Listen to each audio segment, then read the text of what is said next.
Legends of the Jews. By Louis Ginzberg. Volume 1. From the Creation to Jacob. How do you find this book? Any thoughts about the book or the author? Any suggestion for improvement? Please take a moment to share your thoughts in a comment. If you like it, share it with your friends who might enjoy it as well. Subscribe to keep in touch. Visit completeaudiobooks.com for more quality content. Preface. Was sich nie und nirgends hat begeben, das alien Veraltet nie. The term rabbinic was applied to the Jewish literature of post-biblical times by those who conceived the Judaism of the later epoch to be something different from the Judaism of the Bible, something actually opposed to it. Such observers held that the Jewish nation ceased to exist with the moment when its political independence was destroyed. For them the Judaism of the later epoch has been a Judaism of the synagogue, the spokesmen of which have been the scholars, the rabbis. And what this phase of Judaism brought forth has been considered by them to be the product of the schools rather than the product of practical, pulsating life. Poetic phantasmagoria, frequently the vaporings of morbid visionaries, is the material out of which these scholars construct the theologic system of the rabbis, and fairy tales, the spontaneous creations of the people, which take the form of sacred legend in Jewish literature, are denominated the scriptural exegesis of the rabbis, and condemned incontinently as nugi rabbinorum. As the name of a man clings to him, so men cling to names.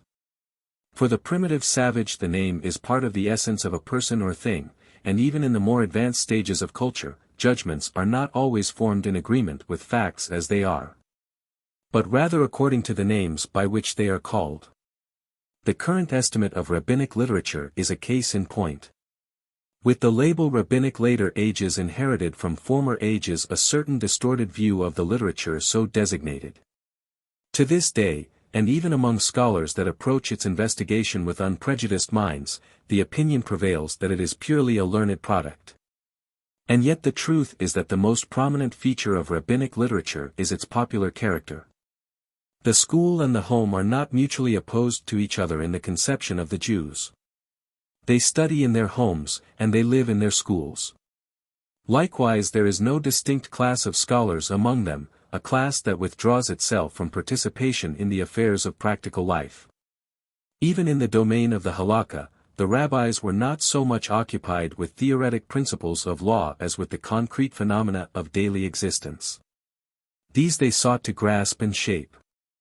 And what is true of the halakha is true with greater emphasis of the aggadah, which is popular in the double sense of appealing to the people and being produced in the main by the people. To speak of the aggadah of the Tanaim and Amoraim is as far from fact as to speak of the legends of Shakespeare and Scott. The ancient authors and their modern brethren of the guild alike elaborate legendary material which they found at hand. It has been held by some that the aggadah contains no popular legends, that it is wholly a factitious, academic product. A cursory glance at the pseudepigraphic literature of the Jews, which is older than the aggadah literature by several centuries, shows how untenable this view is. That the one literature should have drawn from the other is precluded by historical facts. At a very early time the synagogue disavowed the pseudepigraphic literature, which was the favorite reading matter of the sectaries and the Christians. Nevertheless the inner relation between them is of the closest kind. The only essential difference is that the midrashic form prevails in the aggadah, and the parenetic or apocalyptic form in the pseudepigrapha. The common element must therefore depart from the Midrash on the one hand and from parenesis on the other. Folklore, fairy tales, legends, and all forms of story-telling akin to these are comprehended, in the terminology of the post-biblical literature of the Jews, under the inclusive description aggadah. A name that can be explained by a circumlocution, but cannot be translated. Whatever it is applied to is thereby characterized first as being derived from the Holy Scriptures, and then as being of the nature of a story. And, in point of fact, this dualism sums up the distinguishing features of Jewish legend. More than 18 centuries ago the Jewish historian Josephus observed that, though we be deprived of our wealth, of our cities, or of the other advantages we have, our law continues immortal. The word he meant to use was not law, but Torah, only he could not find an equivalent for it in Greek. A singer of the synagogue 1,000 years after Josephus, who expressed his sentiments in Hebrew, uttered the same thought: the holy city and all her daughter cities are violated, they lie in ruins, despoiled of their ornaments. Their splendor darkened from sight. Naught is left to us save one eternal treasure alone, the Holy Torah.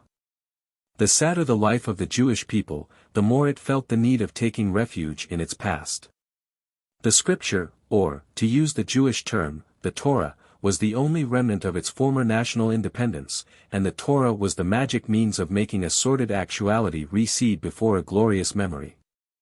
To the scripture was assigned the task of supplying nourishment to the mind as well as the soul, to the intellect as well as the imagination, and the result is the halakha and the aggadah. The fancy of the people did not die out in the post-biblical time, but the bent of its activity was determined by the past. Men craved entertainment in later times as well as in the earlier, only instead of resorting for its subject matter to what happened under their eyes, they drew from the fountainhead of the past. The events in the ancient history of Israel, which was not only studied, but lived over again daily, stimulated the desire to criticize it. The religious reflections upon nature laid down in the myths of the people, the fairy tales, which have the sole object of pleasing, and the legends, which are the people's verdict upon history, all these were welded into one product. The fancy of the Jewish people was engaged by the past reflected in the Bible, and all its creations wear a biblical hue for this reason. This explains the peculiar form of the aggadah. But what is spontaneously brought forth by the people is often preserved only in the form impressed upon it by the feeling and the thought of the poet, or by the speculations of the learned. Also, Jewish legends have rarely been transmitted in their original shape. They have been perpetuated in the form of Midrash, that is, scriptural exegesis. The teachers of the aggadah, called Rabbanan d'Aggadah in the Talmud, were no folklorists, from whom a faithful reproduction of legendary material may be expected. Primarily they were homilists, who used legends for didactic purposes, and their main object was to establish a close connection between the scripture and the creations of the popular fancy. To give the latter a firm basis and secure a long term of life for them. One of the most important tasks of the modern investigation of the aggadah is to make a clean separation between the original elements and the later learned additions. Hardly a beginning has been made in this direction.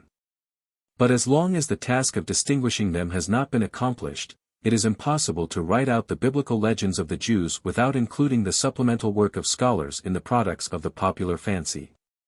In the present work, The Legends of the Jews, I have made the first attempt to gather from the original sources all Jewish legends, in so far as they refer to biblical personages and events, and reproduce them with the greatest attainable completeness and accuracy.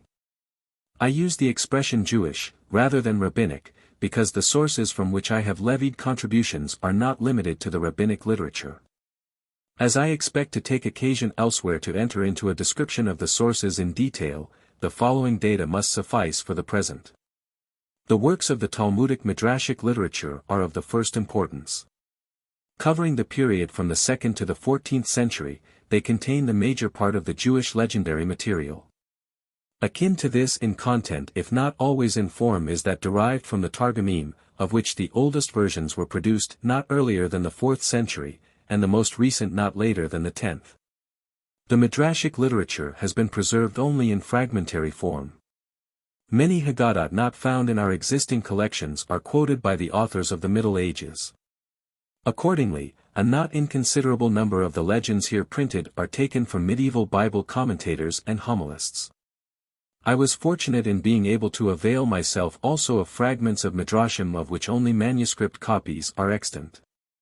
The works of the older Kabbalah are likewise treasuries of quotations from lost Midrashim, and it was among the Kabbalists, and later among the Hasidim, that new legends arose. The literatures produced in these two circles are therefore of great importance for the present purpose. Furthermore, Jewish legends can be culled not from the writings of the synagogue alone, they appear also in those of the church. Certain Jewish works repudiated by the synagogue were accepted and mothered by the church. This is the literature usually denominated apocryphal pseudepigraphic. From the point of view of legends, the apocryphal books are of subordinate importance, while the pseudepigrapha are of fundamental value. Even quantitatively the latter are an imposing mass. Besides the Greek writings of the Hellenist Jews, they contain Latin, Syrian, Ethiopic, Aramean, Arabic, Persian, and Old Slavic products translated directly or indirectly from Jewish works of Palestinian or Hellenistic origin. The use of these pseudepigrapha requires great caution. Nearly all of them are embellished with Christian interpolations. And in some cases the inserted portions have choked the original form so completely that it is impossible to determine at first sight whether a Jewish or a Christian legend is under examination.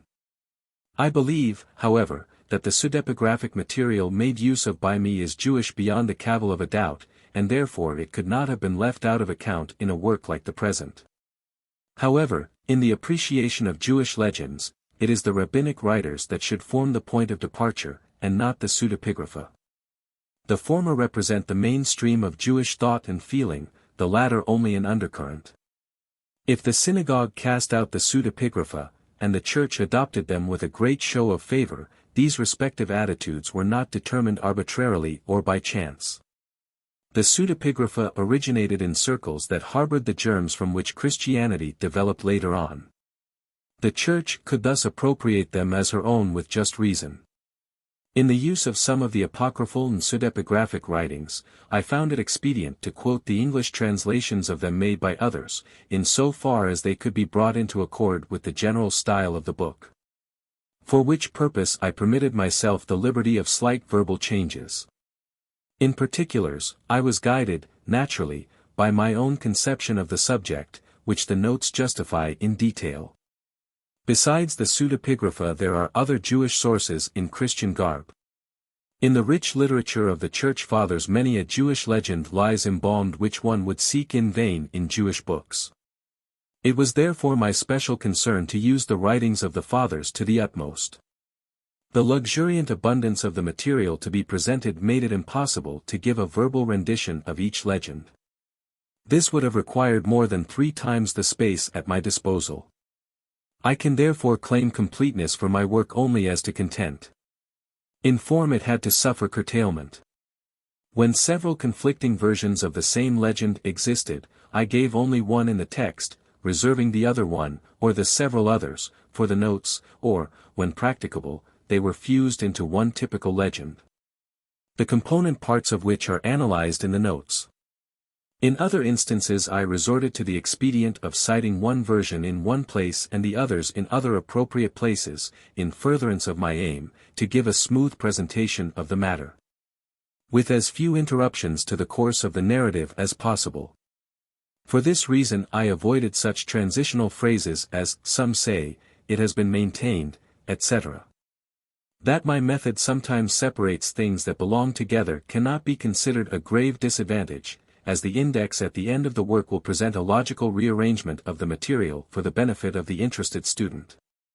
I also did not hesitate to treat of the same personage in different chapters, as, for instance, many of the legends bearing upon Jacob, those connected with the latter years of the patriarch, do not appear in the chapter bearing his name, but will be found in the sections devoted to Joseph, for the reason that once the son steps upon the scene, he becomes the central figure, to which the life and deeds of the father are subordinated.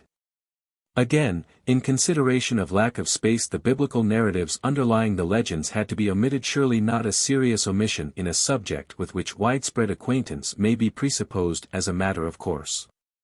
As a third consequence of the amplitude of the material, it was thought advisable to divide it into several volumes. The references, the explanations of the sources used, and the interpretations given, and, especially, numerous emendations of the text of the Midrashim and the pseudepigrapha, which determine my conception of the passages so amended, will be found in the last volume, the fourth, which will contain also an introduction to the history of Jewish legends, a number of excursuses, and the index. As the first 3 volumes are in the hands of the printer almost in their entirety, I venture to express the hope that the whole work will appear within measurable time, the parts following each other at short intervals. Louis Ginzberg. New York, March 24, 1909. Chapter 1. The Creation of the World. The creation of the world. The first things created the alphabet, the first day, the second day, the third day, the fourth day, the fifth day, the sixth day. All things praise the Lord. The creation of the world. The first things created. In the beginning. 2,000 years before the heaven and the earth, 7 things were created, the Torah written with black fire on white fire, and lying in the lap of God. The divine throne, erected in the heaven which later was over the heads of the Hayot, paradise on the right side of God, hell on the left side. The celestial sanctuary directly in front of God, having a jewel on its altar graven with the name of the Messiah, and a voice that cries aloud, "Return, ye children of men." When God resolved upon the creation of the world, he took counsel with the Torah. Her advice was this: O Lord, a king without an army and without courtiers and attendants hardly deserves the name of king, for none is nigh to express the homage due to him. The answer pleased God exceedingly. Thus did he teach all earthly kings, by his divine example, to undertake naught without first consulting advisers. The advice of the Torah was given with some reservations. She was skeptical about the value of an earthly world, on account of the sinfulness of men, who would be sure to disregard her precepts. But God dispelled her doubts. He told her that repentance had been created long before, and sinners would have the opportunity of mending their ways. Besides, the temple service would be invested with atoning power, and paradise and hell were intended to do duty as reward and punishment. Finally, the Messiah was appointed to bring salvation, which would put an end to all sinfulness. Nor is this world inhabited by man the first of things earthly created by God. He made several worlds before ours, but he destroyed them all, because he was pleased with none until he created ours.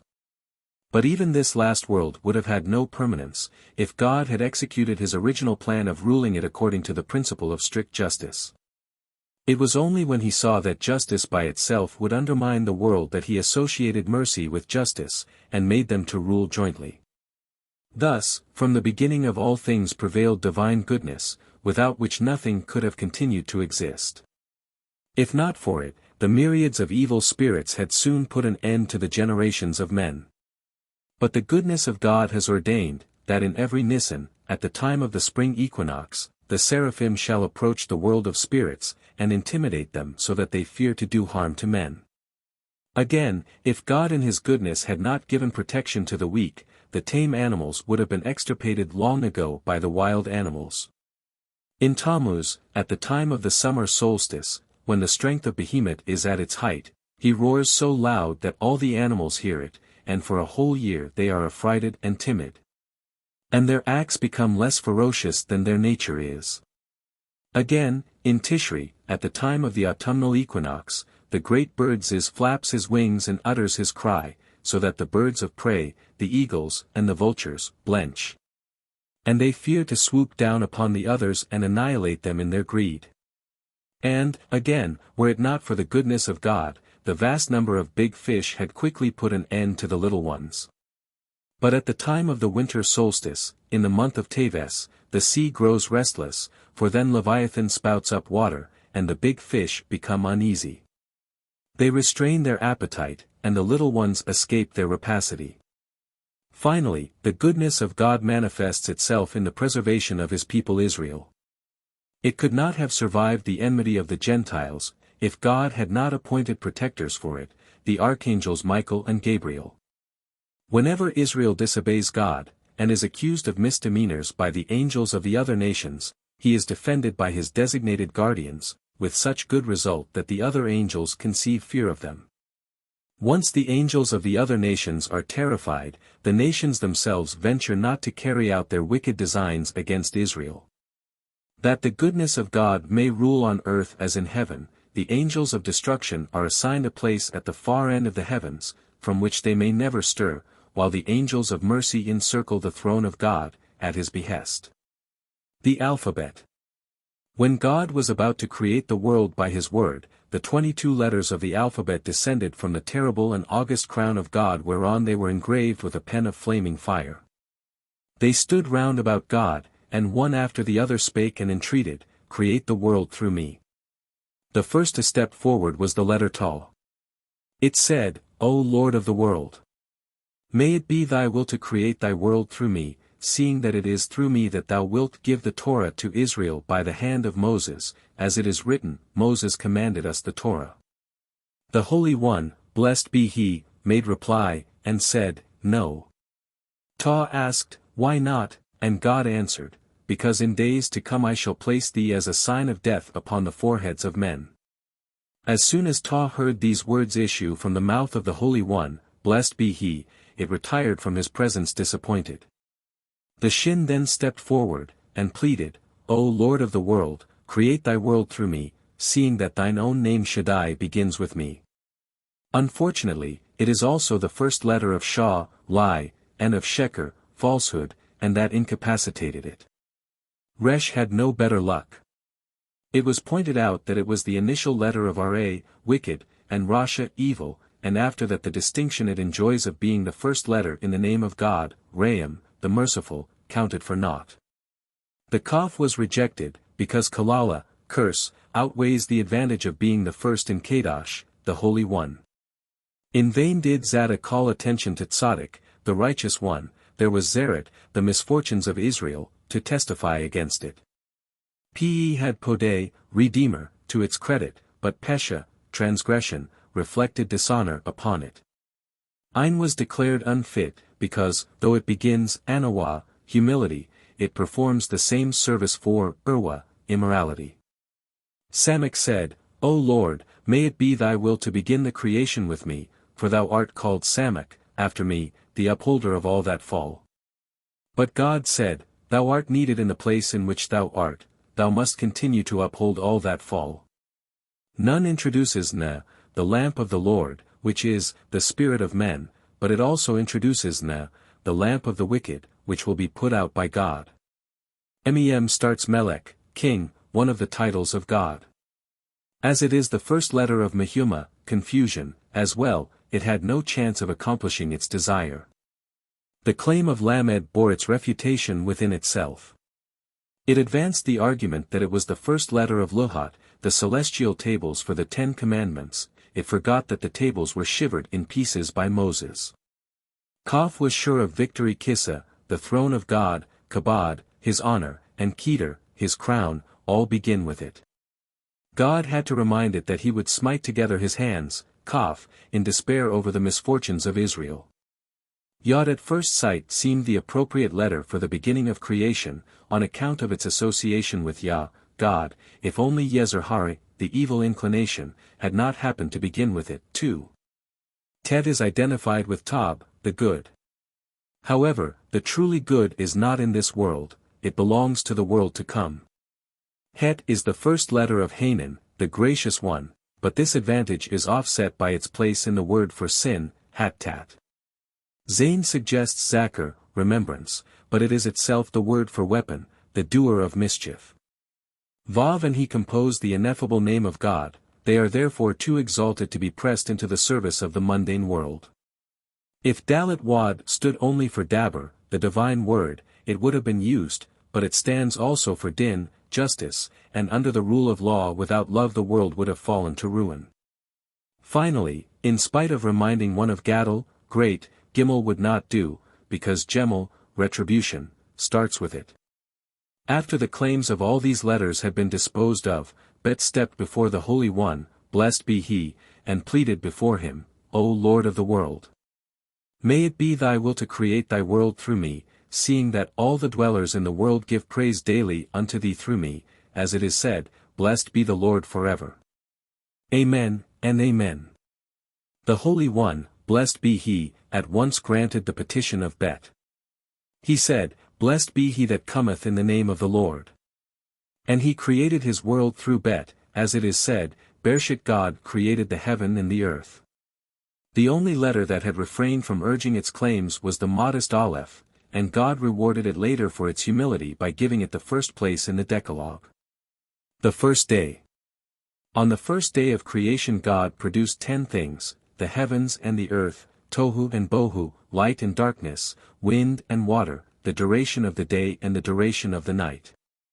Though the heavens and the earth consist of entirely different elements, they were yet created as a unit, like the pot and its cover.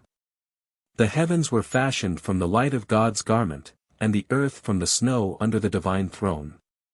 Tohu is a green band which encompasses the whole world, and dispenses darkness, and bohu consists of stones in the abyss, the producers of the waters. The light created at the very beginning is not the same as the light emitted by the sun, the moon, and the stars, which appeared only on the fourth day. The light of the first day was of a sort that would have enabled man to see the world at a glance from one end to the other. Anticipating the wickedness of the sinful generations of the deluge and the Tower of Babel, who were unworthy to enjoy the blessing of such light, God concealed it, but in the world to come it will appear to the pious in all its pristine glory.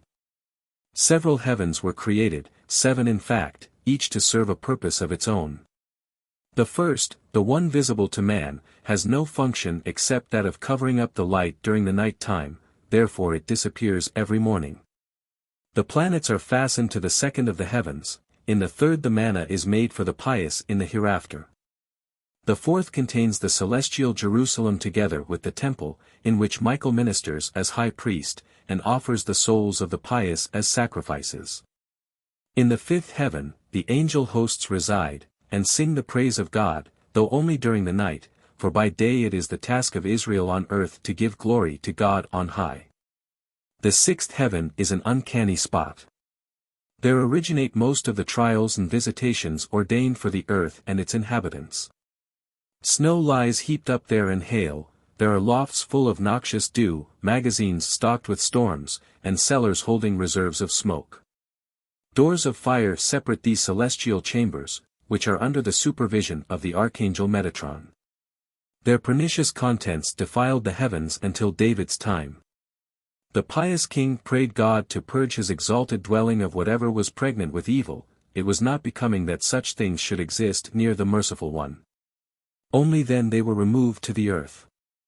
The seventh heaven, on the other hand, contains naught but what is good and beautiful, right, justice, and mercy, the storehouses of life, peace, and blessing, the souls of the pious, the souls and spirits of unborn generations. The dew with which God will revive the dead on the resurrection day, and, above all, the divine throne, surrounded by the seraphim, the ophanim, the holy Haot, and the ministering angels. Corresponding to the 7 heavens, God created 7 earths, each separated from the next by 5 layers. Over the lowest earth, the 7th, called Erez, lie in succession the abyss, the tohu, the bohu, a sea, and waters. Then the 6th earth is reached, the Adamah, the scene of the magnificence of God.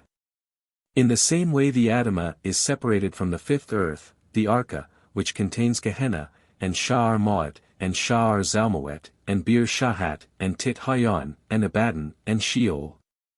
And there the souls of the wicked are guarded by the angels of destruction. In the same way Arka is followed by Haraba, the dry, the place of brooks and streams in spite of its name, as the next, called Yabasha, the mainland, contains the rivers and the springs. Tebel, the 2nd earth, is the first mainland inhabited by living creatures, 365 species, all essentially different from those of our own earth. Some have human heads set on the body of a lion, or a serpent, or an ox. Others have human bodies topped by the head of one of these animals. Besides, Tebel is inhabited by human beings with 2 heads and 4 hands and feet, in fact with all their organs doubled excepting only the trunk. It happens sometimes that the parts of these double persons quarrel with each other, especially while eating and drinking, when each claims the best and largest portions for himself. This species of mankind is distinguished for great piety, another difference between it and the inhabitants of our earth. Our own earth is called Helade, and, like the others, it is separated from the Tebel by an abyss, the Tohu, the Bohu, a sea, and waters. Thus one earth rises above the other, from the 1st to the 7th, and over the 7th earth the heavens are vaulted, from the 1st to the 7th, the last of them attached to the arm of God. The 7 heavens form a unity, the 7 kinds of earth form a unity, and the heavens and the earth together also form a unity. When God made our present heavens and our present earth, the new heavens and the new earth, were also brought forth, and the 196,000 worlds which God created unto his own glory. It takes 500 years to walk from the earth to the heavens, and from one end of a heaven to the other, and also from one heaven to the next, and it takes the same length of time to travel from the east to the west, or from the south to the north. Of all this vast world only 1/3 is inhabited, the other 2/3 being equally divided between water and waste desert land. Beyond the inhabited parts to the east is paradise with its 7 divisions, each assigned to the pious of a certain degree. The ocean is situated to the west, and it is dotted with islands upon islands, inhabited by many different peoples. Beyond it, in turn, are the boundless steppes full of serpents and scorpions, and destitute of every sort of vegetation, whether herbs or trees. To the north are the supplies of hellfire, of snow, hail, smoke, ice, darkness, and windstorms, and in that vicinity sojourn all sorts of devils, demons, and malign spirits. Their dwelling place is a great stretch of land, it would take 500 years to traverse it. Beyond lies hell. To the south is the chamber containing reserves of fire, the cave of smoke, and the forge of blasts and hurricanes. Thus it comes that the wind blowing from the south brings heat and sultriness to the earth. Were it not for the angel Ben Nez, the winged, who keeps the south wind back with his pinions, the world would be consumed. Besides, the fury of its blast is tempered by the north wind, which always appears as moderator, whatever other wind may be blowing. In the east, the west, and the south, heaven and earth touch each other, but the north God left unfinished, that any man who announced himself as a god might be set the task of supplying the deficiency, and stand convicted as a pretender. The construction of the earth was begun at the center, with the foundation stone of the temple, the Eben Shetiyah, for the Holy Land is at the central point of the surface of the earth, Jerusalem is at the central point of Palestine. And the temple is situated at the center of the holy city. In the sanctuary itself the Hekel is the center, and the Holy Ark occupies the center of the Hekel, built on the foundation stone, which thus is at the center of the earth. Thence issued the first ray of light, piercing to the Holy Land, and from there illuminating the whole earth. The creation of the world, however, could not take place until God had banished the ruler of the dark. "Retire," God said to him, "for I desire to create the world by means of light." Only after the light had been fashioned, darkness arose, the light ruling in the sky, the darkness on the earth. The power of God displayed itself not only in the creation of the world of things, but equally in the limitations which he imposed upon each. The heavens and the earth stretched themselves out in length and breadth as though they aspired to infinitude, and it required the word of God to call a halt to their encroachments. The second day. On the second day God brought forth 4 creations, the firmament, hell, fire, and the angels. The firmament is not the same as the heavens of the first day. It is the crystal stretched forth over the heads of the Haot, from which the heavens derive their light, as the earth derives its light from the sun. This firmament saves the earth from being engulfed by the waters of the heavens. It forms the partition between the waters above and the waters below. It was made to crystallize into the solid it is by the heavenly fire, which broke its bounds, and condensed the surface of the firmament. Thus fire made a division between the celestial and the terrestrial at the time of creation, as it did at the revelation on Mount Sinai. The firmament is not more than 3 fingers thick, nevertheless it divides 2 such heavy bodies as the waters below, which are the foundations for the nether world, and the waters above, which are the foundations for the 7 heavens. The divine throne, and the abode of the angels. The separation of the waters into upper and lower waters was the only act of the sort done by God in connection with the work of creation. All other acts were unifying. It therefore caused some difficulties. When God commanded, "Let the waters be gathered together, unto one place, and let the dry land appear," certain parts refused to obey. They embraced each other all the more closely. In his wrath at the waters, God determined to let the whole of creation resolve itself into chaos again. He summoned the angel of the face, and ordered him to destroy the world.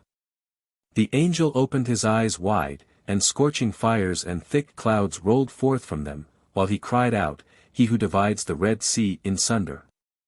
And the rebellious waters stood.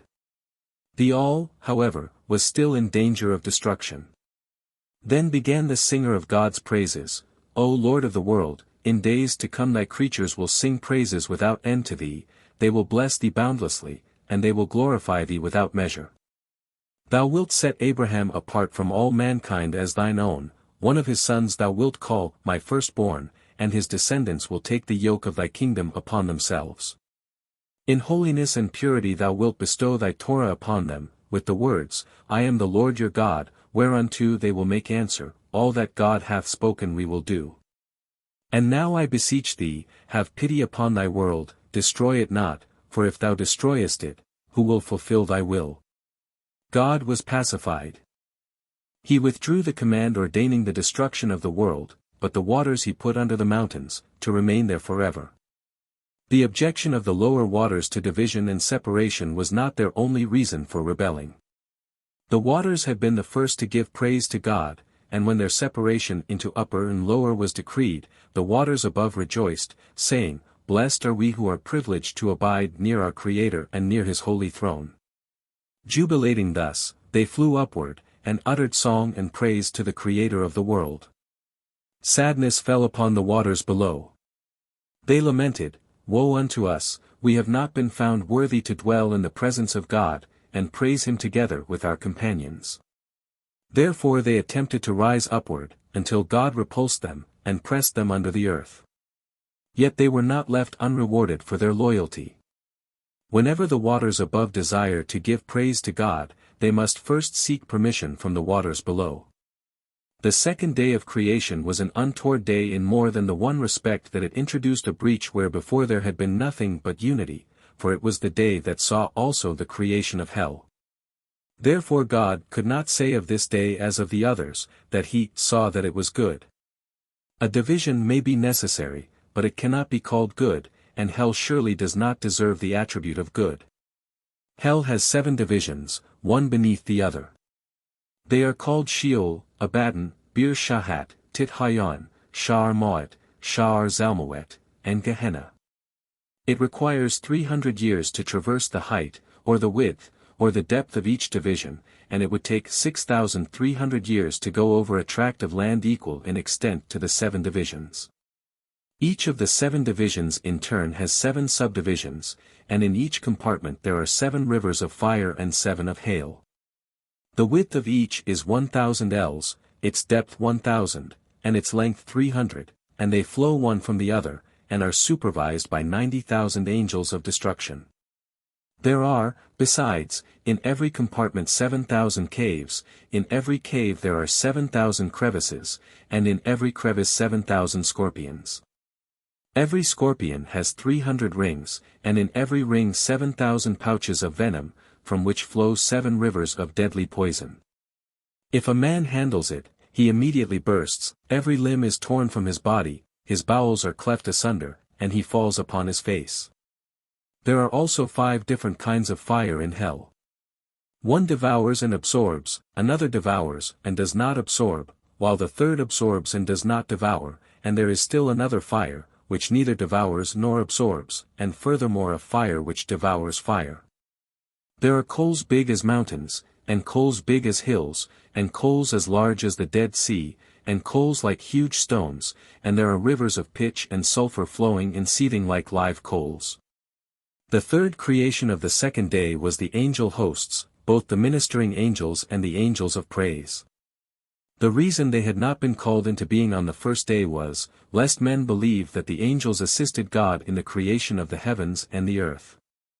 The angels that are fashioned from fire have forms of fire, but only so long as they remain in heaven.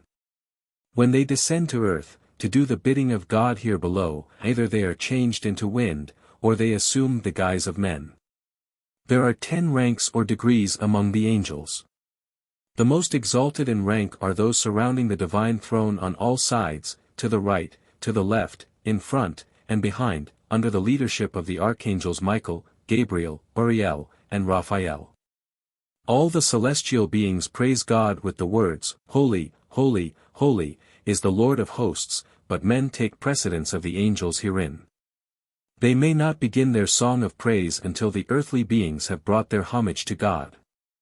Especially Israel is preferred to the angels. When they encircle the divine throne in the form of fiery mountains and flaming hills, and attempt to raise their voices in adoration of the Creator, God silences them with the words, "Keep quiet until I have heard the songs, praises, prayers, and sweet melodies of Israel." Accordingly, the ministering angels and all the other celestial hosts wait until the last tones of Israel's doxologies rising aloft from earth have died away, and then they proclaim in a loud voice, "Holy, holy, holy, is the Lord of hosts." When the hour for the glorification of God by the angels draws nigh, the august divine herald, the angel Shamael, steps to the windows of the lowest heaven to hearken to the songs, prayers, and praises that ascend from the synagogues and the houses of learning, and when they are finished, he announces the end to the angels in all the heavens. The ministering angels, those who come in contact with the sublunary world, now repair to their chambers to take their purification bath. They dive into a stream of fire and flame 7 times, and 365 times they examine themselves carefully, to make sure that no taint clings to their bodies. Only then they feel privileged to mount the fiery ladder and join the angels of the 7th heaven, and surround the throne of God with Hashmal and all the holy Hayot.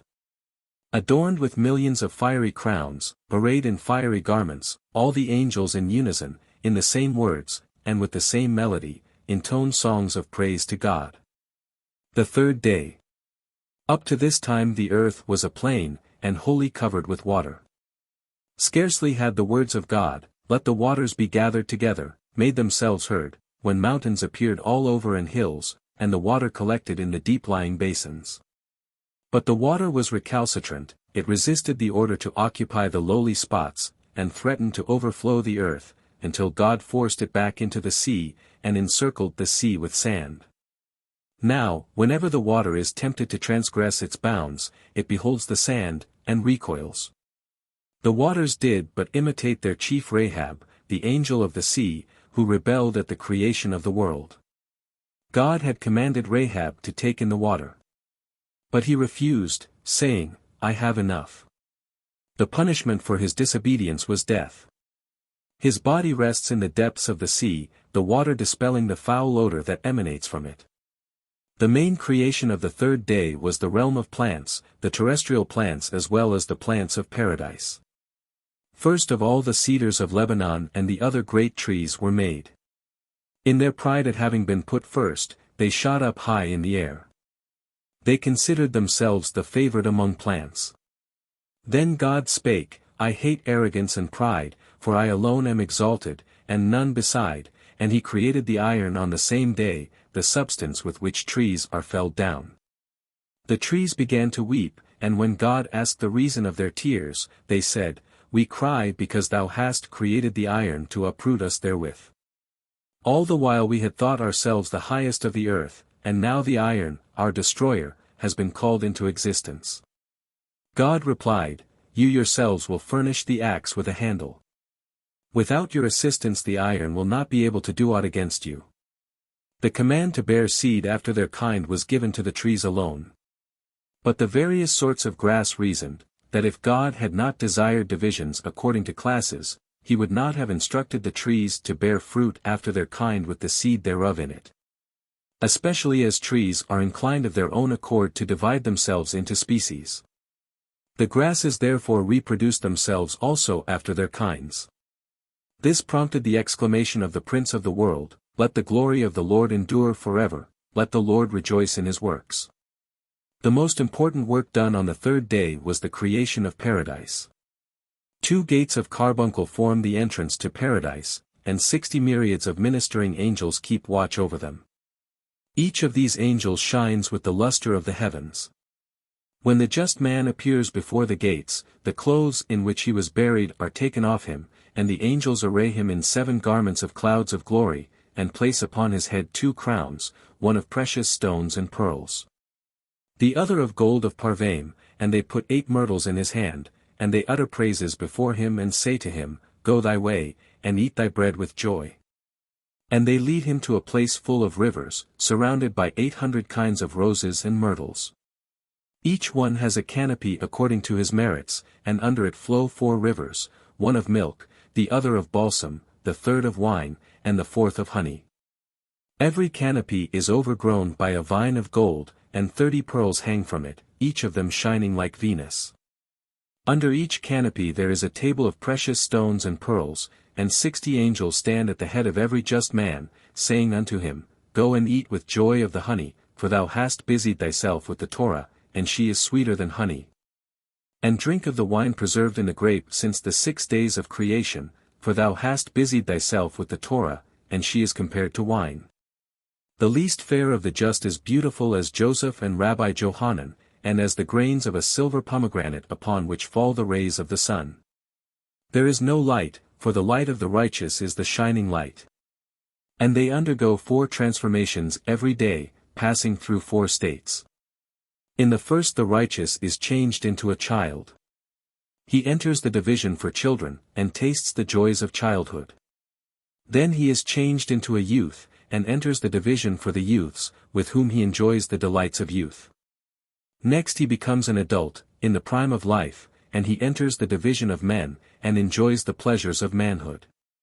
Finally, he is changed into an old man. He enters the division for the old, and enjoys the pleasures of age. There are 80 myriads of trees in every corner of paradise, the meanest among them choicer than all the spice trees. In every corner there are 60 myriads of angels singing with sweet voices, and the tree of life stands in the middle and shades the whole of paradise.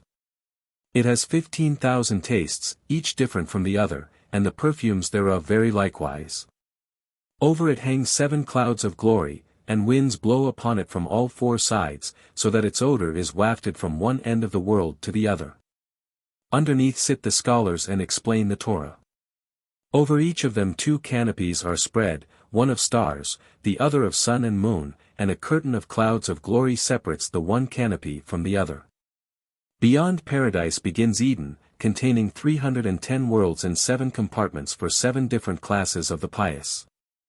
In the first are the martyr victims of the government, like Rabbi Akiba and his colleagues.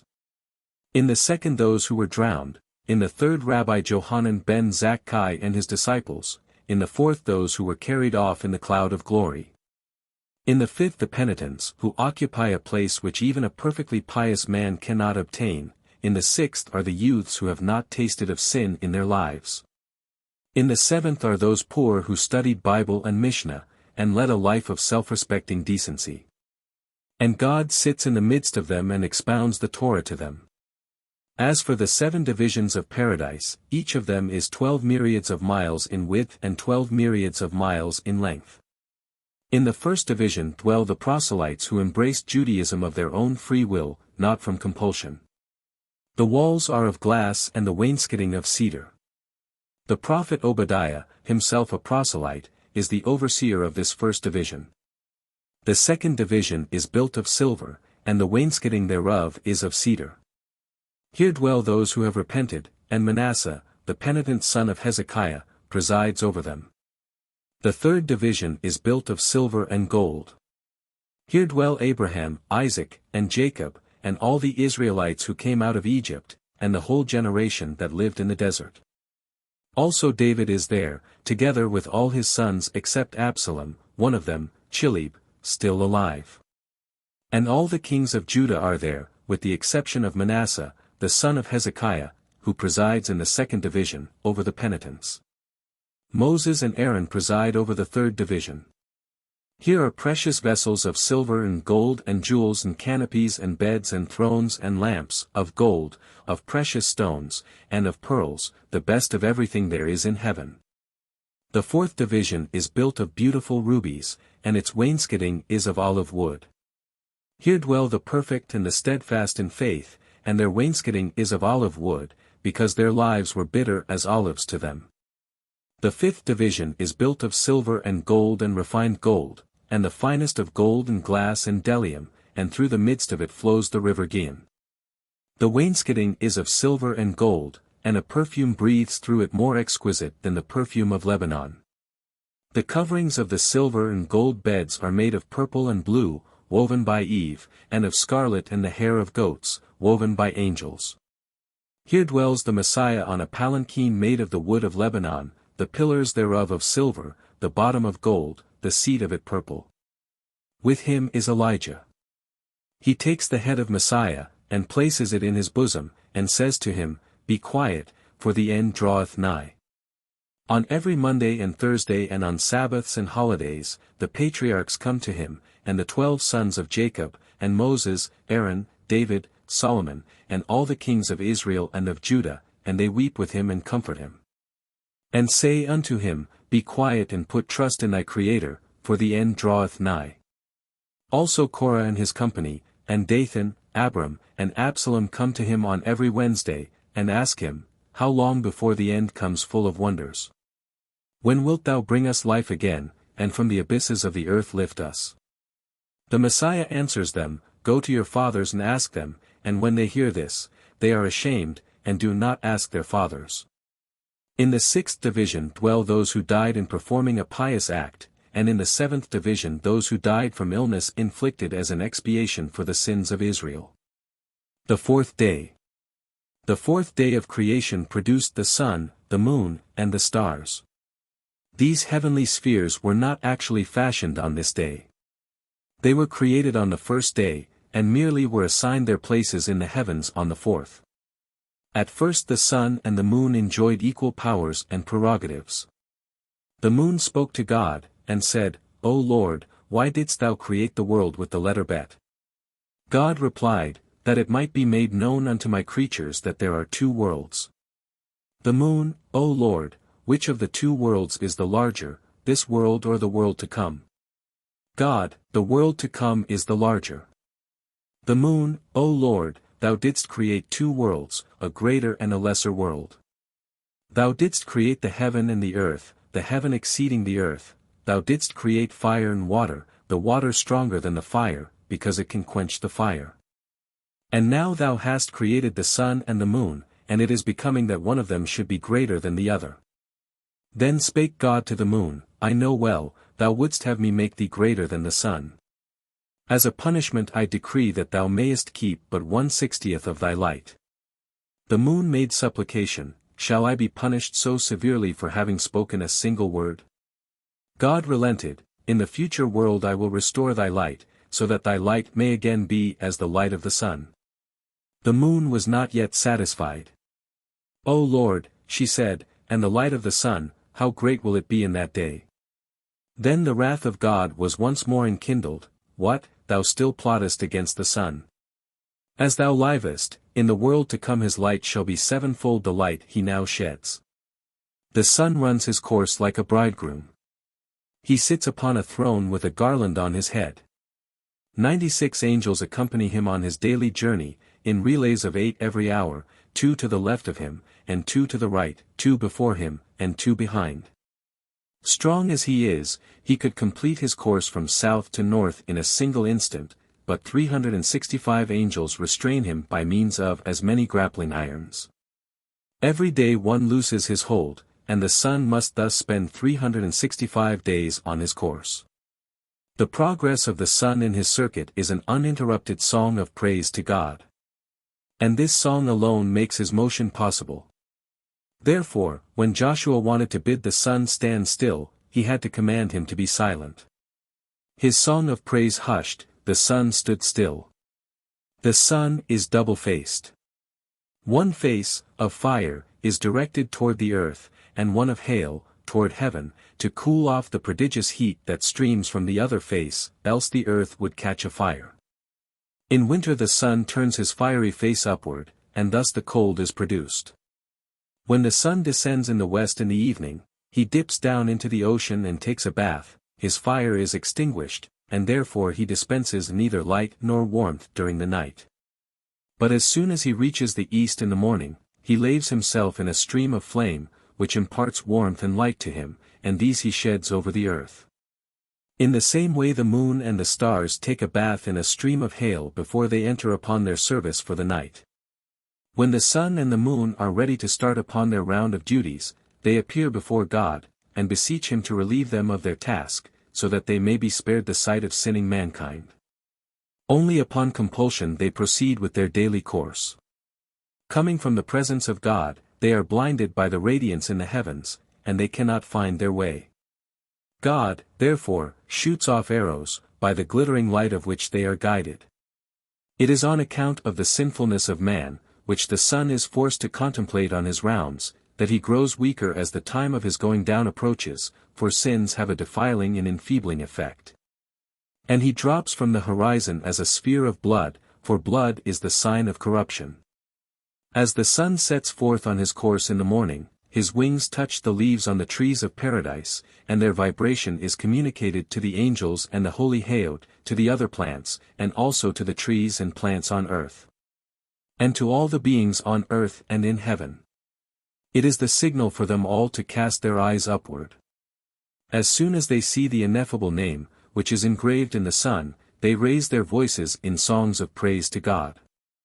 At the same moment a heavenly voice is heard to say, Woe to the sons of men that consider not the honor of God like unto these creatures whose voices now rise aloft in adoration.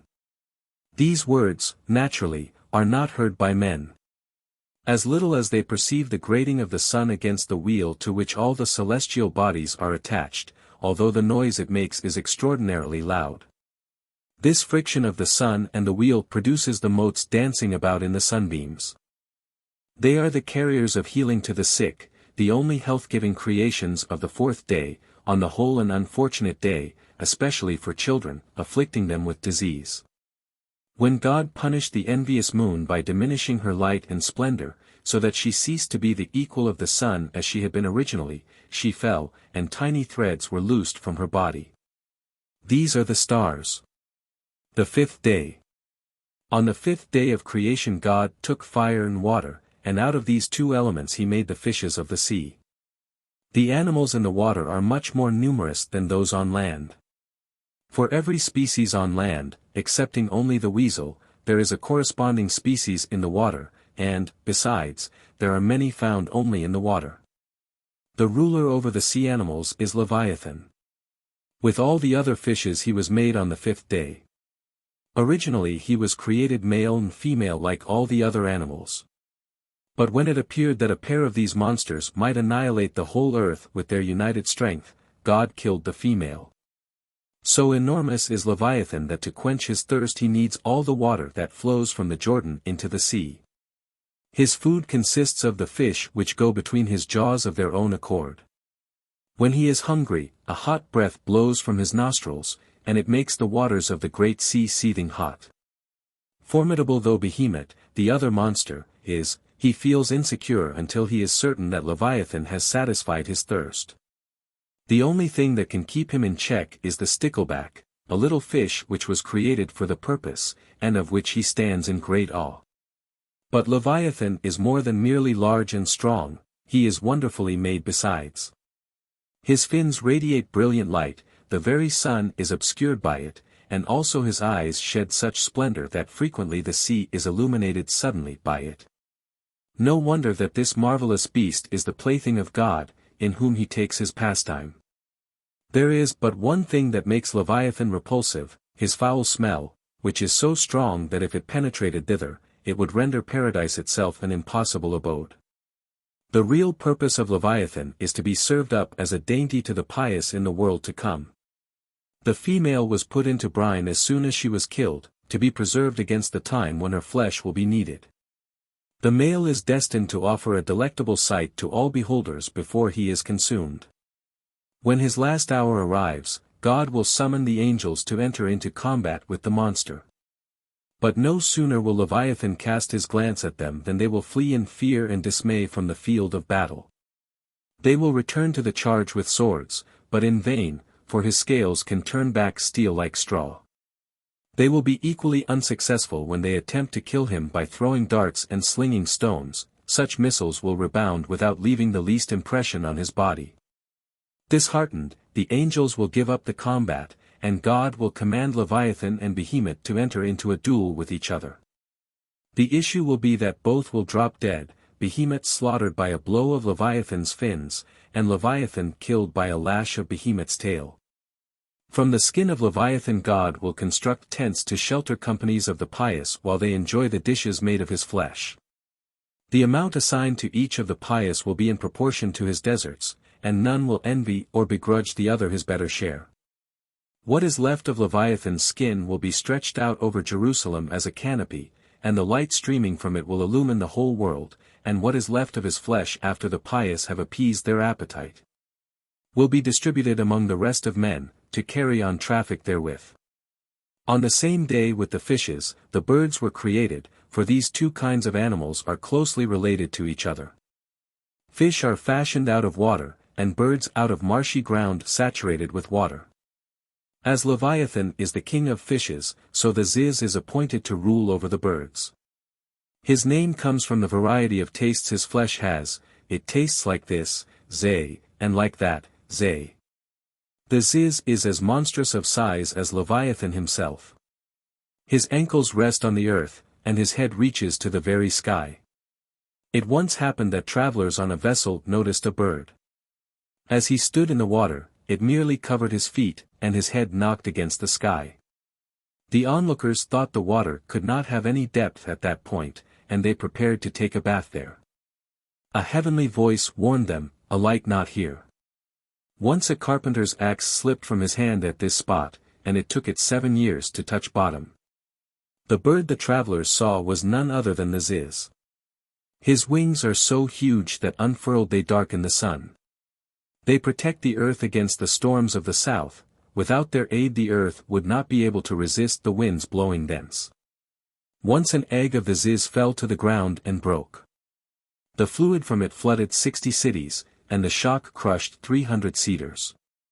Fortunately such accidents do not occur frequently. As a rule the bird lets her eggs slide gently into her nest. This one mishap was due to the fact that the egg was rotten, and the bird cast it away carelessly. The Ziz has another name, Renanin, because he is the celestial singer. On account of his relation to the heavenly regions he is also called Sequi, the seer, and, besides, he is called son of the nest, because his fledgling birds break away from the shell without being hatched by the mother bird. They spring directly from the nest, as it were.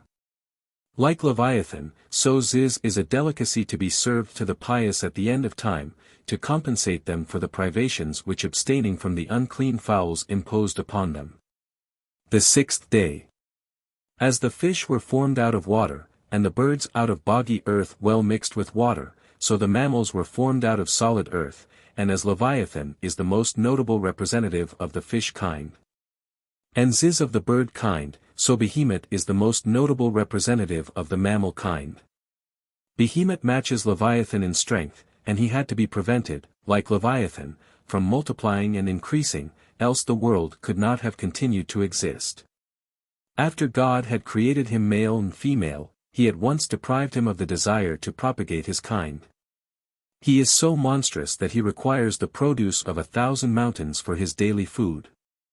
All the water that flows through the bed of the Jordan in a year suffices him exactly for one gulp. It therefore was necessary to give him one stream entirely for his own use, a stream flowing forth from paradise, called Yubal.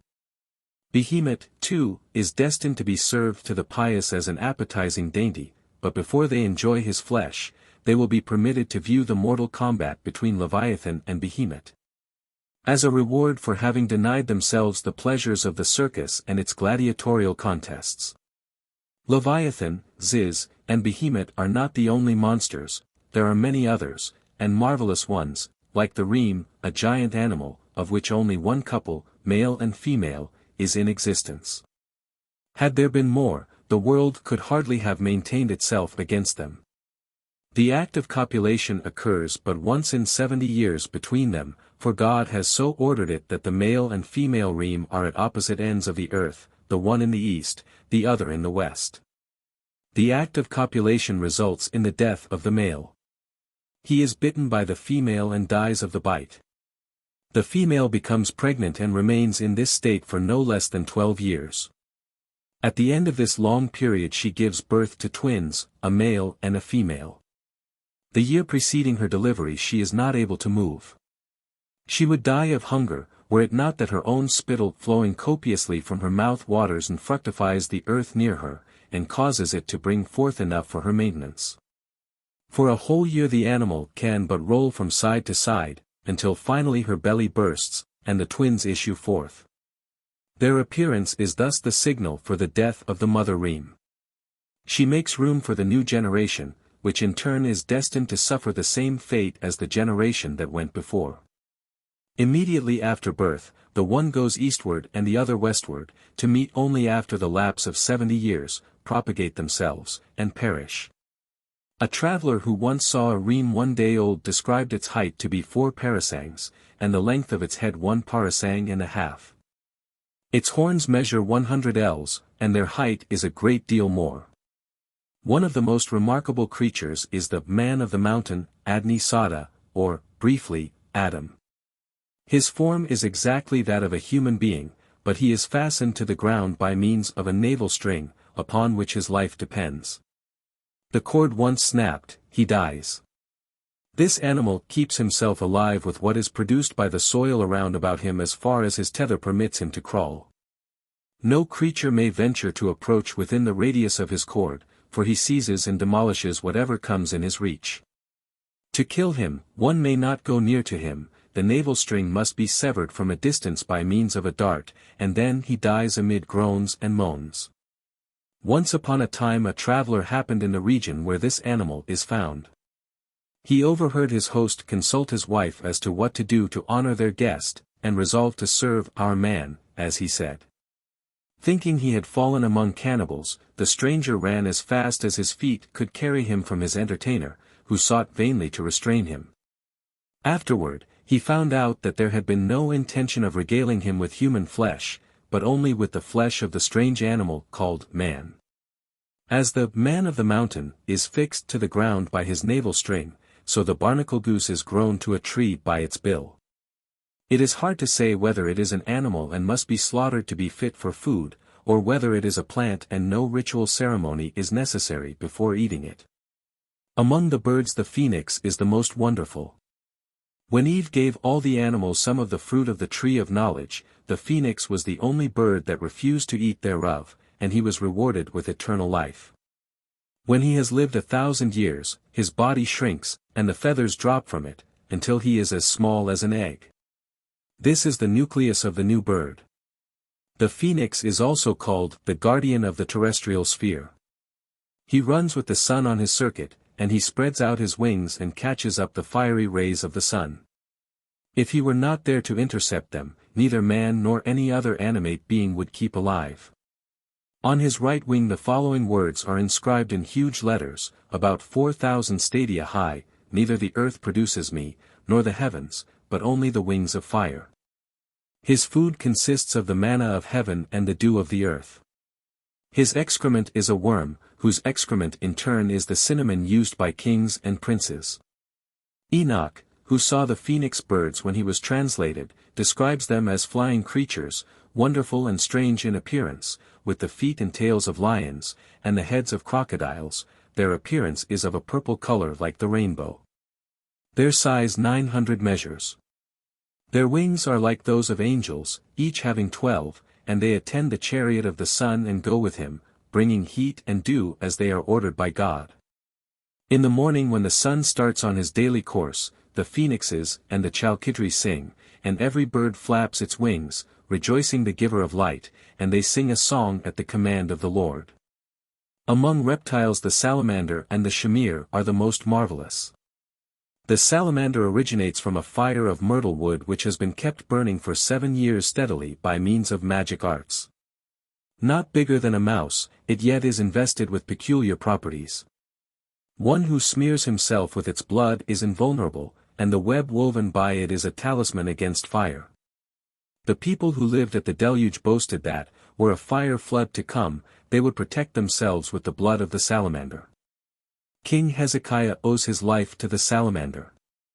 His wicked father, King Ahaz, had delivered him to the fires of Moloch, and he would have been burnt, had his mother not painted him with the blood of the salamander, so that the fire could do him no harm.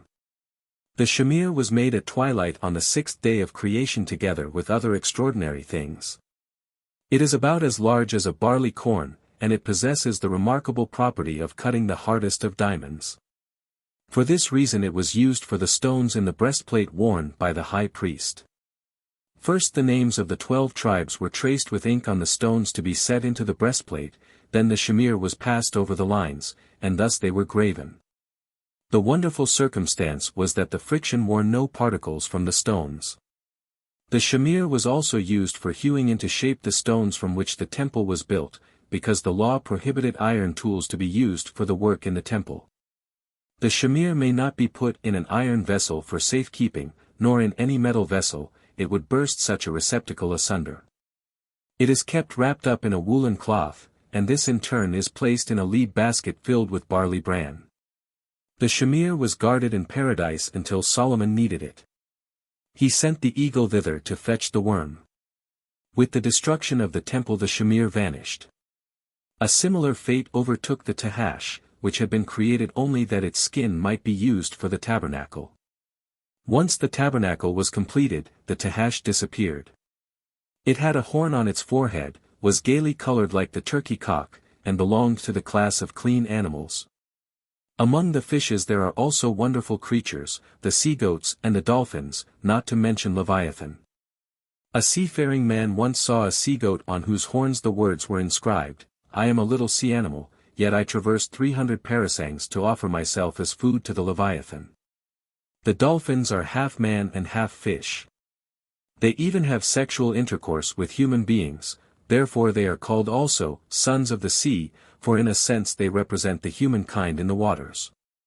Though every species in the animal world was created during the last 2 days of the 6 of creation, yet many characteristics of certain animals appeared later. Cats and mice, foes now, were friends originally. Their later enmity had a distinct cause. On one occasion the mouse appeared before God and spoke, "I and the cat are partners, but now we have nothing to eat." The Lord answered, "Thou art intriguing against thy companion, only that thou mayest devour her. As a punishment, she shall devour thee." Thereupon the mouse, "O Lord of the world, wherein have I done wrong?" God replied, "O thou unclean reptile, thou shouldst have been warned by the example of the moon, who lost a part of her light, because she spake ill of the sun, and what she lost was given to her opponent. The evil intentions thou didst harbor against thy companion shall be punished in the same way. Instead of thy devouring her, she shall devour thee." The mouse, "O Lord of the world! Shall my whole kind be destroyed?" God, "I will take care that a remnant of thee is spared." In her rage the mouse bit the cat, and the cat in turn threw herself upon the mouse, and hacked into her with her teeth until she lay dead. Since that moment the mouse stands in such awe of the cat that she does not even attempt to defend herself against her enemy's attacks, and always keeps herself in hiding. Similarly dogs and cats maintained a friendly relation to each other, and only later on became enemies. A dog and a cat were partners, and they shared with each other whatever they had. It once happened that neither could find anything to eat for 3 days.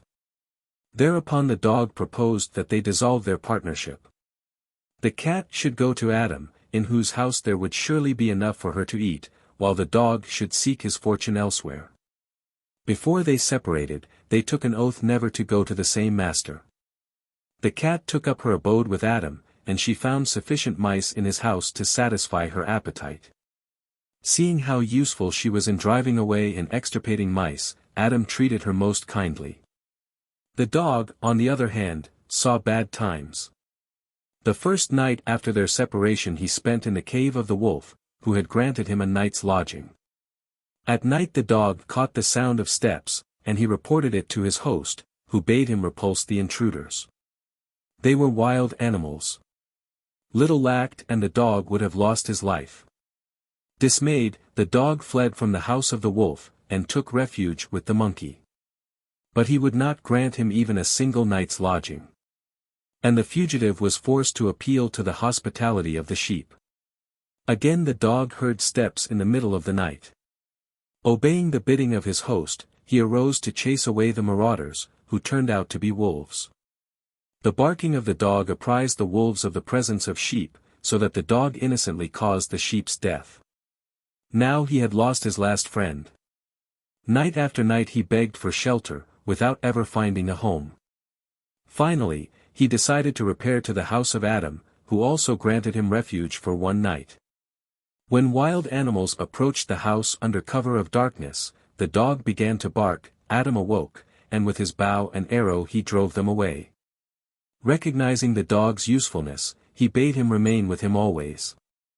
But as soon as the cat espied the dog in Adam's house, she began to quarrel with him, and reproach him with having broken his oath to her. Adam did his best to pacify the cat. He told her he had himself invited the dog to make his home there, and he assured her she would in no wise be the loser by the dog's presence. He wanted both to stay with him. But it was impossible to appease the cat. The dog promised her not to touch anything intended for her. She insisted that she could not live in one and the same house with a thief like the dog. Bickerings between the dog and the cat became the order of the day.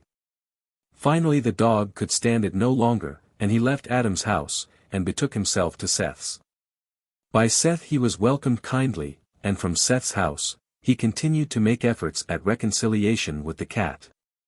In vain. Yes, the enmity between the first dog and the first cat was transmitted to all their descendants until this very day. Even the physical peculiarities of certain animals were not original features with them, but owed their existence to something that occurred subsequent to the days of creation. The mouse at first had quite a different mouth from its present mouth. In Noah's Ark, in which all animals, to ensure the preservation of every kind, lived together peaceably, the pair of mice were once sitting next to the cat. Suddenly the latter remembered that her father was in the habit of devouring mice, and thinking there was no harm in following his example, she jumped at the mouse, who vainly looked for a hole into which to slip out of sight. Then a miracle happened, a hole appeared where none had been before, and the mouse sought refuge in it. The cat pursued the mouse, and though she could not follow her into the hole, she could insert her paw and try to pull the mouse out of her covert. Quickly the mouse opened her mouth in the hope that the paw would go into it, and the cat would be prevented from fastening her claws in her flesh. But as the cavity of the mouth was not big enough, the cat succeeded in clawing the cheeks of the mouse. Not that this helped her much, it merely widened the mouth of the mouse, and her prey after all escaped the cat. After her happy escape, the mouse betook herself to Noah and said to him, "O pious man, be good enough to sew up my cheek where my enemy, the cat, has torn a rent in it." Noah bade her fetch a hair out of the tail of the swine, and with this he repaired the damage. Thence the little seam-like line next to the mouth of every mouse to this very day. The raven is another animal that changed its appearance during its sojourn in the ark. When Noah desired to send him forth to find out about the state of the waters, he hid under the wings of the eagle. Noah found him, however, and said to him, "Go and see whether the waters have diminished." The raven pleaded, "Hast thou none other among all the birds to send on this errand?" "Noah, my power extends no further than over thee and the dove." But the raven was not satisfied. He said to Noah with great insolence, "Thou sendest me forth only that I may meet my death, and thou wishest my death that my wife may be at thy service." Thereupon Noah cursed the raven thus, "May thy mouth, which has spoken evil against me, be accursed, and thy intercourse with thy wife be only through it." All the animals in the ark said Amen. And this is the reason why a mass of spittle runs from the mouth of the male raven into the mouth of the female during the act of copulation, and only thus the female is impregnated. Altogether the raven is an unattractive animal. He is unkind toward his own young so long as their bodies are not covered with black feathers, though as a rule ravens love one another. God therefore takes the young ravens under his special protection. From their own excrement maggots come forth, which serve as their food during the 3 days that elapse after their birth, until their white feathers turn black and their parents recognize them as their offspring and care for them. The raven has himself to blame also for the awkward hop in his gait. He observed the graceful step of the dove, and envious of her tried to emulate it. The outcome was that he almost broke his bones without in the least succeeding in making himself resemble the dove, not to mention that he brought the scorn of the other animals down upon himself. His failure excited their ridicule. Then he decided to return to his own original gait, but in the interval he had unlearned it, and he could walk neither the one way nor the other properly. His step had become a hop betwixt and between. Thus we see how true it is, that he who is dissatisfied with his small portion loses the little he has in striving for more and better things. The steer is also one of the animals that have suffered a change in the course of time. Originally his face was entirely overgrown with hair, but now there is none on his nose, and that is because Joshua kissed him on his nose during the siege of Jericho. Joshua was an exceedingly heavy man. Horses, donkeys, and mules, none could bear him, they all broke down under his weight. What they could not do, the steer accomplished. On his back Joshua rode to the siege of Jericho, and in gratitude he bestowed a kiss upon his nose. The serpent, too, is other than it was at first. Before the fall of man it was the cleverest of all animals created, and in form it resembled man closely. It stood upright, and was of extraordinary size. Afterward, it lost the mental advantages it had possessed as compared with other animals, and it degenerated physically, too.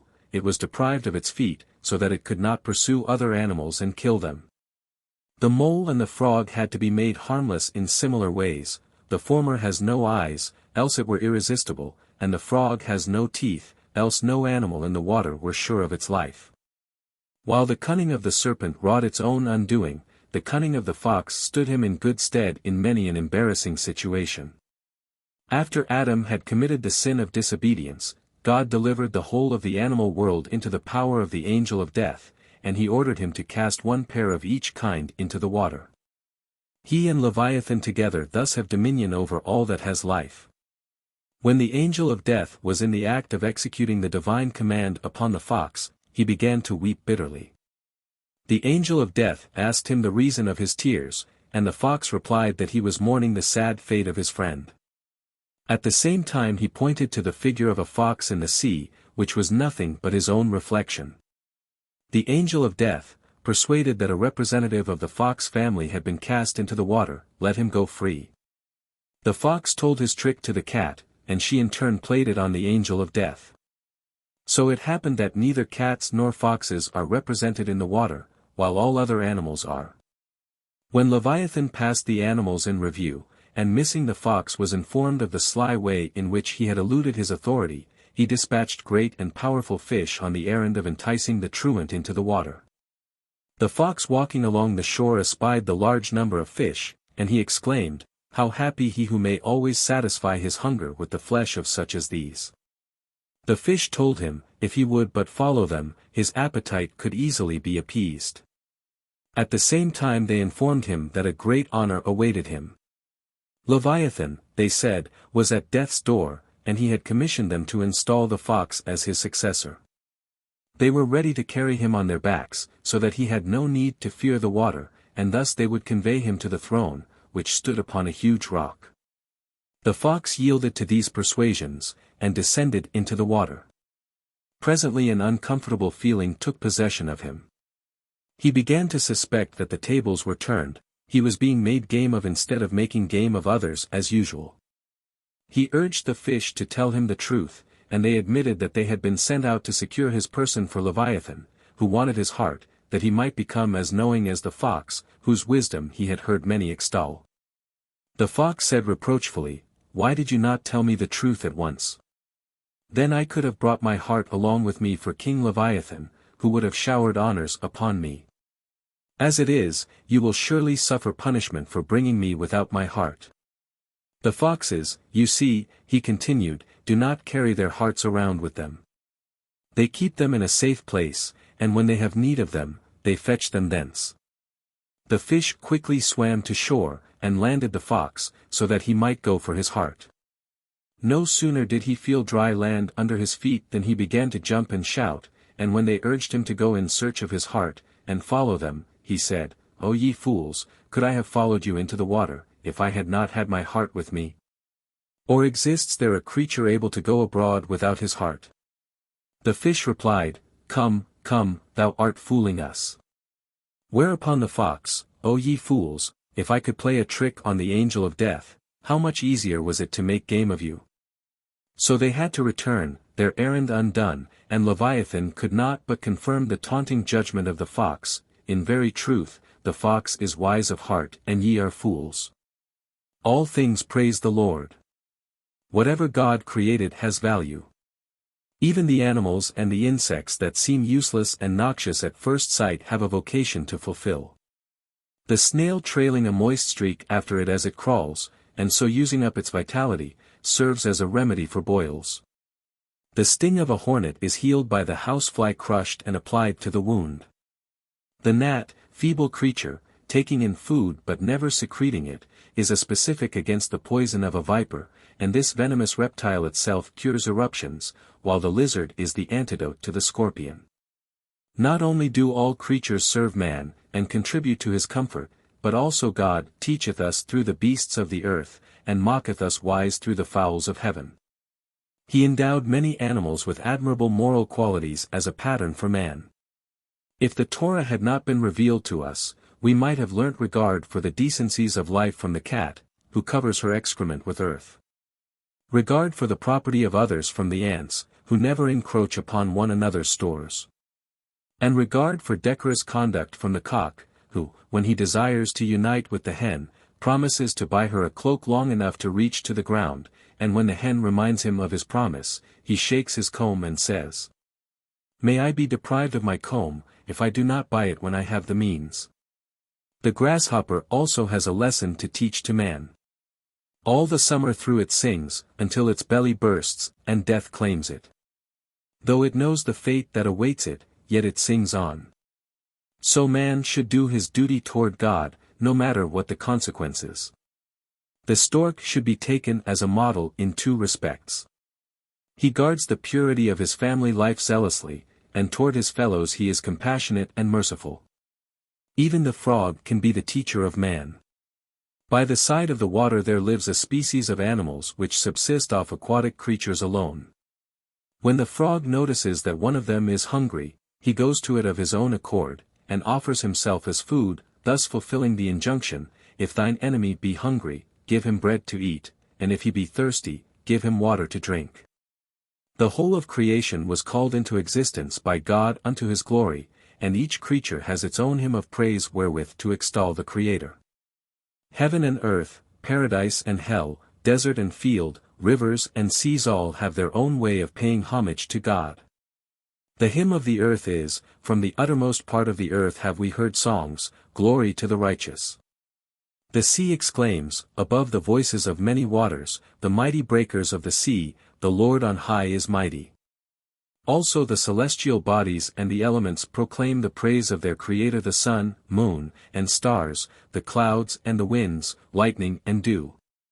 The sun says, "The sun and moon stood still in their habitation, at the light of thine arrows as they went, at the shining of thy glittering spear," and the stars sing, "Thou art the Lord, even thou alone. Thou hast made heaven, the heaven of heavens, with all their host, the earth and all things that are thereon, the seas and all that is in them, and thou preservest them all, and the host of heaven worship thee." Every plant, furthermore, has a song of praise. The fruitful tree sings, then shall all the trees of the wood sing for joy, before the Lord, for he cometh to judge the earth. And the ears of grain on the field sing, the pastures are covered with flocks, the valleys also are covered over with corn, they shout for joy, they also sing. Great among singers of praise are the birds, and greatest among them is the cock. When God at midnight goes to the pious in paradise, all the trees therein break out into adoration, and their songs awaken the cock, who begins in turn to praise God. 7 times he crows, each time reciting a verse.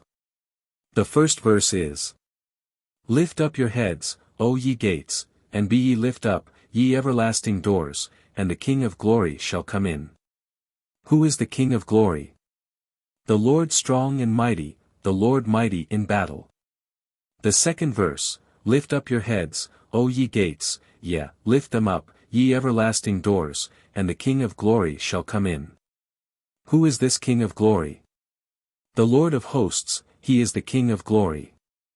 The third, "Arise, ye righteous, and occupy yourselves with the Torah, that your reward may be abundant in the world hereafter." The fourth, "I have waited for thy salvation, O Lord." The fifth, How long wilt thou sleep, O sluggard? When wilt thou arise out of thy sleep? The 6th, love not sleep, lest thou come to poverty, open thine eyes, and thou shalt be satisfied with bread.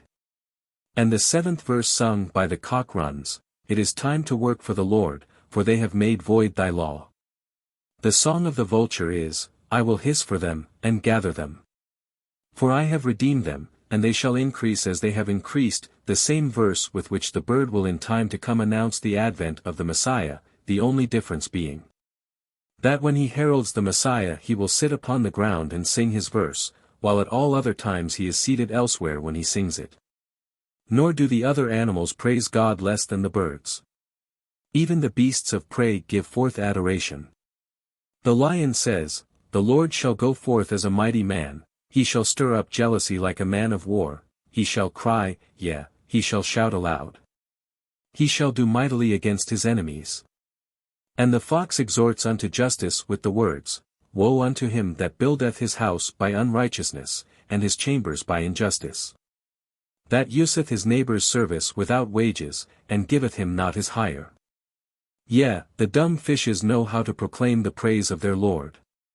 The voice of the Lord is upon the waters, they say, The God of glory thundereth, even the Lord upon many waters, while the frog exclaims, Blessed be the name of the glory of his kingdom forever and ever. Contemptible though they are, even the reptiles give praise unto their Creator.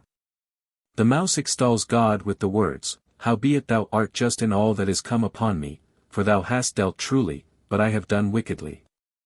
And the cat sings, Let everything that hath breath praise the Lord. Praise ye the Lord. Chapter 2. Adam. Adam man and the world the angels and the creation of man the creation of Adam the soul of man the ideal man the fall of Satan woman Adam and Eve in paradise the fall of man the punishment Sabbath in heaven Adam's repentance the book of Raziel the sickness of Adam Eve's story of the fall the death of Adam the death of Eve. Adam man and the world. With 10 sayings God created the world. Although a single saying would have sufficed. God desired to make known how severe is the punishment to be meted out to the wicked, who destroy a world created with as many as 10 sayings, and how goodly the reward destined for the righteous, who preserve a world created with as many as 10 sayings. The world was made for man, though he was the last comer among its creatures. This was design. He was to find all things ready for him. God was the host who prepared dainty dishes, set the table, and then led his guest to his seat. At the same time man's late appearance on earth is to convey an admonition to humility. Let him beware of being proud, lest he invite the retort that the gnat is older than he. The superiority of man to the other creatures is apparent in the very manner of his creation, altogether different from theirs. He is the only one who was created by the hand of God. The rest sprang from the word of God. The body of man is a microcosm, the whole world in miniature, and the world in turn is a reflex of man. The hair upon his head corresponds to the woods of the earth, his tears to a river, his mouth to the ocean.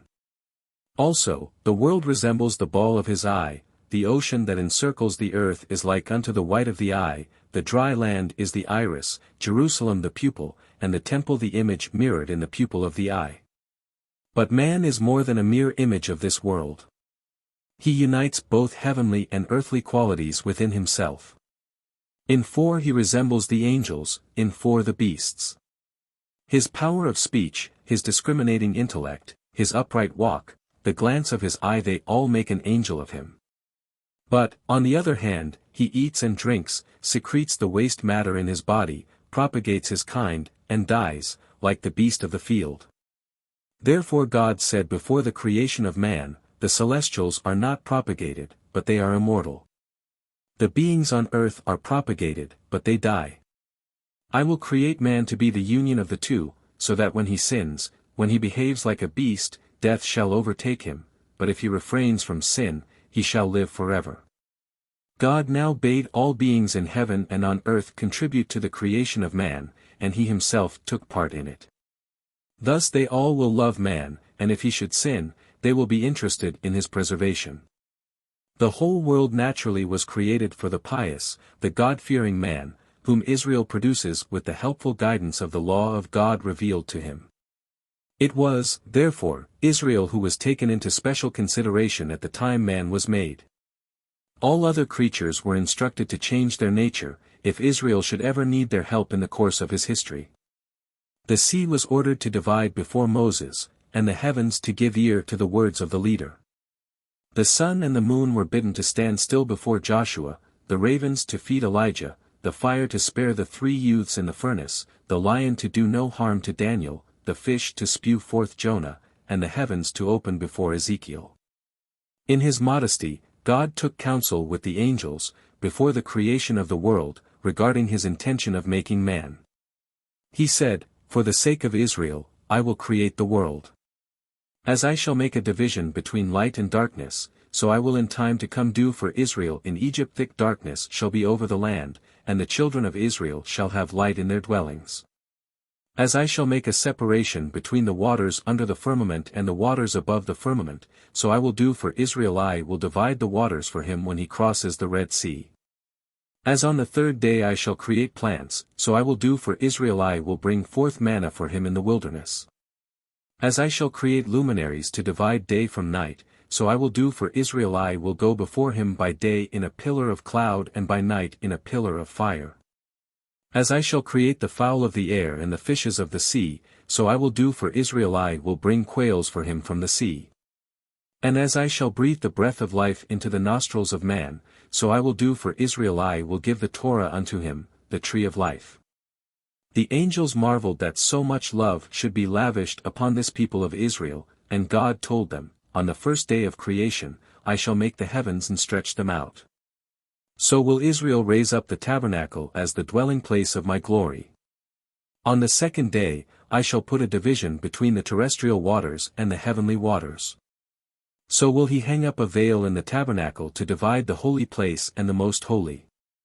On the 3rd day, I shall make the earth put forth grass and herb.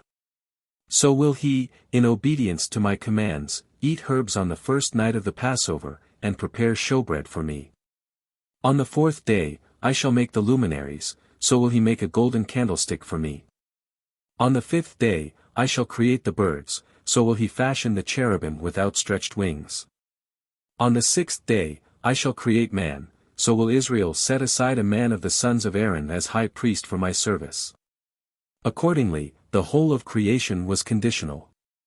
God said to the things he made on the first 6 days, "If Israel accepts the Torah, you will continue and endure, otherwise, I shall turn everything back into chaos again." The whole world was thus kept in suspense and dread until the day of the revelation on Sinai, when Israel received and accepted the Torah, and so fulfilled the condition made by God at the time when he created the universe. The angels and the creation of man. God in his wisdom having resolved to create man, he asked counsel of all around him before he proceeded to execute his purpose and example to man, be he never so great and distinguished. Not to scorn the advice of the humble and lowly. First God called upon heaven and earth, then upon all other things he had created, and last upon the angels. The angels were not all of one opinion. The angel of love favored the creation of man, because he would be affectionate and loving. But the angel of truth opposed it, because he would be full of lies.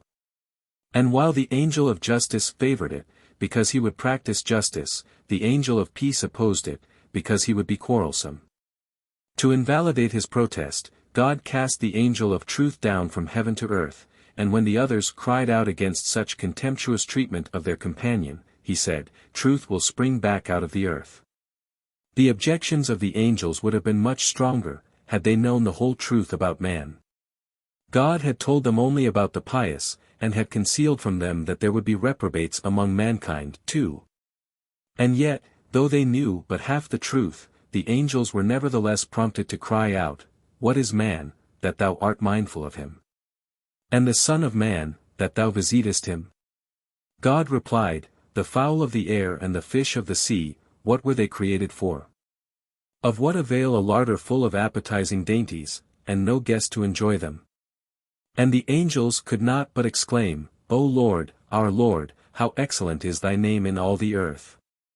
Do as is pleasing in thy sight. For not a few of the angels their opposition bore fatal consequences. When God summoned the band under the archangel Michael, and asked their opinion on the creation of man, they answered scornfully, What is man, that thou art mindful of him? And the Son of Man, that thou visitest him? God thereupon stretched forth his little finger, and all were consumed by fire except their chief Michael. And the same fate befell the band under the leadership of the archangel Gabriel, he alone of all was saved from destruction. The third band consulted was commanded by the archangel Labiel. Taught by the horrible fate of his predecessors, he warned his troop, You have seen what misfortune overtook the angels who said, What is man, that thou art mindful of him? Let us have a care not to do likewise, lest we suffer the same dire punishment. For God will not refrain from doing in the end what he has planned. Therefore it is advisable for us to yield to his wishes. Thus warned, the angels spoke, Lord of the world, it is well that thou hast thought of creating man. Do thou create him according to thy will. And as for us, we will be his attendants and his ministers, and reveal unto him all our secrets. Thereupon God changed Labiel's name to Raphael, the rescuer, because his host of angels had been rescued by his sage advice. He was appointed the angel of healing, who has in his safekeeping all the celestial remedies, the types of the medical remedies used on earth. The creation of Adam. When at last the assent of the angels to the creation of man was given, God said to Gabriel, Go and fetch me dust from the four corners of the earth, and I will create man therewith. Gabriel went forth to do the bidding of the Lord, but the earth drove him away, and refused to let him gather up dust from it.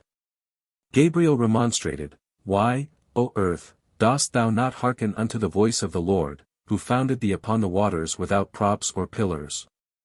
The earth replied, and said, I am destined to become a curse, and to be cursed through man, and if God himself does not take the dust from me, no one else shall ever do it. When God heard this, he stretched out his hand, took of the dust of the ground, and created the first man therewith. Of set purpose the dust was taken from all four corners of the earth, so that if a man from the east should happen to die in the west, or a man from the west in the east, the earth should not dare refuse to receive the dead. And tell him to go whence he was taken. Wherever a man chances to die, and wheresoever he is buried, there will he return to the earth from which he sprang. Also, the dust was of various colors red, black, white, and green-red for the blood, black for the bowels, white for the bones and veins, and green for the pale skin. At this early moment the Torah interfered. She addressed herself to God, O Lord of the world. The world is thine, thou canst do with it as seemeth good in thine eyes. But the man thou art now creating will be few of days and full of trouble and sin. If it be not thy purpose to have forbearance and patience with him, it were better not to call him into being. God replied, Is it for naught I am called long-suffering and merciful? The grace and loving kindness of God revealed themselves particularly in his taking one spoonful of dust from the spot where in time to come the altar would stand, saying, I shall take man from the place of atonement, that he may endure. The soul of man. The care which God exercised in fashioning every detail of the body of man is as naught in comparison with his solicitude for the human soul. The soul of man was created on the first day, for it is the Spirit of God moving upon the face of the waters. Thus, instead of being the last, man is really the first work of creation. This Spirit, or, to call it by its usual name, the soul of man, possesses 5 different powers. By means of one of them she escapes from the body every night, rises up to heaven, and fetches new life thence for man. With the soul of Adam the souls of all the generations of men were created. They are stored up in a promontory, in the 7th of the heavens, whence they are drawn as they are needed for human body after human body. The soul and body of man are united in this way. When a woman has conceived, the angel of the night, Layla, carries the sperm before God, and God decrees what manner of human being shall become of it, whether it shall be male or female, strong or weak, rich or poor, beautiful or ugly, long or short, fat or thin, and what all its other qualities shall be. Piety and wickedness alone are left to the determination of man himself. Then God makes a sign to the angel appointed over the souls, saying, Bring me the soul so-and-so, which is hidden in paradise, whose name is so-and-so, and whose form is so-and-so. The angel brings the designated soul, and she bows down when she appears in the presence of God, and prostrates herself before him. At that moment, God issues the command, Enter this sperm. The soul opens her mouth, and pleads, O Lord of the world! I am well pleased with the world in which I have been living since the day on which thou didst call me into being. Why dost thou now desire to have me enter this impure sperm, I who am holy and pure, and a part of thy glory? God consoles her, The world which I shall cause thee to enter is better than the world in which thou hast lived hitherto, and when I created thee, it was only for this purpose.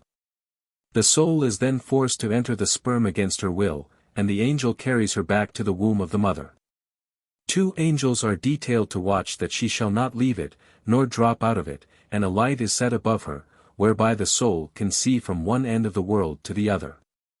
In the morning an angel carries her to paradise, and shows her the righteous, who sit there in their glory, with crowns upon their heads. The angel then says to the soul, Dost thou know who these are? She replies in the negative, and the angel goes on, These whom thou beholdest here were formed, like unto thee, in the womb of their mother. When they came into the world, they observed God's Torah and his commandments. Therefore they became the partakers of this bliss which thou sayest them enjoy.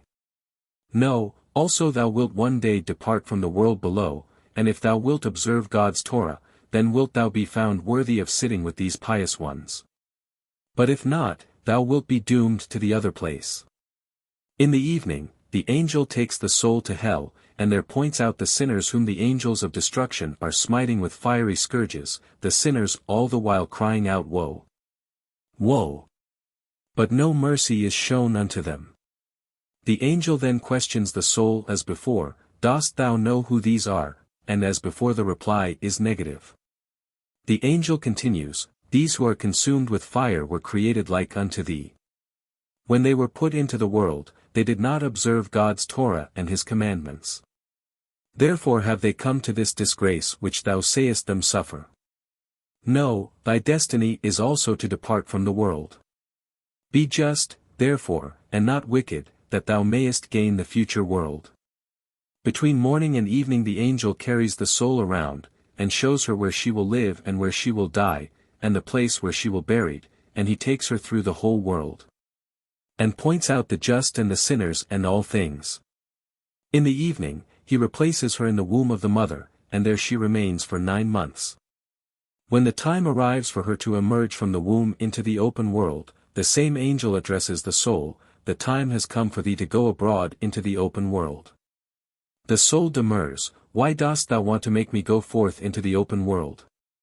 The angel replies, Know that as thou wert formed against thy will, so now thou wilt be born against thy will, and against thy will thou shalt die, and against thy will thou shalt give account of thyself before the King of Kings, the Holy One. Blessed be he. But the soul is reluctant to leave her place. Then the angel fillips the babe on the nose, extinguishes the light at his head, and brings him forth into the world against his will.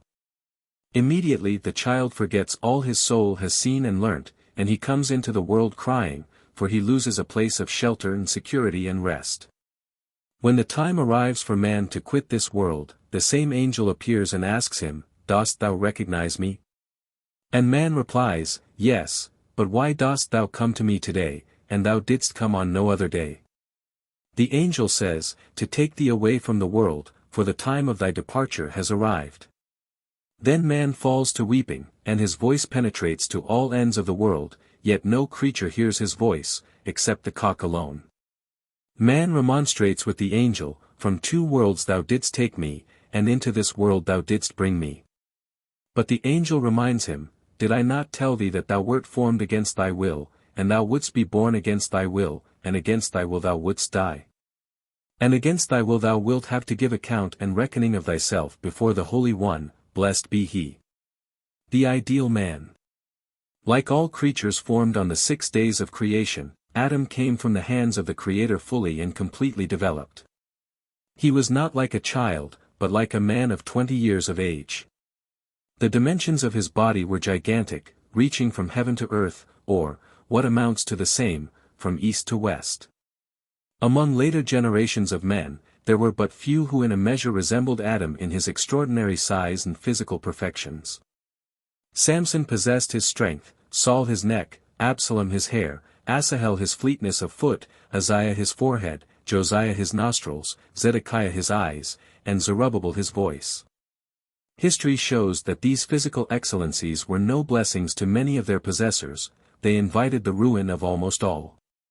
Samson's extraordinary strength caused his death. Saul killed himself by cutting his neck with his own sword. While speeding swiftly, Asahel was pierced by Abner's spear, Absalom was caught up by his hair in an oak, and thus suspended met his death. Uzziah was smitten with leprosy upon his forehead. The darts that killed Josiah entered through his nostrils, and Zedekiah's eyes were blinded. The generality of men inherited as little of the beauty as of the portentous size of their first father. The fairest women compared with Sarah are as apes compared with a human being. Sarah's relation to Eve is the same, and, again, Eve was but as an ape compared with Adam. His person was so handsome that the very sole of his foot obscured the splendor of the sun. His spiritual qualities kept pace with his personal charm, for God had fashioned his soul with particular care. She is the image of God, and as God fills the world, so the soul fills the human body, as God sees all things, and is seen by none, so the soul sees, but cannot be seen, as God guides the world, so the soul guides the body. As God in his holiness is pure, so is the soul, and as God dwells in secret, so doth the soul. When God was about to put a soul into Adam's clod-like body, he said, "At which point shall I breathe the soul into him? Into the mouth? Nay, for he will use it to speak ill of his fellowman. Into the eyes? With them he will wink lustfully. Into the ears? They will hearken to slander and blasphemy. I will breathe her into his nostrils. As they discern the unclean and reject it, and take in the fragrant, so the pious will shun sin, and will cleave to the words of the Torah." The perfections of Adam's soul showed themselves as soon as he received her, indeed, while he was still without life. In the hour that intervened between breathing a soul into the first man and his becoming alive, God revealed the whole history of mankind to him. He showed him each generation and its leaders. Each generation and its prophets. Each generation and its teachers, each generation and its scholars, each generation and its statesmen, each generation and its judges, each generation and its pious members, each generation and its average, commonplace members. And each generation and its impious members. The tale of their years, the number of their days, the reckoning of their hours, and the measure of their steps, all were made known unto him. Of his own free will Adam relinquished 70 of his allotted years. His appointed span was to be 1,000 years, one of the Lord's days. But he saw that only a single minute of life was apportioned to the great soul of David, and he made a gift of 70 years to her, reducing his own years to 930. The wisdom of Adam displayed itself to greatest advantage when he gave names to the animals. Then it appeared that God, in combating the arguments of the angels that opposed the creation of man, had spoken well, when he insisted that man would possess more wisdom than they themselves. When Adam was barely an hour old, God assembled the whole world of animals before him and the angels. The latter were called upon to name the different kinds, but they were not equal to the task. Adam, however, spoke without hesitation, "O Lord of the world. The proper name for this animal is ox, for this one horse, for this one lion, for this one camel." And so he called all in turn by name, suiting the name to the peculiarity of the animal. Then God asked him what his name was to be, and he said Adam, because he had been created out of Adamah, dust of the earth.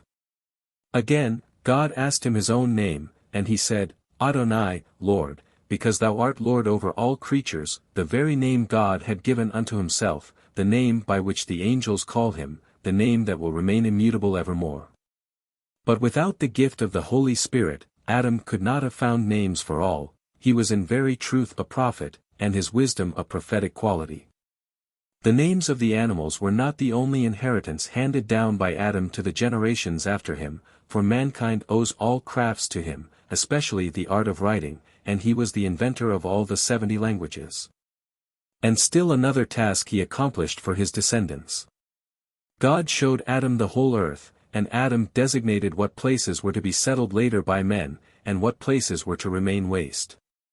The fall of Satan. The extraordinary qualities with which Adam was blessed, physical and spiritual as well, aroused the envy of the angels. They attempted to consume him with fire, and he would have perished, had not the protecting hand of God rested upon him, and established peace between him and the heavenly host. In particular, Satan was jealous of the first man, and his evil thoughts finally led to his fall. After Adam had been endowed with a soul, God invited all the angels to come and pay him reverence and homage. Satan, the greatest of the angels in heaven, with 12 wings, instead of 6 like all the others, refused to pay heed to the behest of God, saying, "Thou didst create us angels from the splendor of the Shekinah. And now thou dost command us to cast ourselves down before the creature which thou didst fashion out of the dust of the ground." God answered, "Yet this dust of the ground has more wisdom and understanding than thou."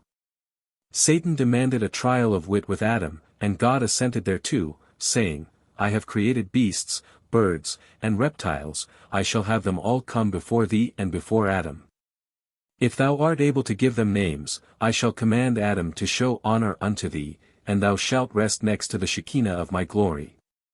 But if not, and Adam calls them by the names I have assigned to them, then thou wilt be subject to Adam, and he shall have a place in my garden, and cultivate it." Thus spake God, and he betook himself to paradise, Satan following him. When Adam beheld God, he said to his wife, "O come, let us worship and bow down, let us kneel before the Lord our Maker." Now Satan attempted to assign names to the animals. He failed with the first 2 that presented themselves, the ox and the cow. God led 2 others before him, the camel and the donkey, with the same result. Then God turned to Adam, and questioned him regarding the names of the same animals, framing his questions in such wise that the first letter of the first word was the same as the first letter of the name of the animal standing before him. Thus Adam divined the proper name, and Satan was forced to acknowledge the superiority of the first man. Nevertheless he broke out in wild outcries that reached the heavens, and he refused to do homage unto Adam as he had been bidden. The host of angels led by him did likewise, in spite of the urgent representations of Michael, who was the first to prostrate himself before Adam in order to show a good example to the other angels. Michael addressed Satan, "Give adoration to the image of God. But if thou doest it not, then the Lord God will break out in wrath against thee." Satan replied, "If he breaks out in wrath against me, I will exalt my throne above the stars of God, I will be like the Most High." At once God flung Satan and his host out of heaven, down to the earth, and from that moment dates the enmity between Satan and man. Woman. When Adam opened his eyes the first time, and beheld the world about him, he broke into praise of God, "How great are thy works, O Lord!" But his admiration for the world surrounding him did not exceed the admiration all creatures conceived for Adam. They took him to be their creator, and they all came to offer him adoration. But he spoke, "Why do you come to worship me? Nay, you and I together will acknowledge the majesty and the might of him who hath created us all. The Lord reigneth," he continued, "he is apparelled with majesty." And not alone the creatures on earth, even the angels thought Adam the Lord of all, and they were about to salute him with, "Holy, holy, holy, is the Lord of hosts," when God caused sleep to fall upon him. And then the angels knew that he was but a human being. The purpose of the sleep that enfolded Adam was to give him a wife, so that the human race might develop, and all creatures recognize the difference between God and man. When the earth heard what God had resolved to do, it began to tremble and quake. "I have not the strength," it said, "to provide food for the herd of Adam's descendants." But God pacified it with the words, "I and thou together, we will find food for the herd." Accordingly, time was divided between God and the earth, God took the night, and the earth took the day. Refreshing sleep nourishes and strengthens man, it affords him life and rest, while the earth brings forth produce with the help of God, who waters it. Yet man must work the earth to earn his food.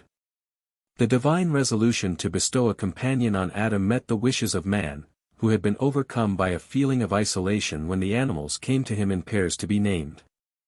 To banish his loneliness, Lilith was first given to Adam as wife. Like him, she had been created out of the dust of the ground. But she remained with him only a short time, because she insisted upon enjoying full equality with her husband.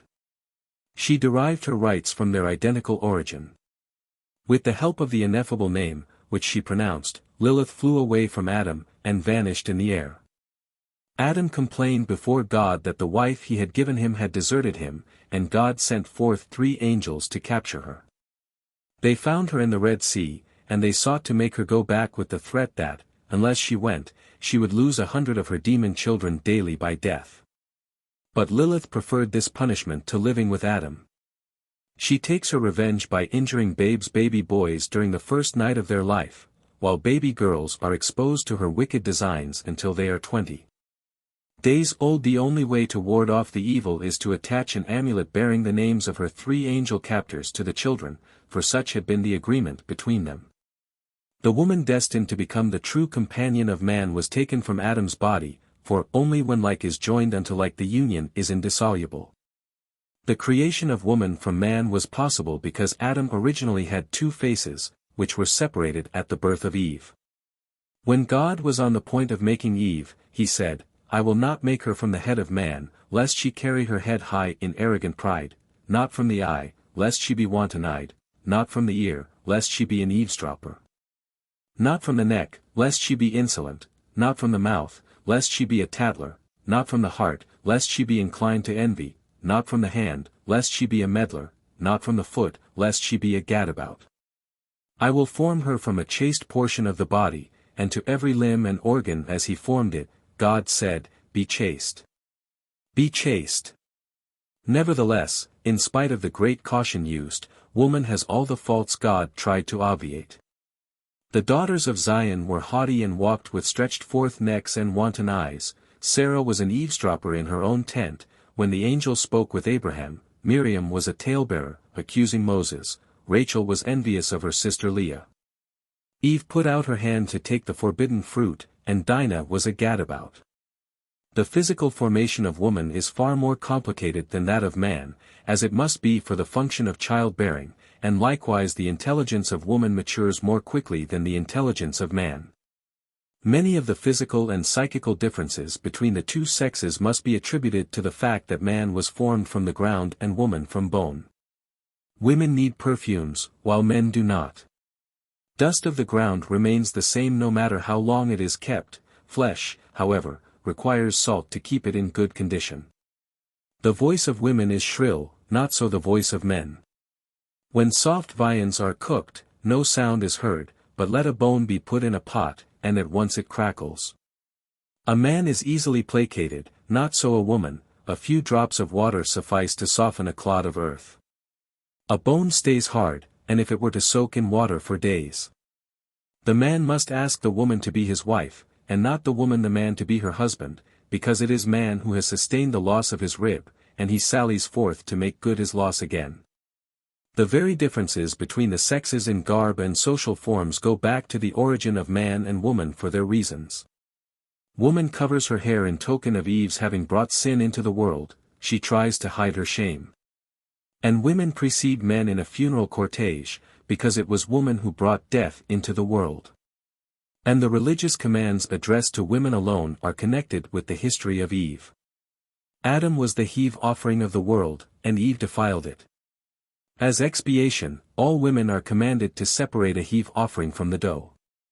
And because woman extinguished the light of man's soul, she is bidden to kindle the Sabbath light. Adam was first made to fall into a deep sleep before the rib for Eve was taken from his side. For, had he watched her creation, she would not have awakened love in him. To this day it is true that men do not appreciate the charms of women whom they have known and observed from childhood up. Indeed, God had created a wife for Adam before Eve, but he would not have her, because she had been made in his presence. Knowing well all the details of her formation, he was repelled by her. But when he roused himself from his profound sleep, and saw Eve before him in all her surprising beauty and grace, he exclaimed, "This is she who caused my heart to throb many a night." Yet he discerned at once what the nature of woman was. She would, he knew, seek to carry her point with man either by entreaties and tears, or flattery and caresses. He said, therefore, "This is my never-silent bell." The wedding of the first couple was celebrated with pomp never repeated in the whole course of history since. God himself, before presenting her to Adam, attired and adorned Eve as a bride. Yea, he appealed to the angels, saying, "Come, let us perform services of friendship for Adam and his helpmate, for the world rests upon friendly services, and they are more pleasing in my sight than the sacrifices Israel will offer upon the altar." The angels accordingly surrounded the marriage canopy, and God pronounced the blessings upon the bridal couple, as the Hazan does under the huppah. The angels then danced and played upon musical instruments before Adam and Eve in their 10 bridal chambers of gold, pearls, and precious stones, which God had prepared for them. Adam called his wife Isha, and himself he called Ish, abandoning the name Adam, which he had borne before the creation of Eve. For the reason that God added his own name Yah to the names of the man and the woman Yah to Ish and he to Isha to indicate that as long as they walked in the ways of God and observed his commandments, his name would shield them against all harm. But if they went astray, his name would be withdrawn, and instead of Ish there would remain Esh, fire, a fire issuing from each and consuming the other. Adam and Eve in Paradise.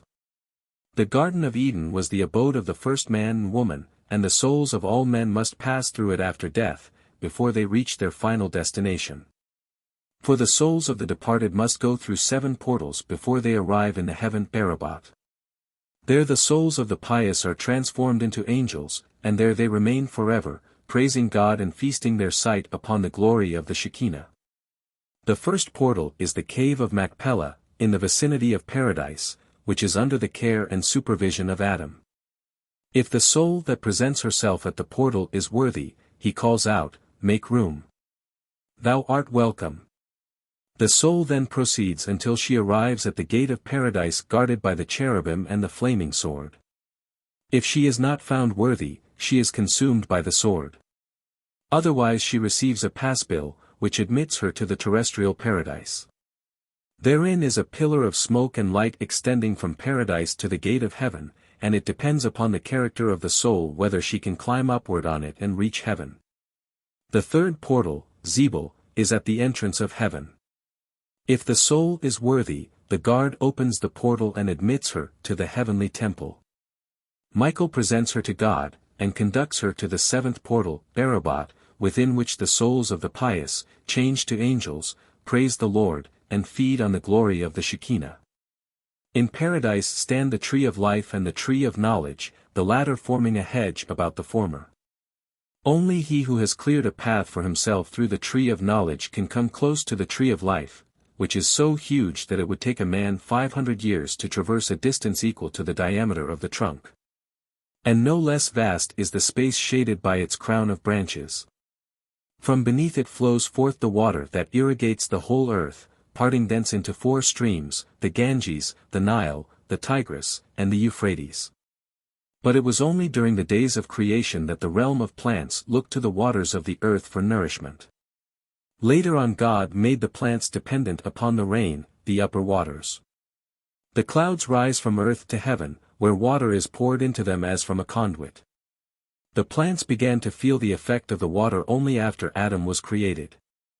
Although they had been brought forth on the 3rd day, God did not permit them to sprout and appear above the surface of the earth, until Adam prayed to him to give food unto them, for God longs for the prayers of the pious. Paradise being such as it was, naturally, not necessary for Adam to work the land.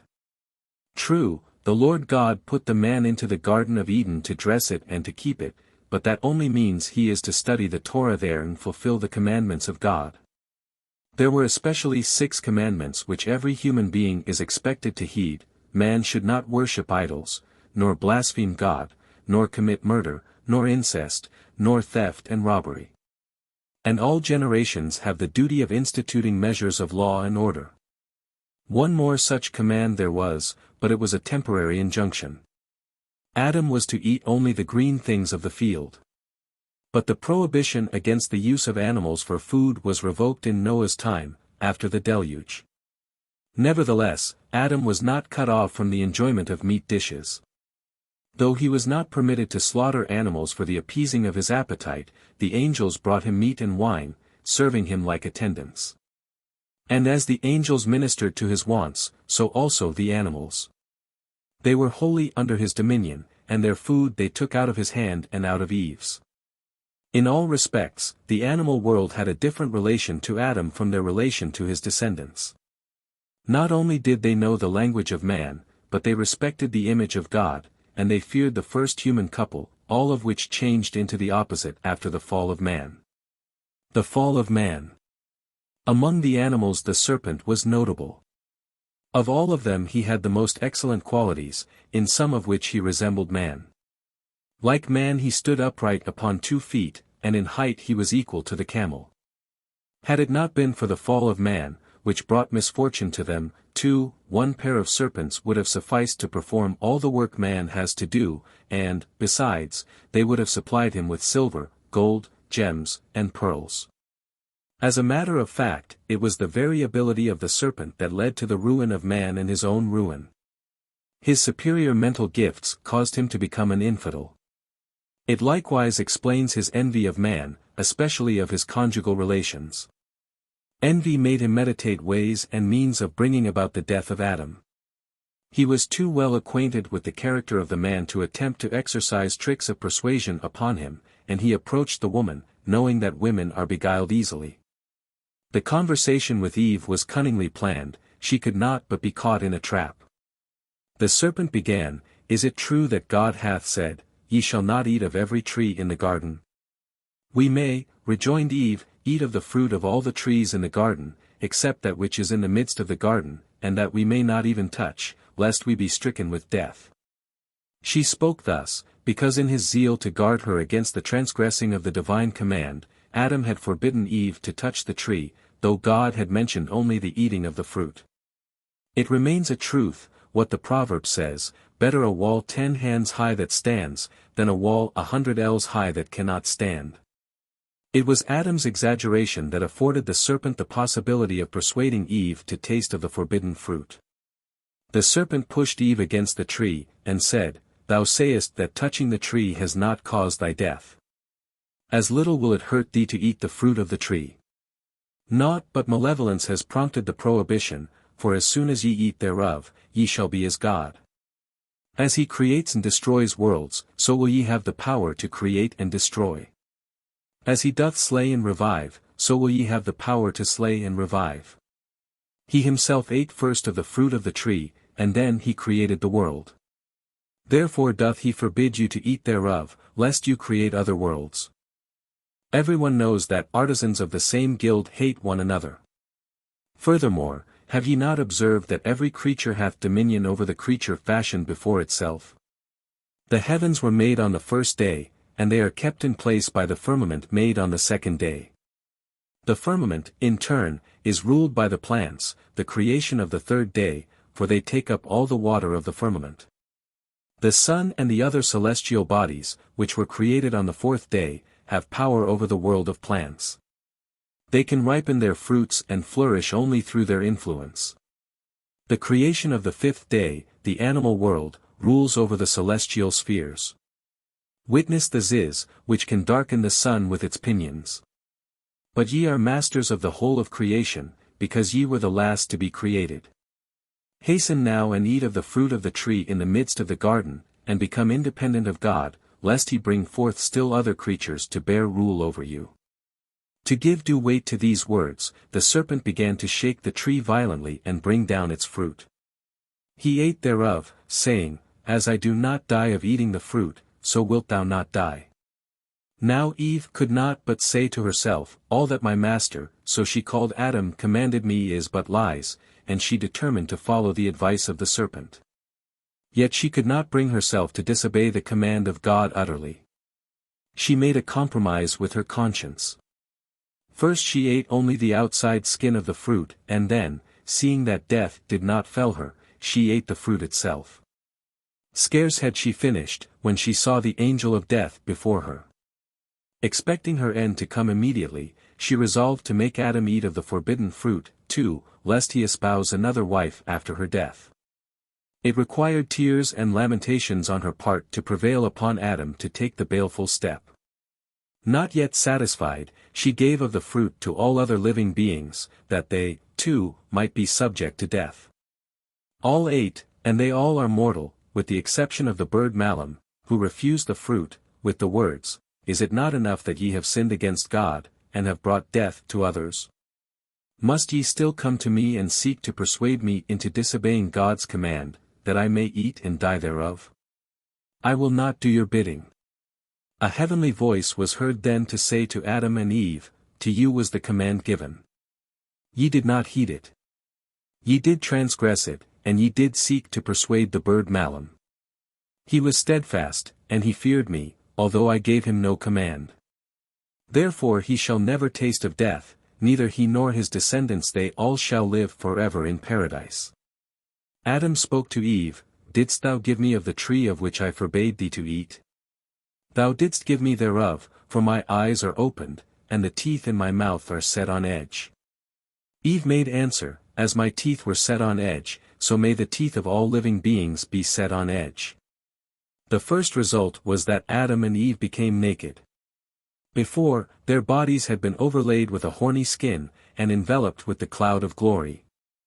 No sooner had they violated the command given them than the cloud of glory and the horny skin dropped from them, and they stood there in their nakedness, and ashamed. Adam tried to gather leaves from the trees to cover part of their bodies, but he heard one tree after the other say, "There is the thief that deceived his Creator. Nay, the foot of pride shall not come against me, nor the hand of the wicked touch me. Hence, and take no leaves from me." Only the fig tree granted him permission to take of its leaves. That was because the fig was the forbidden fruit itself. Adam had the same experience as that prince who seduced one of the maidservants in the palace. When the king, his father, chased him out, he vainly sought a refuge with the other maidservants, but only she who had caused his disgrace would grant him assistance. The punishment. As long as Adam stood naked, casting about for means of escape from his embarrassment, God did not appear unto him, for one should not strive to see a man in the hour of his disgrace. He waited until Adam and Eve had covered themselves with fig leaves. But even before God spoke to him, Adam knew what was impending. He heard the angels announce, "God betaketh himself unto those that dwell in paradise." He heard more, too. He heard what the angels were saying to one another about his fall, and what they were saying to God. In astonishment the angels exclaimed, "What? He still walks about in paradise? He is not yet dead." Whereupon God, "I said to him, In the day that thou eatest thereof, thou shalt surely die. Now, ye know not what manner of day I meant, one of my days of 1,000 years, or one of your days. I will give him one of my days. He shall have 930 years to live, and 70 to leave to his descendants." When Adam and Eve heard God approaching, they hid among the trees, which would not have been possible before the fall. Before he committed his trespass, Adam's height was from the heavens to the earth, but afterward it was reduced to 100 ells. Another consequence of his sin was the fear Adam felt when he heard the voice of God. Before his fall it had not disquieted him in the least. Hence it was that when Adam said, "I heard thy voice in the garden, and I was afraid," God replied, "Aforetime thou wert not afraid, and now thou art afraid." God refrained from reproaches at first. Standing at the gate of paradise, he but asked, "Where art thou, Adam?" Thus did God desire to teach man a rule of polite behavior, never to enter the house of another without announcing himself. It cannot be denied, the words, "Where art thou?" were pregnant with meaning. They were intended to bring home to Adam the vast difference between his latter and his former state, between his supernatural size then and his shrunken size now. Between the lordship of God over him then and the lordship of the serpent over him now. At the same time, God wanted to give Adam the opportunity of repenting of his sin, and he would have received divine forgiveness for it. But so far from repenting of it, Adam slandered God, and uttered blasphemies against him. When God asked him, "Hast thou eaten of the tree whereof I commanded thee thou shouldst not eat?" he did not confess his sin, but excused himself with the words, "O Lord of the world! As long as I was alone, I did not fall into sin, but as soon as this woman came to me, she tempted me." God replied, "I gave her unto thee as a help, and thou art ungrateful when thou accusest her, saying, She gave me of the tree. Thou shouldst not have obeyed her, for thou art the head, and not she." God, who knows all things, had foreseen exactly this, and he had not created Eve until Adam had asked him for a helpmate, so that he might not have apparently good reason for reproaching God with having created woman. As Adam tried to shift the blame for his misdeed from himself, so also Eve. She, like her husband, did not confess her transgression and pray for pardon, which would have been granted to her. Gracious as God is, he did not pronounce the doom upon Adam and Eve until they showed themselves stiff-necked. Not so with the serpent. God inflicted the curse upon the serpent without hearing his defense. For the serpent is a villain, and the wicked are good debaters. If God had questioned him, the serpent would have answered, "Thou didst give them a command, and I did contradict it. Why did they obey me, and not thee?" Therefore God did not enter into an argument with the serpent, but straightway decreed the following 10 punishments: the mouth of the serpent was closed, and his power of speech taken away, his hands and feet were hacked off. The earth was given him as food, he must suffer great pain in sloughing his skin, enmity is to exist between him and man, if he eats the choicest viands, or drinks the sweetest beverages, they all change into dust in his mouth. The pregnancy of the female serpent lasts 7 years, men shall seek to kill him as soon as they catch sight of him, even in the future world, where all beings will be blessed, he will not escape the punishment decreed for him. He will vanish from out of the Holy Land if Israel walks in the ways of God. Furthermore, God spake to the serpent, "I created thee to be king over all animals, cattle and the beasts of the field alike, but thou wast not satisfied. Therefore thou shalt be cursed above all cattle and above every beast of the field. I created thee of upright posture, but thou wast not satisfied. Therefore thou shalt go upon thy belly. I created thee to eat the same food as man. But thou wast not satisfied. Therefore thou shalt eat dust all the days of thy life. Thou didst seek to cause the death of Adam in order to espouse his wife. Therefore I will put enmity between thee and the woman." How true it is, he who lusts after what is not his due, not only does he not attain his desire, but he also loses what he has. As angels had been present when the doom was pronounced upon the serpent, for God had convoked a Sanhedrin of 71 angels when he sat in judgment upon him, so the execution of the decree against him was entrusted to angels. They descended from heaven, and chopped off his hands and feet. His suffering was so great that his agonized cries could be heard from one end of the world to the other. The verdict against Eve also consisted of 10 curses, the effect of which is noticeable to this day in the physical, spiritual, and social state of woman. It was not God himself who announced her fate to Eve. The only woman with whom God ever spoke was Sarah. In the case of Eve, he made use of the services of an interpreter. Finally, also the punishment of Adam was tenfold, he lost his celestial clothing, God stripped it off him. In sorrow he was to earn his daily bread, the food he ate was to be turned from good into bad, his children were to wander from land to land, his body was to exude sweat, he was to have an evil inclination. In death his body was to be a prey of the worms, animals were to have power over him, in that they could slay him, his days were to be few and full of trouble, in the end he was to render account of all his doings on earth. These 3 sinners were not the only ones to have punishment dealt out to them. The earth fared no better, for it had been guilty of various misdemeanors. In the first place, it had not entirely heeded the command of God given on the 3rd day, to bring forth tree of fruit. What God had desired was a tree the wood of which was to be as pleasant to the taste as the fruit thereof.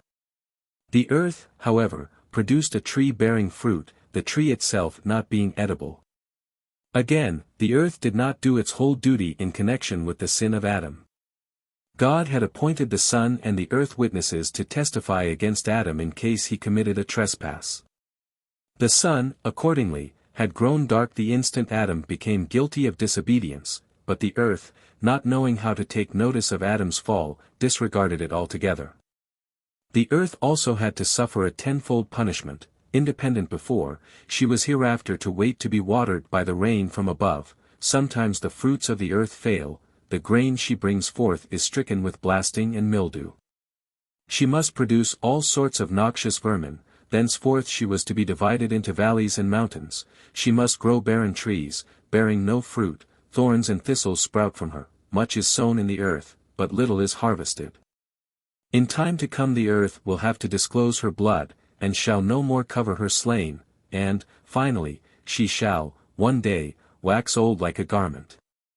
When Adam heard the words, "Thorns and thistles shall it bring forth," concerning the ground, a sweat broke out on his face, and he said, "What? Shall I and my cattle eat from the same manger?" The Lord had mercy upon him, and spoke, "In view of the sweat of thy face, thou shalt eat bread." The earth is not the only thing created that was made to suffer through the sin of Adam. The same fate overtook the moon. When the serpent seduced Adam and Eve, and exposed their nakedness, they wept bitterly, and with them wept the heavens, and the sun and the stars, and all created beings and things up to the throne of God. The very angels and the celestial beings were grieved by the transgression of Adam. The moon alone laughed, wherefore God grew wroth, and obscured her light. Instead of shining steadily like the sun, all the length of the day, she grows old quickly, and must be born and reborn, again and again. The callous conduct of the moon offended God, not only by way of contrast with the compassion of all other creatures, but because he himself was full of pity for Adam and his wife. He made clothes for them out of the skin stripped from the serpent. He would have done even more. He would have permitted them to remain in paradise, if only they had been penitent. But they refused to repent, and they had to leave, lest their godlike understanding urged them to ravage the tree of life, and they learned to live forever. As it was, when God dismissed them from paradise, he did not allow the divine quality of justice to prevail entirely. He associated mercy with it. As they left, he said, "Oh, what a pity that Adam was not able to observe the command laid upon him for even a brief span of time." To guard the entrance to paradise, God appointed the cherubim, called also the ever-turning sword of flames, because angels can turn themselves from one shape into another at need. Instead of the tree of life, God gave Adam the Torah, which likewise is a tree of life to them that lay hold upon her, and he was permitted to take up his abode in the vicinity of paradise in the east.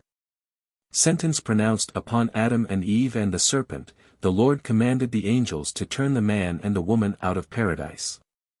They began to weep and supplicate bitterly, and the angels took pity upon them and left the divine command unfulfilled, until they could petition God to mitigate his severe verdict.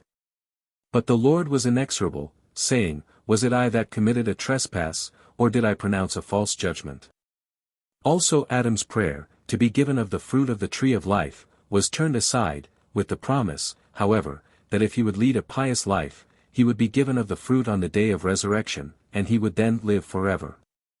Seeing that God had resolved unalterably, Adam began to weep again and implore the angels to grant him at least permission to take sweet-scented spices with him out of paradise, that outside, too, he might be able to bring offerings unto God, and his prayers be accepted before the Lord. Thereupon the angels came before God, and spake, "King unto everlasting, command thou us to give Adam sweet-scented spices of paradise," and God heard their prayer. Thus Adam gathered saffron, nard, calamus, and cinnamon, and all sorts of seeds besides for his sustenance. Laden with these, Adam and Eve left paradise, and came upon earth. They had enjoyed the splendors of paradise but a brief span of time, but a few hours. It was in the first hour of the sixth day of creation that God conceived the idea of creating man. In the second hour, he took counsel with the angels. In the third, he gathered the dust for the body of man. In the fourth, he formed Adam. In the fifth, he clothed him with skin. In the sixth, the soulless shape was complete, so that it could stand upright. In the 7th, a soul was breathed into it, in the 8th, man was led into paradise, in the 9th, the divine command prohibiting the fruit of the tree in the midst of the garden was issued to him, in the 10th, he transgressed the command. In the 11th, he was judged, and in the 12th hour of the day, he was cast out of paradise, in atonement for his sin. This eventful day was the 1st of the month of Tishri. Therefore God spoke to Adam, Thou shalt be the prototype of thy children. As thou hast been judged by me on this day and absolved, so thy children Israel shall be judged by me on this New Year's day, and they shall be absolved. Each day of creation brought forth 3 things, the first, heaven, earth, and light, the second, the firmament, Gehenna, and the angels, the third, trees, herbs, and paradise, the fourth, sun, moon, and stars. And the 5th, fishes, birds, and Leviathan. As God intended to rest on the 7th day, the Sabbath, the 6th day had to do double duty. It brought forth 6 creations, Adam, Eve, cattle, reptiles, the beasts of the field, and demons. The demons were made shortly before the Sabbath came in, and they are, therefore, incorporeal spirits. The Lord had no time to create bodies for them. In the twilight, between the 6th day and the Sabbath, 10 creations were brought forth, the rainbow, invisible until Noah's time, the manna, water springs, whence Israel drew water for his thirst in the desert. The writing upon the 2 tables of stone given at Sinai, the pen with which the writing was written, the 2 tables themselves, the mouth of Balaam Sheas, the grave of Moses, the cave in which Moses and Elijah dwelt. And the rod of Aaron, with its blossoms and its ripe almonds. Sabbath in heaven. Before the world was created, there was none to praise God and know him. Therefore he created the angels and the holy Haot, the heavens and their host, and Adam as well. They all were to praise and glorify their Creator. During the week of creation, however, there was no suitable time to proclaim the splendor and praise of the Lord. Only on the Sabbath, when all creation rested, the beings on earth and in heaven, all together, broke into song and adoration when God ascended his throne and sate upon it. It was the throne of joy upon which he sate, and he had all the angels pass before him, the angel of the water, the angel of the rivers, the angel of the mountains, the angel of the hills, the angel of the abysses, the angel of the deserts. The angel of the sun, the angel of the moon, the angel of the Pleiades, the angel of Orion, the angel of the herbs, the angel of paradise, the angel of Gehenna, the angel of the trees, the angel of the reptiles, the angel of the wild beasts. The angel of the domestic animals, the angel of the fishes, the angel of the locusts, the angel of the birds, the chief angel of the angels, the angel of each heaven, the chief angel of each division of the heavenly hosts. The chief angel of the holy Haot, the chief angel of the cherubim, the chief angel of the Ophanim, and all the other splendid, terrible, and mighty angel chiefs. They all appeared before God with great joy, laved in a stream of joy, and they rejoiced and danced and sang, and extolled the Lord with many praises and many instruments. The ministering angels began, Let the glory of the Lord endure forever. And the rest of the angels took up the psalm with the words, Let the Lord rejoice in his works. Arabot, the 7th heaven, was filled with joy and glory, splendor and strength, power and might and pride and magnificence and grandeur, praise and jubilation, song and gladness, steadfastness and righteousness, honor and adoration. Then God bade the angel of the Sabbath seat himself upon a throne of glory, and he brought before him the chiefs of the angels of all the heavens and all the abysses, and bade them dance and rejoice, saying, Sabbath it is unto the Lord. And the exalted princes of the heavens responded, Unto the Lord it is Sabbath. Even Adam was permitted to ascend to the highest heaven, to take part in the rejoicing over the Sabbath. By bestowing Sabbath joy upon all beings, not excepting Adam, thus did the Lord dedicate his creation. Seeing the majesty of the Sabbath, its honor and greatness, and the joy it conferred upon all, being the fount of all joy, Adam intoned a song of praise for the Sabbath day. Then God said to him, Thou singest a song of praise to the Sabbath day, and singest none to me, the God of the Sabbath? Thereupon the Sabbath rose from his seat, and prostrated himself before God, saying, It is a good thing to give thanks unto the Lord, and the whole of creation added, and to sing praises unto thy name, O Most High. This was the first Sabbath, and this its celebration in heaven by God and the angels. The angels were informed at the same time that in days to come Israel would hallow the day in similar manner. God told them, I will set aside for myself a people from among all the peoples. This people will observe the Sabbath, and I will sanctify it to be my people, and I will be God unto it. From all that I have seen, I have chosen the seed of Israel holy, and I have inscribed him as my firstborn son, and I sanctified him unto myself unto all eternity, him and the Sabbath, that he keep the Sabbath and hallow it from all work. For Adam the Sabbath had a peculiar significance. When he was made to depart out of paradise in the twilight of the Sabbath eve, the angels called after him, Adam did not abide in his glory overnight. Then the Sabbath appeared before God as Adam's defender, and he spoke, O Lord of the world! During the 6 working days no creature was slain. If thou wilt begin now by slaying Adam, what will become of the sanctity and the blessing of the Sabbath? In this way Adam was rescued from the fires of hell, the meet punishment for his sins, and in gratitude he composed a psalm in honor of the Sabbath, which David later embodied in his Psalter. Still another opportunity was given to Adam to learn and appreciate the value of the Sabbath. The celestial light, whereby Adam could survey the world from end to end, should properly have been made to disappear immediately after his sin.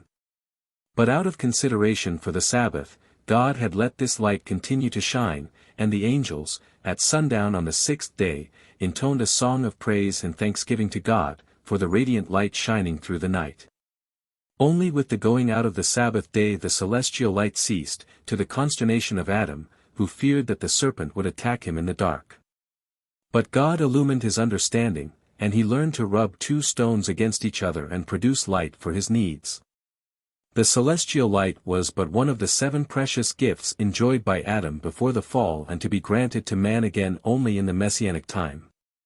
The others are the resplendence of his countenance, life eternal, his tall stature.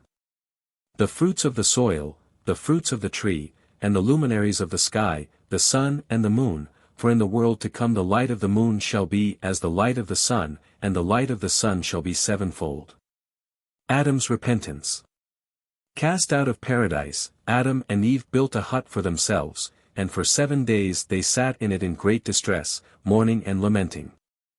At the end of the 7 days, tormented by hunger, they came forth and sought food. For 7 other days, Adam journeyed up and down in the land, looking for such dainties as he had enjoyed in paradise. In vain, he found nothing. Then Eve spoke to her husband, My Lord, if it please thee, slay me. Mayhap God will then take thee back into paradise, for the Lord God became wroth with thee only on account of me. But Adam rejected her plan with abhorrence, and both went forth again on the search for food. 9 days passed, and still they found naught resembling what they had had in paradise. They saw only food fit for cattle and beasts. Then Adam proposed, Let us do penance, mayhap the Lord God will forgive us and have pity on us, and give us something to sustain our life. Knowing that Eve was not vigorous enough to undergo the mortification of the flesh which he purposed to inflict upon himself, he prescribed a penance for her different from his own. He said to her, Arise, and go to the Tigris, take a stone and stand upon it in the deepest part of the river, where the water will reach as high as thy neck. And let no speech issue forth from thy mouth, for we are unworthy to supplicate God, our lips are unclean by reason of the forbidden fruit of the tree. Remain in the water for 37 days. For himself Adam ordained 40 days of fasting, while he stood in the river Jordan in the same way as Eve was to take up her stand in the waters of the Tigris.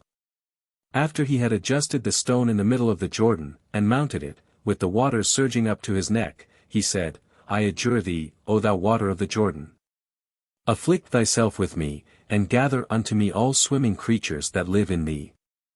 Let them surround me and sorrow with me, and let them not beat their own breasts with grief, but let them beat me. Not they have sinned, only I alone. Very soon they all came, the dwellers in the Jordan, and they encompassed him, and from that moment the water of the Jordan stood still and ceased from flowing. The penance which Adam and Eve laid upon themselves awakened misgivings in Satan.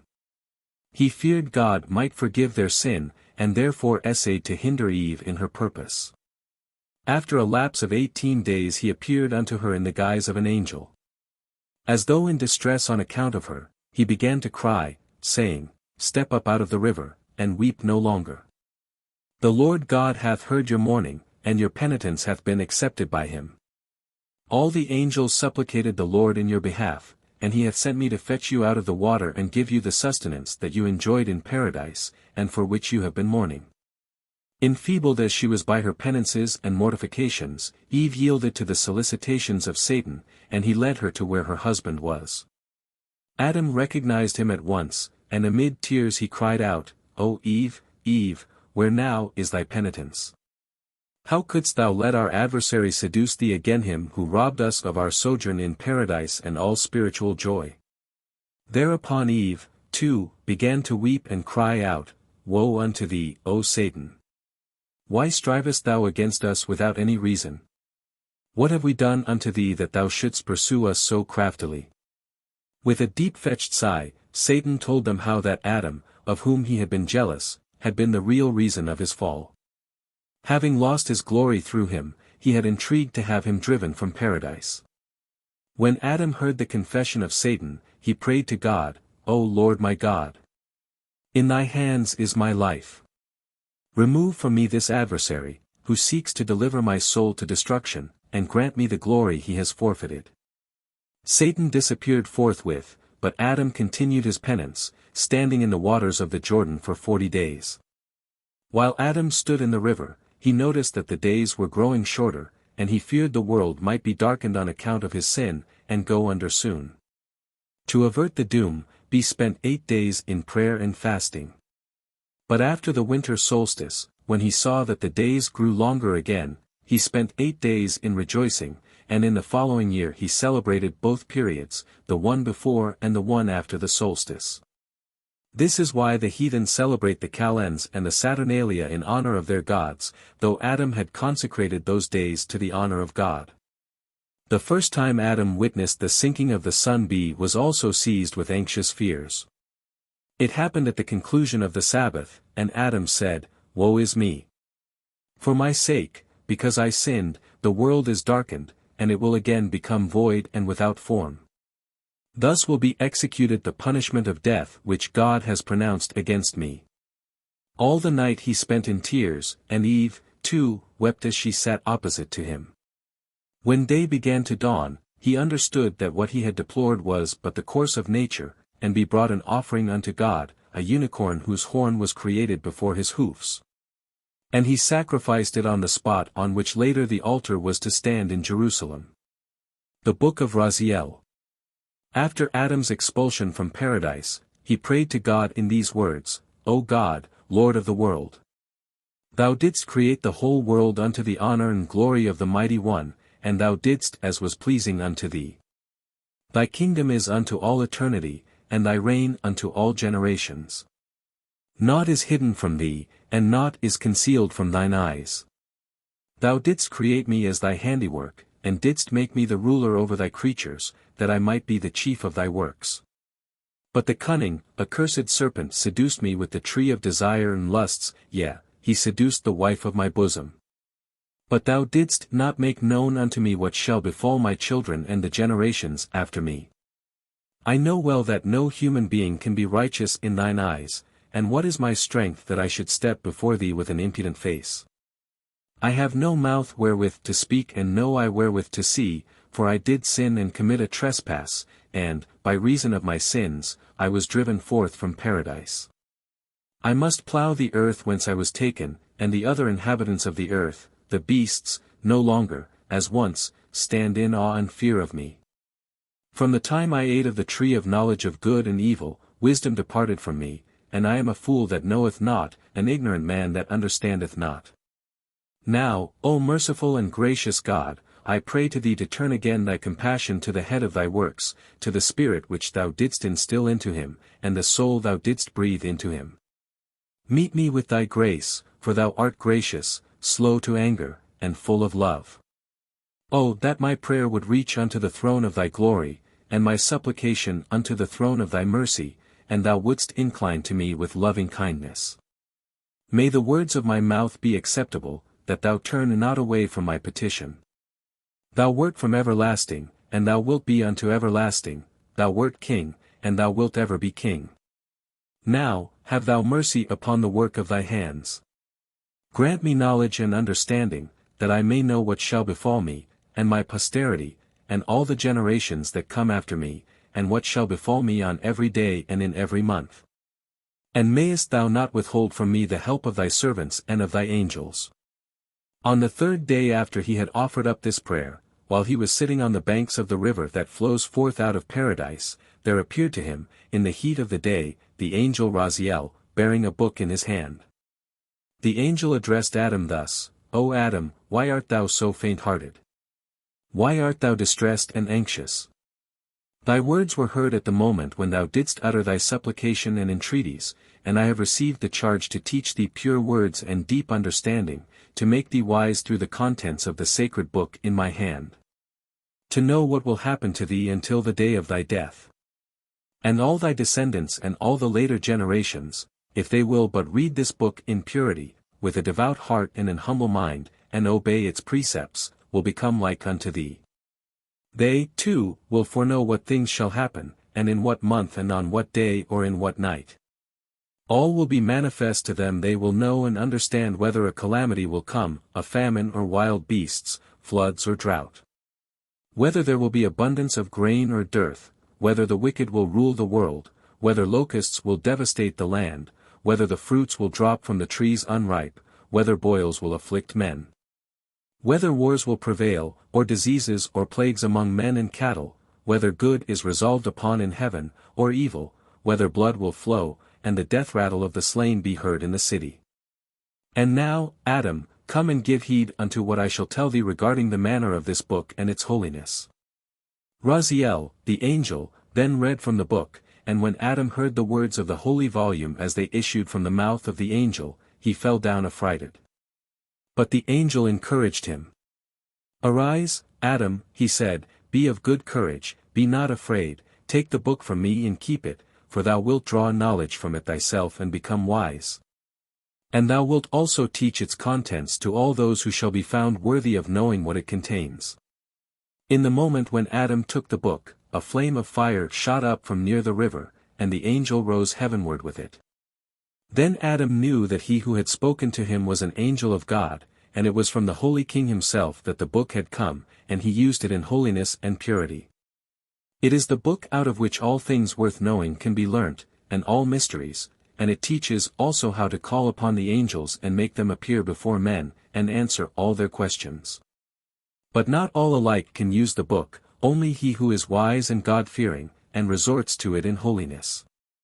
Such an one is secure against all wicked counsels, his life is serene, and when death takes him from this world, he finds repose in a place where there are neither demons nor evil spirits, and out of the hands of the wicked he is quickly rescued. The sickness of Adam. When Adam had lived to be 930 years old, a sickness seized him, and he felt that his days were drawing to an end. He summoned all his descendants, and assembled them before the door of the house of worship in which he had always offered his prayers to God, to give them his last blessing. His family were astonished to find him stretched out on the bed of sickness, for they did not know what pain and suffering were. They thought he was overcome with longing after the fruits of paradise, and for lack of them was depressed. Seth announced his willingness to go to the gates of paradise and beg God to let one of his angels give him of its fruits. But Adam explained to them what sickness and pain are, and that God had inflicted them upon him as a punishment for his sin. Adam suffered violently, tears and groans were wrung from him. Eve sobbed, and said, Adam, my Lord, give me the half of thy sickness, I will gladly bear it. Is it not on account of me that this hath come upon thee? On account of me thou undergoest pain and anguish. Adam bade Eve go with Seth to the gates of paradise and entreat God to have mercy upon him, and send his angel to catch up some of the oil of life flowing from the tree of his mercy and give it to his messengers. The ointment would bring him rest, and banished the pain consuming him. On his way to paradise, Seth was attacked by a wild beast. Eve called out to the assailant, "How durst thou lay hand on the image of God?" The ready answer came, "It is thine own fault. Hadst thou not opened thy mouth to eat of the forbidden fruit, my mouth would not be opened now to destroy a human being." But Seth remonstrated, "Hold thy tongue. Desist from the image of God until the day of judgment." And the beast gave way, saying, "See, I refrain myself from the image of God," and it slunk away to its covert. Arrived at the gates of paradise, Eve and Seth began to cry bitterly, and they besought God with many lamentations to give them oil from the tree of his mercy. For hours they prayed thus. At last the archangel Michael appeared, and informed them that he came as the messenger of God to tell them that their petition could not be granted. Adam would die in a few days, and as he was subject to death, so would be all his descendants. Only at the time of the resurrection, and then only to the pious, the oil of life would be dispensed, together with all the bliss and all the delights of paradise. Returned to Adam, they reported what had happened, and he said to Eve, "What misfortune didst thou bring upon us when thou didst arouse great wrath? See, death is the portion of all our race. Call hither our children and our children's children, and tell them the manner of our sinning." And while Adam lay prostrate upon the bed of pain, Eve told them the story of their fall. Eve's story of the fall. After I was created, God divided paradise and all the animals therein between Adam and me. The east and the north were assigned to Adam, together with the male animals. I was mistress of the west and the south and all the female animals. Satan, smarting under the disgrace of having been dismissed from the heavenly host, resolved to bring about our ruin and avenge himself upon the cause of his discomfiture. He won the serpent over to his side, and pointed out to him that before the creation of Adam the animals could enjoy all that grew in paradise, and now they were restricted to the weeds. To drive Adam from paradise would therefore be for the good of all. The serpent demurred, for he stood in awe of the wrath of God. But Satan calmed his fears, and said, "Do thou but become my vessel, and I shall speak a word through thy mouth wherewith thou wilt succeed in seducing man." The serpent thereupon suspended himself from the wall surrounding paradise, to carry on his conversation with me from without. And this happened at the very moment when my two guardian angels had betaken themselves to heaven to supplicate the Lord. I was quite alone therefore, and when Satan assumed the appearance of an angel, bent over the wall of paradise, and intoned seraphic songs of praise, I was deceived, and thought him an angel. A conversation was held between us, Satan speaking through the mouth of the serpent. "Art thou Eve?" "Yes, it is I." "What art thou doing in paradise?" "The Lord has put us here to cultivate it and eat of its fruits." "That is good. Yet you eat not of all the trees." "That we do, excepting a single one, the tree that stands in the midst of paradise. Concerning it alone, God has forbidden us to eat of it, else, the Lord said, ye will die." The serpent made every effort to persuade me that I had not to fear, that God knew that in the day that Adam and I ate of the fruit of the tree, we should be as he himself. It was jealousy that had made him say, "Ye shall not eat of it." In spite of all his urging, I remained steadfast and refused to touch the tree. Then the serpent engaged to pluck the fruit for me. Thereupon I opened the gate of paradise, and he slipped in. Scarcely was he within, when he said to me, "I repent of my words, I would rather not give thee of the fruit of the forbidden tree." It was but a cunning device to tempt me more. He consented to give me of the fruit only after I swore to make my husband eat of it, too. This is the oath he made me take: by the throne of God, by the cherubim, and by the tree of life, I shall give my husband of this fruit, that he may eat, too. Thereupon the serpent ascended the tree and injected his poison, the poison of the evil inclination, into the fruit, and bent the branch on which it grew to the ground. I took hold of it, but I knew at once that I was stripped of the righteousness in which I had been clothed. I began to weep, because of it and because of the oath the serpent had forced from me. The serpent disappeared from the tree, while I sought leaves wherewith to cover my nakedness, but all the trees within my reach had cast off their leaves at the moment when I ate of the forbidden fruit. There was only one that retained its leaves, the fig tree, the very tree the fruit of which had been forbidden to me. I summoned Adam, and by means of blasphemous words I prevailed upon him to eat of the fruit. As soon as it had passed his lips, he knew his true condition, and he exclaimed against me, Thou wicked woman, what hast thou brought down upon me? Thou hast removed me from the glory of God. At the same time Adam and I heard the archangel Michael blow his trumpet, and all the angels cried out, Thus saith the Lord, Come ye with me to paradise and hearken unto the sentence which I will pronounce upon Adam. We hid ourselves because we feared the judgment of God. Sitting in his chariot drawn by cherubim, the Lord, accompanied by angels uttering his praise, appeared in paradise. At his coming the bare trees again put forth leaves. His throne was erected by the tree of life, and God addressed Adam, Adam, where dost thou keep thyself in hiding? Thinkest thou I cannot find thee? Can a house conceal itself from its architect? Adam tried to put the blame on me, who had promised to hold him harmless before God. And I in turn accused the serpent. But God dealt out justice to all three of us.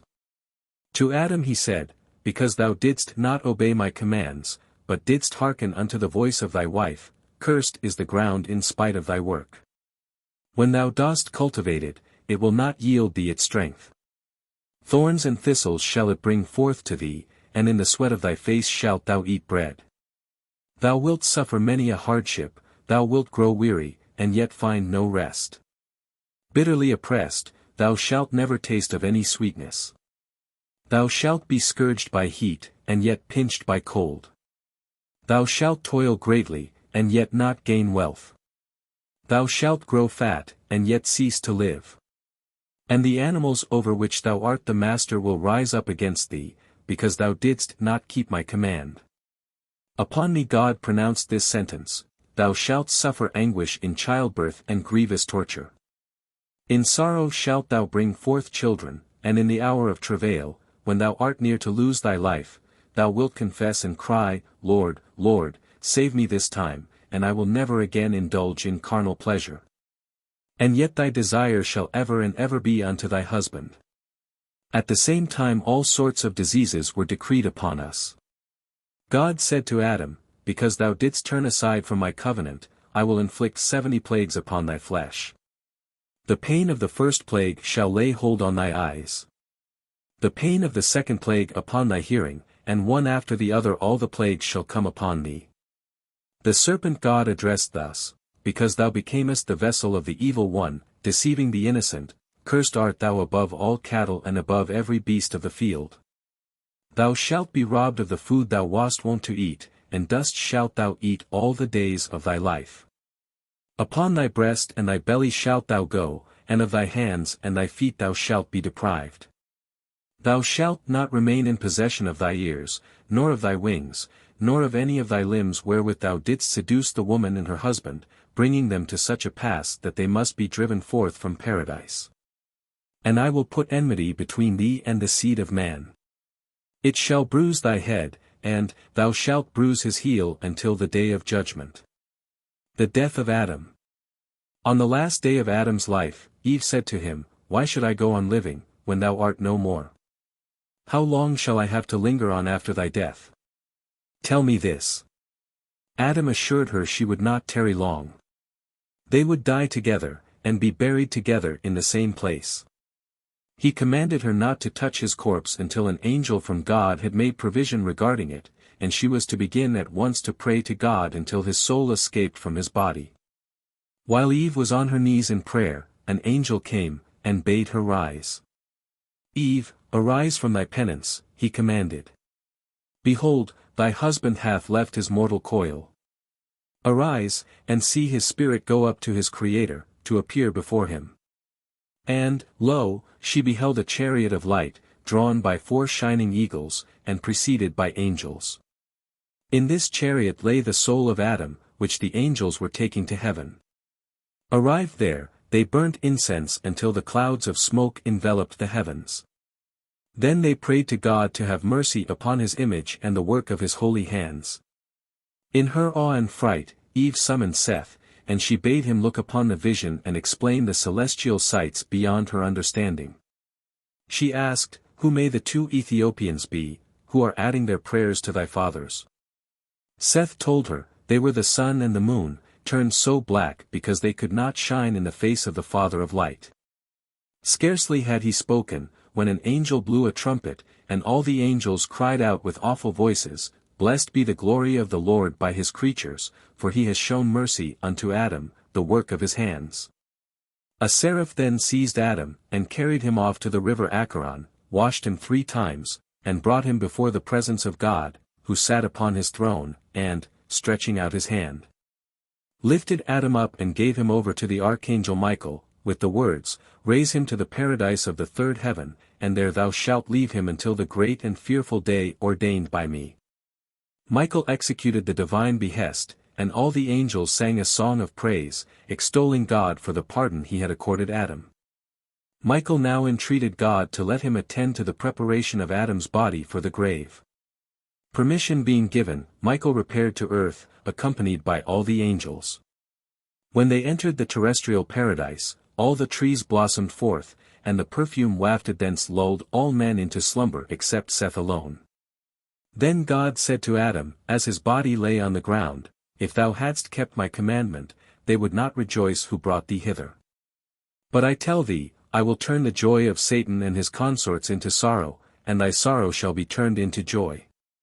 I will restore thee to thy dominion, and thou shalt sit upon the throne of thy seducer, while he shall be damned, with those who hearken unto him."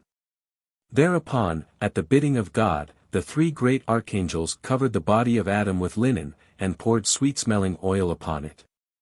With it they interred also the body of Abel, which had lain unburied since Cain had slain him, for all the murderer's efforts to hide it had been in vain. The corpse again and again sprang forth from the earth, and a voice issued thence, proclaiming, "No creature shall rest in the earth until the first one of all has returned the dust to me of which it was formed."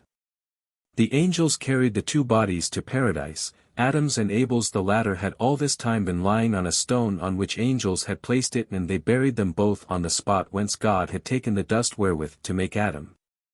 God called unto the body of Adam, "Adam, Adam, and it answered, Lord, here am I." Then God said, "I told thee once, dust thou art, and unto dust shalt thou return. Now I promise thee resurrection. I will awaken thee on the day of judgment, when all the generations of men that spring from thy loins, shall arise from the grave." God then sealed up the grave, that none might do him harm during the 6 days to elapse until his rib should be restored to him through the death of Eve. The death of Eve. The interval between Adam's death and her own Eve spent in weeping. She was distressed in particular that she knew not what had become of Adam's body, for none except Seth had been awake while the angel interred it. When the hour of her death drew nigh, Eve supplicated to be buried in the selfsame spot in which the remains of her husband rested. She prayed to God, "Lord of all powers, remove not thy maidservant from the body of Adam, from which thou didst take me, from whose limbs thou didst form me. Permit me, who am an unworthy and sinning woman, to enter into his habitation. As we were together in paradise, neither separated from the other, as together we were tempted to transgress thy law, neither separated from the other, so, O Lord, separate us not now." To the end of her prayer she added the petition, raising her eyes heavenward, "Lord of the world, receive my spirit," and she gave up her soul to God. The archangel Michael came and taught Seth how to prepare Eve for burial, and 3 angels descended and interred her body in the grave with Adam and Abel. Then Michael spoke to Seth, "Thus shalt thou bury all men that die until the resurrection day." And again, having given him this command, he spoke, "Longer than 6 days ye shall not mourn." The repose of the 7th day is the token of the resurrection in the latter day, for on the 7th day the Lord rested from all the work which he had created and made. Though death was brought into the world through Adam, yet he cannot be held responsible for the death of men. Once on a time he said to God, "I am not concerned about the death of the wicked, but I should not like the pious to reproach me and lay the blame for their death upon me. I pray thee, make no mention of my guilt." And God promised to fulfill his wish. Therefore, when a man is about to die, God appears to him, and bids him set down in writing all he has done during his life, for, he tells him, thou art dying by reason of thy evil deeds. The record finished, God orders him to seal it with his seal. This is the writing God will bring out on the judgment day, and to each will be made known his deeds. As soon as life is extinct in a man, he is presented to Adam, whom he accuses of having caused his death. But Adam repudiates the charge, I committed but one trespass. Is there any among you, and be he the most pious, who has not been guilty of more than one? Chapter 3. The 10 Generations. The 10 generations, the birth of Cn, fratricide, the punishment of Cn, the inhabitants of the 7 earths, the descendants of Cn, the descendants of Adam and Lilith, Seth and his descendants, Enosh, the fall of the angels, Enoch. Ruler and teacher, the ascension of Enoch, the translation of Enoch, Methuselah. The 10 generations, the birth of Cain. There were 10 generations from Adam to Noah, to show how long-suffering is the Lord. For all the generations provoked him unto wrath, until he brought the deluge upon them. By reason of their impiousness God changed his plan of calling 1,000 generations into being between the creation of the world and the revelation of the law at Mount Sinai, 974 he suppressed before the flood. Wickedness came into the world with the first being born of woman, Cain, the oldest son of Adam. When God bestowed paradise upon the first pair of mankind, he warned them particularly against carnal intercourse with each other. But after the fall of Eve, Satan, in the guise of the serpent, approached her, and the fruit of their union was Cain, the ancestor of all the impious generations that were rebellious toward God, and rose up against him. Cain's descent from Satan, who is the angel Samael, was revealed in his seraphic appearance. At his birth, the exclamation was wrung from Eve, I have gotten a man through an angel of the Lord. Adam was not in the company of Eve during the time of her pregnancy with Cain. After she had succumbed a second time to the temptations of Satan, and permitted herself to be interrupted in her penance, she left her husband and journeyed westward, because she feared her presence might continue to bring him misery. Adam remained in the east. When the days of Eve to be delivered were fulfilled, and she began to feel the pangs of traveling, she prayed to God for help. But he hearkened not unto her supplications. Who will carry the report to my lord Adam? She asked herself. Ye luminaries in the sky, I beg you, tell it to my master Adam when ye return to the east. In that self-same hour, Adam cried out, the lamentation of Eve has pierced to my ear. Mayhap the serpent has again assaulted her, and he hastened to his wife. Finding her in grievous pain, he besought God in her behalf, and 12 angels appeared, together with 2 heavenly powers. All these took up their post to right of her and to left of her, while Michael, also standing on her right side, passed his hand over her, from her face downward to her breast, and said to her, Be thou blessed, Eve, for the sake of Adam. Because of his solicitations and his prayers I was sent to grant thee our assistance. Make ready to give birth to thy child. Immediately her son was born, a radiant figure. A little while and the babe stood upon his feet, ran off, and returned holding in his hands a stalk of straw, which he gave to his mother. For this reason he was named Cain, the Hebrew word for stalk of straw. Now Adam took Eve and the boy to his home in the east. God sent him various kinds of seeds by the hand of the angel Michael, and he was taught how to cultivate the ground and make it yield produce and fruits, to sustain himself and his family and his posterity. After a while Eve bore her second son, whom she named Hebel, because, she said, he was born but to die. Fratricide. The slaying of Abel by Cain did not come as a wholly unexpected event to his parents. In a dream Eve had seen the blood of Abel flow into the mouth of Cain, who drank it with avidity, though his brother entreated him not to take all. When she told her dream to Adam, he said, lamenting, Oh, that this may not portend the death of Abel at the hand of Cain. He separated the 2 lads, assigning to each an abode of his own, and to each he taught a different occupation. Cain became a tiller of the ground, and Abel a keeper of sheep. It was all in vain. In spite of these precautions, Cain slew his brother. His hostility toward Abel had more than one reason. It began when God had respect unto the offering of Abel, and accepted it by sending heavenly fire down to consume it, while the offering of Cain was rejected. They brought their sacrifices on the 14th day of Nisan, at the instance of their father, who had spoken thus to his sons, "This is the day on which, in times to come, Israel will offer sacrifices. Therefore, do ye, too, bring sacrifices to your Creator on this day, that he may take pleasure in you." The place of offering which they chose was the spot whereon the altar of the temple at Jerusalem stood later. Abel selected the best of his flocks for his sacrifice, but Cain ate his meal first, and after he had satisfied his appetite, he offered unto God what was left over, a few grains of flax seed. As though his offense had not been great enough in offering unto God fruit of the ground which had been cursed by God. What wonder that his sacrifice was not received with favor. Besides, a chastisement was inflicted upon him. His face turned black as smoke. Nevertheless, his disposition underwent no change, even when God spoke to him thus, "If thou wilt amend thy ways, thy guilt will be forgiven thee, if not, thou wilt be delivered into the power of the evil inclination. It coucheth at the door of thy heart, yet it depends upon thee whether thou shalt be master over it, or it shall be master over thee." Cain thought he had been wronged, and a dispute followed between him and Abel. "I believed," he said, "that the world was created through goodness, but I see that good deeds bear no fruit. God rules the world with arbitrary power, else why had he respect unto thy offering, and not unto mine also?" Abel opposed him. He maintained that God rewards good deeds, without having respect unto persons. If his sacrifice had been accepted graciously by God, and Cain's not, it was because his deeds were good, and his brother's wicked. But this was not the only cause of Cain's hatred toward Abel. Partly love for a woman brought about the crime. To ensure the propagation of the human race, a girl, destined to be his wife, was born together with each of the sons of Adam. Abel's twin sister was of exquisite beauty, and Cain desired her.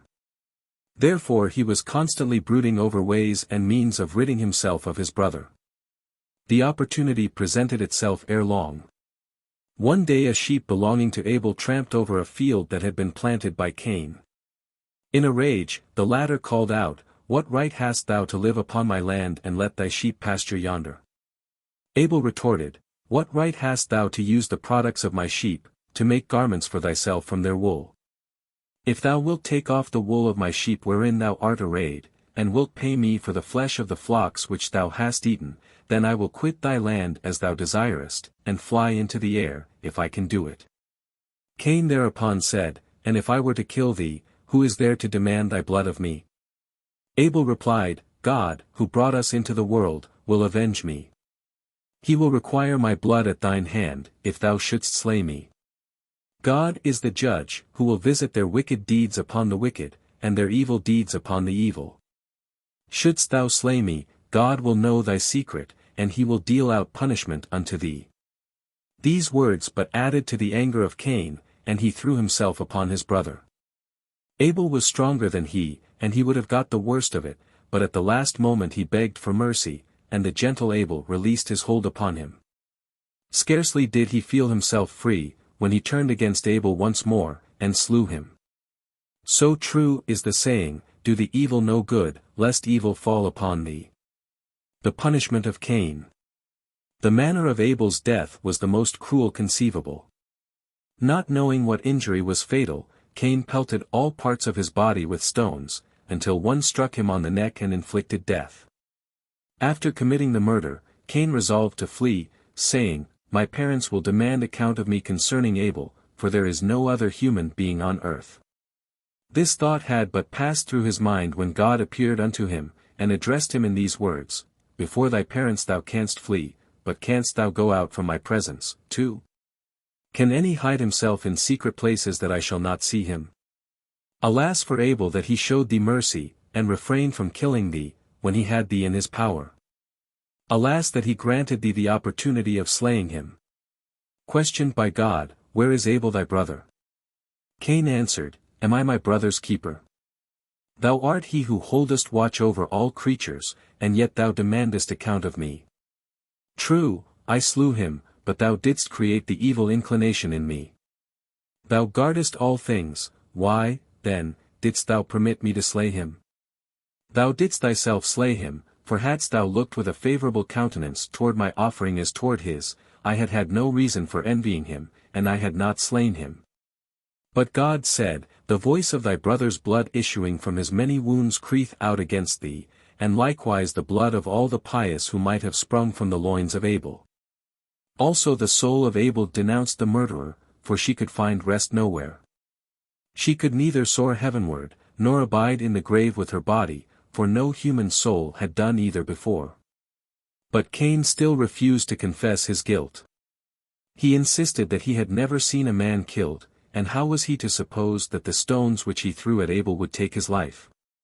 Then, on account of Cain, God cursed the ground, that it might not yield fruit unto him.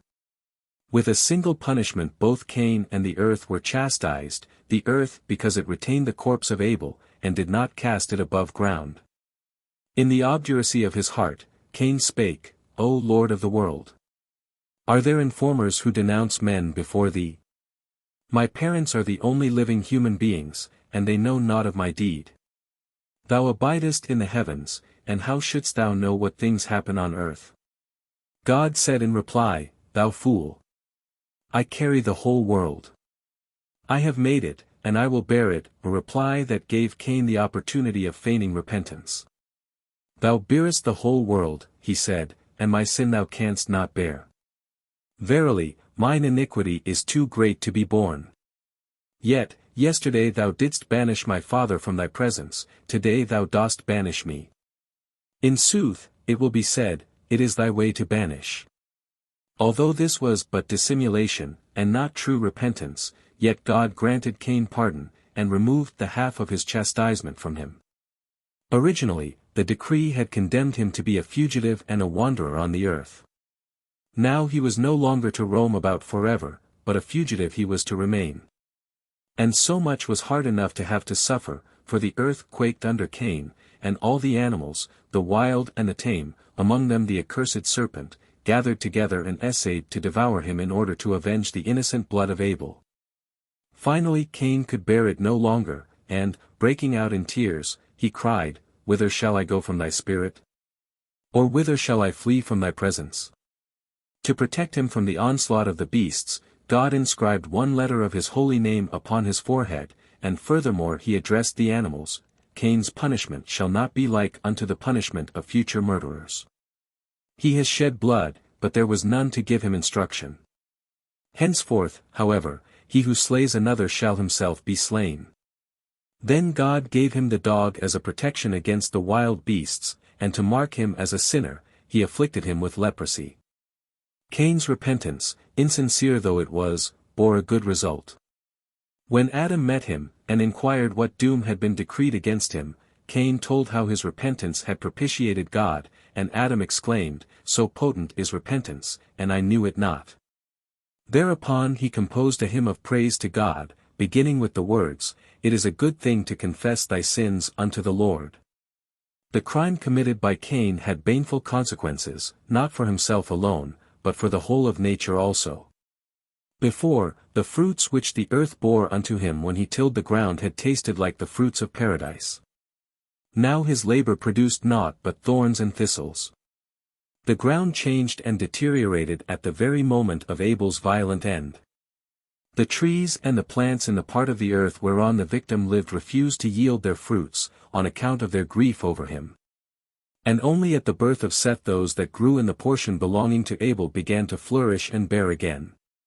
But never did they resume their former powers. While, before, the vine had borne 926 different varieties of fruit, it now brought forth but one kind. And so it was with all other species. They will regain their pristine powers only in the world to come. Nature was modified also by the burial of the corpse of Abel. For a long time it lay there exposed, above ground, because Adam and Eve knew not what to do with it. They sat beside it and wept, while the faithful dog of Abel kept guard that birds and beasts did it no harm. On a sudden, the mourning parents observed how a raven scratched the earth away in one spot, and then hid a dead bird of his own kind in the ground. Adam, following the example of the raven, buried the body of Abel, and the raven was rewarded by God. His young are born with white feathers, wherefore the old birds desert them, not recognizing them as their offspring. They take them for serpents. God feeds them until their plumage turns black, and the parent birds return to them. As an additional reward, God grants their petition when the ravens pray for rain. The inhabitants of the seven earths.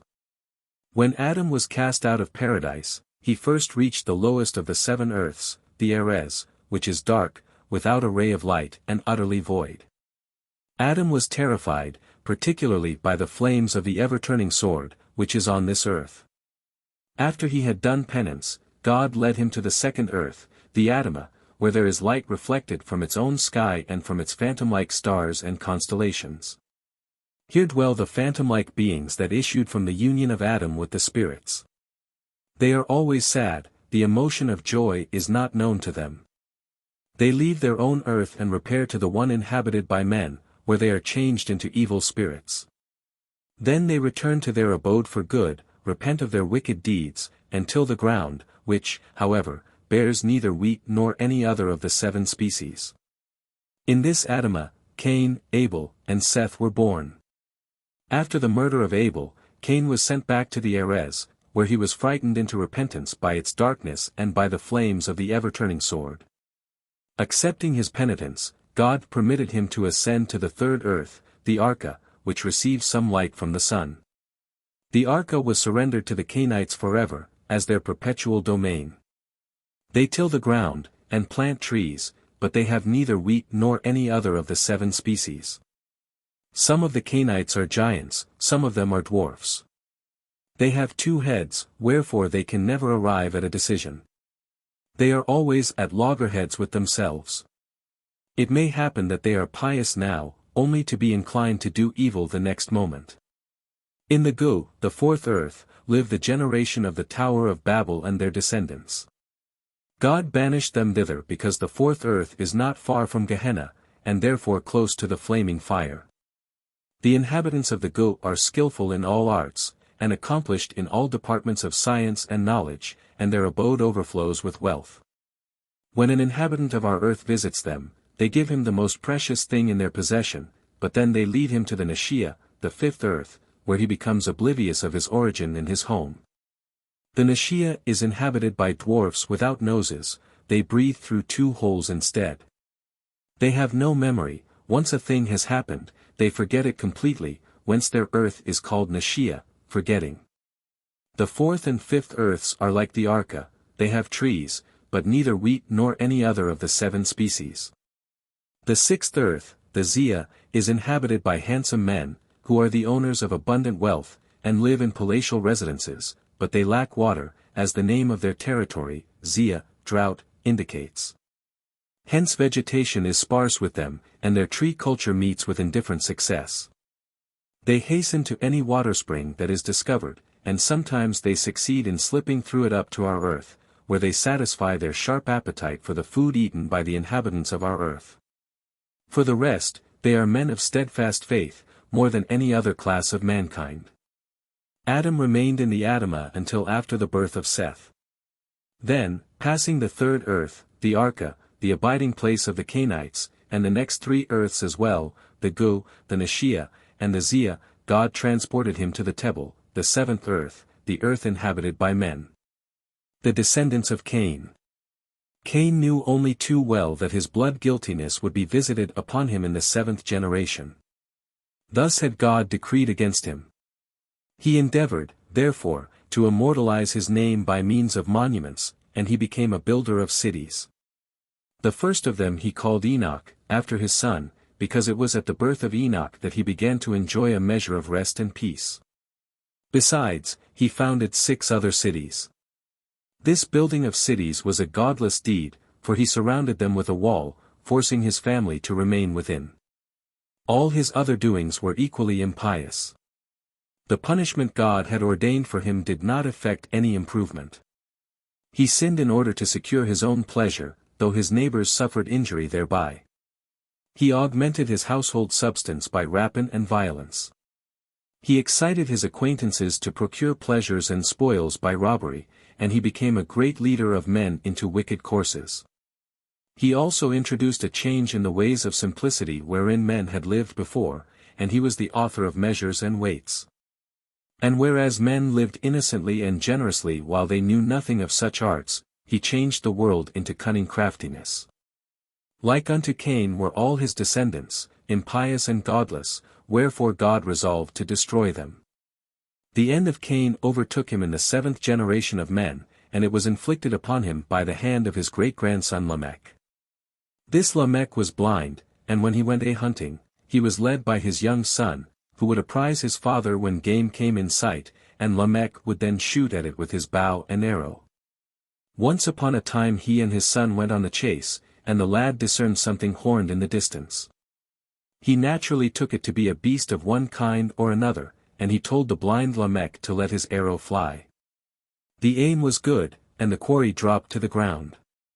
When they came close to the victim, the lad exclaimed, "Father, thou hast killed something that resembles a human being in all respects, except it carries a horn on its forehead."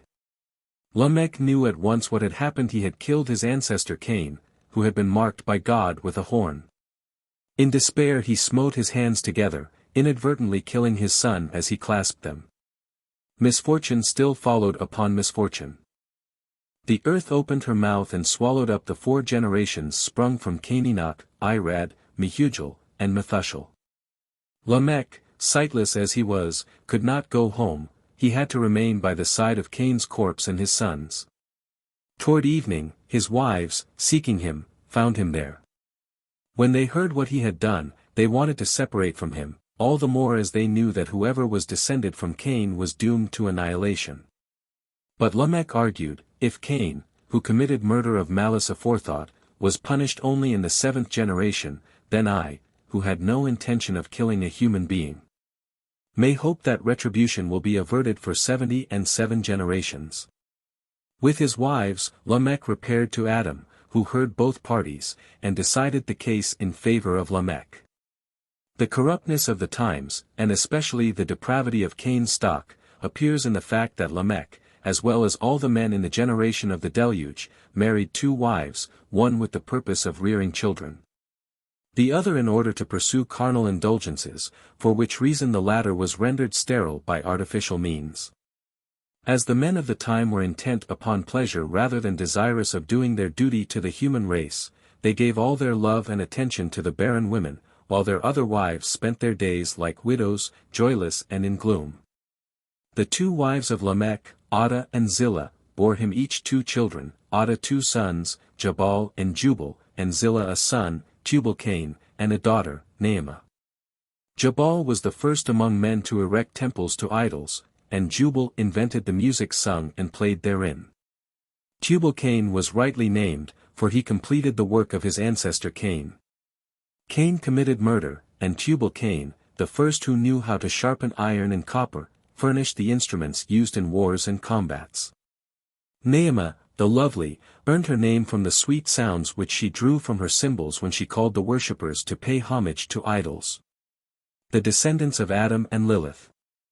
When the wives of Lamech heard the decision of Adam, that they were to continue to live with their husband, they turned upon him, saying, "O physician, heal thine own lameness." They were alluding to the fact that he himself had been living apart from his wife since the death of Abel, for he had said, "Why should I beget children, if it is but to expose them to death?" Though he avoided intercourse with Eve, he was visited in his sleep by female spirits, and from his union with them sprang shades and demons of various kinds, and they were endowed with peculiar gifts. Once upon a time there lived in Palestine a very rich and pious man, who had a son named Rabbi Hanina. He knew the whole of the Torah by heart. When he was at the point of death, he sent for his son, Rabbi Hanina, and bade him, as his last request, to study the Torah day and night, fulfill the commands of the law, and be a faithful friend to the poor. He also told him that he and his wife, the mother of Rabbi Hanina, would die on the selfsame day, and the 7 days of mourning for the 2 would end on the eve of the Passover. He enjoined him not to grieve excessively, but to go to market on that day, and buy the first article offered to him, no matter how costly it might be. If it happened to be an edible, he was to prepare it and serve it with much ceremony. His expense and trouble would receive their recompense. All happened as foretold. The man and his wife died upon the same day, and the end of the week of mourning coincided with the eve of the Passover. The son in turn carried out his father's behest. He repaired to market, and there he met an old man who offered a silver dish for sale. Although the price asked was exorbitant, yet he bought it, as his father had bidden. The dish was set upon the Seder table, and when Rabbi Hanina opened it, he found a second dish within, and inside of this a live frog, jumping and hopping around gleefully. He gave the frog food and drink, and by the end of the festival he was grown so big that Rabbi Hanina made a cabinet for him, in which he ate and lived.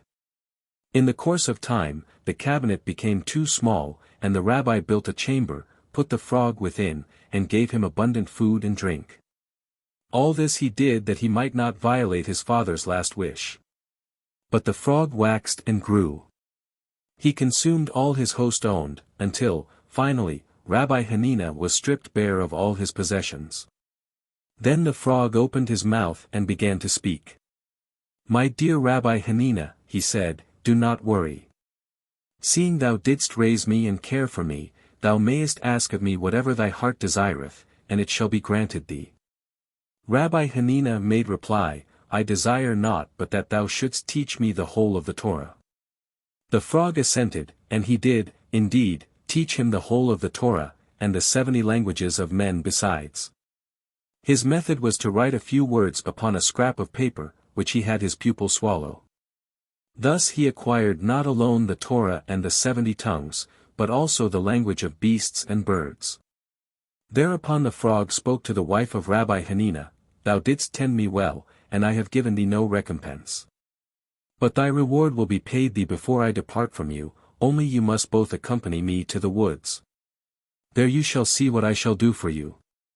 Accordingly, they went to the woods with him. Arrived there, the frog began to cry aloud, and at the sound all sorts of beasts and birds assembled. These he commanded to produce precious stones, as many as they could carry. Also they were to bring herbs and roots for the wife of Rabbi Hanina, and he taught her how to use them as remedies for all varieties of disease. All this they were bidden to take home with them. When they were about to return, the frog addressed them thus, "May the Holy One, blessed be He, have mercy upon you, and requite you for all the trouble you took on my account, without so much as inquiring who I am. Now I shall make my origin known to you. I am the son of Adam, a son whom he begot during the 130 years of his separation from Eve. God has endowed me with the power of assuming any form or guise I desire." Rabbi Hanina and his wife departed for their home, and they became very rich, and enjoyed the respect and confidence of the king. Seth and his descendants. The exhortations of the wives of Lamech took effect upon Adam. After a separation of 130 years, he returned to Eve, and the love he now bore her was stronger by far than in the former time. She was in his thoughts even when she was not present to him bodily. The fruit of their reunion was Seth, who was destined to be the ancestor of the Messiah. Seth was so formed from birth that the rite of circumcision could be dispensed with. He was thus one of the 13 men born perfect in a way. Adam begot him in his likeness and image, different from Cain, who had not been in his likeness and image. Thus Seth became, in a genuine sense, the father of the human race, especially the father of the pious, while the depraved and godless are descended from Cain. Even during the lifetime of Adam the descendants of Cain became exceedingly wicked, dying successively, one after another, each more wicked than the former. They were intolerable in war, and vehement in robberies, and if anyone were slow to murder people, yet was he bold in his profligate behavior in acting unjustly and doing injury for gain. Now as to Seth. When he was brought up, and came to those years in which he could discern what was good, he became a virtuous man, and as he was himself of excellent character, so he left children behind him who imitated his virtues. All these proved to be of good disposition. They also inhabited one and the same country without dissensions, and in a happy condition, without any misfortunes falling upon them, until they died. They also were the inventors of that peculiar sort of wisdom which is concerned with the heavenly bodies and their order. And that their inventions might not be lost before they were sufficiently known, they made 2 pillars. Upon Adam's prediction that the world was to be destroyed at one time by the force of fire and at another time by the violence and quantity of water. The one was of brick, the other of stone, and they inscribed their discoveries on both, that in case the pillar of brick should be destroyed by the flood, the pillar of stone might remain, and exhibit these discoveries to mankind. And also informed them that there was another pillar, of brick, erected by them. Enosh. Enosh was asked who his father was, and he named Seth. The questioners, the people of his time, continued, who was the father of Seth? Enosh, Adam. And who was the father of Adam? He had neither father nor mother, God formed him from the dust of the earth. But man has not the appearance of dust. After death man returns to dust, as God said, and man shall turn again unto dust. But on the day of his creation, man was made in the image of God. How was the woman created? Male and female he created them. But how? God took water and earth, and molded them together in the form of man. But how? Pursued the questioners. Enosh took 6 clods of earth, mixed them, and molded them, and formed an image of dust and clay. But, said the people, this image does not walk, nor does it possess any breath of life. He then essayed to show them how God breathed the breath of life into the nostrils of Adam, but when he began to blow his breath into the image he had formed, Satan entered it, and the figure walked. And the people of his time who had been inquiring these matters of Enosh went astray after it, saying, what is the difference between bowing down before this image and paying homage to a man?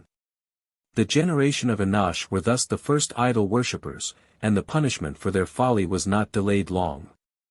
God caused the sea to transgress its bounds, and a portion of the earth was flooded. This was the time also when the mountains became rocks, and the dead bodies of men began to decay. And still another consequence of the sin of idolatry was that the countenances of the men of the following generations were no longer in the likeness and image of God, as the countenances of Adam, Seth, and Enosh had been. They resembled centaurs and apes, and the demons lost their fear of men. But there was a still more serious consequence from the idolatrous practices introduced in the time of Enosh. When God drove Adam forth from paradise, the Shekinah remained behind, enthroned above a cherub under the tree of life. The angels descended from heaven repaired thither in hosts, to receive their instructions, and Adam and his descendants sat by the gate to bask in the splendor of the Shekinah, 65,000 times more radiant than the splendor of the sun. This brightness of the Shekinah makes all upon whom it falls exempt from disease, and neither insects nor demons can come nigh unto them to do them harm. Thus it was until the time of Enosh, when men began to gather gold, silver, gems, and pearls from all parts of the earth, and made idols thereof 1,000 parasangs high. What was worse, by means of the magic arts taught them by the angels Uzzah and Azel, they set themselves as masters over the heavenly spheres, and forced the sun, the moon, and the stars to be subservient to themselves instead of the Lord. This impelled the angels to ask God, what is man, that thou art mindful of him? Why didst thou abandon the highest of the heavens, the seat of thy glory and thy exalted throne in Barabat, and descend to men, who pay worship to idols, putting thee upon a level with them? The Shekinah was induced to leave the earth and ascend to heaven, amid the blare and flourish of the trumpets of the myriads of angel hosts. The fall of the angels. The depravity of mankind, which began to show itself in the time of Enosh, had increased monstrously in the time of his grandson Jared, by reason of the fallen angels. When the angels saw the beautiful, attractive daughters of men, they lusted after them, and spoke, we will choose wives for ourselves only from among the daughters of men, and beget children with them. Their chief Shemhazi said, I fear me, ye will not put this plan of yours into execution, and I alone shall have to suffer the consequences of a great sin. Then they answered him, and said, we will all swear an oath, and we will bind ourselves, separately and together, not to abandon the plan, but to carry it through to the end. 200 angels descended to the summit of Mount Hermon, which owes its name to this very occurrence, because they bound themselves there to fulfill their purpose, on the penalty of Herem, anathema. Under the leadership of 20 captains they defiled themselves with the daughters of men, unto whom they taught charms, conjuring formulas, how to cut roots, and the efficacy of plants. The issue from these mixed marriages was a race of giants, 3,000 ells tall, who consumed the possessions of men. When all had vanished, and they could obtain nothing more from them, the giants turned against men and devoured many of them, and the remnant of men began to trespass against the birds, beasts, reptiles, and fishes, eating their flesh and drinking their blood. Then the earth complained about the impious evildoers. But the fallen angels continued to corrupt mankind. Azazel taught men how to make slaughtering knives, arms, shields, and coats of mail. He showed them metals and how to work them, and armlets and all sorts of trinkets, and the use of rouge for the eyes, and how to beautify the eyelids, and how to ornament themselves with the rarest and most precious jewels and all sorts of paints. The chief of the fallen angels, Shemhazai, instructed them in exorcisms and how to cut roots. Armoros taught them how to raise spells, Barakel, divination from the stars, Kokabel, astrology, Ezekiel, augury from the clouds. Erakiel, the signs of the earth, Samsawil, the signs of the sun, and Siriel, the signs of the moon. While all these abominations defiled the earth, the pious Enoch lived in a secret place. None among men knew his abode, or what had become of him, for he was sojourning with the angel watchers and holy ones. Once he heard the call addressed to him, Enoch, thou scribe of justice, go unto the watchers of the heavens, who have left the high heavens, the eternal place of holiness, defiling themselves with women, doing as men do, taking wives unto themselves, and casting themselves into the arms of destruction upon earth. Go and proclaim unto them that they shall find neither peace nor pardon. For every time they take joy in their offspring, they shall see the violent death of their sons, and sigh over the ruin of their children. They will pray and supplicate evermore, but never shall they attain to mercy or peace.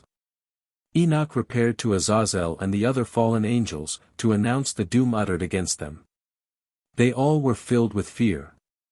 Trembling seized upon them, and they implored Enoch to set up a petition for them and read it to the Lord of heaven, for they could not speak with God as aforetime, nor even raise their eyes heavenward, for shame on account of their sins.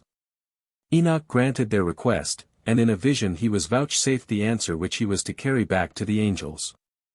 It appeared to Enoch that he was wafted into heaven upon clouds, and was set down before the throne of God. God spake, Go forth and say to the watchers of heaven who have sent thee hither to intercede for them, Verily, it is you who ought to plead in behalf of men, not men in behalf of you. Why did ye forsake the high, holy, and eternal heavens?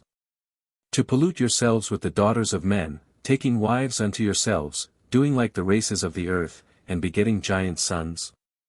Giants begotten by flesh and spirits will be called evil spirits on earth, and on the earth will be their dwelling place. Evil spirits proceed from their bodies, because they are created from above, and from the holy watchers is their beginning and primal origin. They will be evil spirits on earth, and evil spirits they will be named. And the spirits of heaven have their dwelling in heaven, but the spirits of the earth, which were born upon the earth, have their dwelling on the earth. And the spirits of the giants will devour, oppress, destroy, attack, do battle, and cause destruction on the earth, and work affliction. They will take no kind of food, nor will they thirst, and they will be invisible. And these spirits will rise up against the children of men and against the women, because they have proceeded from them.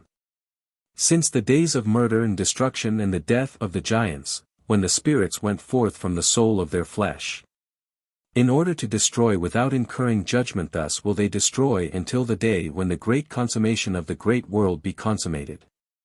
And now as to the watchers who have sent thee to intercede for them, who had been aforetime in heaven, say to them, You have been in heaven, and though the hidden things had not yet been revealed to you, you know worthless mysteries.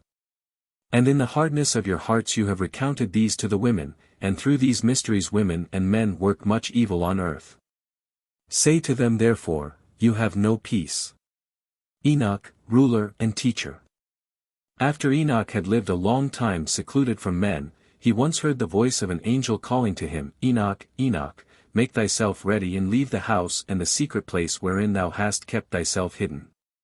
And assume dominion over men, to teach them the ways in which they shall walk, and the deeds which they shall do, in order that they may walk in the ways of God. Enoch left his retreat and betook himself to the haunts of men. He gathered them about him, and instructed them in the conduct pleasing to God. He sent messengers all over to announce, Ye who desire to know the ways of God and righteous conduct, come ye to Enoch. Thereupon a vast concourse of people thronged about him, to hear the wisdom he would teach and learn from his mouth what is good and right.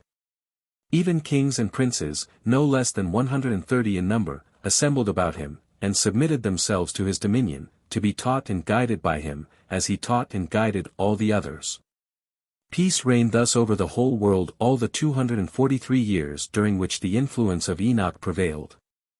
At the expiration of this period, in the year in which Adam died, and was buried with great honors by Seth, Enosh, Enoch, and Methuselah, Enoch resolved to retire again from intercourse with men, and devote himself wholly to the service of God. But he withdrew gradually. First he would spend 3 days in prayer and praise of God, and on the 4th day he would return to his disciples and grant them instruction. Many years passed thus, then he appeared among them but once a week, later, once a month, and, finally, once a year. The kings, princes, and all others who were desirous of seeing Enoch and hearkening to his words did not venture to come close to him during the times of his retirement. Such awful majesty sat upon his countenance, they feared for their very life if they but looked at him. They therefore resolved that all men should prefer their requests before Enoch on the day he showed himself unto them. The impression made by the teachings of Enoch upon all who heard them was powerful. They prostrated themselves before him, and cried, Long live the king! Long live the king! On a certain day, while Enoch was giving audience to his followers, an angel appeared and made known unto him that God had resolved to install him as king over the angels in heaven, as until then he had reigned over men. He called together all the inhabitants of the earth, and addressed them thus, I have been summoned to ascend into heaven, and I know not on what day I shall go thither. Therefore I will teach you wisdom and righteousness before I go hence. A few days yet Enoch spent among men, and all the time left to him he gave instruction in wisdom, knowledge, God-fearing conduct, and piety, and established law and order, for the regulation of the affairs of men. Then those gathered near him saw a gigantic steed descend from the skies, and they told Enoch of it, who said, The steed is for me, for the time has come and the day when I leave you, never to be seen again. So it was. The steed approached Enoch, and he mounted upon its back, all the time instructing the people, exhorting them, enjoining them to serve God and walk in his ways. 800,000 of the people followed a day's journey after him. But on the 2nd day Enoch urged his retinue to turn back, Go ye home, lest death overtake you, if you follow me farther. Most of them heeded his words and went back, but a number remained with him for 6 days, though he admonished them daily to return and not bring death down upon themselves. On the 6th day of the journey, he said to those still accompanying him, Go ye home, for on the morrow I shall ascend to heaven, and whoever will then be near me, he will die. Nevertheless, some of his companions remained with him, saying, Whithersoever thou goest, we will go. By the living God, death alone shall part us. On the 7th day Enoch was carried into the heavens in a fiery chariot drawn by fiery chargers. The day thereafter, the kings who had turned back in good time sent messengers to inquire into the fate of the men who had refused to separate themselves from Enoch, for they had noted the number of them. They found snow and great hailstones upon the spot whence Enoch had risen, and, when they searched beneath, they discovered the bodies of all who had remained behind with Enoch. He alone was not among them, he was on high in heaven. The Ascension of Enoch. This was not the first time Enoch had been in heaven. Once before, while he sojourned among men, he had been permitted to see all there is on earth and in the heavens. On a time when he was sleeping, a great grief came upon his heart, and he wept in his dream, not knowing what the grief meant, nor what would happen to him. And there appeared to him 2 men, very tall. Their faces shone like the sun, and their eyes were like burning lamps, and fire came forth from their lips, their wings were brighter than gold, their hands whiter than snow. They stood at the head of Enoch's bed, and called him by his name. He awoke from his sleep, and hastened and made obeisance to them, and was terrified. And these men said to him, Be of good cheer, Enoch, be not afraid, the everlasting God hath sent us to thee, and lo, today thou shalt ascend with us into heaven. And tell thy sons and thy servants, and let none seek thee, till the Lord bring thee back to them. Enoch did as he was told, and after he had spoken to his sons, and instructed them not to turn aside from God, and to keep his judgment, these 2 men summoned him, and took him on their wings, and placed him on the clouds, which moved higher and higher, till they set him down in the first heaven. Here they showed him the 200 angels who rule the stars, and their heavenly service. Here he saw also the treasuries of snow and ice, of clouds and dew. From there they took him to the second heaven, where he saw the fallen angels imprisoned, they who obeyed not the commandments of God, and took counsel of their own will. The fallen angels said to Enoch, O man of God, pray for us to the Lord, and he answered, Who am I, a mortal man, that I should pray for angels? Who knows whither I go, or what awaits me? They took him from thence to the third heaven, where they showed him paradise, with all the trees of beautiful colors, and their fruits, ripe and luscious, and all kinds of food which they produced, springing up with delightful fragrance. In the midst of paradise he saw the tree of life, in that place in which God rests when he comes into paradise. This tree cannot be described for its excellence and sweet fragrance, and it is beautiful, more than any created thing, and on all its sides it is like gold and crimson in appearance, and transparent as fire, and it covers everything.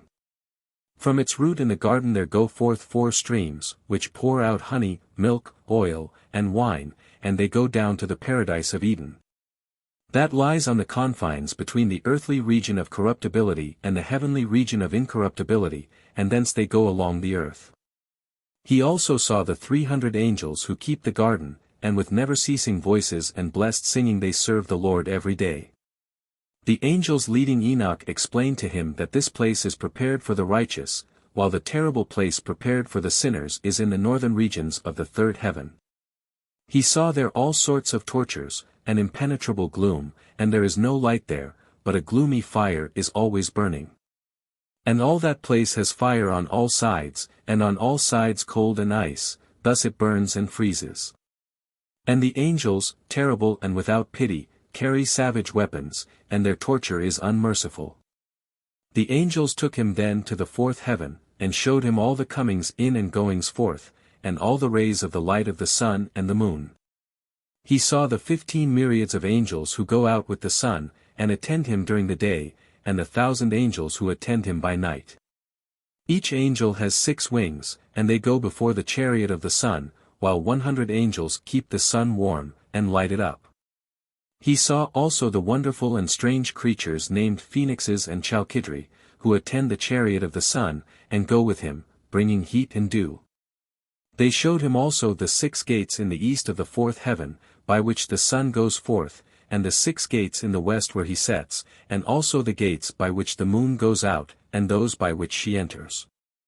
In the middle of the fourth heaven he saw an armed host, serving the Lord with cymbals and organs and unceasing voices. In the fifth heaven he saw many hosts of the angels called Grigori. Their appearance was like men, and their size was greater than the size of the giants, their countenances were withered, and their lips silent. On his question who they were, the angels leading him answered, These are the Grigori, who with their prince Salamiel rejected the Holy Lord.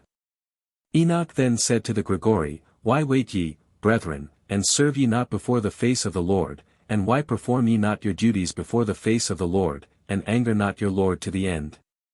The Grigori listened to the rebuke, and when the trumpets resounded together with a loud call, they also began to sing with one voice, and their voices went forth before the Lord with sadness and tenderness. In the seventh heaven he saw the 7 bands of archangels who arrange and study the revolutions of the stars and the changes of the moon and the revolution of the sun, and superintend the good or evil conditions of the world. And they arrange teachings and instructions and sweet speaking and singing and all kinds of glorious praise. They hold in subjection all living things, both in heaven and on earth. In the midst of them are 7 phoenixes, and 7 cherubim, and 7 six-winged creatures, singing with one voice. When Enoch reached the 7th heaven, and saw all the fiery hosts of great archangels and incorporeal powers and lordships and principalities and powers, he was afraid and trembled with a great terror. Those leading him took hold of him, and brought him into the midst of them, and said to him, Be of good cheer, Enoch, be not afraid, and they showed him the Lord from afar, sitting on his lofty throne, while all the heavenly hosts, divided in 10 classes, having approached, stood on the 10 steps according to their rank, and made obeisance to the Lord. And so they proceeded to their places in joy and mirth and boundless light, singing songs with low and gentle voices, and gloriously serving him. They leave not nor depart day or night, standing before the face of the Lord, working his will, cherubim and seraphim, standing around his throne. And the 6-winged creatures overshadow all his throne, singing with a soft voice before the face of the Lord, Holy, holy, holy, is the Lord of hosts, heaven and earth are full of his glory. When he had seen all these, the angels leading him said to him, Enoch, up to this time we were ordered to accompany thee. They departed, and he saw them no more. Enoch remained at the extremity of the 7th heaven, in great terror, saying to himself, Woe is me! What has come upon me? But then Gabriel came and said unto him, Enoch, be not afraid, stand up and come with me, and stand up before the face of the Lord forever. And Enoch answered, O my Lord, my spirit has departed from me with fear and trembling. Call the men to me who have brought me to the place. Upon them I have relied, and with them I would go before the face of the Lord. And Gabriel hurried him away like a leaf carried off by the wind, and set him before the face of the Lord. Enoch fell down and worshipped the Lord, who said to him, Enoch, be not afraid. Rise up and stand before my face forever. And Michael lifted him up, and at the command of the Lord took his earthly robe from him, and anointed him with the holy oil, and clothed him, and when he gazed upon himself, he looked like one of God's glorious ones. And fear and trembling departed from him. God called then one of his archangels who was more wise than all the others, and wrote down all the doings of the Lord, and he said to him, Bring forth the books from my storeplace, and give a reed to Enoch, and interpret the books to him. The angel did as he was commanded, and he instructed Enoch 30 days and 30 nights, and his lips never ceased speaking, while Enoch was writing down all the things about heaven and earth, angels and men, and all that is suitable to be instructed in. He also wrote down all about the souls of men, those of them which are not born, and the places prepared for them forever. He copied all accurately, and he wrote 366 books.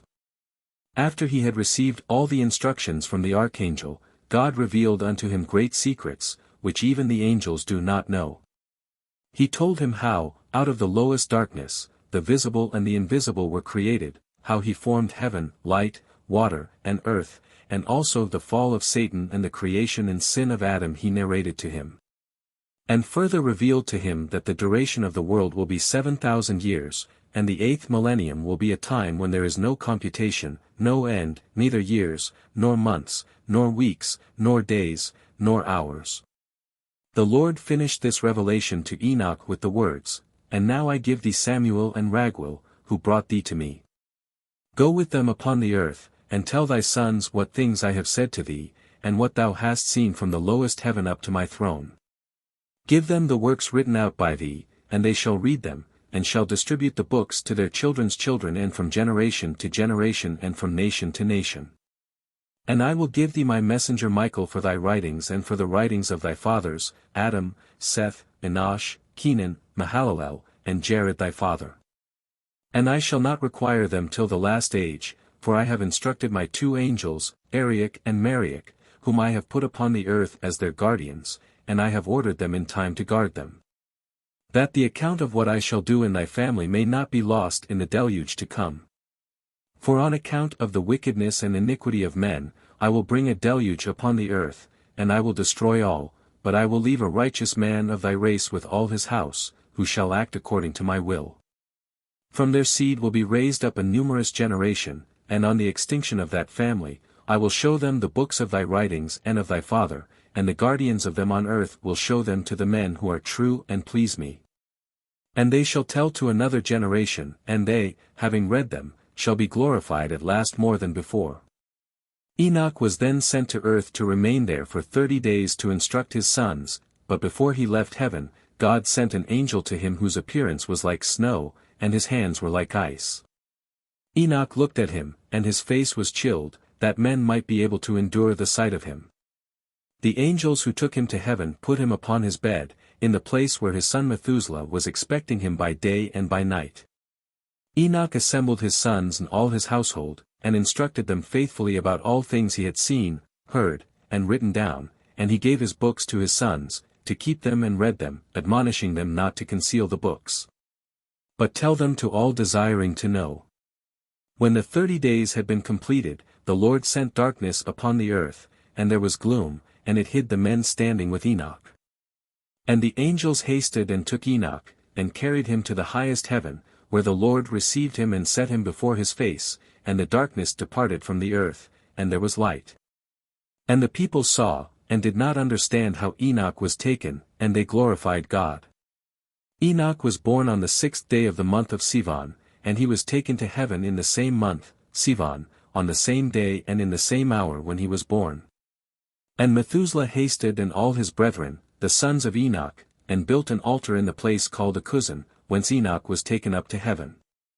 The elders and all the people came to the festivity and brought their gifts to the sons of Enoch, and made a great festivity, rejoicing in being merry for 3 days, praising God, who had given such a sign by means of Enoch, who had found favor with them.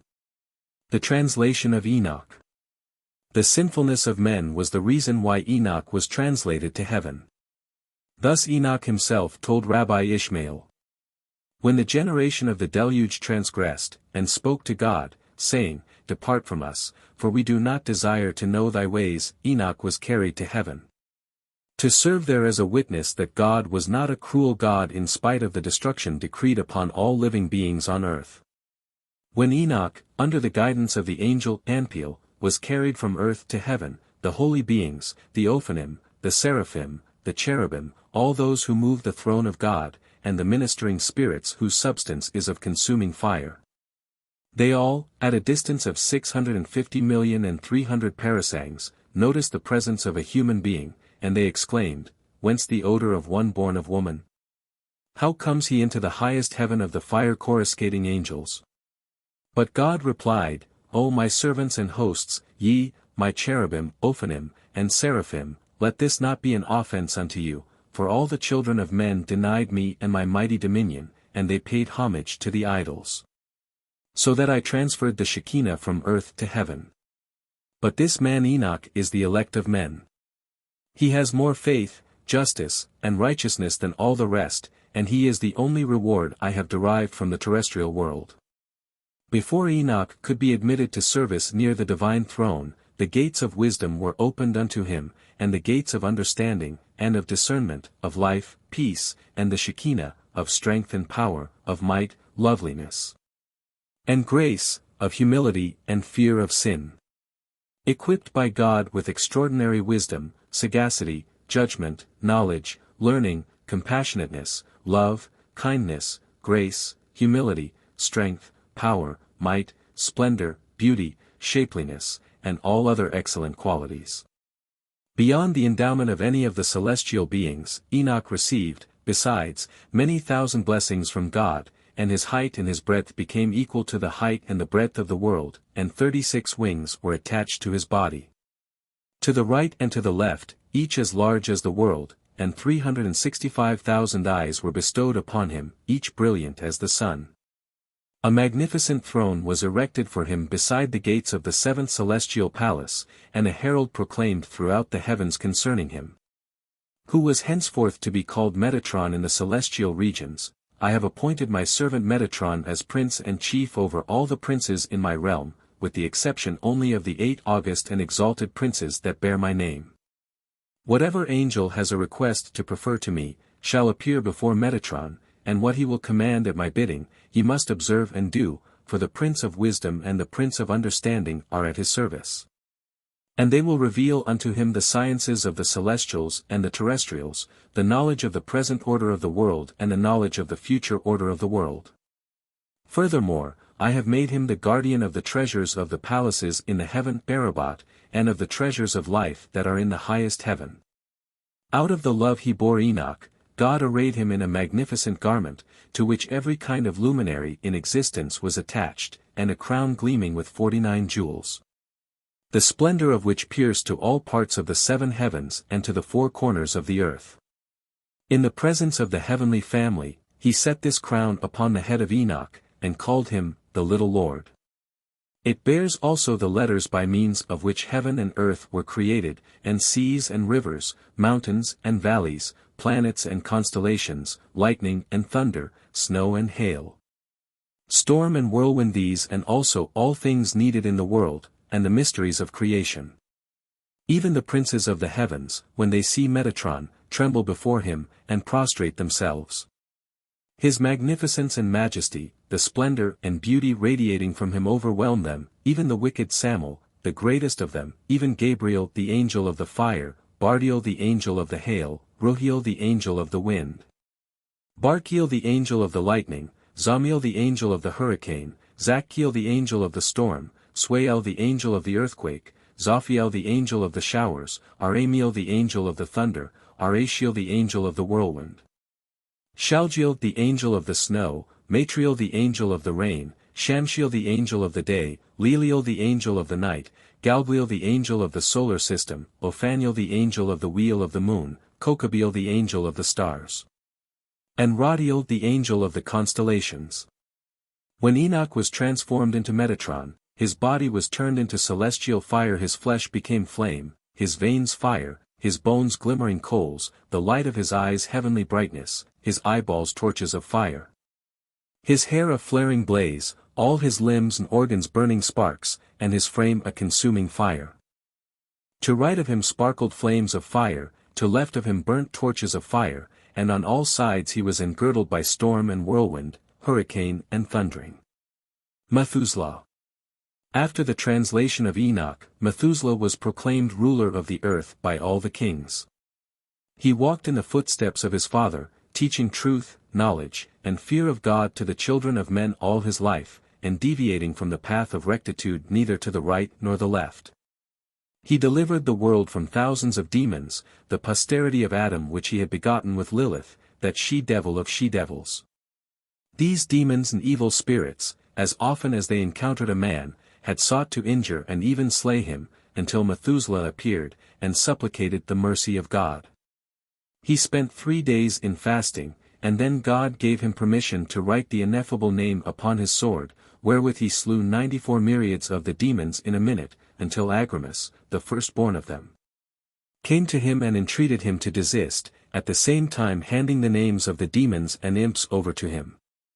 And so Methuselah placed their kings in iron fetters, while the remainder fled away and hid themselves in the innermost chambers and recesses of the ocean. And it is on account of the wonderful sword by means of which the demons were killed that he was called Methuselah. He was so pious a man that he composed 230 parables in praise of God for every word he uttered. When he died, the people heard a great commotion in the heavens, and they saw 900 rows of mourners corresponding to the 900 orders of the Mishnah which he had studied. And tears flowed from the eyes of the holy beings down upon the spot where he died. Seeing the grief of the celestials, the people on earth also mourned over the demise of Methuselah, and God rewarded them therefor. He added 7 days to the time of grace which he had ordained before bringing destruction upon the earth by a flood of waters. Chapter 4. Noah. Noah, the birth of Noah, the punishment of the fallen angels, the generation of the deluge, the holy Book, the inmates of the ark, the flood. Noah leaves the ark, the curse of drunkenness. Noah's descendants spread abroad the depravity of mankind. Nimrod, the Tower of Babel. Noah, the birth of Noah. Methuselah took a wife for his son Lamech. And she bore him a man-child. The body of the babe was white as snow and red as a blooming rose, and the hair of his head and his long locks were white as wool, and his eyes like the rays of the sun. When he opened his eyes, he lighted up the whole house, like the sun, and the whole house was very full of light. And when he was taken from the hand of the midwife, he opened his mouth and praised the Lord of righteousness. His father Lamech was afraid of him, and fled, and came to his own father Methuselah. And he said to him, I have begotten a strange son. He is not like a human being, but resembles the children of the angels of heaven, and his nature is different, and he is not like us, and his eyes are as the rays of the sun, and his countenance is glorious. And it seems to me that he is not sprung from me, but from the angels, and I fear that in his days a wonder may be wrought on the earth. And now, my father, I am here to petition thee and implore thee, that thou mayest go to Enoch, our father, and learn from him the truth, for his dwelling place is among the angels.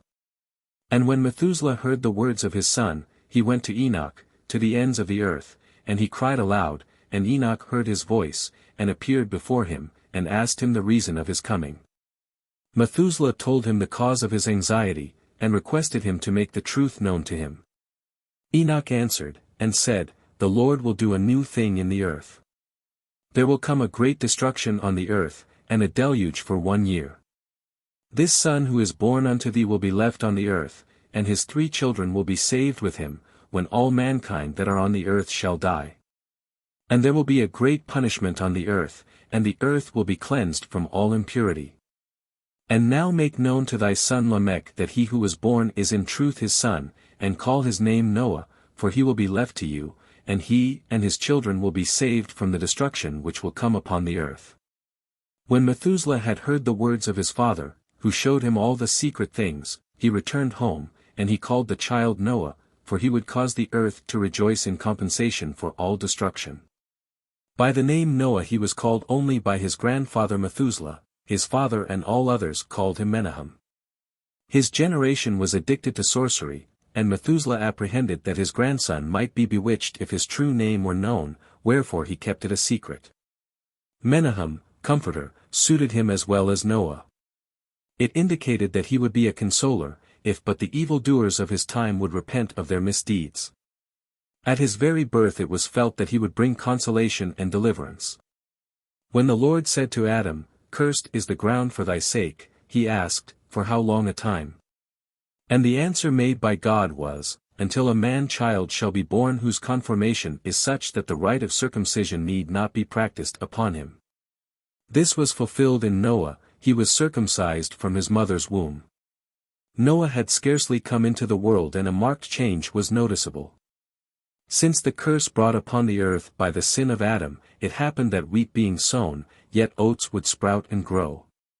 This ceased with the appearance of Noah, the earth bore the products planted in it. And it was Noah who, when he was grown to manhood, invented the plough, the scythe, the hoe, and other implements for cultivating the ground.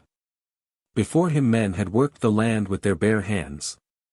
There was another token to indicate that the child born unto Lamech was appointed for an extraordinary destiny.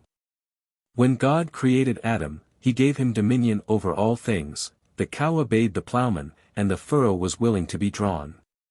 But after the fall of Adam all things rebelled against him, the cow refused obedience to the plowman, and also the furrow was refractory. Noah was born, and all returned to its state preceding the fall of man. Before the birth of Noah, the sea was in the habit of transgressing its bounds twice daily, morning and evening, and flooding the land up to the graves. After his birth it kept within its confines. And the famine that afflicted the world in the time of Lamech, the second of the 10 great famines appointed to come upon it, ceased its ravages with the birth of Noah. The punishment of the fallen angels.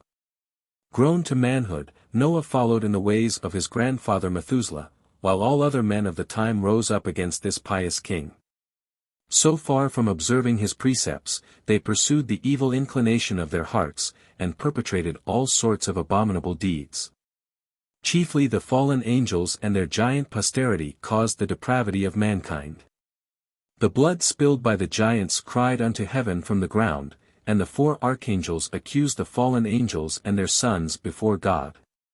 Whereupon he gave the following orders to them. Uriel was sent to Noah to announce to him that the earth would be destroyed by a flood, and to teach him how to save his own life. Raphael was told to put the fallen angel Azazel into chains, cast him into a pit of sharp and pointed stones in the desert Dudiel, and cover him with darkness, and so was he to remain until the great day of judgment. When he would be thrown into the fiery pit of hell, and the earth would be healed of the corruption he had contrived upon it. Gabriel was charged to proceed against the bastards and the reprobates, the sons of the angels begotten with the daughters of men, and plunge them into deadly conflicts with one another. Shemhazai's ilk were handed over to Michael, who first caused them to witness the death of their children in their bloody combat with each other, and then he bound them and pinned them under the hills of the earth, where they will remain for 70 generations, until the day of judgment, to be carried thence to the fiery pit of hell. The fall of Azazel and Shemhazai came about in this way. When the generation of the deluge began to practice idolatry, God was deeply grieved. The two angels Shemhazai and Azazel arose, and said, O Lord of the world! It has happened, that which we foretold at the creation of the world and of man, saying, What is man, that thou art mindful of him? And God said, And what will become of the world now without man? Whereupon the angels, We will occupy ourselves with it. Then said God, I am well aware of it, and I know that if you inhabit the earth, the evil inclination will overpower you, and you will be more iniquitous than ever men. The angels pleaded, Grant us but permission to dwell among men, and thou shalt see how we will sanctify thy name. God yielded to their wish, saying, Descend and sojourn among men. When the angels came to earth, and beheld the daughters of men in all their grace and beauty, they could not restrain their passion. Shemhazai saw a maiden named Istihar, and he lost his heart to her. She promised to surrender herself to him, if first he taught her the ineffable name, by means of which he raised himself to heaven. He assented to her condition. But once she knew it, she pronounced the name, and herself ascended to heaven, without fulfilling her promise to the angel. God said, Because she kept herself aloof from sin, we will place her among the 7 stars, that men may never forget her, and she was put in the constellation of the Pleiades. Shemhazai and Azazel, however, were not deterred from entering into alliances with the daughters of men, and to the first 2 sons were born. Azazel began to devise the finery and the ornaments by means of which women allure men. Thereupon God sent Metatron to tell Shemhazai that he had resolved to destroy the world and bring on a deluge. The fallen angel began to weep and grieve over the fate of the world and the fate of his 2 sons. If the world went under, what would they have to eat, they who needed daily 1,000 camels, 1,000 horses, and 1,000 steers? These 2 sons of Shemhazai, Hiwa and Hiah by name, dreamed dreams. The one saw a great stone which covered the earth, and the earth was marked all over with lines upon lines of writing. An angel came, and with a knife obliterated all the lines, leaving but 4 letters upon the stone. The other son saw a large pleasure grove planted with all sorts of trees. But angels approached bearing axes, and they felled the trees, sparing a single one with 3 of its branches. When Hiwa and Hiah awoke, they repaired to their father, who interpreted the dreams for them, saying, God will bring a deluge, and none will escape with his life, excepting only Noah and his sons. When they heard this, the 2 began to cry and scream, but their father consoled them, Soft, soft. Do not grieve. As often as men cut or haul stones, or launch vessels, they shall invoke your names, Hiwa, Hiah. This prophecy soothed them. Shemhazai then did penance. He suspended himself between heaven and earth, and in this position of a penitent sinner he hangs to this day. But Azazel persisted obdurately in his sin of leading mankind astray by means of sensual allurements. For this reason 2 he-goats were sacrificed in the temple on the Day of Atonement, the one for God, that he pardon the sins of Israel, the other for Azazel, that he bear the sins of Israel. Unlike Istihar, the pious maiden, Naamah, the lovely sister of Tubal-Cain, led the angels astray with her beauty, and from her union with Shamdon sprang the devil Asmodeus. She was as shameless as all the other descendants of Cain, and as prone to bestial indulgences. Cainite women and Cainite men alike were in the habit of walking abroad naked, and they gave themselves up to every conceivable manner of lewd practices. Of such were the women whose beauty and sensual charms tempted the angels from the path of virtue. The angels, on the other hand, no sooner had they rebelled against God and descended to earth than they lost their transcendental qualities, and were invested with sublunary bodies, so that a union with the daughters of men became possible. The offspring of these alliances between the angels and the Cainite women were the giants, known for their strength and their sinfulness, as their very name, the Emim, indicates. They inspired fear. They have many other names. Sometimes they go by the name Rephaim, because one glance at them made one's heart grow weak, or by the name Gibberim, simply giants, because their size was so enormous that their thigh measured 18 ells. Or by the name Zamzumim, because they were great masters in war, or by the name Anakim, because they touched the sun with their neck, or by the name Ivim, because, like the snake, they could judge of the qualities of the soil. Or finally, by the name Nephilim, because, bringing the world to its fall, they themselves fell. The generation of the deluge. While the descendants of Cain resembled their father in his sinfulness and depravity, the descendants of Seth led a pious, well-regulated life. And the difference between the conduct of the two stocks was reflected in their habitations. The family of Seth was settled upon the mountains in the vicinity of Paradise, while the family of Cain resided in the field of Damascus, the spot whereon Abel was slain by Cain. Unfortunately, at the time of Methuselah, following the death of Adam, the family of Seth became corrupted after the manner of the Cainites. The two strains united with each other to execute all kinds of iniquitous deeds. The result of the marriages between them were the Nephilim, whose sins brought the deluge upon the world. In their arrogance they claimed the same pedigree as the posterity of Seth, and they compared themselves with princes and men of noble descent. The wantonness of this generation was in a measure due to the ideal conditions under which mankind lived before the flood. They knew neither toil nor care, and as a consequence of their extraordinary prosperity they grew insolent. In their arrogance they rose up against God. A single sowing bore a harvest sufficient for the needs of 40 years, and by means of magic arts they could compel the very sun and moon to stand ready to do their service. The raising of children gave them no trouble. They were born after a few days' pregnancy, and immediately after birth they could walk and talk. They themselves aided the mother in severing the navel string. Not even demons could do them harm.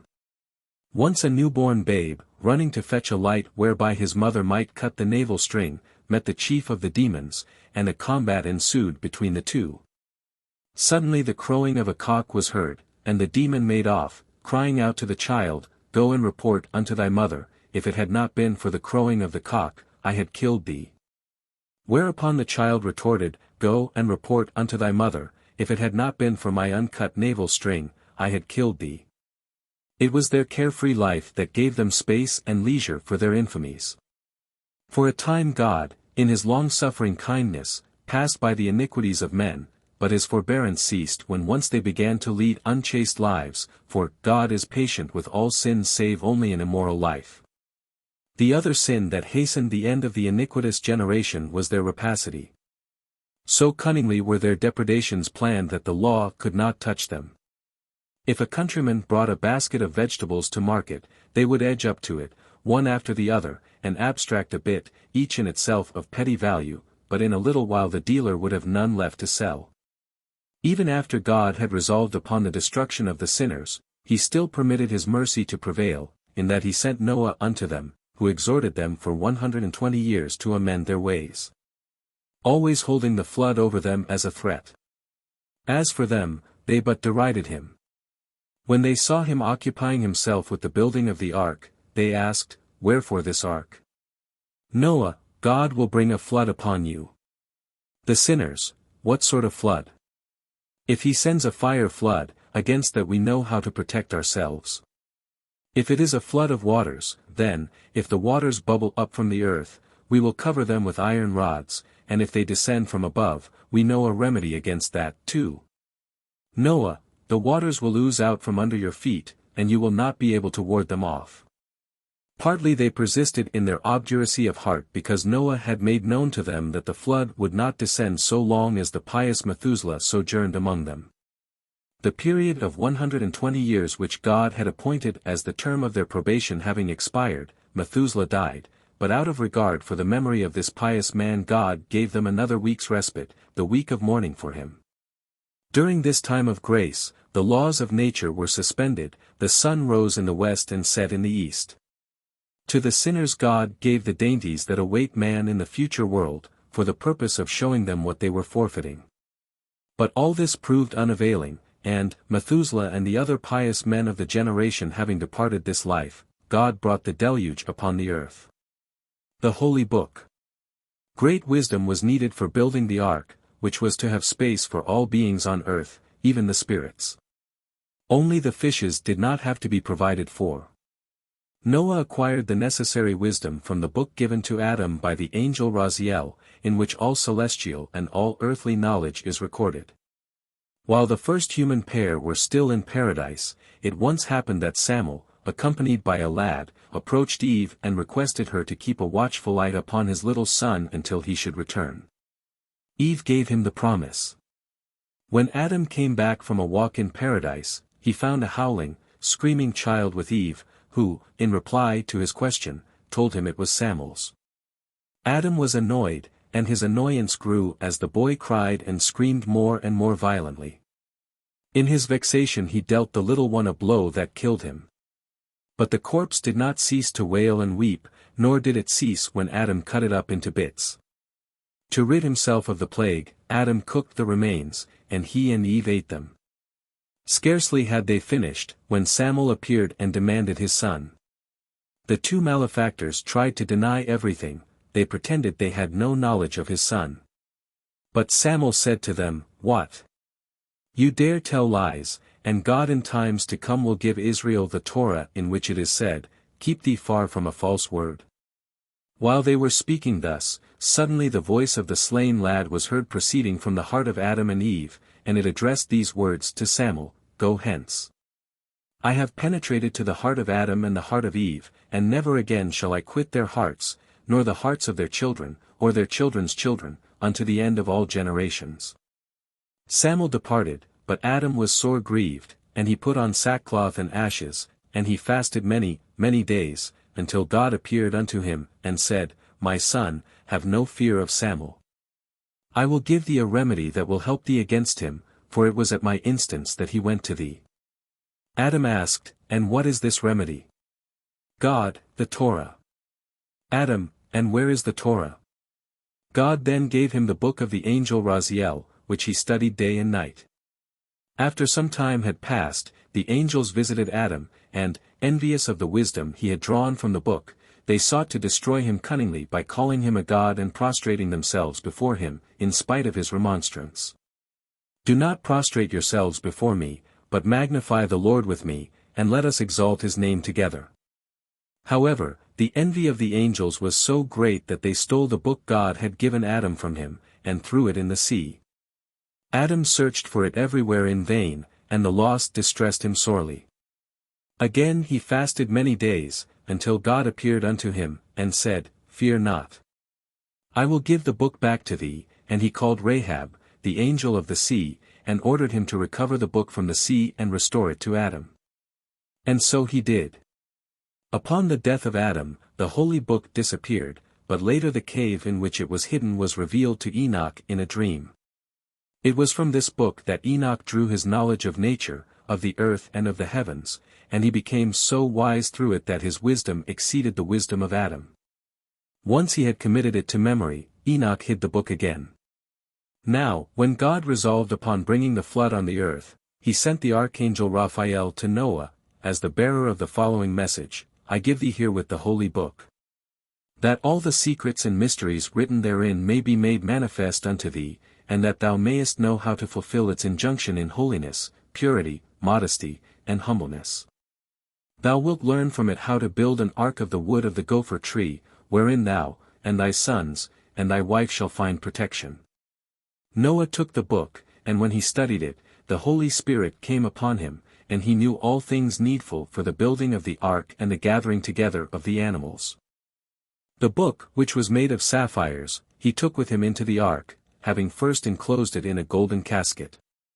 All the time he spent in the ark it served him as a timepiece, to distinguish night from day. Before his death, he entrusted it to Shem, and he in turn to Abraham. From Abraham it descended through Jacob, Levi, Moses, and Joshua to Solomon, who learned all his wisdom from it, and his skill in the healing art, and also his mastery over the demons. The inmates of the ark.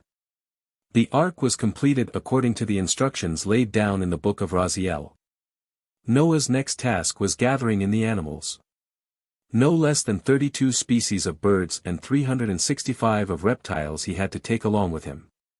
But God ordered the animals to repair to the ark, and they trooped thither, and Noah did not have to do so much as stretch out a finger.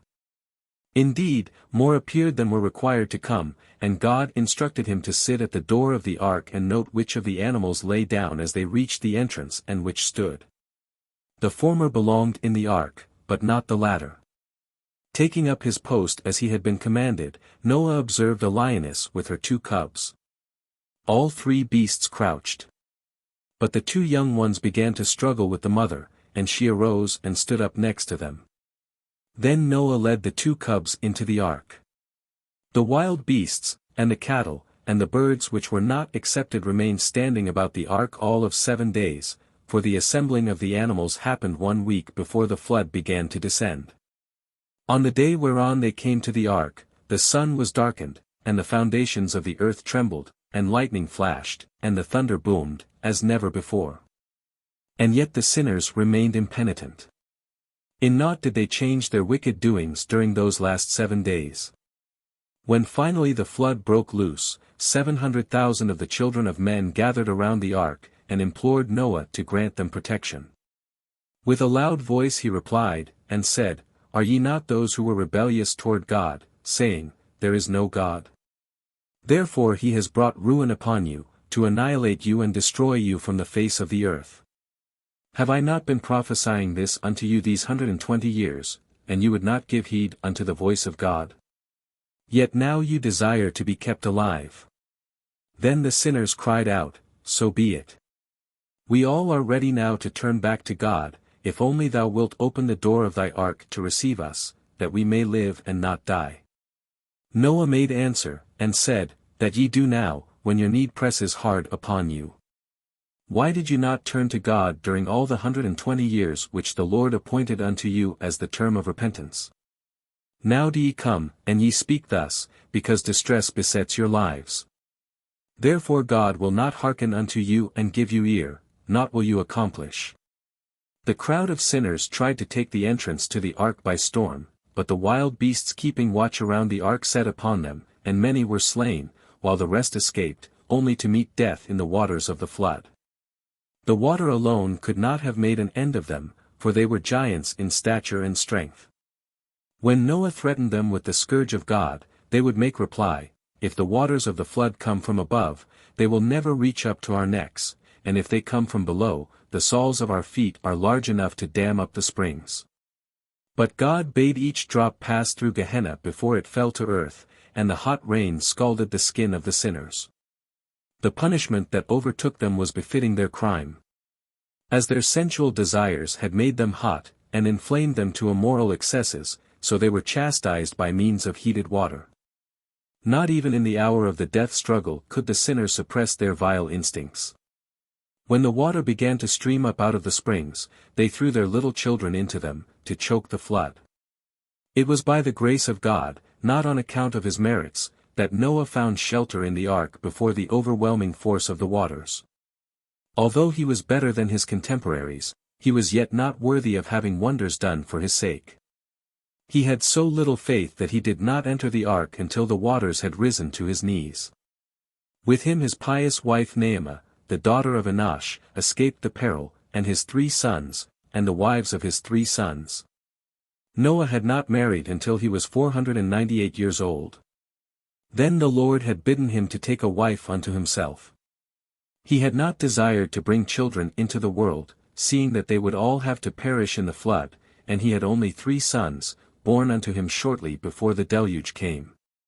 God had given him so small a number of offspring that he might be spared the necessity of building the ark on an overlarge scale in case they turned out to be pious.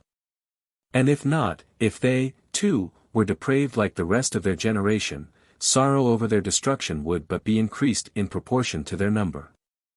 As Noah and his family were the only ones not to have a share in the corruptness of the age, so the animals received into the ark were such as had led a natural life. For the animals of the time were as immoral as the men, the dog united with the wolf, the cock with the peafowl, and many others paid no heed to sexual purity. Those that were saved were such as had kept themselves untainted. Before the flood the number of unclean animals had been greater than the number of the clean. Afterward the ratio was reversed, because while 7 pairs of clean animals were preserved in the ark, but 2 pairs of the unclean were preserved. One animal, the reem, Noah could not take into the ark. On account of its huge size it could not find room therein. Noah therefore tied it to the ark, and it ran on behind. Also, he could not make space for the giant Og, the king of Bashan. He sat on top of the ark securely, and in this way escaped the flood of waters.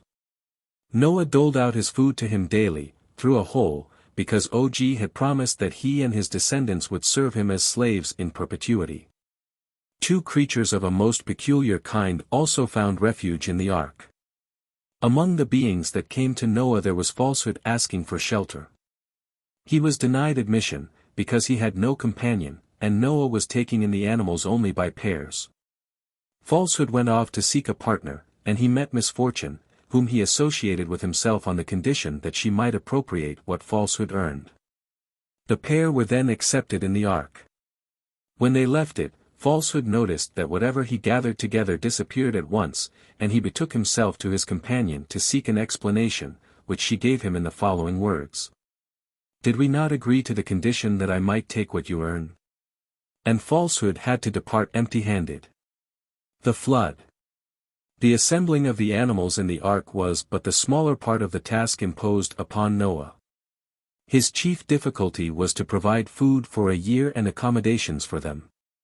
Long afterward Shem, the son of Noah, related to Eliezer, the servant of Abraham, the tale of their experiences with the animals in the ark. This is what he said: we had sore troubles in the ark. The day animals had to be fed by day, and the night animals by night. My father knew not what food to give to the little Zikta. Once he cut a pomegranate in half, and a worm dropped out of the fruit, and was devoured by the Zikta. Thenceforth my father would knead bran, and let it stand until it bred worms, which were fed to the animal. The lion suffered with a fever all the time, and therefore he did not annoy the others, because he did not relish dry food. The animal Urshana my father found sleeping in a corner of the vessel, and he asked him whether he needed nothing to eat. He answered, and said, I saw thou wast very busy, and I did not wish to add to thy cares. Whereupon my father said, May it be the will of the Lord to keep thee alive forever, and the blessing was realized. The difficulties were increased when the flood began to toss the ark from side to side. All inside of it were shaken up like lentils in a pot. The lions began to roar, the oxen lowed, the wolves howled, and all the animals gave vent to their agony, each through the sounds it had the power to utter. Also Noah and his sons, thinking that death was nigh, broke into tears. Noah prayed to God, O Lord, help us, for we are not able to bear the evil that encompasses us. The billows surge about us, the streams of destruction make us afraid, and death stares us in the face. O hear our prayer, deliver us, incline thyself unto us, and be gracious unto us. Redeem us and save us. The flood was produced by a union of the male waters, which are above the firmament, and the female waters issuing from the earth. The upper waters rushed through the space left, and God removed 2 stars out of the constellation Pleiades. Afterward, to put a stop to the flood, God had to transfer 2 stars from the constellation of the Bear to the constellation of the Pleiades. That is why the Bear runs after the Pleiades. She wants her 2 children back, but they will be restored to her only in the future world. There were other changes among the celestial spheres during the year of the flood. All the time it lasted, the sun and the moon shed no light, whence Noah was called by his name, the resting one, for in his life the sun and the moon rested. The ark was illuminated by a precious stone, the light of which was more brilliant by night than by day, so enabling Noah to distinguish between day and night. The duration of the flood was a whole year. It began on the 17th day of Heshwan, and the rain continued for 40 days, until the 27th of Kislew. The punishment corresponded to the crime of the sinful generation. They had led immoral lives, and begotten bastard children, whose embryonic state lasts 40 days. From the 27th of Kislew until the 1st of Sivan, a period of 150 days, the water stood at one and the same height, 15 ells above the earth. During that time all the wicked were destroyed, each one receiving the punishment due to him. Cain was among those that perished, and thus the death of Abel was avenged. So powerful were the waters in working havoc that the corpse of Adam was not spared in its grave. On the 1st of Sivan the waters began to abate, a quarter of an ell a day, and at the end of 60 days, on the 10th day of Ab, the summits of the mountains showed themselves. But many days before, on the 10th of Tammuz, Noah had sent forth the raven, and a week later the dove, on the first of her 3 sallies, repeated at intervals of a week. It took from the 1st of Ab until the 1st of Tishri for the waters to subside wholly from the face of the earth. Even then the soil was so miry that the dwellers in the ark had to remain within until the 27th day of Heshwan, completing a full sun year, consisting of 12 moons and 11 days. Noah had experienced difficulty all along in ascertaining the state of the waters. When he desired to dispatch the raven, the bird said, "The Lord, thy master, hates me, and thou dost hate me, too. Thy master hates me, for he bade thee take 7 pairs of the clean animals into the ark, and but 2 pairs of the unclean animals, to which I belong. Thou hatest me, for thou dost not choose, as a messenger, a bird of one of the kinds of which there are 7 pairs in the ark, but thou sendest me, and of my kind there is but 1 pair. Suppose, now, I should perish by reason of heat or cold, would not the world be the poorer by a whole species of animals? Or can it be that thou hast cast a lustful eye upon my mate, and desirest to rid thyself of me?" Whereunto Noah made answer, and said, "Wretch! I must live apart from my own wife in the ark. How much less would such thoughts occur to my mind as thou imputest to me?" The raven's errand had no success, for when he saw the body of a dead man, he set to work to devour it, and did not execute the orders given to him by Noah. Thereupon the dove was sent out. Toward evening she returned with an olive leaf in her bill, plucked upon the Mount of Olives at Jerusalem, for the Holy Land had not been ravaged by the deluge. As she plucked it, she said to God, "O Lord of the world, let my food be as bitter as the olive, but do thou give it to me from thy hand, rather than it should be sweet, and I be delivered into the power of men." Noah leaves the ark. Though the earth assumed its old form at the end of the year of punishment, Noah did not abandon the ark until he received the command of God to leave it. He said to himself, "As I entered the ark at the bidding of God, so I will leave it only at his bidding." Yet, when God bade Noah go out of the ark, he refused, because he feared that after he had lived upon the dry land for some time, and begotten children, God would bring another flood. He therefore would not leave the ark until God swore he would never visit the earth with a flood again. When he stepped out from the ark into the open, he began to weep bitterly at sight of the enormous ravages wrought by the flood, and he said to God, "O Lord of the world! Thou art called the merciful, and thou shouldst have had mercy upon thy creatures." God answered, and said, "O thou foolish shepherd, now thou speakest to me. Thou didst not so when I addressed kind words to thee, saying, I saw thee as a righteous man and perfect in thy generation, and I will bring the flood upon the earth to destroy all flesh. Make an ark for thyself of gopher wood. Thus spake I to thee, telling thee all these circumstances, that thou mightest entreat mercy for the earth. But thou, as soon as thou didst hear that thou wouldst be rescued in the ark, thou didst not concern thyself about the ruin that would strike the earth. Thou didst but build an ark for thyself, in which thou wast saved. Now that the earth is wasted, thou openest thy mouth to supplicate and pray. Noah realized that he had been guilty of folly. To propitiate God and acknowledge his sin, he brought a sacrifice. God accepted the offering with favor, whence he is called by his name Noah.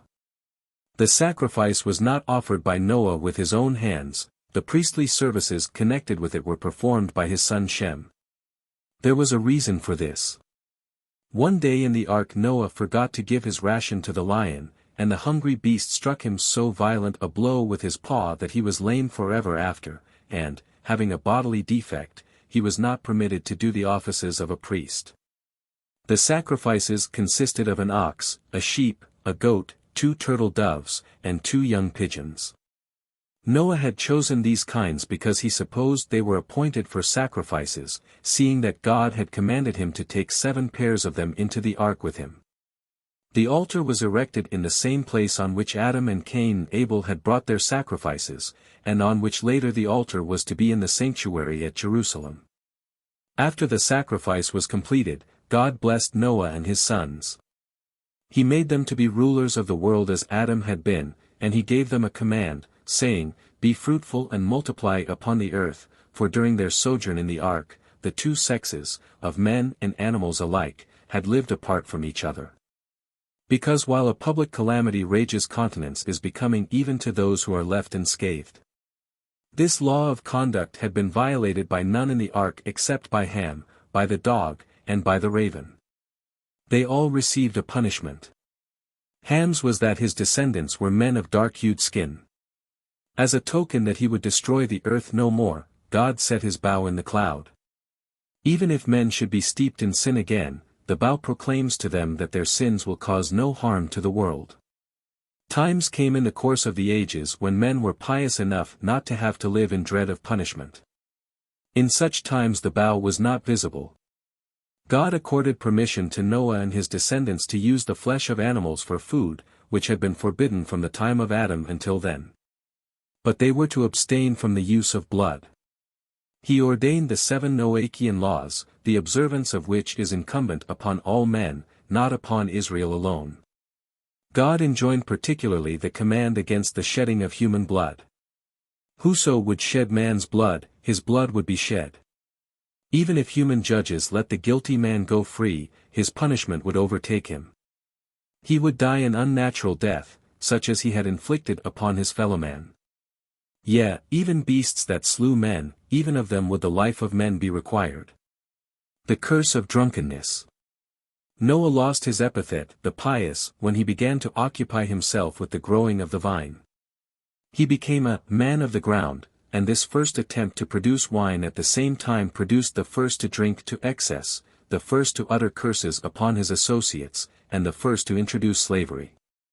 This is the way it all came about. Noah found the vine which Adam had taken with him from paradise, when he was driven forth. He tasted the grapes upon it, and, finding them palatable, he resolved to plant the vine and tend it. On the selfsame day on which he planted it, it bore fruit. He put it in the winepress, drew off the juice, drank it, became drunken, and was dishonored all on one day. His assistant in the work of cultivating the vine was Satan, who had happened along at the very moment when he was engaged in planting the slip he had found. Satan asked him, What is it thou art planting here? Noah, a vineyard. Satan, and what may be the qualities of what it produces? Noah, the fruit it bears is sweet, be it dry or moist. It yields wine that rejoiceth the heart of man.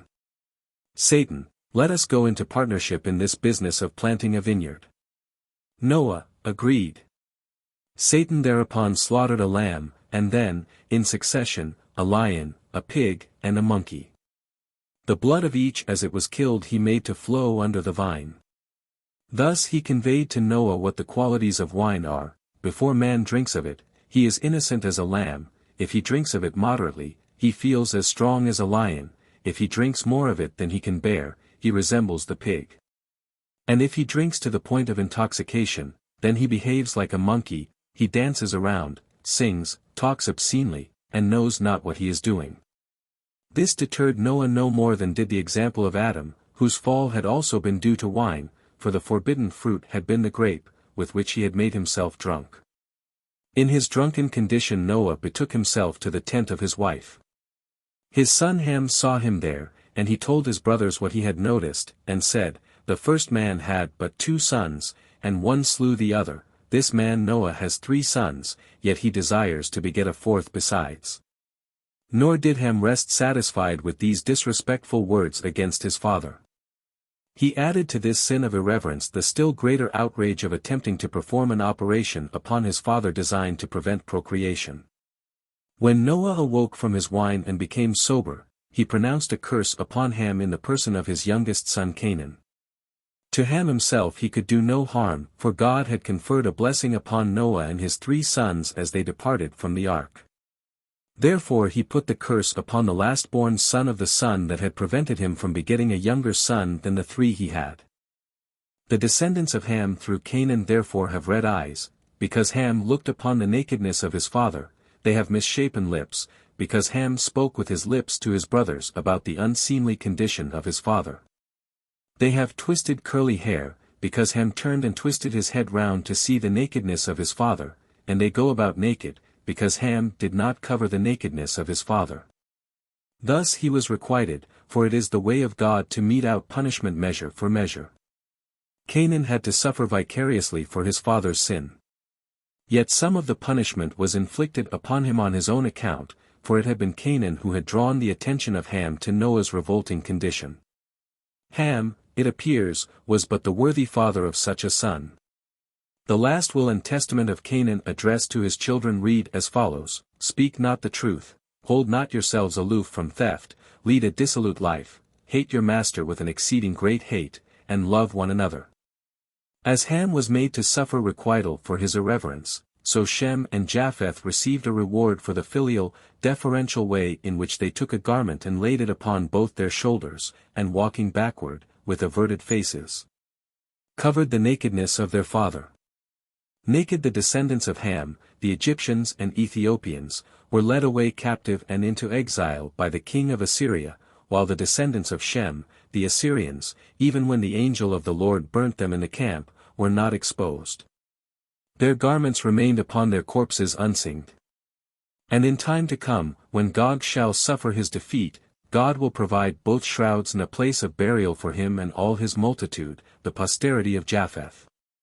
Though Shem and Japheth both showed themselves to be dutiful and deferential, yet it was Shem who deserved the larger meed of praise. He was the first to set about covering his father. Japheth joined him after the good deed had been begun. Therefore the descendants of Shem received as their special reward the talith, the garment worn by them, while the Japhethites have only the toga. A further distinction accorded to Shem was the mention of his name in connection with God's and the blessing of Noah. "Blessed be the Lord, the God of Shem," he said, though as a rule the name of God is not joined to the name of a living person, only to the name of one who has departed this life. The relation of Shem to Japheth was expressed in the blessing their father pronounced upon them: "God will grant a land of beauty to Japheth, and his sons will be proselytes dwelling in the academies of Shem." At the same time Noah conveyed by his words that the Shekinah would dwell only in the first temple, erected by Solomon, a son of Shem, and not in the second temple, the builder of which would be Cyrus, a descendant of Japheth. Noah's descendants spread abroad. When it became known to Ham that his father had cursed him, he fled ashamed, and with his family he settled in the city built by him, and named Neeladamach for his wife. Jealous of his brother, Japheth followed his example. He likewise built a city which he named for his wife, Adataneses. Shem was the only one of the sons of Noah who did not abandon him. In the vicinity of his father's home, by the mountain, he built his city, to which he also gave his wife's name, Zedeketelbab. The 3 cities are all near Mount Luber, the eminence upon which the ark rested. The first lies to the south of it, the second to the west, and the third to the east. Noah endeavored to inculcate the ordinances and the commands known to him upon his children and his children's children. In particular he admonished them against the fornication, the uncleanness, and all the iniquity which had brought the flood down upon the earth. He reproached them with living apart from one another, and with their jealousies, for he feared that, after his death, they might go so far as to shed human blood. Against this he warned them impressively, that they be not annihilated from the earth like those that went before. Another law which he enjoined upon them, to observe it, was the law ordaining that the fruit of a tree shall not be used the first 3 years it bears, and even in the 4th year it shall be the portion of the priests alone, after a part thereof has been offered upon the altar of God. And having made an end of giving his teachings and injunctions, Noah said, For thus did Enoch, your ancestor, exhort his son Methuselah, and Methuselah his son Lamech, and Lamech delivered all unto me as his father had bidden him. And now I do exhort you, my children, as Enoch exhorted his son. When he lived, in his generation, which was the 7th generation of man, he commanded it and testified it unto his children and his children's children, until the day of his death.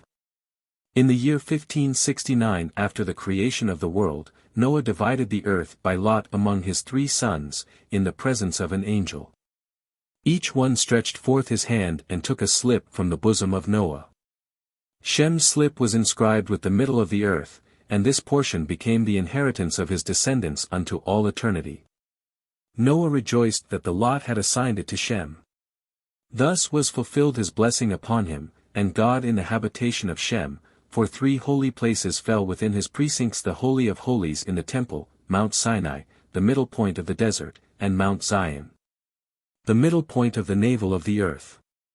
The south fell to the lot of Ham, and the north became the inheritance of Japheth. The land of Ham is hot, Japheth's cold, but Shem's is neither hot nor cold, its temperature is hot and cold mixed. This division of the earth took place toward the end of the life of Peleg, the name given to him by his father Eber, who, being a prophet, knew that the division of the earth would take place in the time of his son. The brother of Peleg was called Joktan, because the duration of the life of man was shortened in his time. In turn, the 3 sons of Noah, while they were still standing in the presence of their father, divided each his portion among his children. Noah threatening with his curse any who should stretch out his hand to take a portion not assigned to him by lot. And they all cried, So be it. So be it.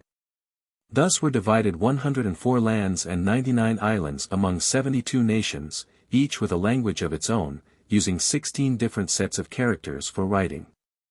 To Japheth were allotted 44 lands, 33 islands, 22 languages, and 5 kinds of writing. Ham received 34 lands, 33 islands, 24 languages, and 5 kinds of writing. And Shem 26 lands, 33 islands, 26 languages, and 6 kinds of writing, 1 set of written characters more to Shem than to either of his brothers, the extra set being the Hebrew.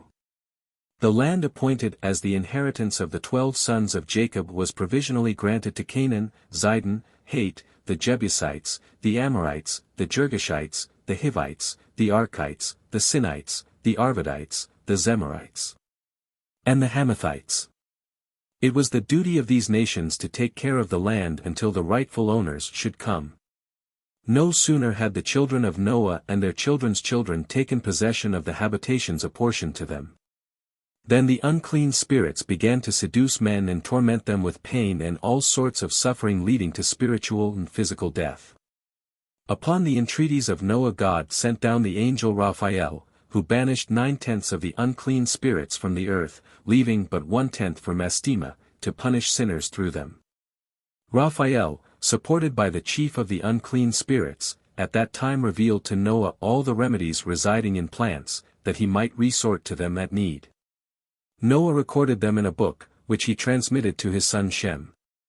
This is the source to which go back all the medical books whence the wise men of India, Aram, Macedonia, and Egypt draw their knowledge. The sages of India devoted themselves particularly to the study of curative trees and spices. The Arameans were well versed in the knowledge of the properties of grains and seeds, and they translated the old medical books into their language. The wise men of Macedonia were the first to apply medical knowledge practically, while the Egyptians sought to effect cures by means of magic arts and by means of astrology, and they taught the Midrash of the Chaldees, composed by Kangar, the son of Uar, the son of Kest. Medical skill spread further and further until the time of Aesculapius. This Macedonian sage, accompanied by 40 learned magicians, journeyed from country to country, until they came to the land beyond India, in the direction of paradise.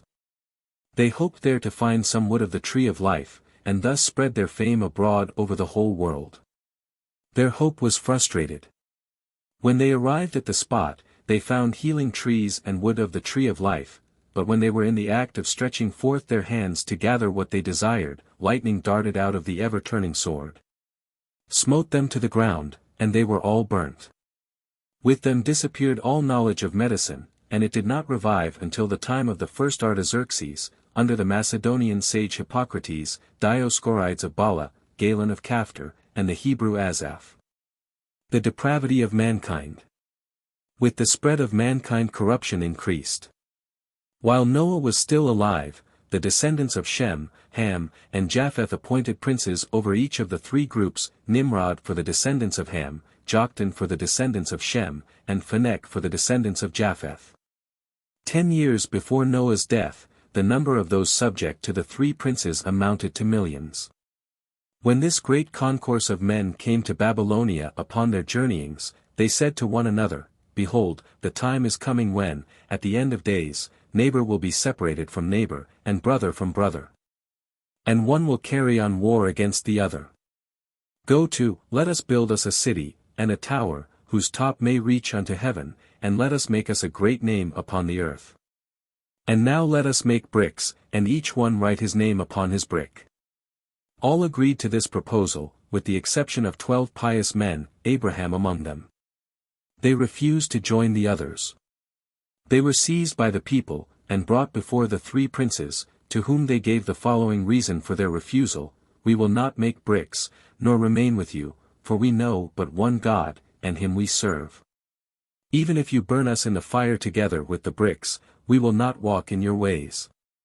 Nimrod and Phanek flew into such a passion over the 12 men that they resolved to throw them into the fire. Joktan, however, besides being a God-fearing man, was of close kin to the men on trial, and he essayed to save them. He proposed to his 2 colleagues to grant them a 7 days' respite. His plan was accepted, such deference being paid him as the primate among the 3. The 12 were incarcerated in the house of Joktan. In the night he charged 50 of his attendants to mount the prisoners upon mules and take them to the mountains. Thus they would escape the threatened punishment. Joktan provided them with food for a month. He was sure that in the meantime either a change of sentiment would come about, and the people desist from their purpose, or God would help the fugitives. 11 of the prisoners assented to the plan with gratitude. Abraham alone rejected it, saying, Behold, today we flee to the mountains to escape from the fire, but if wild beasts rush out from the mountains and devour us, or if food is lacking, so that we die by famine, we shall be found fleeing before the people of the land and dying in our sins. Now, as the Lord liveth, in whom I trust, I will not depart from this place wherein they have imprisoned me, and if I am to die through my sins, then will I die by the will of God, according to his desire. In vain Joktan endeavored to persuade Abraham to flee. He persisted in his refusal. He remained behind alone in the prison house, while the other 11 made their escape. At the expiration of the set term, when the people returned and demanded the death of the 12 captives, Joktan could produce only Abraham. His excuse was that the rest had broken loose during the night. The people were about to throw themselves upon Abraham and cast him into the lime kiln. Suddenly an earthquake was felt, the fire darted from the furnace, and all who were standing round about, 84,000 of the people, were consumed, while Abraham remained untouched. Thereupon he repaired to his 11 friends in the mountains, and told them of the miracle that had befallen for his sake. They all returned with him, and, unmolested by the people, they gave praise and thanks to God. Nimrod. The first among the leaders of the corrupt men was Nimrod. His father Cush had married his mother at an advanced age, and Nimrod, the offspring of this belated union, was particularly dear to him as the son of his old age. He gave him the clothes made of skins with which God had furnished Adam and Eve at the time of their leaving paradise. Cush himself had gained possession of them through Ham. From Adam and Eve they had descended to Enoch, and from him to Methuselah, and to Noah, and the last had taken them with him into the ark. When the inmates of the ark were about to leave their refuge, Ham stole the garments and kept them concealed, finally passing them on to his firstborn son Cush. Cush in turn hid them for many years. When his son Nimrod reached his 20th year, he gave them to him. These garments had a wonderful property. He who wore them was both invincible and irresistible. The beasts and birds of the woods fell down before Nimrod as soon as they caught sight of him arrayed in them, and he was equally victorious in his combats with men. The source of his unconquerable strength was not known to them. They attributed it to his personal prowess, and therefore they appointed him king over themselves. This was done after a conflict between the descendants of Cush and the descendants of Japheth, from which Nimrod emerged triumphant, having routed the enemy utterly with the assistance of a handful of warriors. He chose Shinar as his capital. Thence he extended his dominion farther and farther, until he rose by cunning and force to be the sole ruler of the whole world. The first mortal to hold universal sway, as the 9th ruler to possess the same power will be the Messiah. His impiousness kept pace with his growing power. Since the flood there had been no such sinner as Nimrod. He fashioned idols of wood and stone, and paid worship to them. But not satisfied to lead a godless life himself, he did all he could to tempt his subjects into evil ways, wherein he was aided and abetted by his son Mardon. This son of his outstripped his father in iniquity. It was their time and their life that gave rise to the proverb, "Out of the wicked cometh forth wickedness." The great success that attended all of Nimrod's undertakings produced a sinister effect. Men no longer trusted in God, but rather in their own prowess and ability, an attitude to which Nimrod tried to convert the whole world. Therefore people said, "Since the creation of the world there has been none like Nimrod, a mighty hunter of men and beasts, and a sinner before God." And not all this sufficed unto Nimrod's evil desire. Not enough that he turned men away from God, he did all he could to make them pay divine honors unto himself. He set himself up as a god, and made a seat for himself in imitation of the seat of God.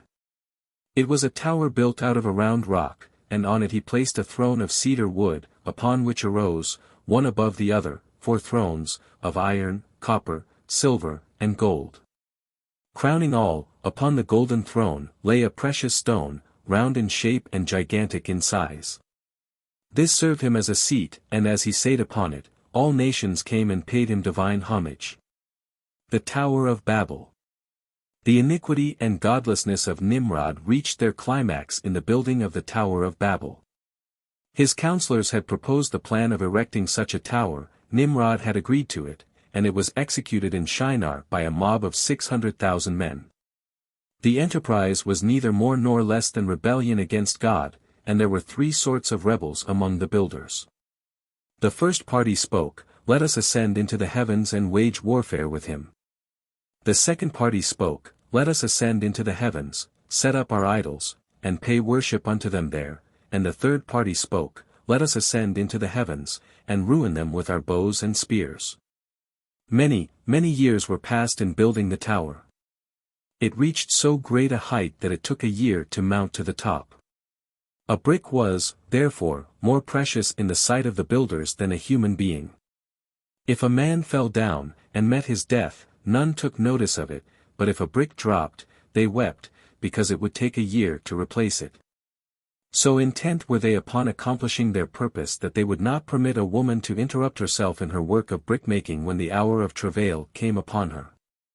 Molding bricks she gave birth to her child, and, tying it round her body in a sheet, she went on molding bricks. They never slackened in their work, and from their dizzy height they constantly shot arrows toward heaven, which, returning, were seen to be covered with blood. They were thus fortified in their delusion, and they cried, "We have slain all who are in heaven." Thereupon God turned to the 70 angels who encompass his throne, and he spake, "Go to, let us go down, and there confound their language, that they may not understand one another's speech." Thus it happened. Thenceforth none knew what the other spoke. One would ask for the mortar, and the other handed him a brick. In a rage, he would throw the brick at his partner and kill him. Many perished in this manner, and the rest were punished according to the nature of their rebellious conduct. Those who had spoken, "Let us ascend into the heavens, set up our idols, and pay worship unto them there," God transformed into apes and phantoms. Those who had proposed to assault the heavens with their arms, God set against each other so that they fell in the combat, and those who had resolved to carry on a combat with God in heaven were scattered broadcast over the earth. As for the unfinished tower, a part sank into the earth, and another part was consumed by fire, only 1/3 of it remained standing. The place of the tower has never lost its peculiar quality. Whoever passes it forgets all he knows. The punishment inflicted upon the sinful generation of the tower is comparatively lenient. On account of rapine the generation of the flood were utterly destroyed, while the generation of the tower were preserved in spite of their blasphemies and all their other acts offensive to God. The reason is that God sets a high value upon peace and harmony. Therefore the generation of the deluge, who gave themselves up to depredation, and bore hatred to one another, were extirpated, root and branch, while the generation of the Tower of Babel dwelling amicably together, and loving one another, were spared alive, at least a remnant of them. Beside the chastisement of sin and sinners by the confounding of speech. Another notable circumstance was connected with the descent of God upon earth, one of only 10 such descents to occur between the creation of the world and the day of judgment. It was on this occasion that God and the 70 angels that surround his throne cast lots concerning the various nations. Each angel received a nation, and Israel fell to the lot of God. To every nation a peculiar language was assigned, Hebrew being reserved for Israel, the language made use of by God at the creation of the world. Chapter 5. Abraham. Abraham the wicked generations. The birth of Abraham the babe proclaims God. Abraham's first appearance in public. The preacher of the true faith in the fiery furnace. Abraham emigrates to Haran. The star in the East. The true believer. The iconoclast Abraham in Canaan. His sojourn in Egypt. The first Pharaoh. The war of the kings. The covenant of the pieces. The birth of Ishmael. The visit of the angels. The cities of Sion. Abraham pleads for the sinners. The destruction of the sinful cities among the Philistines. The birth of Isaac. Ishmael cast off the 2 wives of Ishmael. The covenant with Abimelech. Satan accuses Abraham. The journey to Moriah. The Akedah. The death and burial of Sarah. Eliezer's mission. The wooing of Rebekah. The last years of Abraham. A herald of death. Abraham views earth and heaven. The patron of Hebron. Abraham the wicked generations. 10 generations there were from Noah to Abraham. To show how great is the clemency of God, for all the generations provoked his wrath, until Abraham our father came and received the reward of all of them. For the sake of Abraham God had shown himself long-suffering and patient during the lives of these 10 generations. Yea, more, the world itself had been created for the sake of his merits. His advent had been made manifest to his ancestor Ru, who uttered the following prophecy at the birth of his son Serach: "From this child he shall be born in the 4th generation that shall set his dwelling over the highest. And he shall be called perfect and spotless, and shall be the father of nations, and his covenant shall not be dissolved, and his seed shall be multiplied forever." It was, indeed, high time that the friend of God should make his appearance upon earth. The descendants of Noah were sinking from depravity to lower and lower depths of depravity. They were beginning to quarrel and slay, eat blood, build fortified cities and walls and towers, and set one man over the whole nation as king, and wage wars, people against people, and nations against nations, and cities against cities. And do all manner of evil, and acquire weapons, and teach warfare unto their children. And they began also to take captives and sell them as slaves. And they made unto themselves molten images, which they worshipped, each one the idol he had molten for himself, for the evil spirits under their leader Mastema led them astray into sin and uncleanness.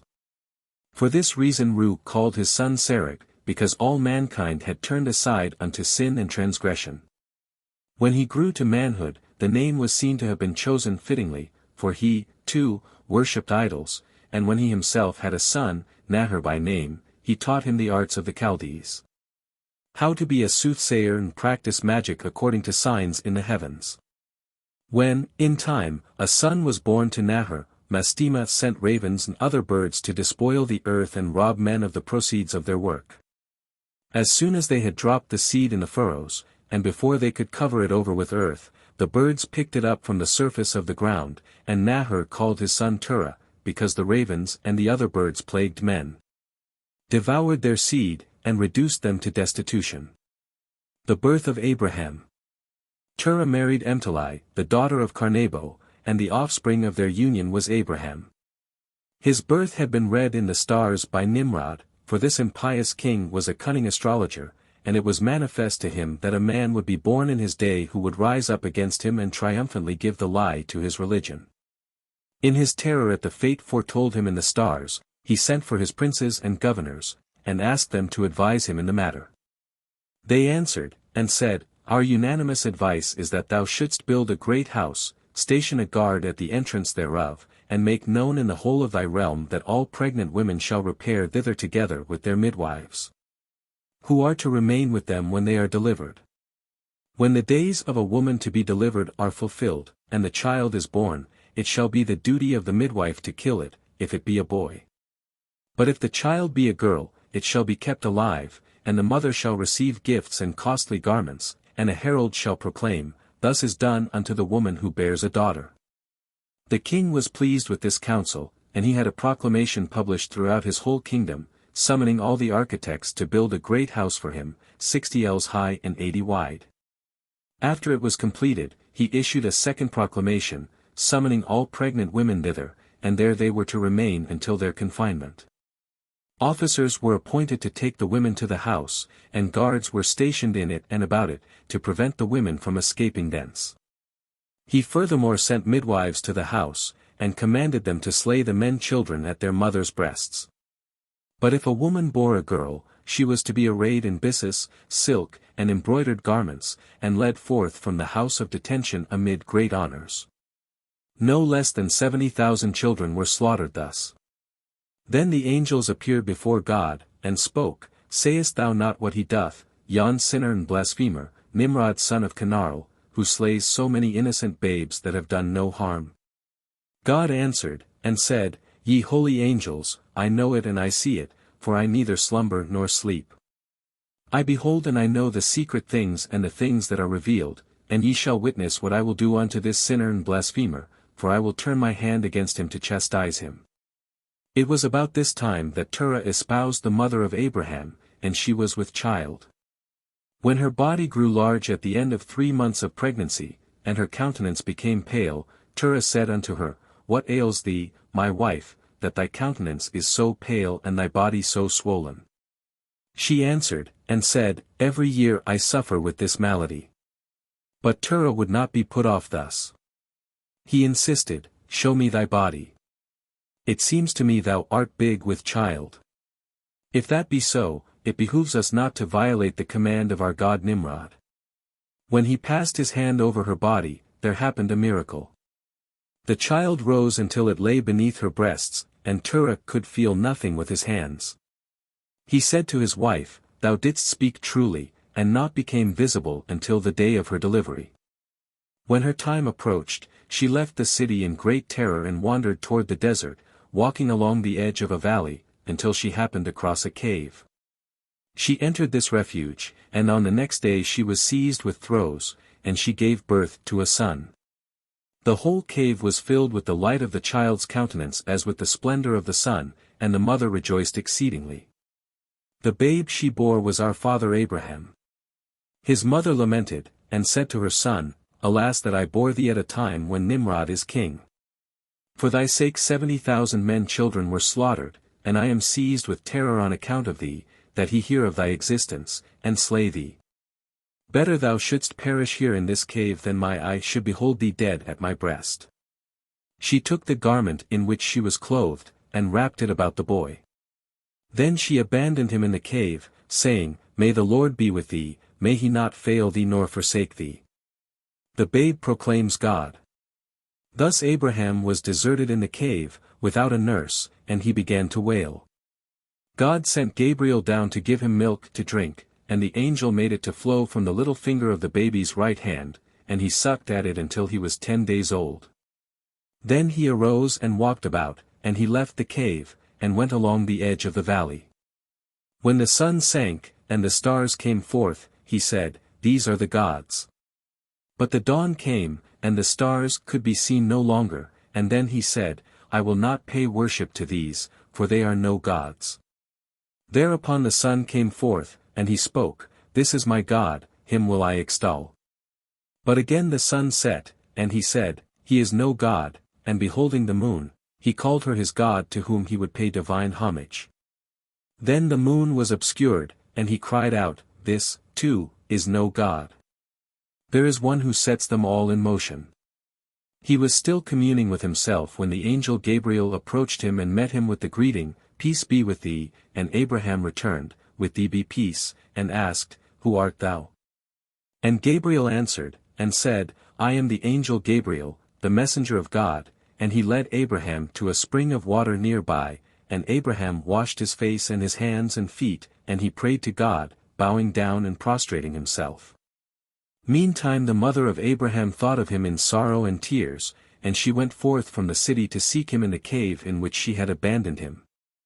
Not finding her son, she wept bitterly, and said, "Woe unto me that I bore thee but to become a prey of wild beasts, the bears, and the lions and the wolves." She went to the edge of the valley, and there she found her son. But she did not recognize him, for he had grown very large. She addressed the lad, "Peace be with thee," and he returned, "With thee be peace," and he continued, "Unto what purpose didst thou come to the desert?" She replied, "I went forth from the city to seek my son." Abraham questioned further, "Who brought thy son hither?" And the mother replied thereto, "I had become pregnant from my husband Terah, and when the days of my delivery were fulfilled, I was in anxiety about my son in my womb, lest our king come, the son of Canaan, and slay him as he had slain the 70,000 other men children. Scarcely had I reached the cave in this valley when the throes of traveling seized me, and I bore a son, whom I left behind in the cave, and I went home again. Now am I come to seek him, but I find him not." Abraham then spoke, "As to this child thou tellest of, how old was it?" The mother, "It was about 20 days old." Abraham, "Is there a woman in the world who would forsake her newborn son in the desert, and come to seek him after 20 days? The mother, "Peradventure God will show himself a merciful God." Abraham, "I am the son whom thou hast come to seek in this valley." The mother, "My son, how thou art grown! But 20 days old, and thou canst already walk, and talk with thy mouth." Abraham, "So it is, and thus, O my mother, it is made known unto thee that there is in the world a great, terrible, living, and ever-existing God, who doth see, but who cannot be seen. He is in the heavens above, and the whole earth is full of his glory."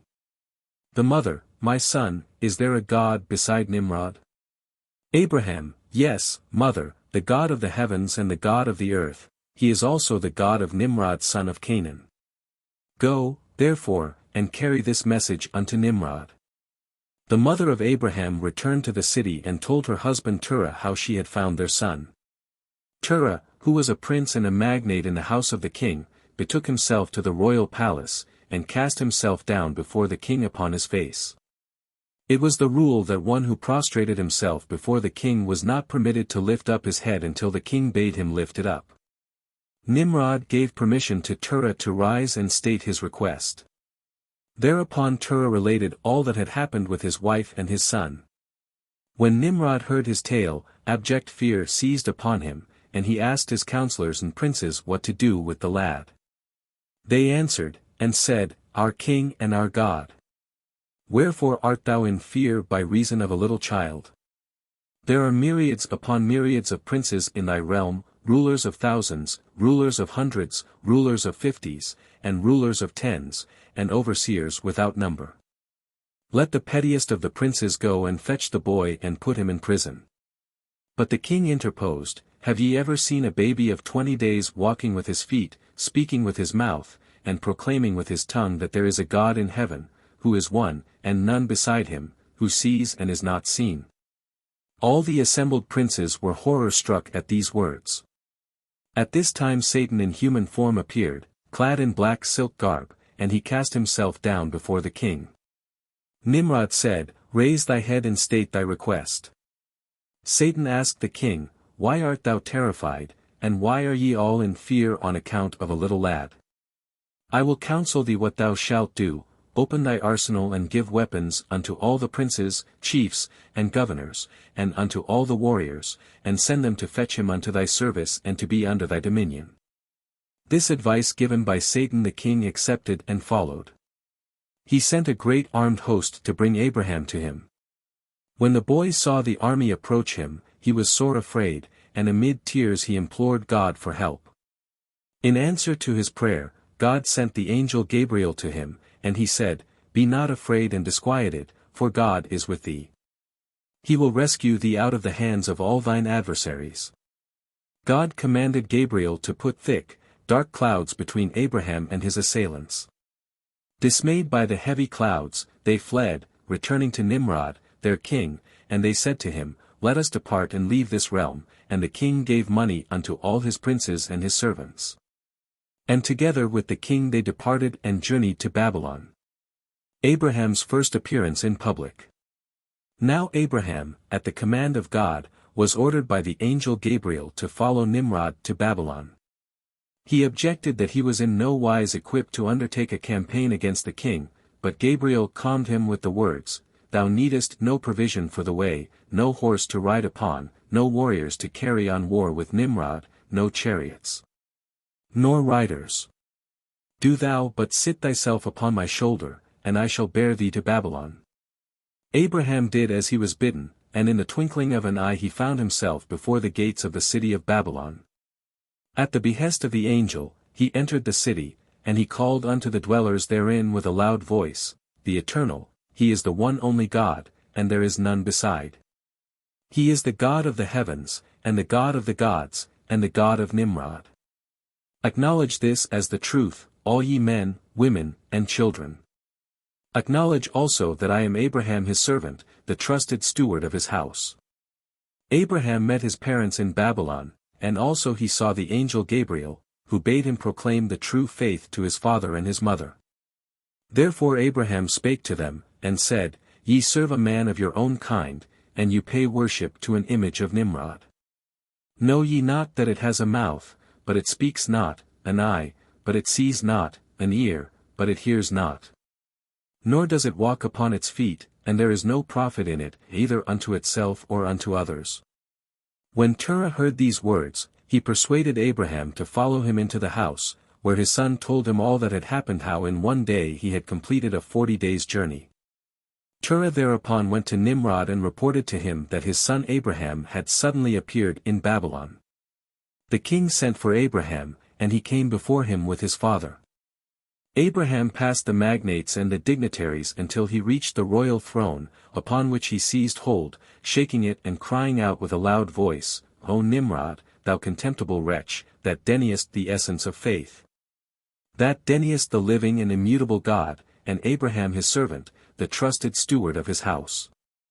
Acknowledge him, and repeat after me the words, The Eternal is God, the only one, and there is none beside. He is incorporeal, living, ever-existing, he slumbers not and sleeps not, who hath created the world that men might believe in him. And confess also concerning me, and say that I am the servant of God and the trusted steward of his house." While Abraham proclaimed this with a loud voice, the idols fell upon their faces, and with them also King Nimrod. For a space of 2 hours and a half the king lay lifeless, and when his soul returned upon him, he spoke and said, "Is it thy voice, O Abraham, or the voice of thy God?" And Abraham answered, and said, "This voice is the voice of the least of all creatures called into existence by God." Thereupon Nimrod said, "Verily, the God of Abraham is a great and powerful God, the King of all kings," and he commanded Terah to take his son and remove him, and return again unto his own city, and father and son did as the king had ordered. The preacher of the true faith. When Abraham attained the age of 20 years, his father Terah fell ill. He spoke as follows to his sons Haran and Abraham, "I adjure you by your lives, my sons, sell these 2 idols for me, for I have not enough money to meet our expenses." Haran executed the wish of his father, but if anyone accosted Abraham, to buy an idol from him, and asked him the price, he would answer, 3 manes, and then question in turn, How old art thou? 30 years, the reply would be. Thou art 30 years of age, and yet thou wouldst worship this idol which I made but today. The man would depart and go his way, and another would approach Abraham, and ask, How much is this idol? And 5 manes would be the reply, and again Abraham would put the question, How old art thou? 50 years. And dost thou who art 50 years of age bow down before this idol which was made but today? Thereupon the man would depart and go his way. Abraham then took 2 idols, put a rope about their necks, and, with their faces turned downward, he dragged them along the ground, crying aloud all the time, Who will buy an idol wherein there is no profit? Either unto itself or unto him that buys it in order to worship it. It has a mouth, but it speaketh not, eyes, but it seeth not, feet, but it walketh not, ears, but it heareth not. The people who heard Abraham were amazed exceedingly at his words. As he went through the streets, he met an old woman who approached him with the purpose of buying an idol, good and big, to be worshipped and loved.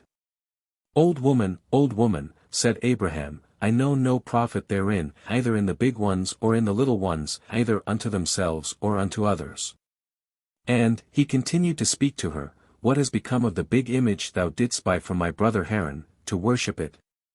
Thieves, she replied, came in the night and stole it, while I was still at the bath. If it be thus, Abraham went on questioning her, How canst thou pay homage to an idol that cannot save itself from thieves, let alone save others, like thyself, thou silly old woman, out of misfortune?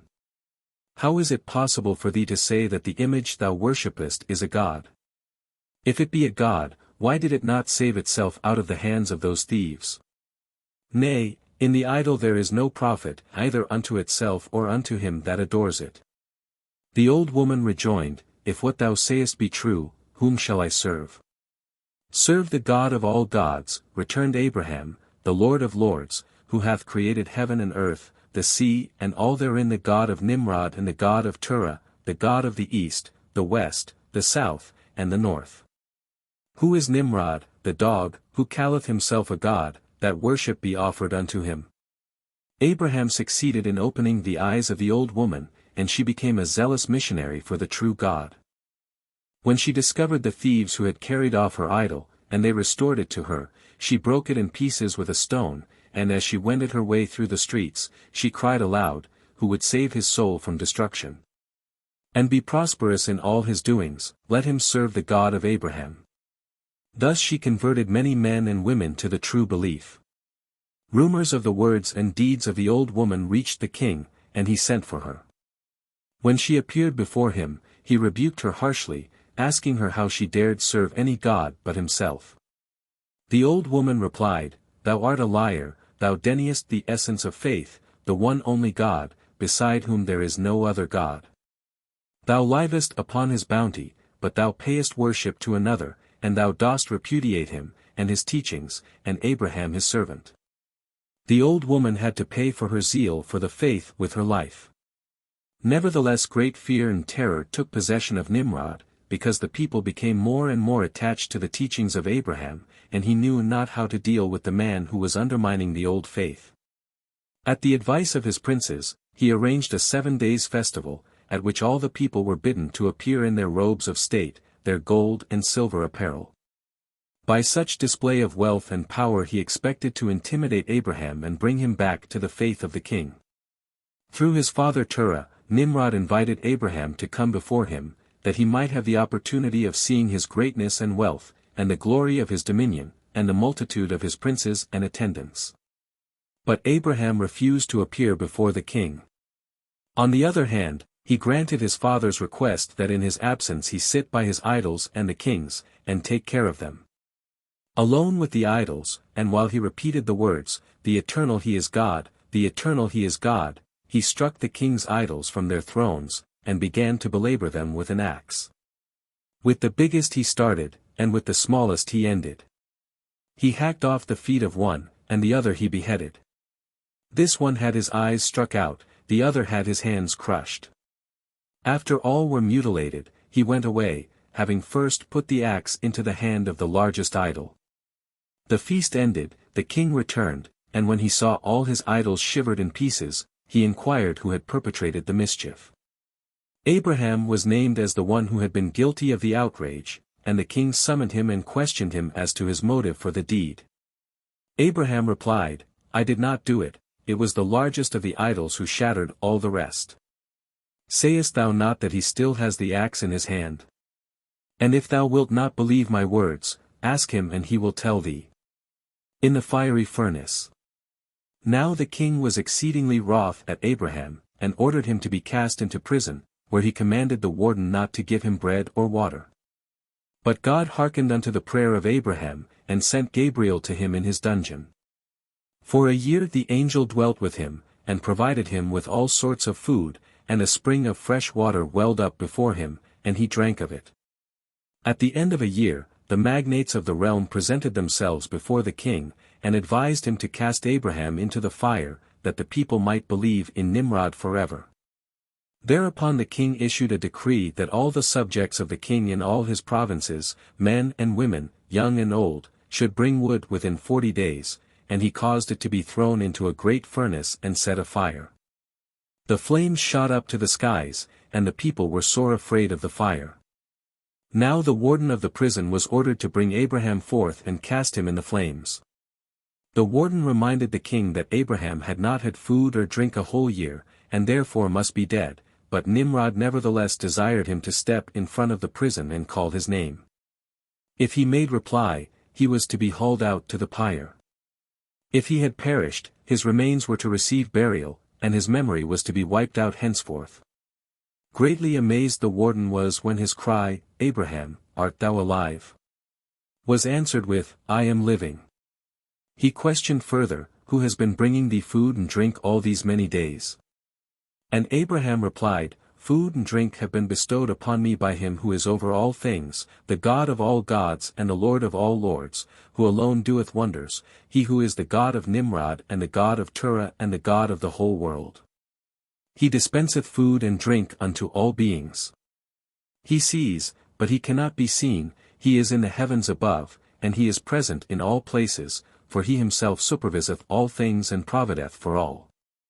The miraculous rescue of Abraham from death by starvation and thirst convinced the prison keeper of the truth of God and his prophet Abraham, and he acknowledged his belief in both publicly.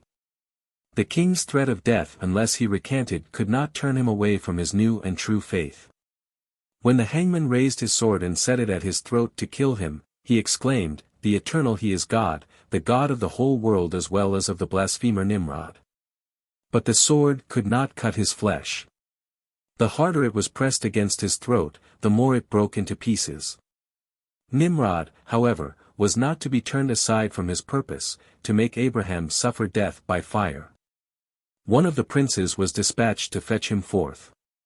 But scarcely did the messenger set about the task of throwing him into the fire, when the flame leapt forth from the furnace and consumed him. Many more attempts were made to cast Abraham into the furnace, but always with the same success, whoever seized him to pitch him in was himself burnt, and a large number lost their lives. Satan appeared in human shape, and advised the king to place Abraham in a catapult and sling him into the fire. Thus no one would be required to come near the flame. Satan himself constructed the catapult. Having proved it fit 3 times by means of stones put in the machine, they bound Abraham, hand and foot, and were about to consign him to the flames. At that moment Satan, still disguised in human shape, approached Abraham, and said, "If thou desirest to deliver thyself from the fire of Nimrod, bow down before him and believe in him." But Abraham rejected the tempter with the words, "May the Eternal rebuke thee, thou vile, contemptible, accursed blasphemer," and Satan departed from him. Then the mother of Abraham came to him and implored him to pay homage to Nimrod and escape the impending misfortune. But he said to her, "O mother, water can extinguish Nimrod's fire, but the fire of God will not die out for evermore. Water cannot quench it." When his mother heard these words, she spake, "May the God whom thou servest rescue thee from the fire of Nimrod."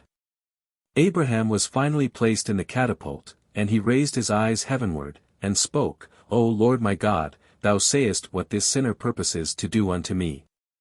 His confidence in God was unshakable. When the angels received the divine permission to save him, and Gabriel approached him, and asked, Abraham, shall I save thee from the fire? He replied, God in whom I trust, the God of heaven and earth, will rescue me, and God, seeing the submissive spirit of Abraham, commanded the fire, cool off and bring tranquility to my servant Abraham. No water was needed to extinguish the fire. The logs burst into buds, and all the different kinds of wood put forth fruit, each tree bearing its own kind. The furnace was transformed into a royal pleasance, and the angels sat therein with Abraham. When the king saw the miracle, he said, Great witchcraft! Thou makest it known that fire hath no power over thee, and at the same time thou showest thyself unto the people sitting in a pleasure garden. But the princes of Nimrod interposed all with one voice, Nay, our Lord, this is not witchcraft, it is the power of the great God, the God of Abraham, beside whom there is no other God, and we acknowledge that he is God, and Abraham is his servant. All the princes and all the people believed in God at this hour, in the eternal, the God of Abraham, and they all cried out, The Lord he is God in heaven above and upon the earth beneath, there is none else. Abraham was the superior, not only of the impious king Nimrod and his attendants, but also of the pious men of his time, Noah, Shem, Eber, and Ashur. Noah gave himself no concern whatsoever in the matter of spreading the pure faith in God. He took an interest in planting his vineyard, and was immersed in material pleasures. Shem and Eber kept in hiding, and as for Ashur, he said, How can I live among such sinners, and departed out of the land? The only one who remained unshaken was Abraham. I will not forsake God, he said, and therefore God did not forsake him, who had hearkened neither unto his father nor unto his mother. The miraculous deliverance of Abraham from the fiery furnace, together with his later fortunes, was the fulfillment and explanation of what his father Terah had read in the stars. He had seen the star of Haran consumed by fire, and at the same time fill and rule the whole world. The meaning was plain now. Haran was irresolute in his faith, he could not decide whether to adhere to Abraham or the idolaters. When it befell that those who would not serve idols were cast into the fiery furnace, Haran reasoned in this manner, Abraham, being my elder, will be called upon before me. If he comes forth out of the fiery trial triumphant, I will declare my allegiance to him, otherwise I will take sides against him. After God himself had rescued Abraham from death, and Haran's turn came to make his confession of faith, he announced his adherence to Abraham. But scarcely had he come near the furnace, when he was seized by the flames and consumed, because he was lacking in firm faith in God. Terah had read the stars well, it now appeared, Haran was burnt, and his daughter Sarah became the wife of Abraham, whose descendants fill the earth. In another way the death of Haran was noteworthy. It was the first instance, since the creation of the world, of a son's dying while his father was still alive. The king, the princes, and all the people, who had been witnesses of the wonders done for Abraham, came to him, and prostrated themselves before him. But Abraham said, Do not bow down before me, but before God, the Master of the universe, who hath created you. Serve him and walk in his ways, for he it was who delivered me from the flames, and he it is who hath created the soul and the spirit of every human being, who formeth man in the womb of his mother, and bringeth him into the world. He salveth from all sickness those who put their trust in him. The king then dismissed Abraham, after loading him down with an abundance of precious gifts, among them 2 slaves who had been raised in the royal palace. Ogi was the name of the one, Eleazar the name of the other. The princes followed the example of the king, and they gave him silver, and gold, and gems. But all these gifts did not rejoice the heart of Abraham so much as the 300 followers that joined him and became adherents of his religion.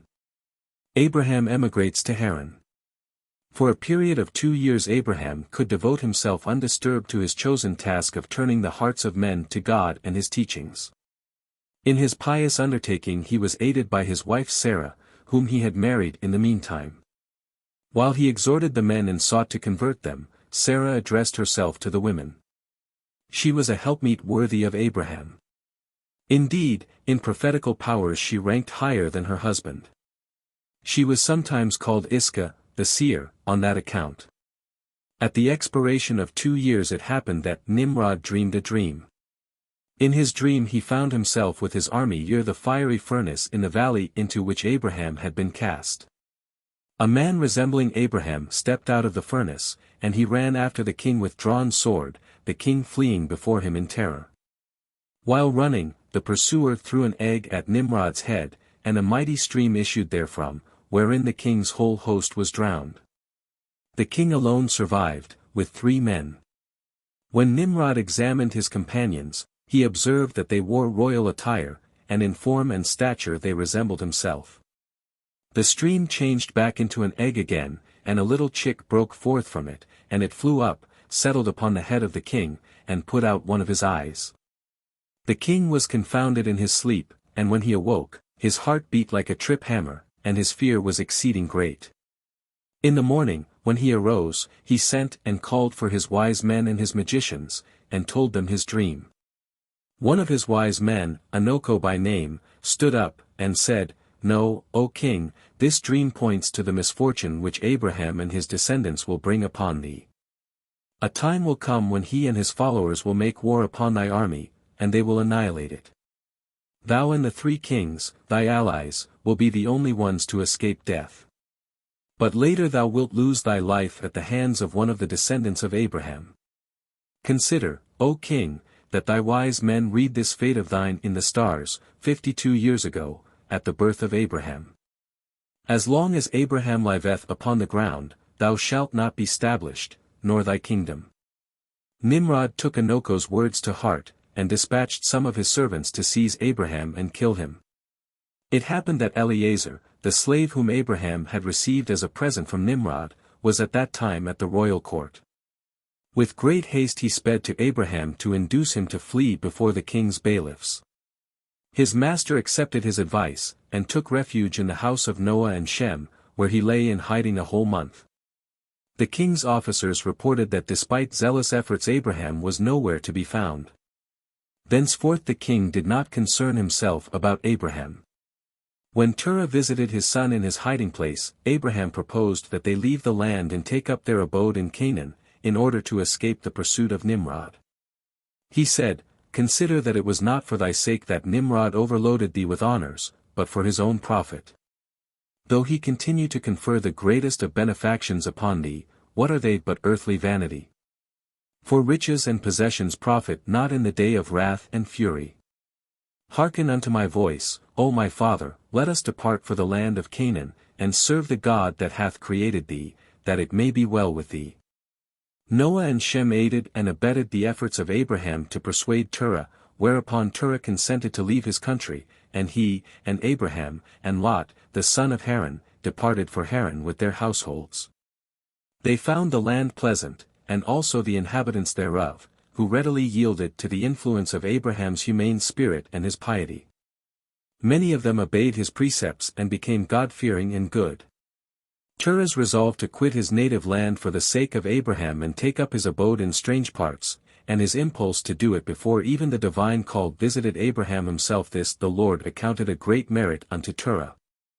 And he was permitted to see his son Abraham rule as king over the whole world. For when the miracle happened, and Isaac was born unto his aged parents, the whole world repaired to Abraham and Sarah, and demanded to know what they had done that so great a thing should be accomplished for them. Abraham told them all that had happened between Nimrod and himself, how he had been ready to be burnt for the glory of God, and how the Lord had rescued him from the flames. In token of their admiration for Abraham and his teachings, they appointed him to be their king, and in commemoration of Isaac's wondrous birth, the money coined by Abraham bore the figures of an aged husband and wife on the obverse side, and of a young man and his wife on the reverse side, for Abraham and Sarah both were rejuvenated at the birth of Isaac. Abraham's white hair turned black, and the lines in Sarah's face were smoothed out. For many years Terah continued to live a witness of his son's glory, for his death did not occur until Isaac was a youth of 35. And a still greater reward waited upon his good deed. God accepted his repentance, and when he departed this life, he entered into paradise, and not into hell, though he had passed the larger number of his days in sin. Indeed, it had been his fault that Abraham came near losing his life at the hands of Nimrod. The star in the east. Terah had been a high official at the court of Nimrod, and he was held in great consideration by the king and his suite. A son was born unto him whom he called Abram, because the king had raised him to an exalted place. In the night of Abraham's birth, the astrologers and the wise men of Nimrod came to the house of Terah, and ate and drank, and rejoiced with him that night. When they left the house, they lifted up their eyes toward heaven to look at the stars, and they saw, and, behold, one great star came from the east and ran athwart the heavens and swallowed up the 4 stars at the 4 corners. They all were astonished at the sight, but they understood this matter, and knew its import. They said to one another, This only betokens that the child that hath been born unto Terah this night will grow up and be fruitful, and he will multiply and possess all the earth, he and his children forever. And he and his seed will slay great kings and inherit their lands. They went home that night, and in the morning they rose up early, and assembled in their meeting house. They spake, and said to one another, Lo, the sight that we saw last night is hidden from the king, it has not been made known to him, and should this thing become known to him in the latter days, he will say to us, Why did you conceal this matter from me? And then we shall all suffer death. Now, let us go and tell the king the sight which we saw, and the interpretation thereof, and we shall be clear from this thing. And they went to the king and told him the sight they had seen, and their interpretation thereof, and they added the advice that he pay the value of the child to Terah, and slay the babe. Accordingly, the king sent for Terah, and when he came, he spake to him, It hath been told unto me that a son was born to thee yesternight, and a wondrous sign was observed in the heavens at his birth. Now give me the boy, that we may slay him before evil comes upon us from him, and I will give thee thy house full of silver and gold in exchange for him. Terah answered, This thing which thou promisest unto me is like the words which a man spoke to a mule, saying, I will give thee a great heap of barley, a houseful thereof, on condition that I cut off thy head. The mule replied, Of what use will all the barley be to me, if thou cuttest off my head? Who will eat it when thou givest it to me? Thus also do I say, What shall I do with silver and gold after the death of my son? Who shall inherit me? But when Terah saw how the king's anger burned within him at these words, he added, Whatever the king desireth to do unto his servant, that let him do, even my son is at the king's disposal, without value or exchange. He and his 2 older brethren. The king spake, however, saying, I will purchase thy youngest son for a price. And Terah made answer, Let my king give me 3 days' time to consider the matter and consult about it with my family. The king agreed to this condition, and on the 3rd day he sent to Terah, saying, Give me thy son for a price, as I spoke unto thee, and if thou wilt not do this, I will send and slay all thou hast in thy house. There shall not be a dog left unto thee. Then Terah took a child which his handmaid had borne unto him that day, and he brought the babe to the king, and received value for him, and the king took the child and dashed his head against the ground, for he thought it was Abraham.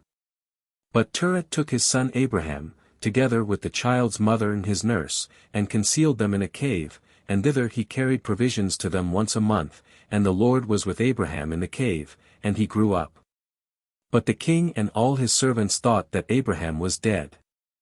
And when Abraham was 10 years old, he and his mother and his nurse went out from the cave, for the king and his servants had forgotten the affair of Abraham. In that time all the inhabitants of the earth, with the exception of Noah and his household, transgressed against the Lord, and they made unto themselves every man his god, gods of wood and stone, which could neither speak, nor hear, nor deliver from distress. The king and all his servants, and Terah with his household, were the first to worship images of wood and stone. Terah made 12 gods of large size, of wood and of stone, corresponding to the 12 months of the year, and he paid homage to them monthly in turn. The true believer. Once Abraham went into the temple of the idols in his father's house, to bring sacrifices to them, and he found one of them, Meromoth by name. hewn out of stone, lying prostrate on his face before the iron god of Nahor. The idol was too heavy for him to raise it alone, and he called his father to help him put Merumoth back in his place. While they were handling the image, its head dropped off, and Terah took a stone, and chiseled another Merumoth, setting the head of the first upon the new body.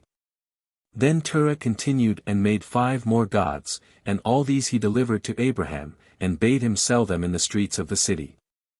Abraham saddled his mule, and went to the inn where merchants from Fandana in Syria put up on their way to Egypt. He hoped to dispose of his wares there. When he reached the inn, one of the camels belonging to the merchants belched, and the sound frightened his mule so that it ran off pell-mell and broke 3 of the idols. The merchants not only bought the 2 sound idols from him, they also gave him the price of the broken ones. For Abraham had told them how distressed he was to appear before his father with less money than he had expected to receive for his handiwork. This incident made Abraham reflect upon the worthlessness of idols, and he said to himself, "What are these evil things done by my father? Is not he the God of his gods, for do they not come into being by reason of his carving and chiseling and contriving?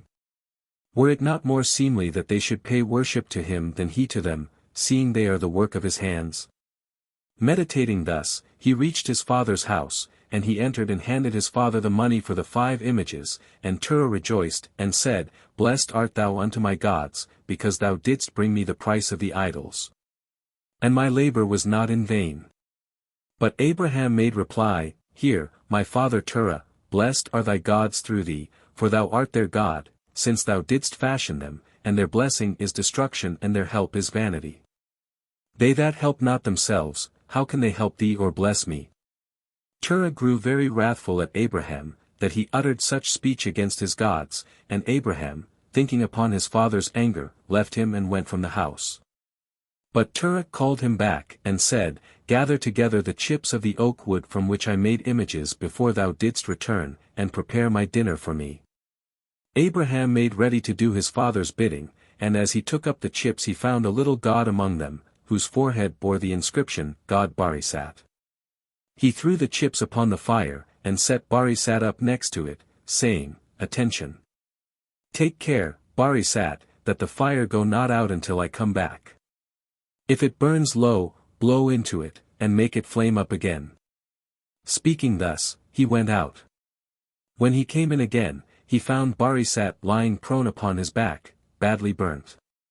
Smiling, he said to himself, "In truth, Barisat, thou canst keep the fire alive and prepare food," and while he spoke, the idol was consumed to ashes. Then he took the dishes to his father, and he ate and drank and was glad and blessed his god Merumoth.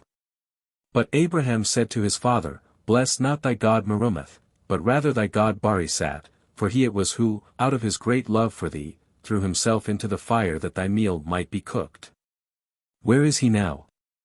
exclaimed Terah, and Abraham answered, "He hath become ashes in the fierceness of the fire." Terah said, "Great is the power of Barisat. I will make me another this day, and tomorrow he will prepare my food for me." These words of his father made Abraham laugh in his mind, but his soul was grieved at his obduracy, and he proceeded to make clear his views upon the idols, saying, "Father, no matter which of the 2 idols thou blessest, thy behavior is senseless. For the images that stand in the holy temple are more to be worshipped than thine. Zucchius, the god of my brother Nahor, is more venerable than Merumoth, because he is made cunningly of gold, and when he grows old, he will be worked over again. But when thy Merumoth becomes dim, or is shivered in pieces, he will not be renewed, for he is of stone. And the god Jove, who stands above the other gods with Zucchius, is more venerable than Barisat, made of wood, because he is hammered out of silver, and ornamented by men, to show his magnificence. But thy Barisat, before thou didst fashion him into a god with thy axe, was rooted in the earth, standing there great and wonderful, with the glory of branches and blossoms. Now he is dry, and gone is his sap. From his height he has fallen to the earth, from grandeur he came to pettiness, and the appearance of his face has paled away, and he himself was burnt in the fire, and he was consumed unto ashes, and he is no more. And thou didst then say, I will make me another this day, and tomorrow he will prepare my food for me. Father, Abraham continued, and said, the fire is more to be worshipped than thy gods of gold and silver and wood and stone, because it consumes them. But also the fire I call not God, because it is subject to the water, which quenches it.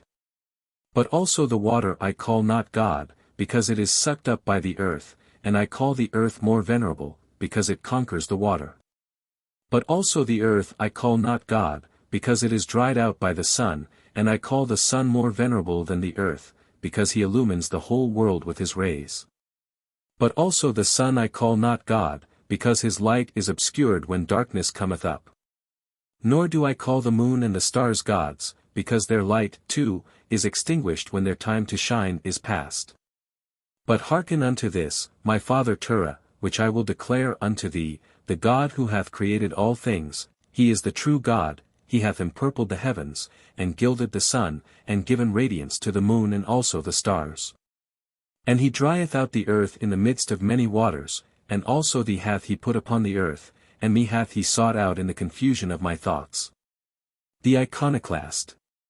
But Terah could not be convinced, and in reply to Abraham's question, who the God was that had created heaven and earth and the children of men, he took him to the hall wherein stood 12 great idols and a large number of little idols, and pointing to them he said, Here are they who have made all thou sayest on earth, they who have created also me and thee and all men on the earth.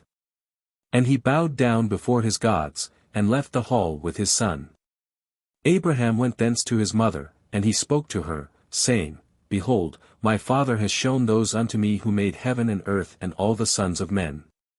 Now, therefore, hasten and fetch a kid from the flock, and make of it savory meat, that I may bring it to my father's gods, perhaps I may thereby become acceptable to them. His mother did according to his request, but when Abraham brought the offering to the gods, he saw that they had no voice, no hearing, no motion, and not one of them stretched forth his hand to eat.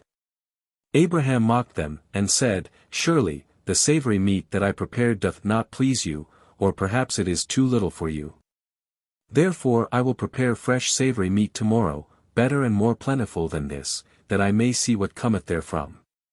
But the gods remained mute and without motion before the second offering of excellent savory meat as before the first offering, and the Spirit of God came over Abraham, and he cried out, and said, Woe unto my father and his wicked generation! Whose hearts are all inclined to vanity, who serve these idols of wood and stone, which cannot eat, nor smell, nor hear, nor speak, which have mouths without speech, eyes without sight, ears without hearing, hands without feeling, and legs without motion. Abraham then took a hatchet in his hand, and broke all his father's gods, and when he had done breaking them he placed the hatchet in the hand of the biggest god among them all, and he went out. Terah, having heard the crash of the hatchet on the stone, ran to the room of the idols, and he reached it at the moment when Abraham was leaving it, and when he saw what had happened, he hastened after Abraham, and he said to him, What is this mischief thou hast done to my gods? Abraham answered, I set savory meat before them, and when I came nigh unto them, that they might eat, they all stretched out their hands to take of the meat, before the big one had put forth his hand to eat. This one, enraged against them on account of their behavior, took the hatchet and broke them all, and, behold, the hatchet is yet in his hands, as thou mayest see. Then Terah turned in wrath upon Abraham, and he said, Thou speakest lies unto me. Is there spirit, soul, or power in these gods to do all thou hast told me? Are they not wood and stone? And have I not myself made them? It is thou that didst place the hatchet in the hand of the big god, and thou sayest he smote them all. Abraham answered his father, and said, How, then, canst thou serve these idols in whom there is no power to do anything? Can these idols in which thou trustest deliver thee? Can they hear thy prayers when thou criest upon them? After having spoken these and similar words, admonishing his father to mend his ways and refrain from worshipping idols, he leapt up before Terah, took the hatchet from the big idol, broke it therewith, and ran away. Terah hastened to Nimrod, bowed down before him, and besought him to hear his story, about his son who had been born to him 50 years back, and how he had done to his gods, and how he had spoken. Now, therefore, my lord and king, he said, send for him that he may come before thee, and do thou judge him according to the law, that we may be delivered from his evil. When Abraham was brought before the king, he told him the same story as he had told Terah, about the big God who broke the smaller ones, but the king replied, idols do neither speak, nor eat, nor move. Then Abraham reproached him for worshipping gods that can do nothing, and admonished him to serve the God of the universe. His last words were, if thy wicked heart will not hearken to my words, to cause thee to forsake thy evil ways and serve the eternal God, then wilt thou die in shame in the latter days, thou, thy people, and all that are connected with thee, who hear thy words, and walk in thy evil ways. The king ordered Abraham to be put into prison, and at the end of 10 days he caused all the princes and great men of the realm to appear before him, and to them he put the case of Abraham. Their verdict was that he should be burnt, and, accordingly, the king had a fire prepared for 3 days and 3 nights, in his furnace at Kasdim, and Abraham was to be carried thither from prison to be burnt. All the inhabitants of the land, about 900,000 men, and the women and the children besides, came to see what would be done with Abraham. And when he was brought forth, the astrologers recognized him, and they said to the king, surely, this is the man whom we knew as a child, at whose birth the great star swallowed the 4 stars. Behold, his father did transgress thy command, and he made a mockery of thee, for he did bring thee another child, and him didst thou kill. Terah was greatly terrified, for he was afraid of the king's wrath, and he admitted that he had deceived the king, and when the king said, tell me who advised thee to do this. Hide not, and thou shalt not die, he falsely accused Haran, who had been 32 years old at the time of Abraham's birth, of having advised him to deceive the king. At the command of the king, Abraham and Haran, stripped of all their clothes except their hosen, and their hands and feet bound with linen cords, were cast into the furnace. Haran, because his heart was not perfect with the Lord, perished in the fire, and also the men who cast them into the furnace were burnt by the flames which leapt out over them, and Abraham alone was saved by the Lord, and he was not burnt, though the cords with which he was bound were consumed. For 3 days and 3 nights Abraham walked in the midst of the fire, and all the servants of the king came and told him, behold, we have seen Abraham walking about in the midst of the fire. At first the king would not believe them, but when some of his faithful princes corroborated the words of his servants, he rose up and went to see for himself. He then commanded his servants to take Abraham from the fire, but they could not, because the flames leapt toward them from the furnace, and when they tried again, at the king's command, to approach the furnace, the flames shot out and burnt their faces, so that 8 of their number died. The king then called unto Abraham, and said, O servant of the God who is in heaven, go forth from the midst of the fire, and come hither and stand before me, and Abraham came and stood before the king. And the king spoke to Abraham, and said, How cometh it that thou wast not burnt in the fire? And Abraham made answer, The God of heaven and earth in whom I trust, and who hath all things in his power, he did deliver me from the fire into which thou didst cast me. Abraham in Canaan. With 10 temptations Abraham was tempted, and he withstood them all, showing how great was the love of Abraham. The first test to which he was subjected was the departure from his native land. The hardships were many and severe which he encountered, and he was loath to leave his home, besides. He spoke to God, and said, Will not the people talk about me, and say, He is endeavoring to bring the nations under the wings of the Shekinah, yet he leaves his old father in Haran, and he goes away. But God answered him, and said, Dismiss all care concerning thy father and thy kinsmen from thy thoughts. Though they speak words of kindness to thee, yet are they all of one mind, to ruin thee. Then Abraham forsook his father in Haran, and journeyed to Canaan, accompanied by the blessing of God, who said unto him, I will make of thee a great nation, and I will bless thee, and make thy name great. These 3 blessings were to counteract the evil consequences which, he feared, would follow emigration, for traveling from place to place interferes with the growth of the family, it lessens one's substance, and it diminishes the consideration one enjoys. The greatest of all blessings, however, was the word of God, and be thou a blessing. The meaning of this was that whoever came in contact with Abraham was blessed. Even the mariners on the sea were indebted to him for prosperous voyages. Besides, God held out the promise to him that in time to come his name would be mentioned in the benedictions. God would be praised as the shield of Abraham, a distinction accorded to no other mortal except David.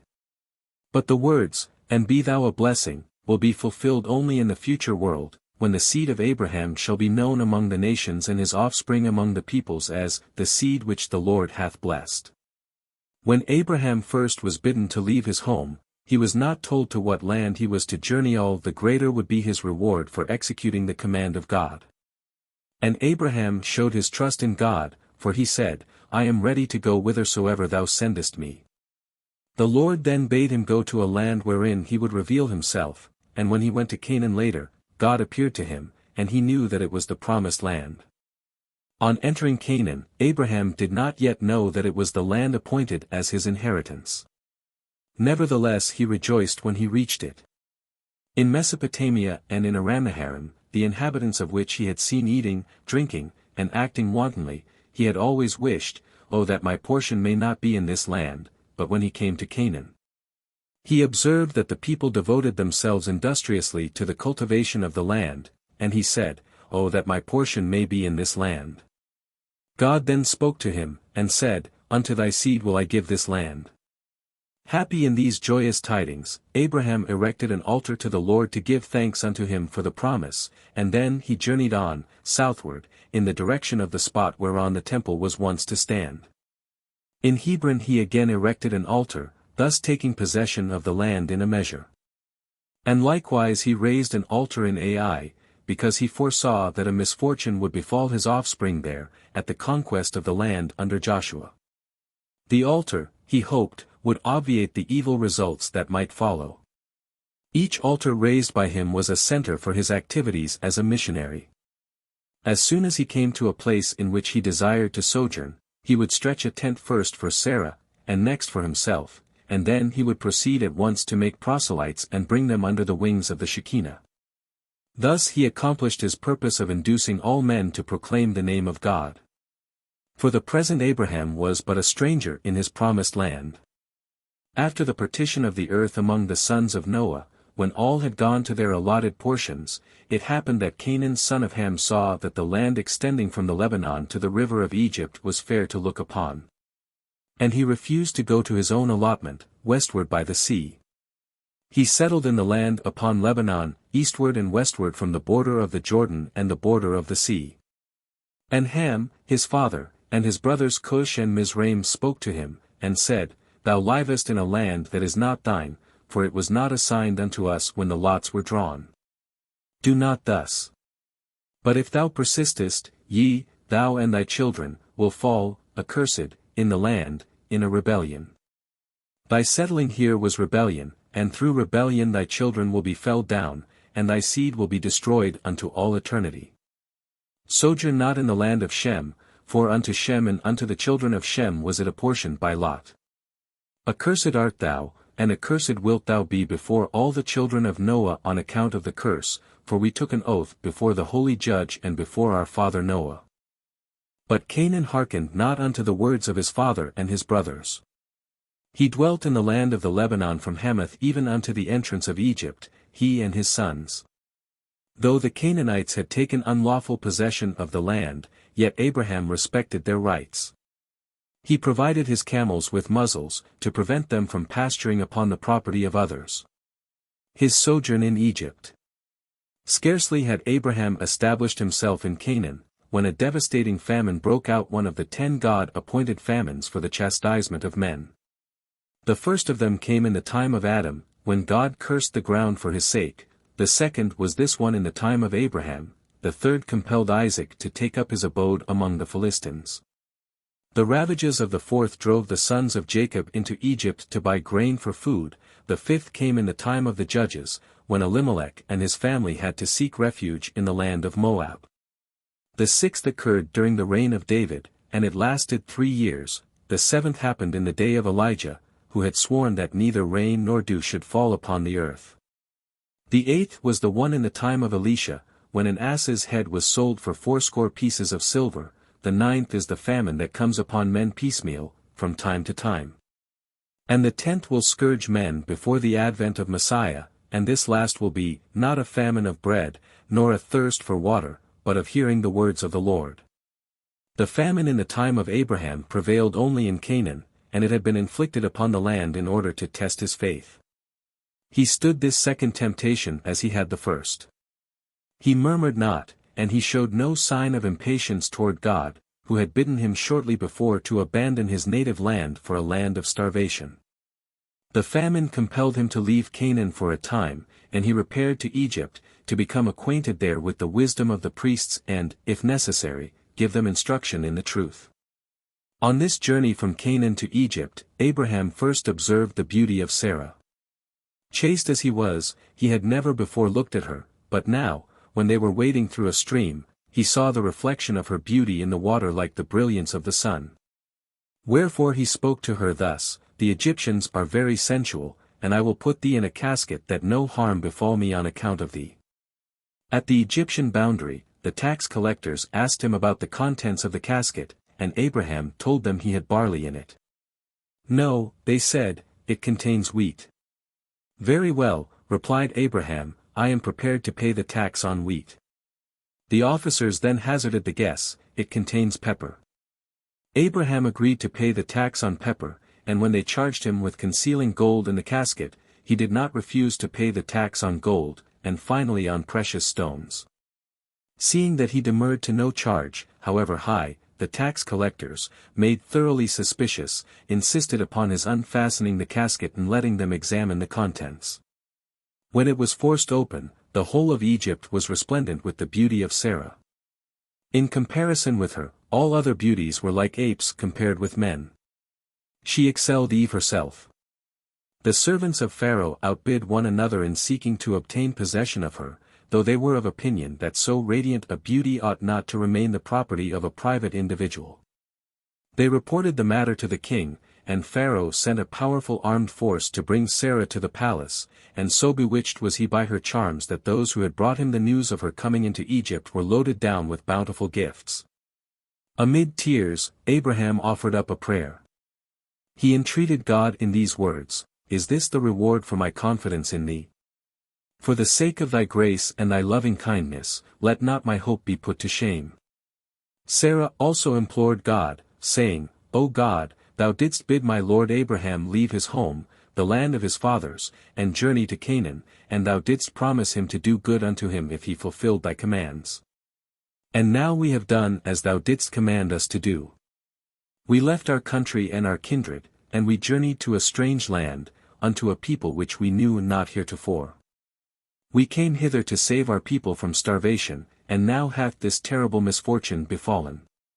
O Lord, help me and save me from the hand of this enemy, and for the sake of thy grace show me good." An angel appeared unto Sarah while she was in the presence of the king, to whom he was not visible, and he bade her take courage, saying, "Fear not, Sarah, for God hath heard thy prayer." The king questioned Sarah as to the man in the company of whom she had come to Egypt, and Sarah called Abraham her brother. Pharaoh pledged himself to make Abraham great and powerful, to do for him whatever she wished. He sent much gold and silver to Abraham, and diamonds and pearls, sheep and oxen, and men slaves and women slaves, and he assigned a residence to him within the precincts of the royal palace. In the love he bore Sarah, he wrote out a marriage contract, deeding to her all he owned in the way of gold and silver, and men slaves and women slaves, and the province of Goshen besides.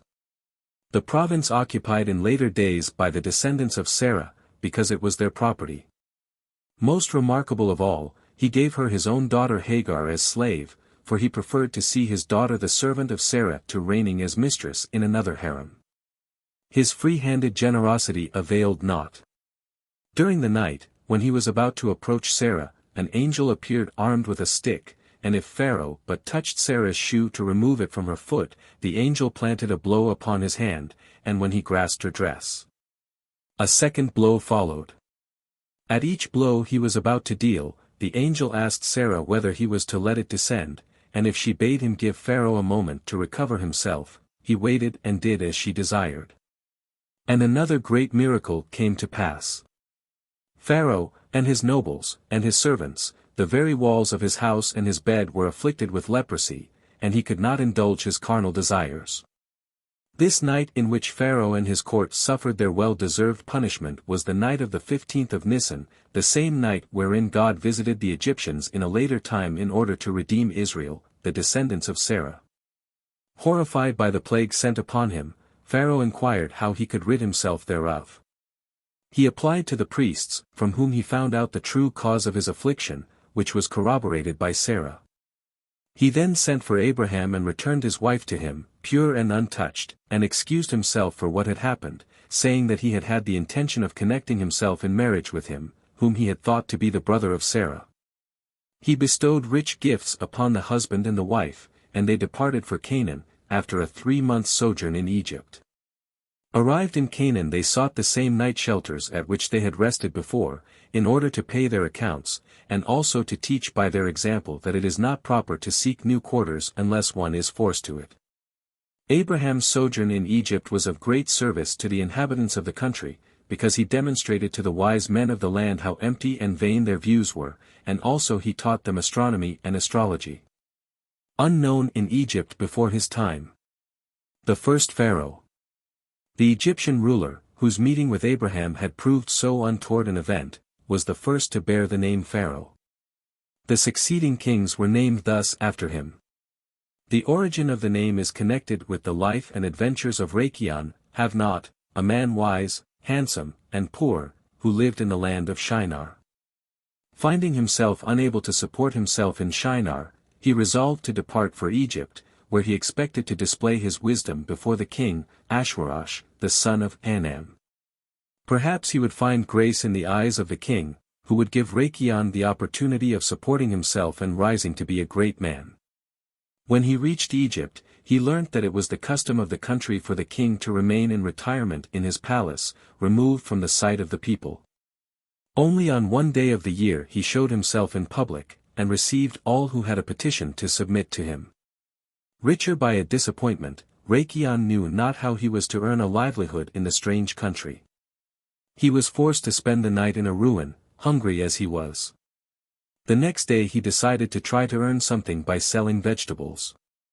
By a lucky chance he fell in with some dealers in vegetables, but as he did not know the customs of the country, his new undertaking was not favored with good fortune. Ruffians assaulted him, snatched his wares from him, and made a laughingstock of him. The second night, which he was compelled to spend in the ruin again, a sly plan ripened in his mind. He arose and gathered together a crew of 30 lusty fellows. He took them to the graveyard, and bade them, in the name of the king, charge 200 pieces of silver for every body they buried. Otherwise interment was to be prevented. In this way he succeeded in amassing great wealth within 8 months. Not only did he acquire silver, gold, and precious gems, but also he attached a considerable force, armed and mounted, to his person. On the day on which the king appeared among the people, they began to complain of this tax upon the dead. They said, "What is this thou art inflicting upon thy servants, permitting none to be buried unless they pay thee silver and gold? Has a thing like this come to pass in the world since the days of Adam, that the dead should not be interred unless money be paid therefor? We know well that it is the privilege of the king to take an annual tax from the living.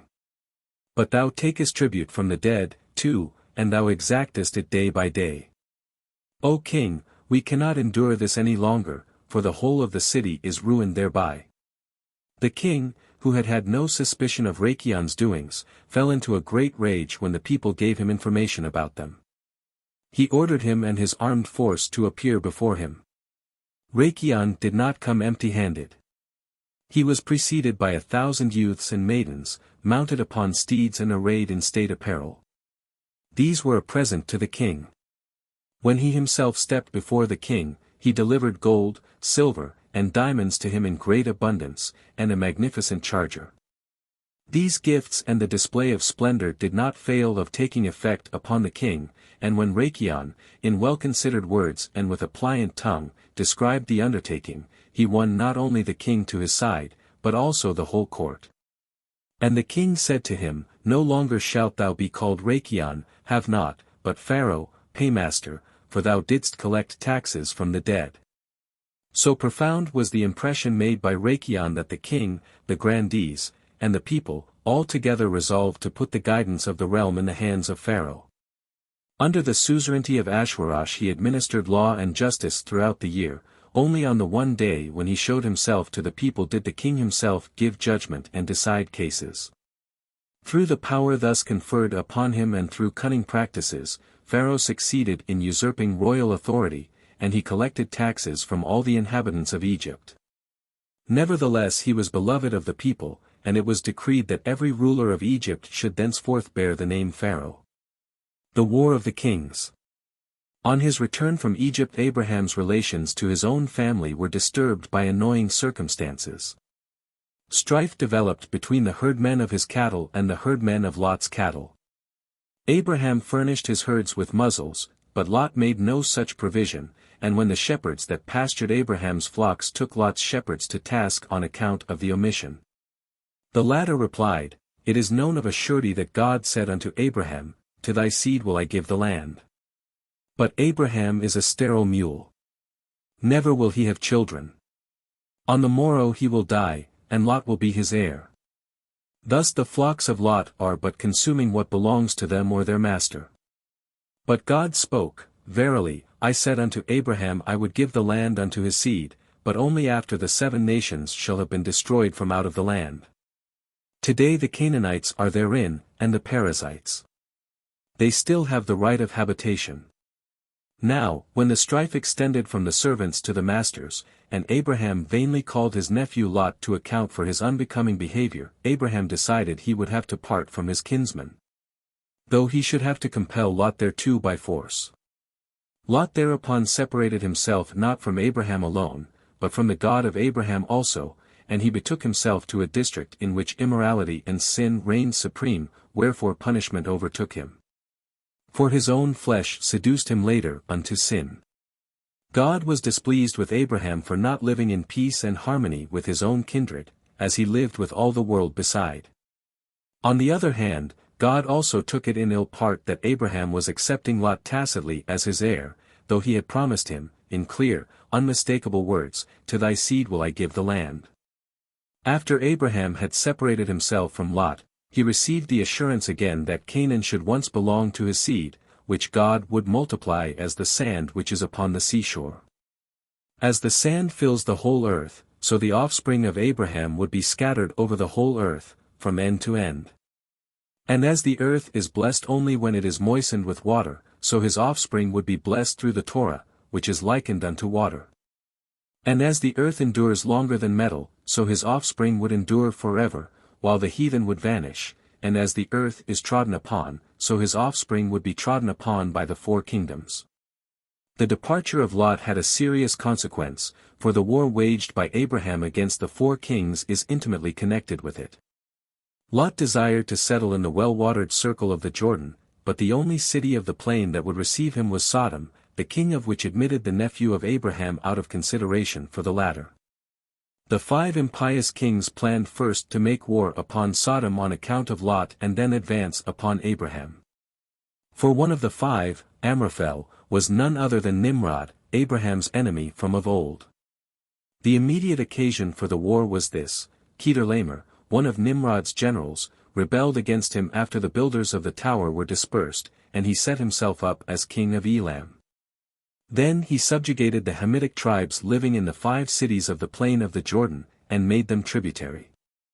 For 12 years they were faithful to their sovereign ruler Chedorlaomer, but then they refused to pay the tribute, and they persisted in their insubordination for 13 years. Making the most of Chedorlaomer's embarrassment, Nimrod led a host of 7,000 warriors against his former general.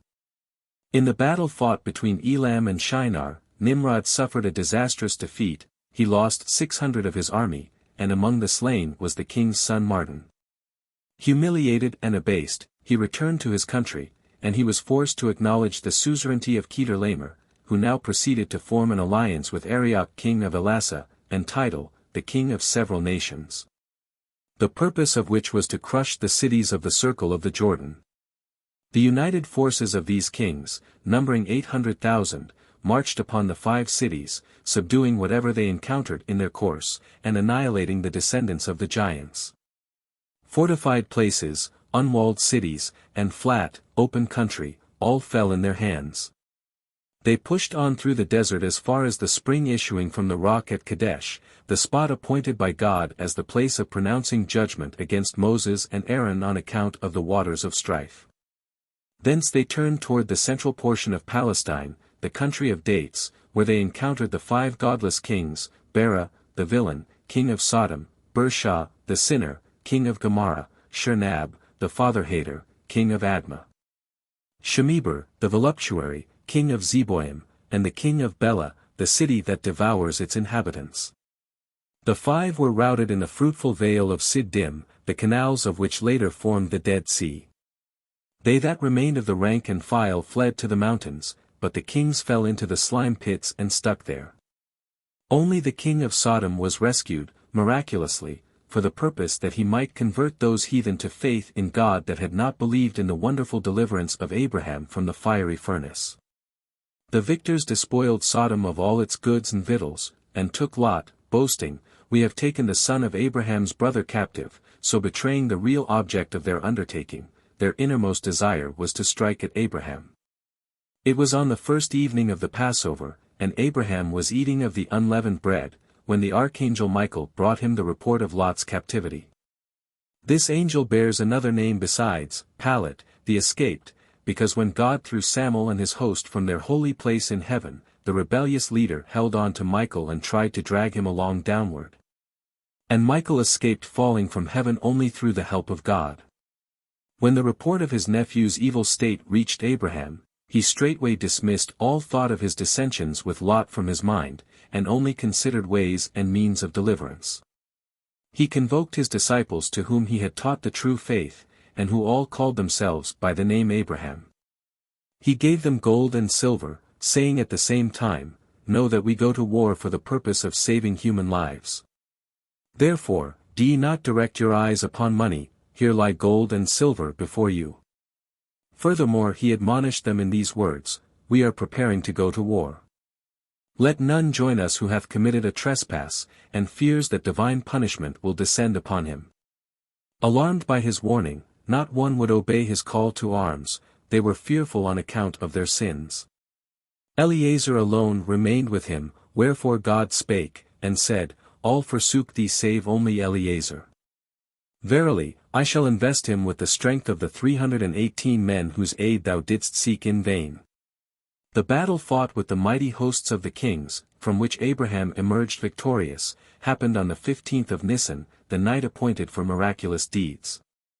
The arrows and stones hurled at him affected naught, but the dust of the ground, the chaff, and the stubble which he threw at the enemy were transformed into death-dealing javelins and swords.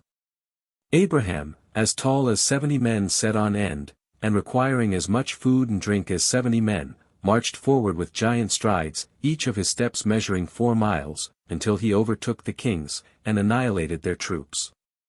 Further he could not go, for he had reached Dan, where Jeroboam would once raise the golden calves, and on this ominous spot Abraham's strength diminished. His victory was possible only because the celestial powers espoused his side. The planet Jupiter made the night bright for him, and an angel, Layla by name, fought for him. In a true sense, it was a victory of God. All the nations acknowledged his more than human achievement, and they fashioned a throne for Abraham, and erected it on the field of battle. When they attempted to seat him upon it, amid exclamations of, "Thou art our king! Thou art our prince! Thou art our God!" Abraham warded them off, and said, "The universe has its king, and it has its God." He declined all honors, and returned his property unto each man. Only the little children he kept by himself. He reared them in the knowledge of God, and later they atoned for the disgrace of their parents. Somewhat arrogantly the king of Sodom set out to meet Abraham. He was proud that a great miracle, his rescue from the slime pit, had been performed for him, too. He made Abraham the proposition that he keep the despoiled goods for himself. But Abraham refused them, and said, "I have lift up mine hand unto the Lord, God Most High, who hath created the world for the sake of the pious, that I will not take a thread nor a shoelatchet nor aught that is thine. I have no right upon any goods taken as spoils, save only that which the young men have eaten, and the portion of the men who tarried by the stuff, though they went not down to the battle itself. The example of Abraham in giving a share in the spoils even unto the men not concerned directly in the battle, was followed later by David, who heeded not the protest of the wicked men and the base fellows with him. That the watchers who stayed by the stuff were not entitled to share alike with the warriors that had gone down to the battle. In spite of his great success, Abraham nevertheless was concerned about the issue of the war. He feared that the prohibition against shedding the blood of man had been transgressed, and he also dreaded the resentment of Shem, whose descendants had perished in the encounter. But God reassured him, and said, Be not afraid. Thou hast but extirpated the thorns, and as to Shem, he will bless thee rather than curse thee. So it was. When Abraham returned from the war, Shem, or, as he is sometimes called, Melchizedek, the king of righteousness, priest of God Most High, and king of Jerusalem, came forth to meet him with bread and wine. And this high priest instructed Abraham in the laws of the priesthood and in the Torah, and to prove his friendship for him he blessed him, and called him the partner of God in the possession of the world. Seeing that through him the name of God had first been made known among men. But Melchizedek arranged the words of his blessing in an unseemly way. He named Abraham first and then God.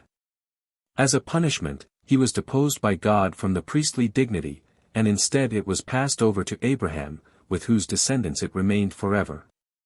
As a reward for the sanctification of the holy name, which Abraham had brought about when he refused to keep aught of the goods taken in battle, his descendants received two commands, the command of the threads in the borders of their garments, and the command of the latchets to be bound upon their hands and to be used as frontlets between their eyes.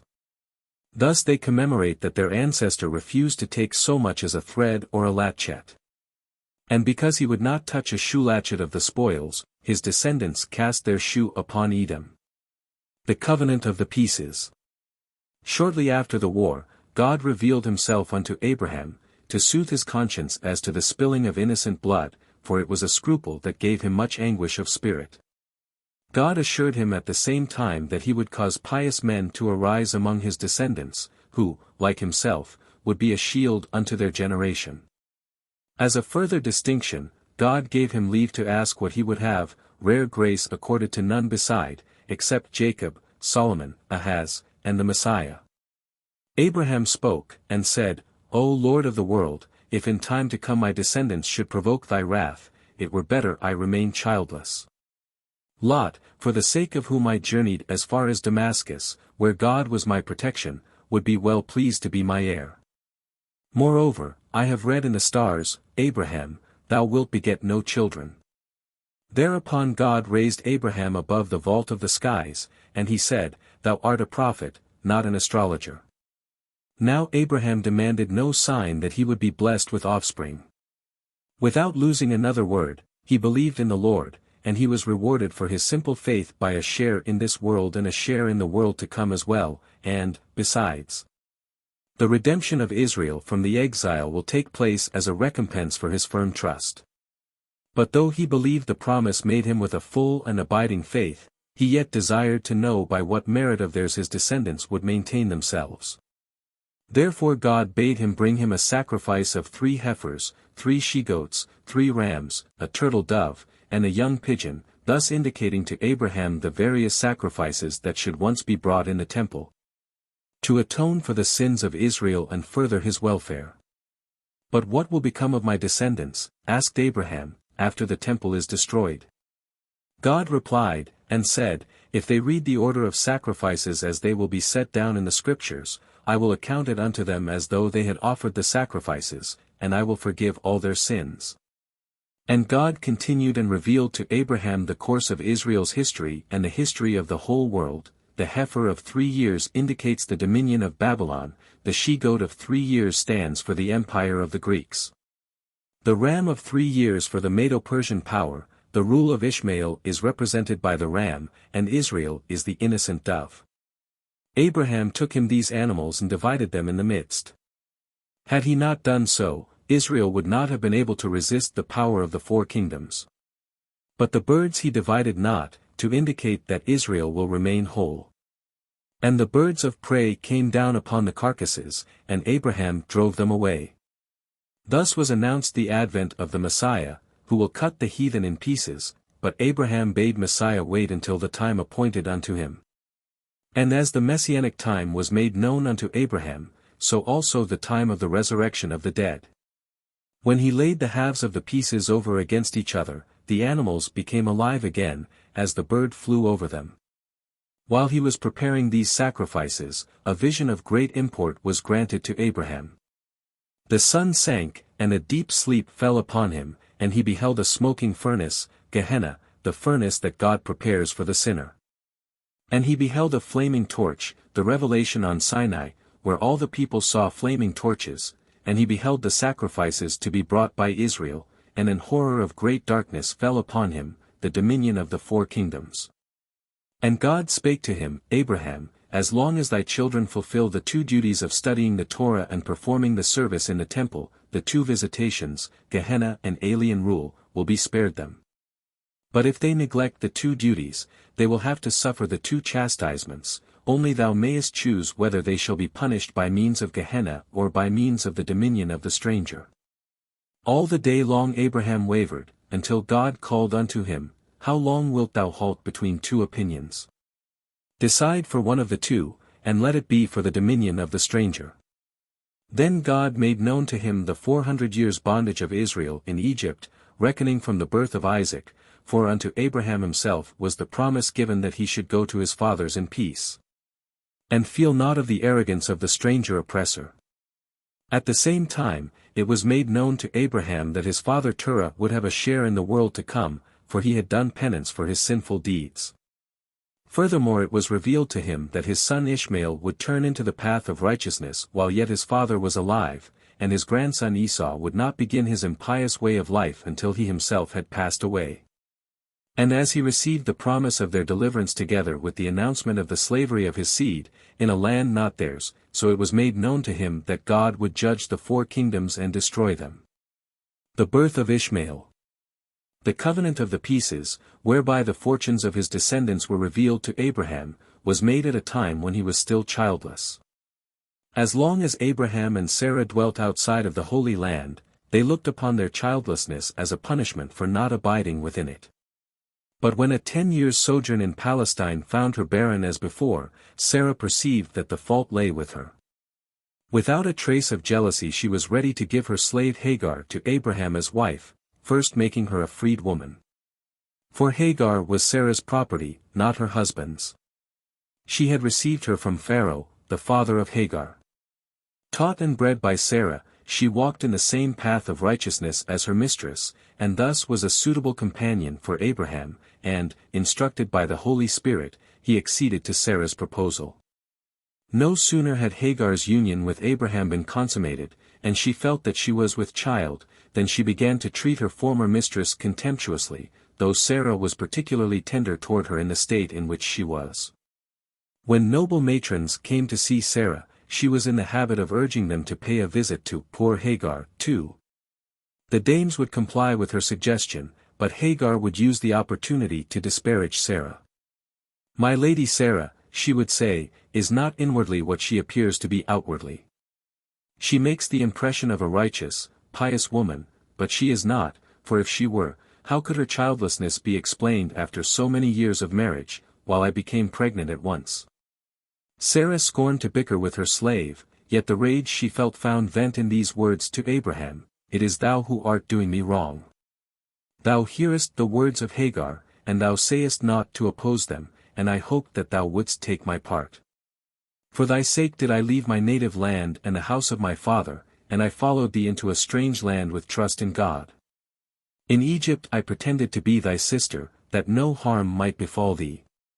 When I saw that I should bear no children, I took the Egyptian woman, my slave Hagar, and gave her unto thee for wife, contenting myself with the thought that I would rear the children she would bear.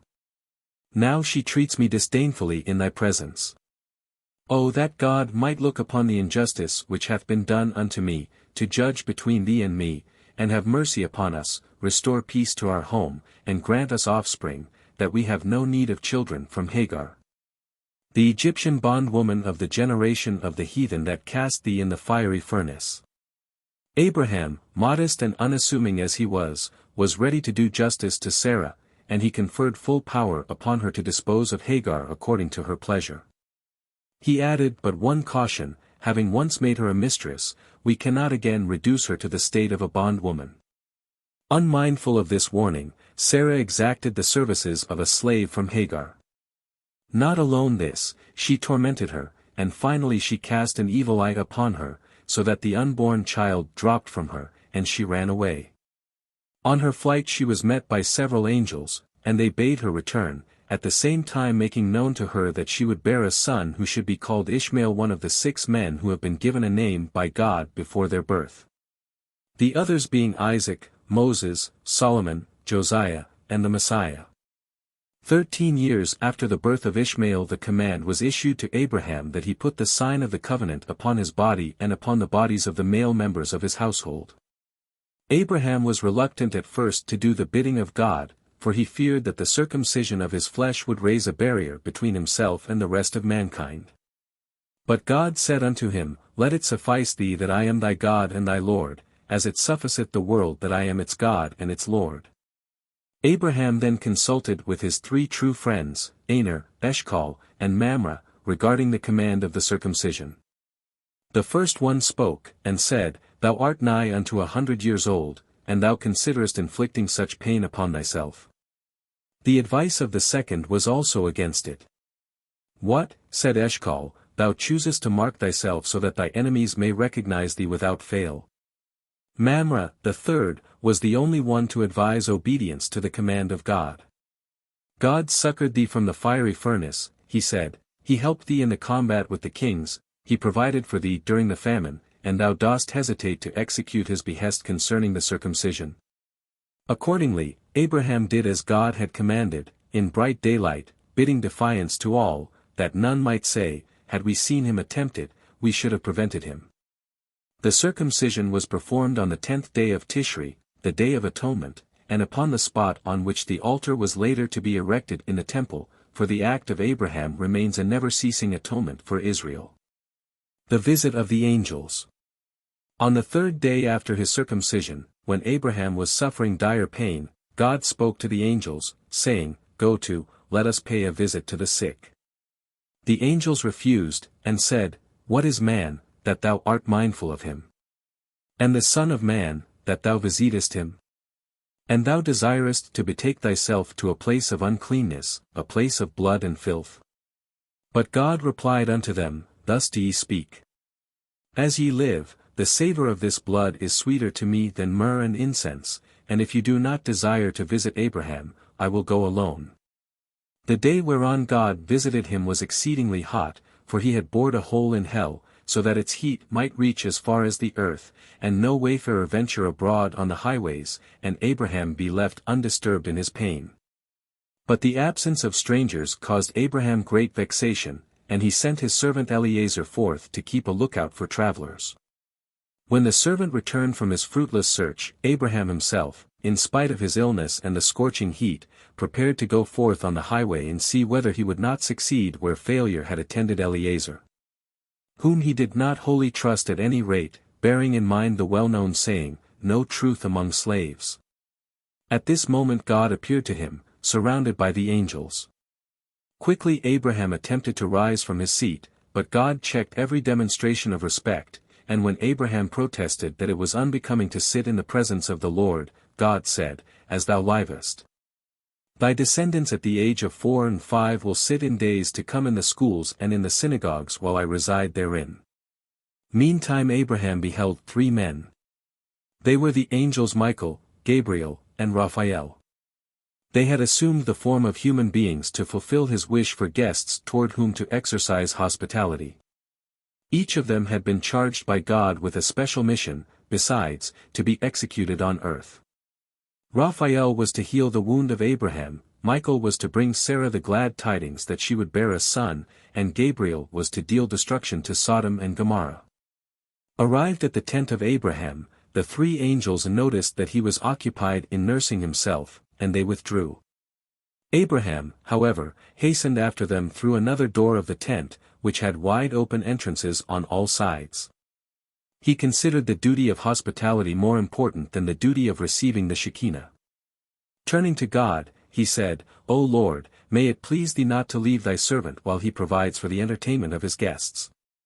Then he addressed himself to the stranger walking in the middle between the other two, whom by this token he considered the most distinguished. It was the archangel Michael, and he bade him and his companions turn aside into his tent. The manner of his guests, who treated one another politely, made a good impression upon Abraham. He was assured that they were men of worth whom he was entertaining.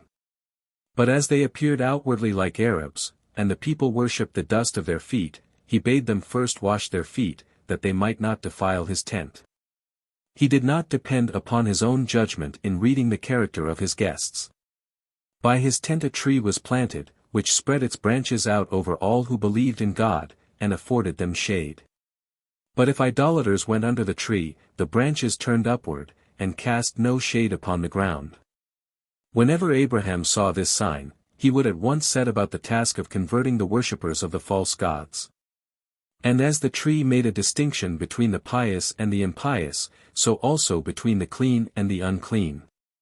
Its shade was denied them as long as they refrained from taking the prescribed ritual bath in the spring that flowed out from its roots. The waters of which rose at once for those whose uncleanness was of a venial character and could be removed forthwith, while others had to wait 7 days for the water to come up.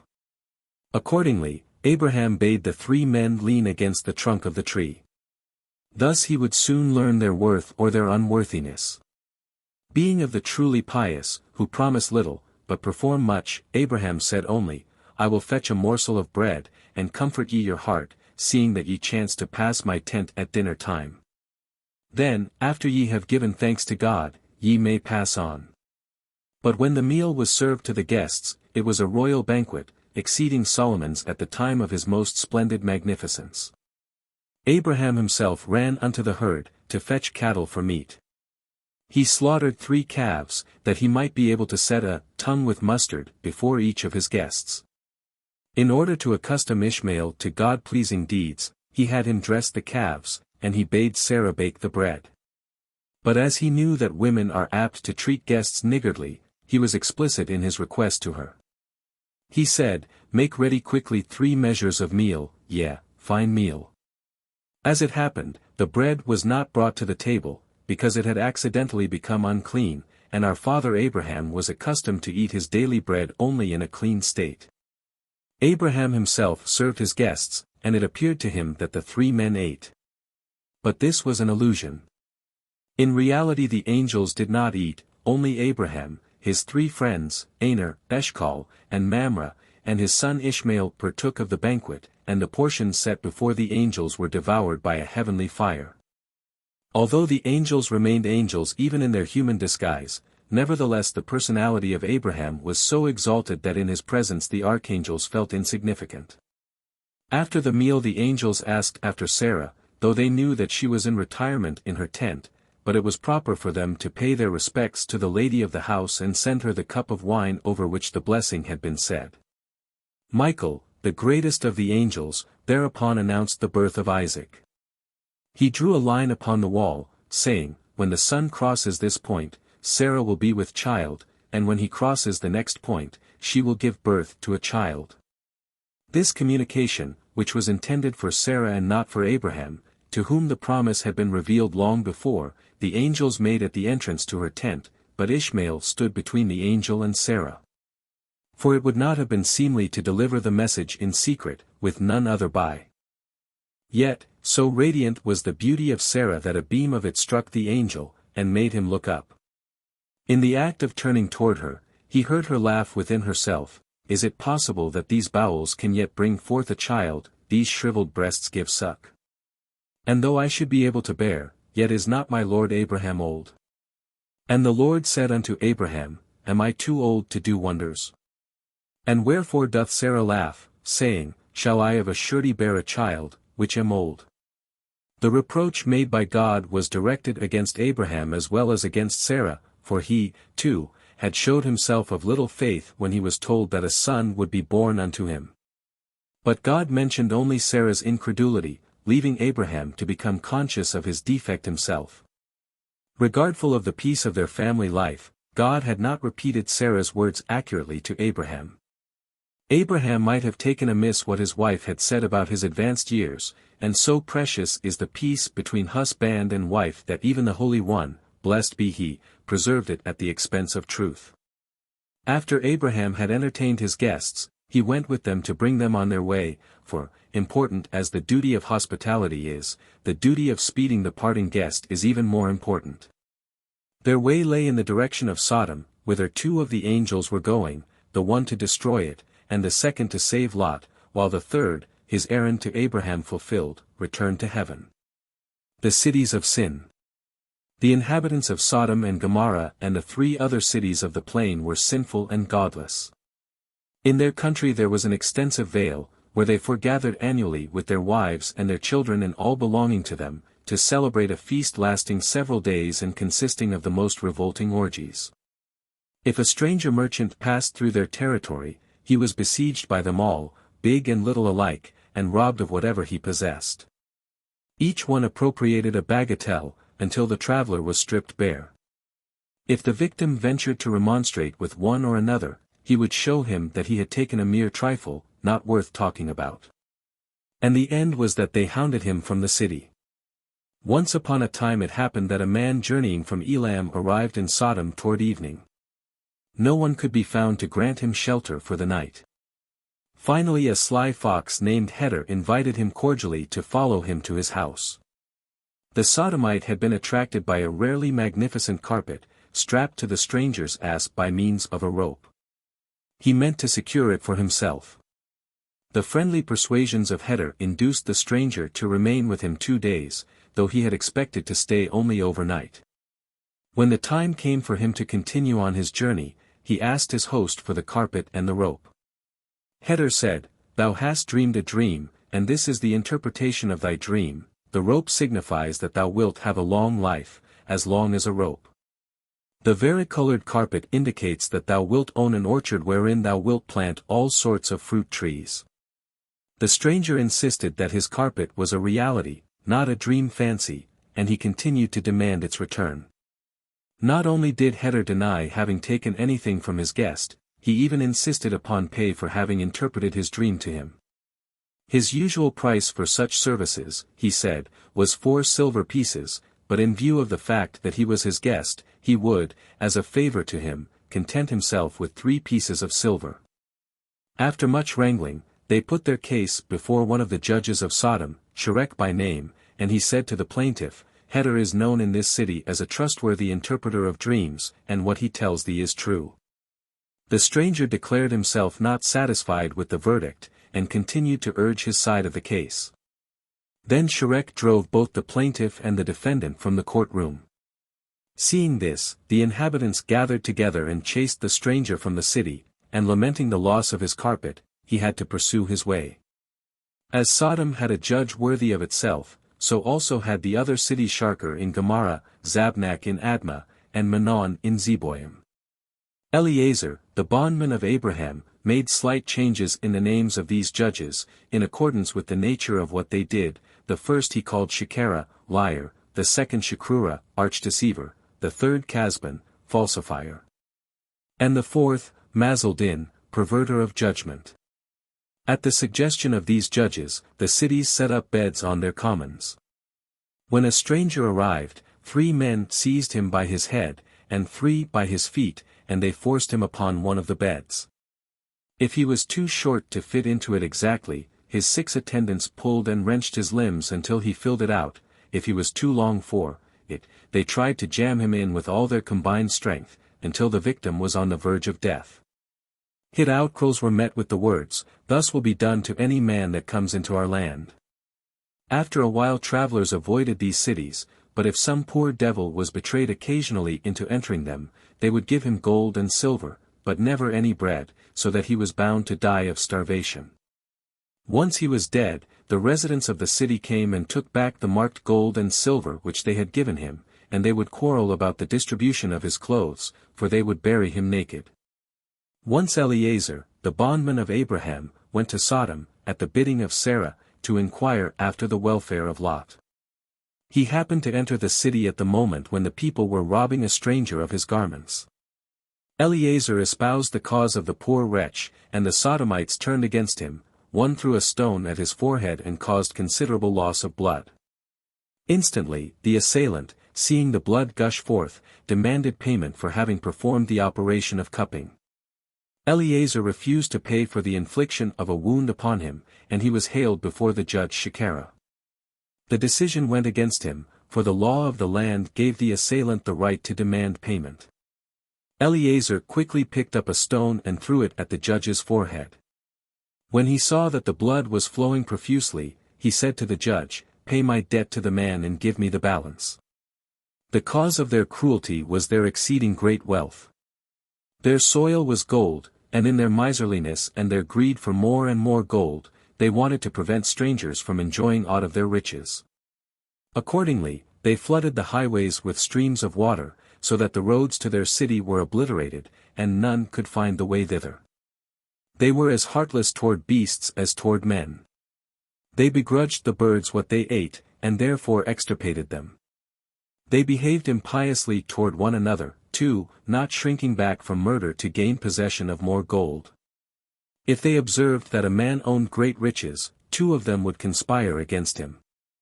They would beguile him to the vicinity of ruins, and while the one kept him on the spot by pleasant converse, the other would undermine the wall near which he stood, until it suddenly crashed down upon him and killed him. Then the two plotters would divide his wealth between them. Another method of enriching themselves with the property of others was in vogue among them. They were adroit thieves. When they made up their minds to commit theft, they would first ask their victim to take care of a sum of money for them, which they smeared with strongly scented oil before handing it over to him. The following night they would break into his house, and rob him of his secret treasures, led to the place of concealment by the smell of the oil. Their laws were calculated to do injury to the poor. The richer a man, the more was he favored before the law. The owner of 2 oxen was obliged to render 1 day's shepherd service, but if he had but 1 ox, he had to give 2 days' service. A poor orphan, who was thus forced to tend the flocks a longer time than those who were blessed with large herds, killed all the cattle entrusted to him in order to take revenge upon his oppressors, and he insisted, when the skins were assigned, that the owner of 2 head of cattle should have but 1 skin, but the owner of 1 head should receive 2 skins, in correspondence to the method pursued in assigning the work. For the use of the ferry, a traveler had to pay 4 zuz, but if he waded through the water, he had to pay 8 zuz. The cruelty of the Sodomites went still further. Lot had a daughter, Paltit, so named because she had been born to him shortly after he escaped captivity through the help of Abraham. Paltit lived in Sodom, where she had married. Once a beggar came to town, and the court issued a proclamation that none should give him anything to eat, in order that he might die of starvation. But Paltit had pity upon the unfortunate wretch, and every day when she went to the well to draw water, she supplied him with a piece of bread, which she hid in her water pitcher. The inhabitants of the 2 sinful cities, Sodom and Gomorrah, could not understand why the beggar did not perish, and they suspected that someone was giving him food in secret. 3 men concealed themselves near the beggar, and caught Paltit in the act of giving him something to eat. She had to pay for her humanity with death. She was burnt upon a pyre. The people of Admah were no better than those of Sodom. Once a stranger came to Admah, intending to stay overnight and continue his journey the next morning. The daughter of a rich man met the stranger, and gave him water to drink and bread to eat at his request.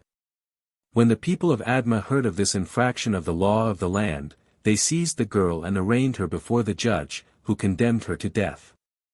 The people smeared her with honey from top to toe, and exposed her where bees would be attracted to her. The insects stung her to death, and the callous people paid no heed to her heartrending cries. Then it was that God resolved upon the destruction of these sinners. Abraham pleads for the sinners. When God saw that there was no righteous man among the inhabitants of the sinful cities, and there would be none among their descendants.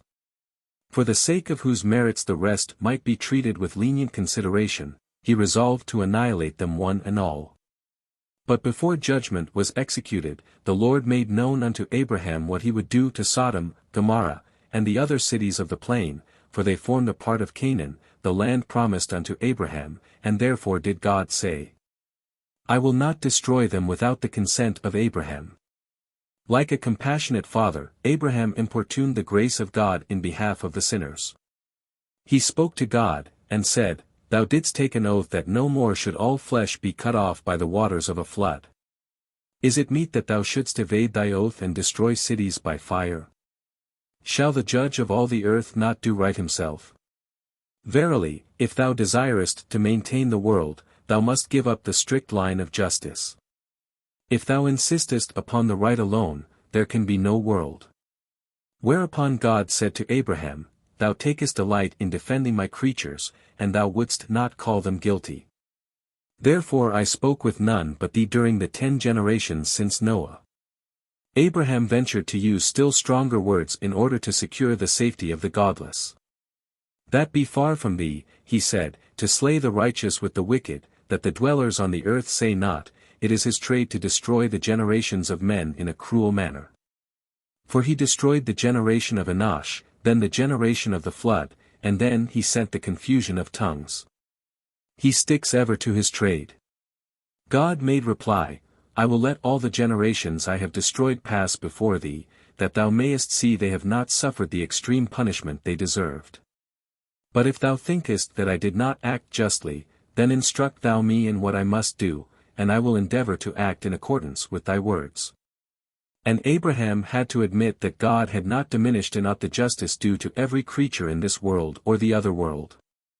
Nevertheless he continued to speak, and he said, Wilt thou consume the cities, if there be 10 righteous men in each? And God said, No, if I find 50 righteous therein, I will not destroy the cities. Abraham, I have taken upon me to speak unto the Lord, I who would have been turned long since into dust of the ground by Amraphel and into ashes by Nimrod, had it not been for thy grace. Peradventure there shall lack 5 of the 50 righteous for Zor, the smallest of the 5 cities. Wilt thou destroy all the city for lack of 5? God, I will not destroy it, if I find there 40 and 5. Abraham, peradventure there be 10 pious in each of the 4 cities, then forgive Zor in thy grace, for its sins are not so great in number as the sins of the others. God granted his petition, yet Abraham continued to plead, and he asked whether God would not be satisfied if there were but 30 righteous, 10 in each of the 3 larger cities, and would pardon the 2 smaller ones. Even though there were no righteous therein, whose merits would intercede for them. This, too, the Lord granted, and furthermore he promised not to destroy the cities if but 20 righteous were found therein. Yes, God conceded that he would preserve the 5 cities for the sake of 10 righteous therein. More than this Abraham did not ask, for he knew that 8 righteous ones, Noah and his wife, and his 3 sons and their wives, had not sufficed to avert the doom of the generation of the flood, and furthermore he hoped that Lot, his wife, and their 4 daughters, together with the husbands of their daughters, would make up the number 10. What he did not know was that even the righteous in these sin-laden cities, though better than the rest, were far from good. Abraham did not cease to pray for the deliverance of the sinners even after the Shekinah had removed from him.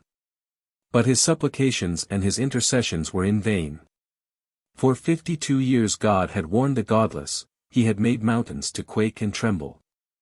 But they hearkened not unto the voice of admonition. They persisted in their sins, and their well-merited punishment overtook them. God forgives all sins, only not an immoral life. And as all these sinners led a life of debauchery, they were burnt with fire. The destruction of the sinful cities. The angels left Abraham at noontime, and they reached Sodom at the approach of evening. As a rule, angels proclaim their errand with the swiftness of lightning, but these were angels of mercy, and they hesitated to execute their work of destruction, ever hoping that the evil would be turned aside from Sodom. With nightfall, the fate of Sodom was sealed irrevocably, and the angels arrived there. Bread in the house of Abraham, Lot had learnt from him the beautiful custom of extending hospitality, and when he saw the angels before him in human form, thinking they were wayfarers, he bade them turn aside and tarry all night in his house. But as the entertainment of strangers was forbidden in Sodom on penalty of death, he dared invite them only under cover of the darkness of night, and even then he had to use every manner of precaution, bidding the angels to follow him by devious ways. The angels, who had accepted Abraham's hospitality without delay, first refused to comply with Lot's request, for it is a rule of good breeding to show reluctance when an ordinary man invites one, but to accept the invitation of a great man at once. Lot, however, was insistent, and carried them into his house by main force. At home he had to overcome the opposition of his wife, for she said, "If the inhabitants of Sodom hear of this, they will slay thee." Lot divided his dwelling in 2 parts, one for himself and his guests, the other for his wife, so that, if aught happened, his wife would be spared. Nevertheless it was she who betrayed him. She went to a neighbor and borrowed some salt, and to the question, whether she could not have supplied herself with salt during daylight hours, she replied, "We had enough salt, until some guests came to us, for them we needed more." In this way the presence of strangers was bruited abroad in the city. In the beginning the angels were inclined to hearken to the petition of Lot in behalf of the sinners, but when all the people of the city, big and little, crowded around the house of Lot with the purpose of committing a monstrous crime, the angels warded off his prayers, saying, "Hitherto thou couldst intercede for them, but now no longer." It was not the first time that the inhabitants of Sodom wanted to perpetrate a crime of this sort. They had made a law some time before that all strangers were to be treated in this horrible way. Lot, who was appointed chief judge on the very day of the angels' coming, tried to induce the people to desist from their purpose, saying to them, "My brethren, the generation of the deluge was extirpated in consequence of such sins as you desire to commit, and you would revert to them?" But they replied, "Back. And though Abraham himself came hither, we should have no consideration for him. Is it possible that thou wouldst set aside a law which thy predecessors administered?" Even Lot's moral sense was no better than it should have been. It is the duty of a man to venture his life for the honor of his wife and his daughters, but Lot was ready to sacrifice the honor of his daughters, wherefore he was punished severely later on. The angels told Lot who they were, and what the mission that had brought them to Sodom, and they charged him to flee from the city with his wife and his 4 daughters, 2 of them married, and 2 betrothed. Lot communicated their bidding to his sons-in-law, and they mocked at him, and said, "O thou fool! Violins, cymbals, and flutes resound in the city, and thou sayest Sodom will be destroyed." Such scoffing but hastened the execution of the doom of Sodom. The angel Michael laid hold upon the hand of Lot, and his wife and his daughters, while with his little finger the angel Gabriel touched the rock whereon the sinful cities were built, and overturned them. At the same time the rain that was streaming down upon the 2 cities was changed into brimstone. When the angels had brought forth Lot and his family and set them without the city, he bade them run for their lives, and not look behind, lest they behold the Shekinah, which had descended to work the destruction of the cities. The wife of Lot could not control herself. Her mother love made her look behind to see if her married daughters were following. She beheld the Shekinah, and she became a pillar of salt. This pillar exists unto this day. The cattle lick it all day long, and in the evening it seems to have disappeared, but when morning comes it stands there as large as before.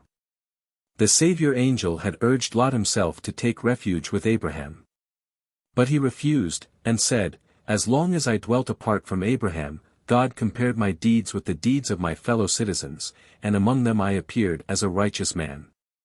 If I should return to Abraham, God will see that his good deeds outweigh mine by far." The angel then granted his plea that Zor be left undestroyed.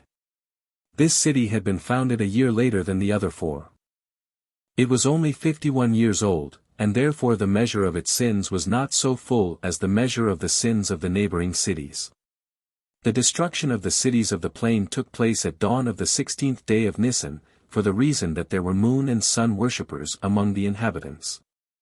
God said, "If I destroy them by day, the moon worshippers will say, Were the moon here, she would prove herself our savior, and if I destroy them by night, the sun worshippers will say, were the sun here, he would prove himself our savior. I will therefore let their chastisement overtake them on the 16th day of Nisan at an hour at which the moon and the sun are both in the skies.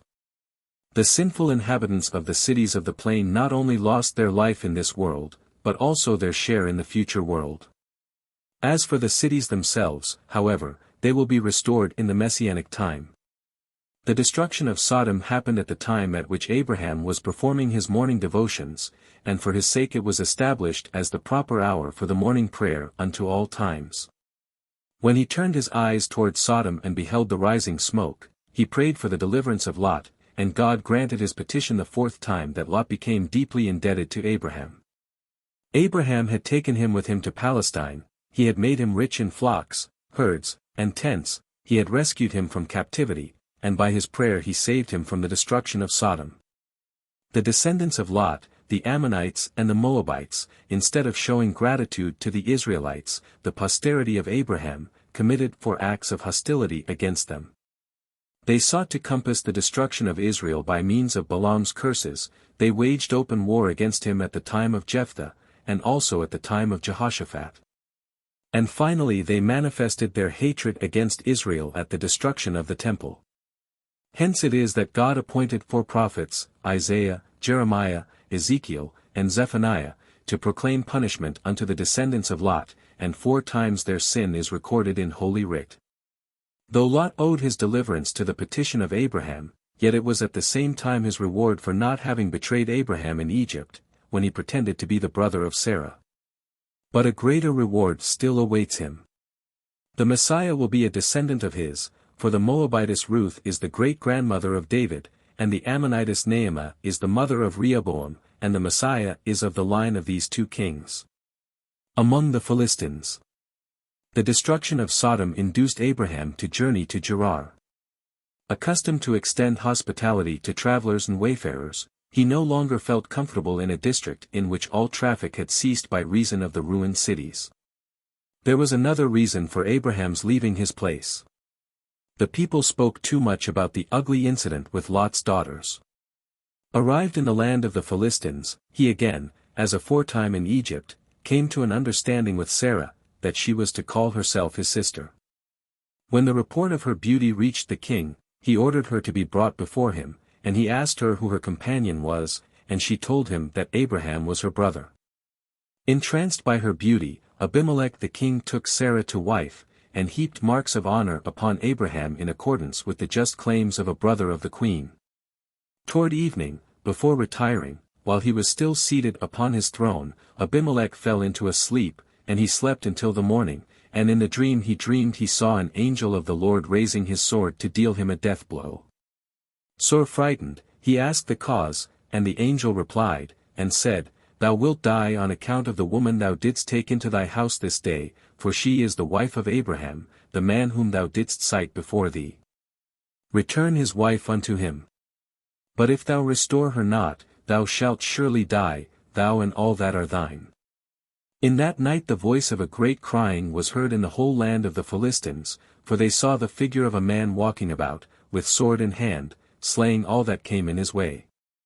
At the same time it happened that in men and beasts alike all the apertures of the body closed up, and the land was seized with indescribable excitement. In the morning, when the king awoke, in agony and terror, he called all his servants and told his dream in their ears. One of their number said, O Lord and King! Restore this woman unto the man, for he is her husband. It is but his way in a strange land to pretend that she is his sister. Thus did he with the king of Egypt, too, and God sent heavy afflictions upon Pharaoh when he took the woman unto himself. Consider, also, O Lord and King, what hath befallen this night in the land, great pain, wailing, and confusion there was, and we know that it came upon us only because of this woman. There were some among his servants who spake, Be not afraid of dreams. What dreams make known to man is but falsehood. Then God appeared unto Abimelech again and commanded him to let Sarah go free, otherwise he would be a dead man. Abimelech replied, Is this thy way? Then, I ween, the generation of the flood and the generation of the confusion of tongues were innocent too. The man himself did say unto me, She is my sister, and she, even she herself said, He is my brother, and all the people of their household said the same words. And God said unto him, Yea, I know that thou hast not yet committed a trespass, for I withheld thee from sinning. Thou didst not know that Sarah was a man's wife. But is it becoming to question a stranger, no sooner does he set foot upon thy territory, about the woman accompanying him, whether she be his wife or his sister? Abraham, who is a prophet, knew beforehand the danger to himself if he revealed the whole truth. But, being a prophet, he also knows that thou didst not touch his wife, and he shall pray for thee, and thou shalt live. The smoke was still rising from the ruins of Sodom, and Abimelech and his people, seeing it, feared that a like fate might overtake them. The king called Abraham and reproached him for having caused such great misfortune through his false statements concerning Sarah. Abraham excused his conduct by his apprehension that, the fear of God not being in the place, the inhabitants of the land slay him for his wife. Abraham went on and told the history of his whole life, and he said, When I dwelt in the house of my father, the nations of the world sought to do me harm, but God proved himself my Redeemer. When the nations of the world tried to lead me astray to idolatry, God revealed himself to me, and he said, Get thee out of thy country, and from thy kindred, and from thy father's house. And when the nations of the world were about to go astray, God sent 2 prophets, my kinsmen Shem and Eber, to admonish them. Abimelech gave rich gifts to Abraham, wherein he acted otherwise than Pharaoh in similar circumstances. The Egyptian king gave gifts to Sarah, but Abimelech was God-fearing, and desired that Abraham pray for him. To Sarah he gave a costly robe that covered her whole person, hiding her seductive charms from the view of beholders. At the same time it was a reproach to Abraham, that he had not fitted Sarah out with the splendor due to his wife. Though Abimelech had done him great injury, Abraham not only granted him the forgiveness he craved, but also he prayed for him to God. Thus he is an exemplar unto all. Man should be pliant as a reed, not hard like the cedar. He should be easily appeased, and slow to anger, and as soon as he who has sinned against him asks for pardon, he should forgive him with all his heart. Even if deep and serious injury has been done to him, he should not be vengeful, nor bear his brother a grudge in his heart. Abraham prayed thus for Abimelech, O Lord of the world. Thou hast created man that he may increase and propagate his kind. Grant that Abimelech and his house may multiply and increase.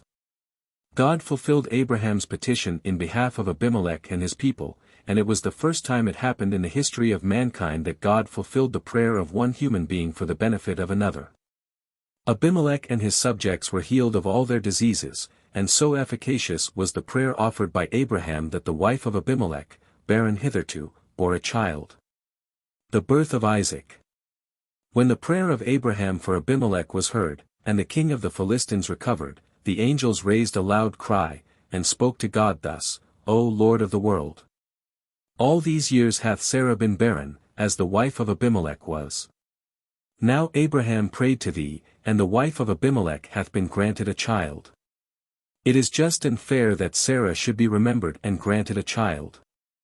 These words of the angels, spoken on the New Year's Day, when the fortunes of men are determined in heaven for the whole year, bore a result.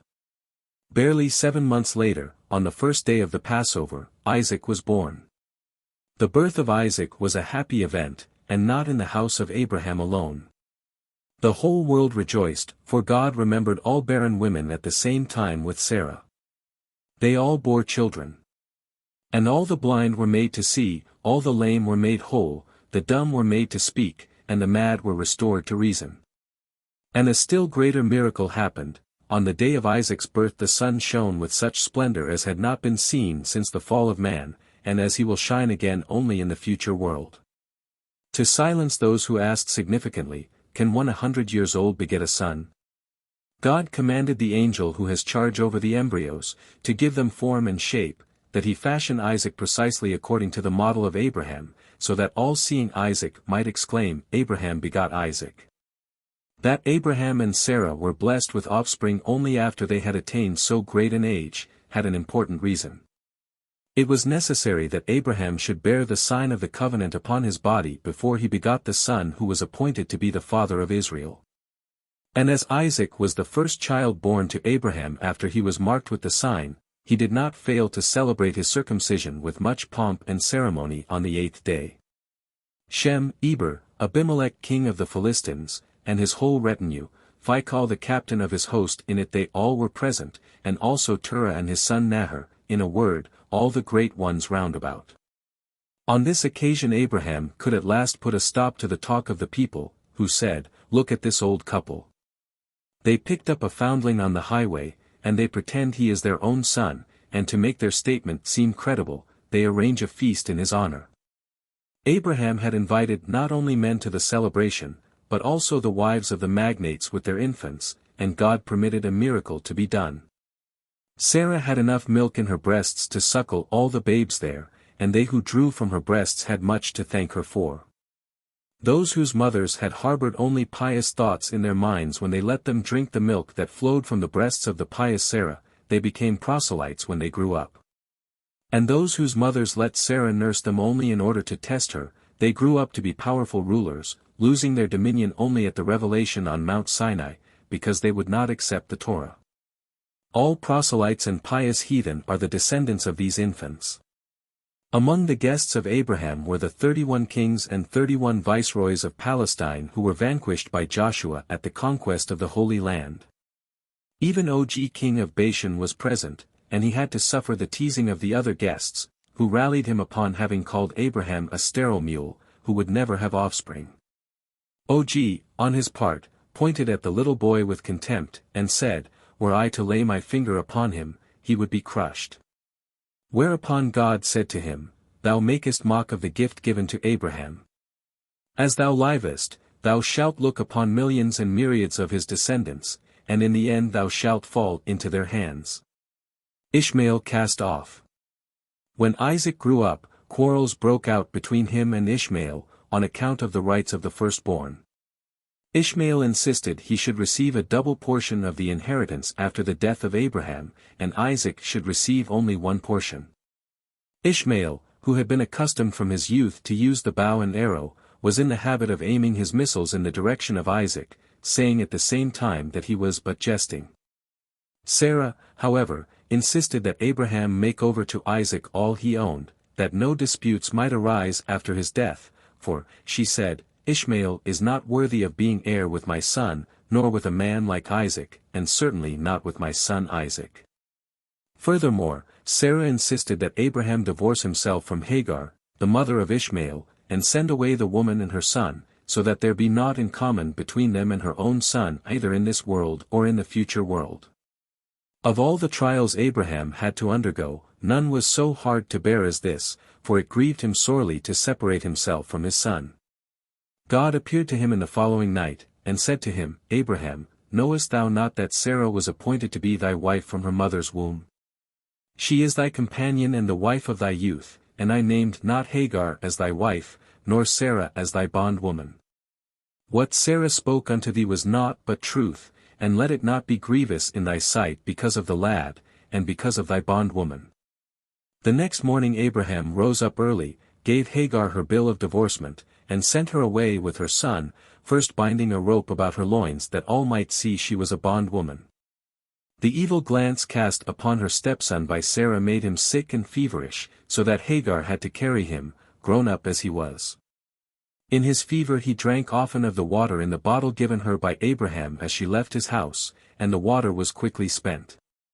That she might not look upon the death of her child, Hagar cast Ishmael under the willow shrubs growing on the selfsame spot whereon the angels had once spoken with her and made known to her that she would bear a son.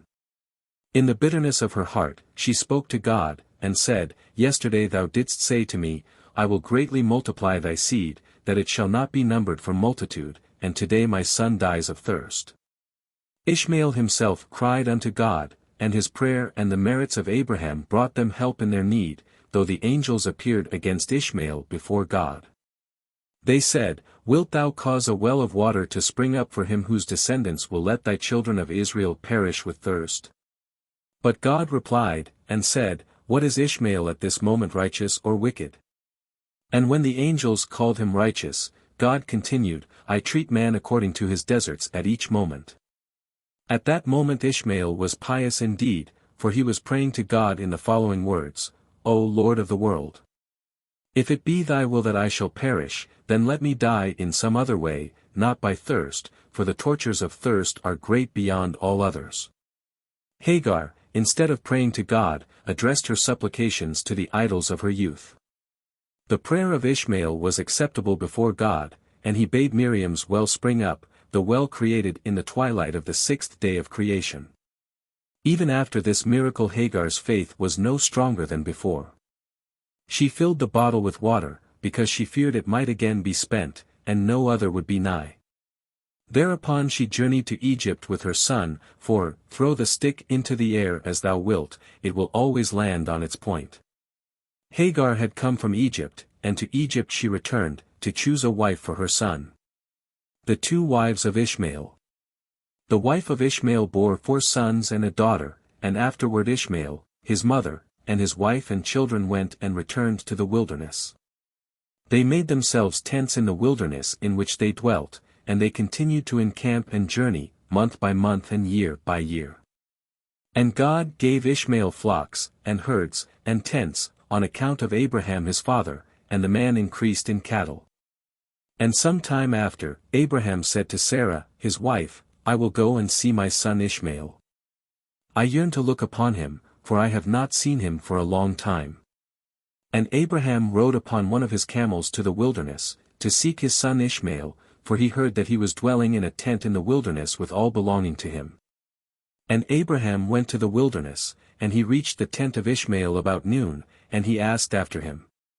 He found the wife of Ishmael sitting in the tent with her children, and her husband and his mother were not with them. And Abraham asked the wife of Ishmael, saying, Where has Ishmael gone? And she said, He has gone to the field to hunt game. And Abraham was still mounted upon the camel, for he would not alight upon the ground, as he had sworn to his wife Sarah that he would not get off from the camel. And Abraham said to Ishmael's wife, My daughter, give me a little water, that I may drink, for I am fatigued and tired from the journey.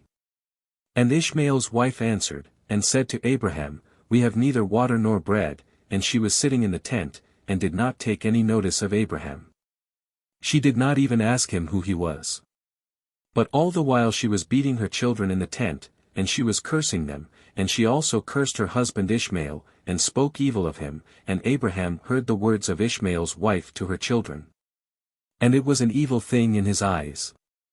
And Abraham called to the woman to come out to him from the tent, and the woman came out, and stood face to face with Abraham, while Abraham was still mounted upon the camel.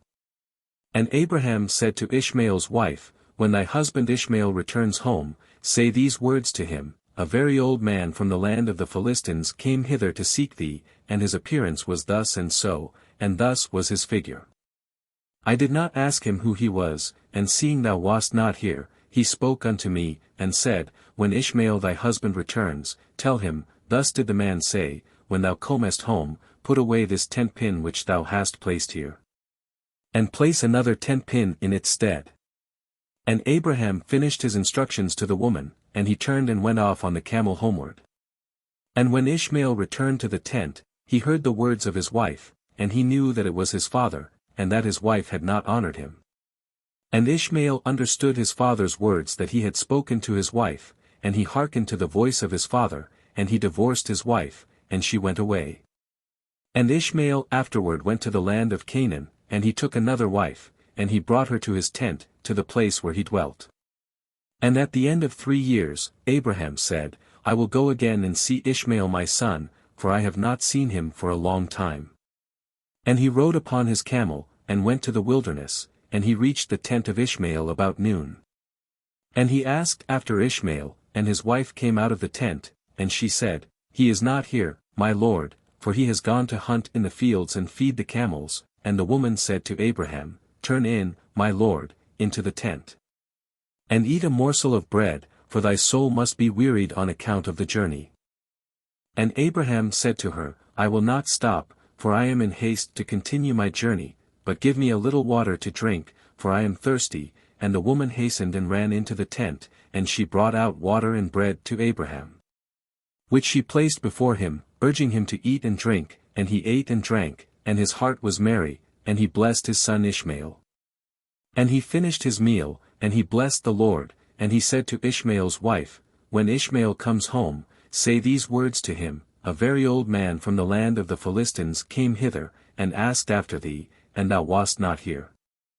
And I brought him out bread and water, and he ate and drank, and his heart was merry. And he spoke these words to me, When Ishmael thy husband comes home, say unto him, The tent pin which thou hast is very good, do not put it away from the tent. And Abraham finished commanding the woman, and he rode off to his home, to the land of the Philistines, and when Ishmael came to his tent, his wife went forth to meet him with joy and a cheerful heart, and she told him the words of the old man. Ishmael knew that it was his father, and that his wife had honored him, and he praised the Lord. And Ishmael then took his wife and his children and his cattle and all belonging to him, and he journeyed from there, and he went to his father in the land of the Philistines. And Abraham related to Ishmael all that had happened between him and the first wife that Ishmael had taken, according to what she had done.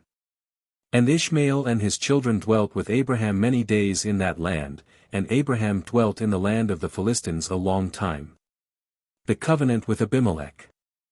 After a sojourn of 26 years in the land of the Philistines, Abraham departed thence, and he settled in the neighborhood of Hebron.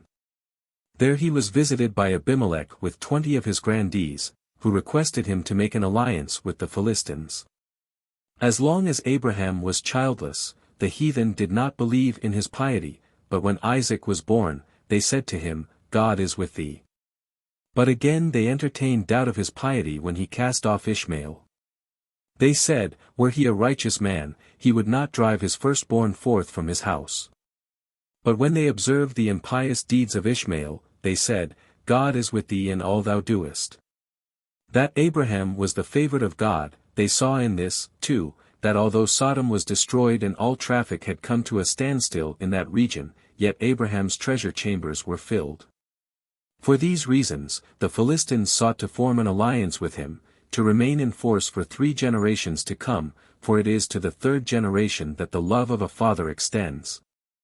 Before Abraham concluded the covenant with Abimelech, king of the Philistines, he reproved him on account of a well, for correction leads to love, and there is no peace without correction.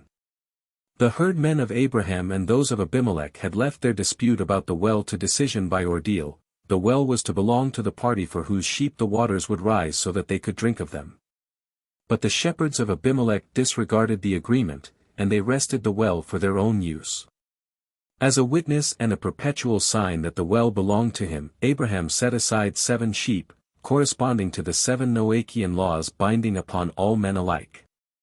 But God said, Thou didst give him 7 sheep. As thou livest, the Philistines shall one day slay 7 righteous men, Samson, Hophni, Phinehas, and Saul with his 3 sons, and they will destroy 7 holy places. And they will keep the holy ark in their country as booty of war for a period of 7 months, and furthermore only the 7th generation of thy descendants will be able to rejoice in the possession of the land promised to them. After concluding the alliance with Abimelech, who acknowledged Abraham's right upon the well, Abraham called the place Beersheba, because there they swore both of them unto a covenant of friendship. In Beersheba Abraham dwelt many years, and thence he endeavored to spread the law of God. He planted a large grove there, and he made 4 gates for it, facing the 4 sides of the earth, east, west, north, and south, and he planted a vineyard therein. If a traveler came that way, he entered by the gate that faced him, and he sat in the grove, and ate, and drank, until he was satisfied, and then he departed. For the house of Abraham was always open for all passers-by, and they came daily to eat and drink there. If one was hungry, and he came to Abraham, he would give him what he needed, so that he might eat and drink and be satisfied. And if one was naked, and he came to Abraham, he would clothe him with the garments of the poor man's choice, and give him silver and gold, and make known to him the Lord, who had created him and set him on earth. After the wayfarers had eaten, they were in the habit of thanking Abraham for his kind entertainment of them, whereto he would reply, "What, ye give thanks unto me? Rather return thanks to your host, he who alone provides food and drink for all creatures." Then the people would ask, "Where is he?" And Abraham would answer them, and say, "He is the ruler of heaven and earth. He woundeth and he healeth, he formeth the embryo in the womb of the mother and bringeth it forth into the world, he causeth the plants and the trees to grow, he killeth and he maketh alive, he bringeth down to Sheol and bringeth up." When the people heard such words, they would ask, "How shall we return thanks to God and manifest our gratitude unto him?" And Abraham would instruct them in these words, say, "Blessed be the Lord who is blessed. Blessed be he that giveth bread and food unto all flesh." In this manner did Abraham teach those who had enjoyed his hospitality how to praise and thank God. Abraham's house thus became not only a lodging place for the hungry and thirsty, but also a place of instruction where the knowledge of God and his law were taught. Satan accuses Abraham. In spite of the lavish hospitality practiced in the house of Abraham, it happened once that a poor man, or rather an alleged poor man, was turned away empty-handed.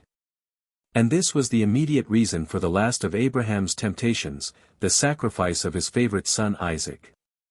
It was the day on which Abraham celebrated the birth of Isaac with a great banquet, to which all the magnates of the time were bidden with their wives. Satan, who always appears at a feast in which no poor people participate, and keeps aloof from those to which poor guests are invited, turned up at Abraham's banquet in the guise of a beggar asking alms at the door. He had noticed that Abraham had invited no poor man, and he knew that his house was the right place for him. Abraham was occupied with the entertainment of his distinguished guests, and Sarah was endeavoring to convince their wives, the matrons, that Isaac was her child in very truth, and not a spurious child. No one concerned himself about the beggar at the door, who thereupon accused Abraham before God.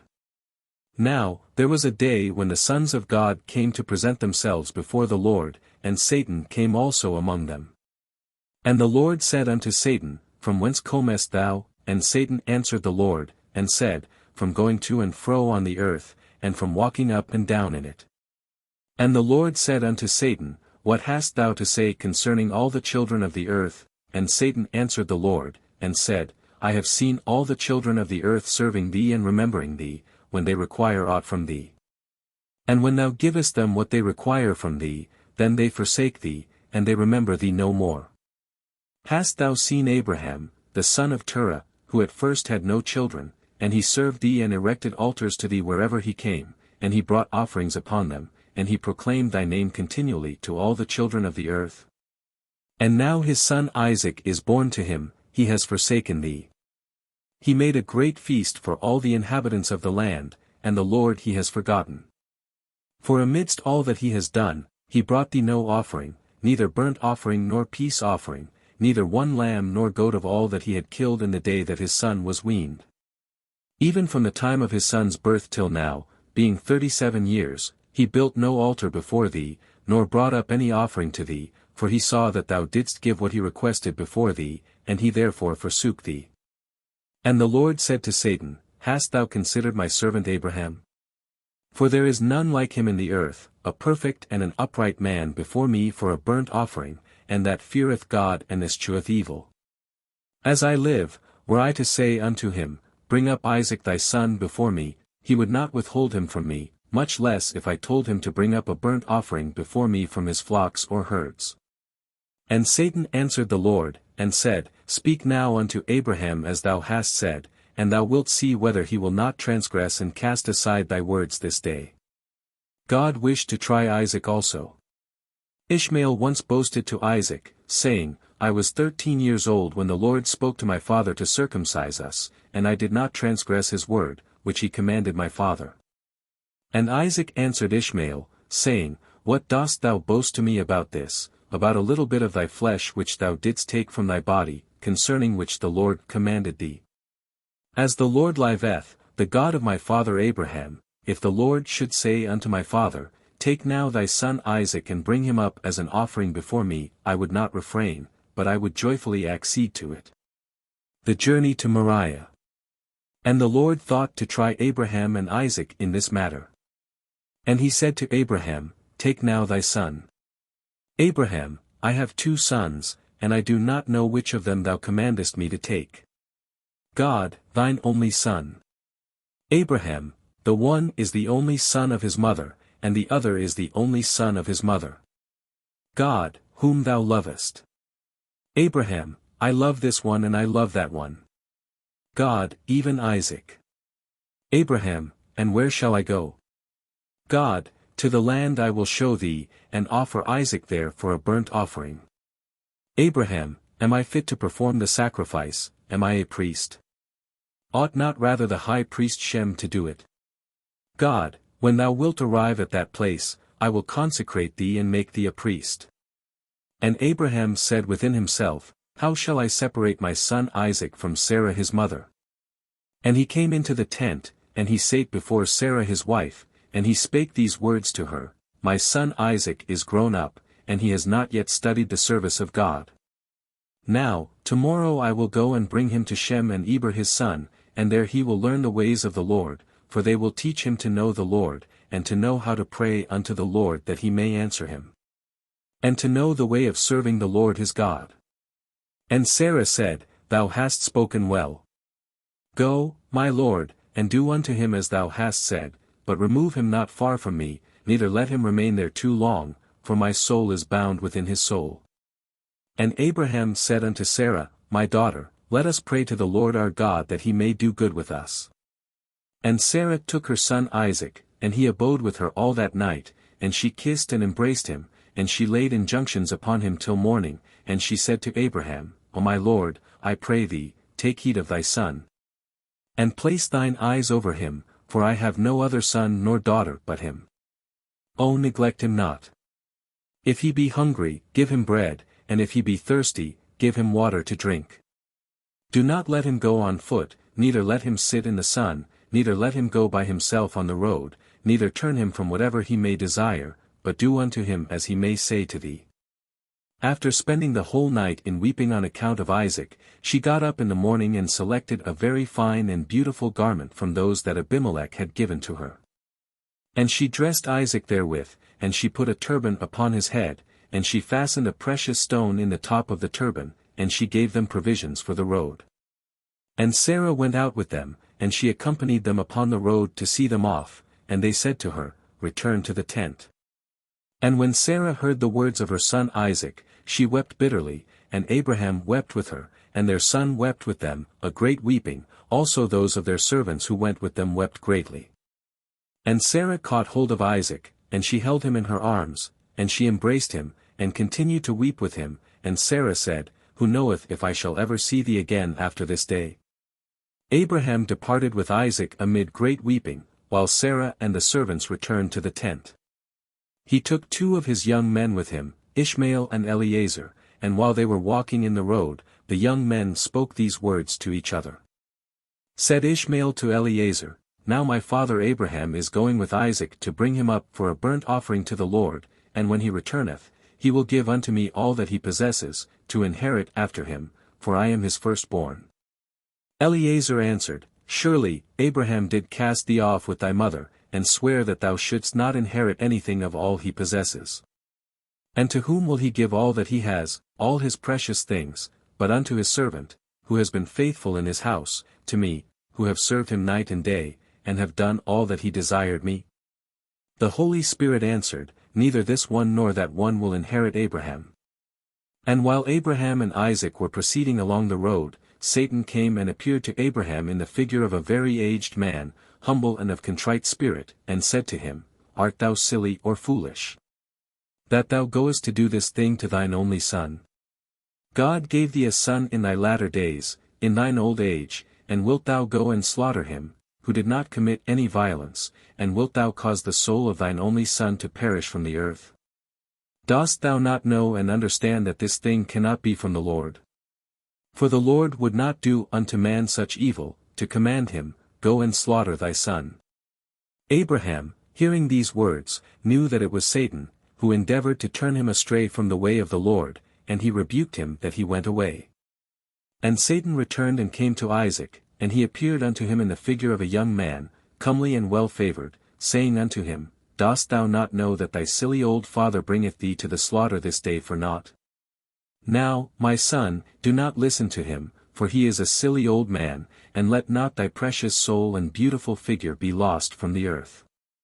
And Isaac told these words to his father, but Abraham said to him, Take heed of him, and do not listen to his words, for he is Satan endeavoring to lead us astray from the commands of our God.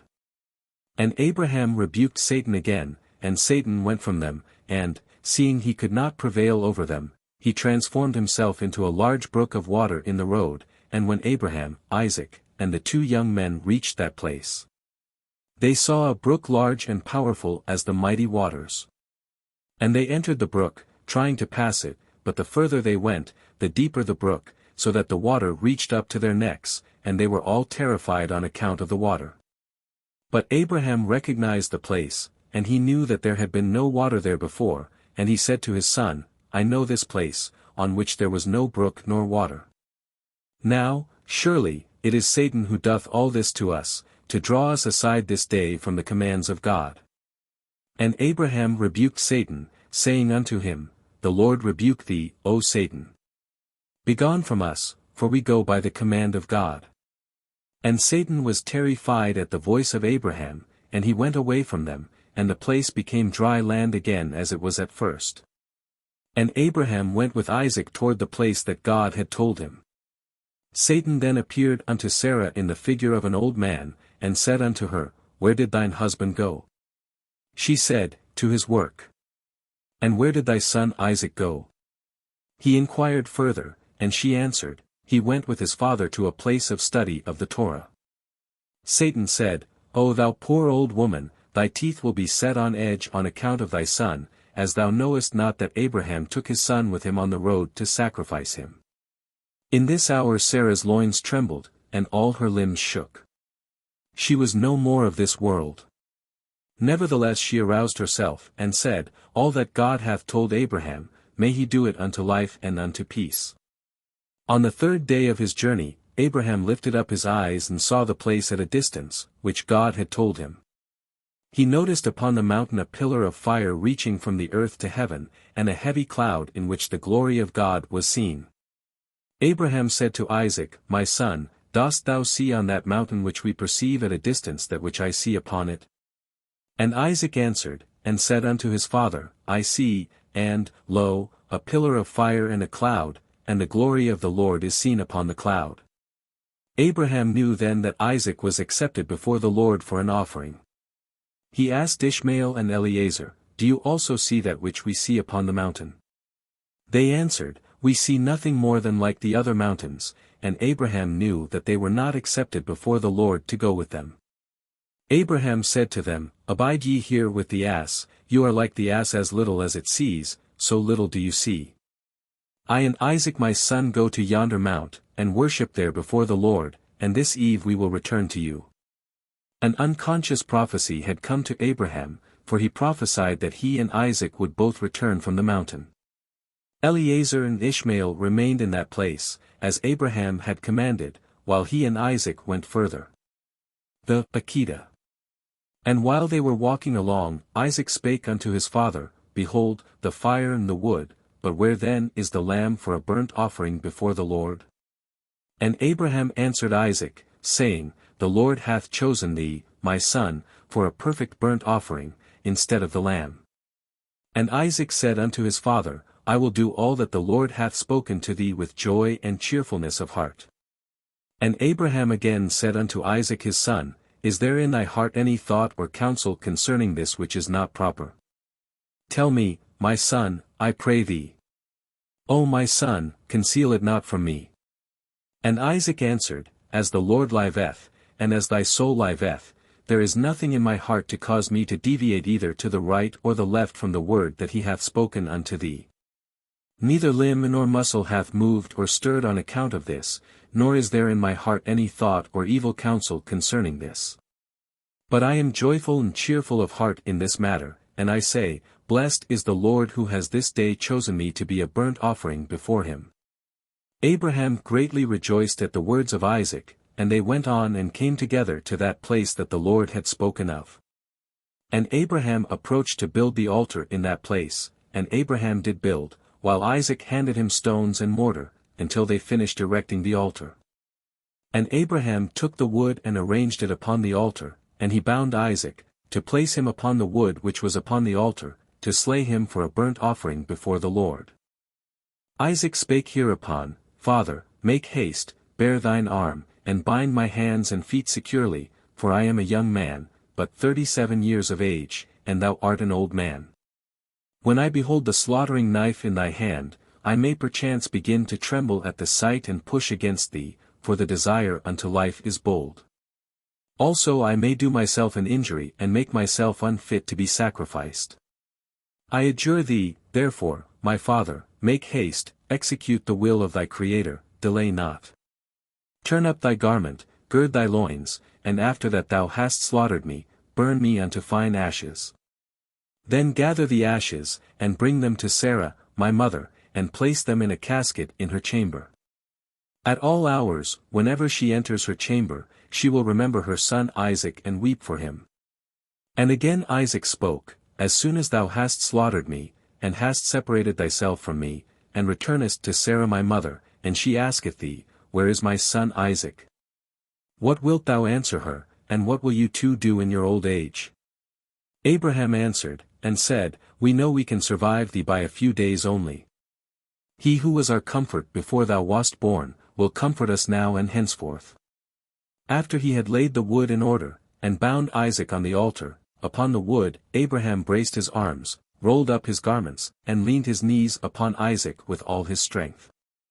And God, sitting upon his throne, high and exalted, saw how the hearts of the two were the same, and tears were rolling down from the eyes of Abraham upon Isaac, and from Isaac down upon the wood, so that it was submerged in tears.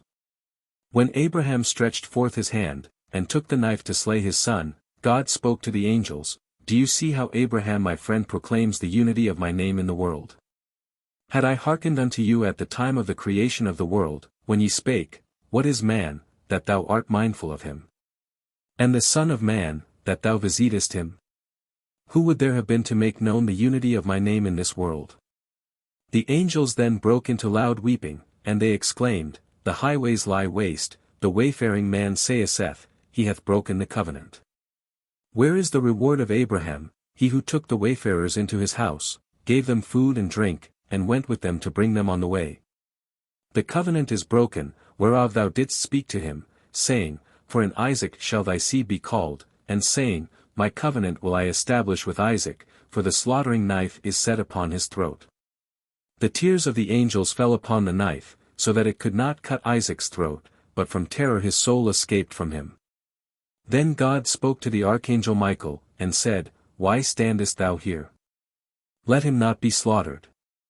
Without delay, Michael, anguish in his voice, cried out, Abraham! Abraham! Lay not thine hand upon the lad, neither do thou any thing unto him. Abraham made answer, and he said, God did command me to slaughter Isaac, and thou dost command me not to slaughter him. The words of the teacher and the words of the disciple unto whose words doth one hearken? Then Abraham heard it said, By myself have I sworn, saith the Lord, because thou hast done this thing, and hast not withheld thy son, thine only son, that in blessing I will bless thee. And in multiplying I will multiply thy seed as the stars of the heaven, and as the sand which is upon the seashore.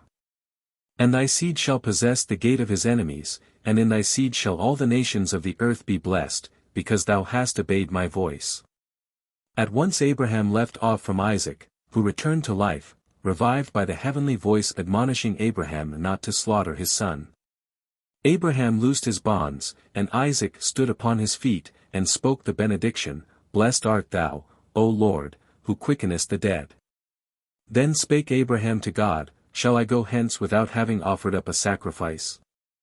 Whereunto God replied, and said, Lift up thine eyes, and behold the sacrifice behind thee.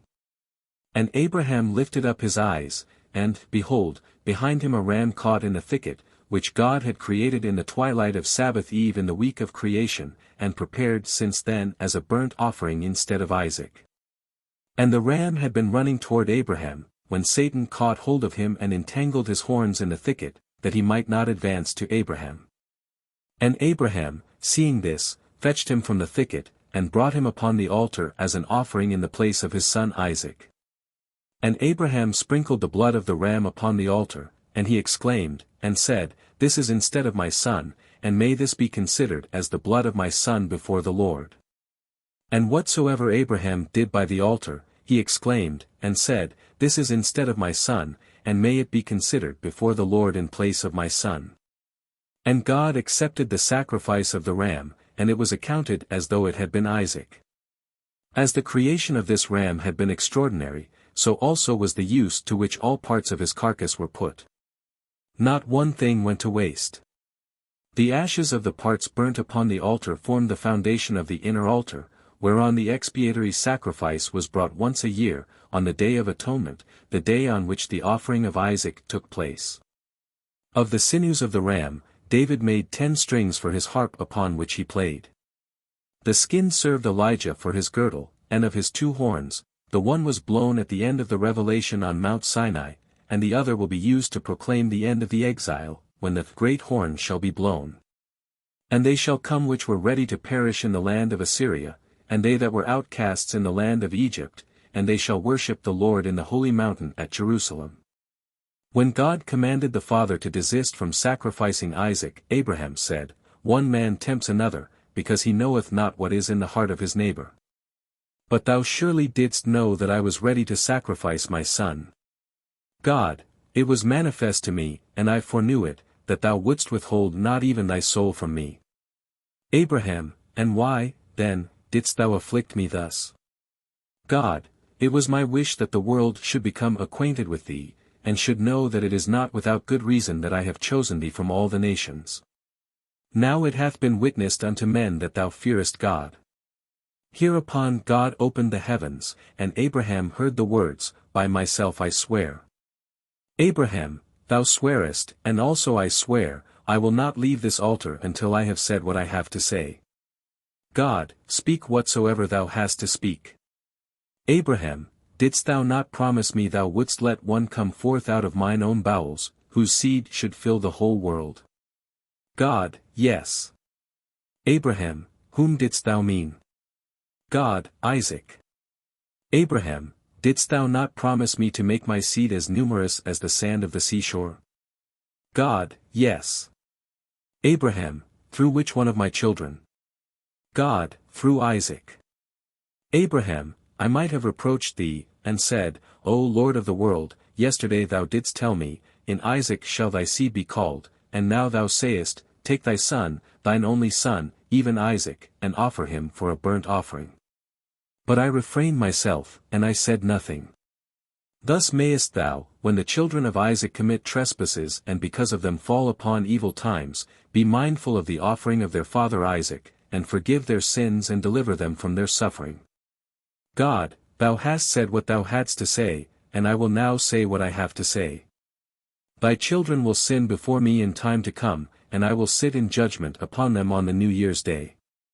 If they desire that I should grant them pardon, they shall blow the ram's horn on that day, and I, mindful of the ram that was substituted for Isaac as a sacrifice, will forgive them for their sins.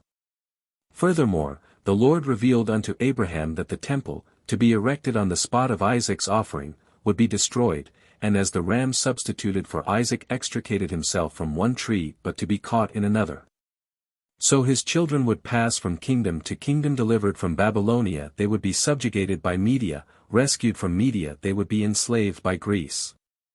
Escaped from Greece they would serve Rome, yet in the end they would be redeemed in a final redemption, at the sound of the ram's horn, when the Lord God shall blow the trumpet, and shall go with whirlwinds of the south. The place on which Abraham had erected the altar was the same whereon Adam had brought the first sacrifice, and Cain and Abel had offered their gifts to God, the same whereon Noah raised an altar to God after he left the ark. And Abraham, who knew that it was the place appointed for the temple, called it Yair, for it would be the abiding place of the fear and the service of God.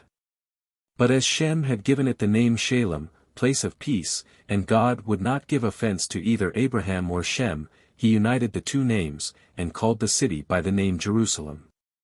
After the sacrifice on Mount Moriah, Abraham returned to Beersheba, the scene of so many of his joys.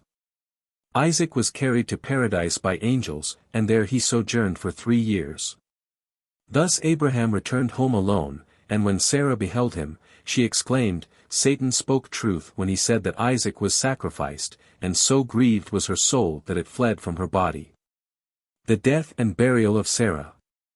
While Abraham was engaged in the sacrifice, Satan went to Sarah, and appeared to her in the figure of an old man, very humble and meek.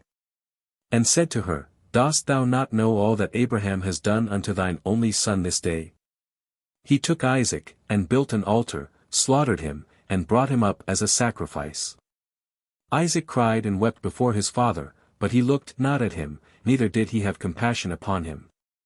After saying these words to Sarah, Satan went away from her, and she thought him to be an old man from amongst the sons of men who had been with her son. Sarah lifted up her voice, and cried bitterly, saying, "O my son, Isaac, my son, O that I had this day died instead of thee, it grieves me for thee. After that I have reared thee and have brought thee up, my joy is turned into mourning over thee. In my longing for a child, I cried and prayed, till I bore thee at 90. Now hast thou served this day for the knife and the fire.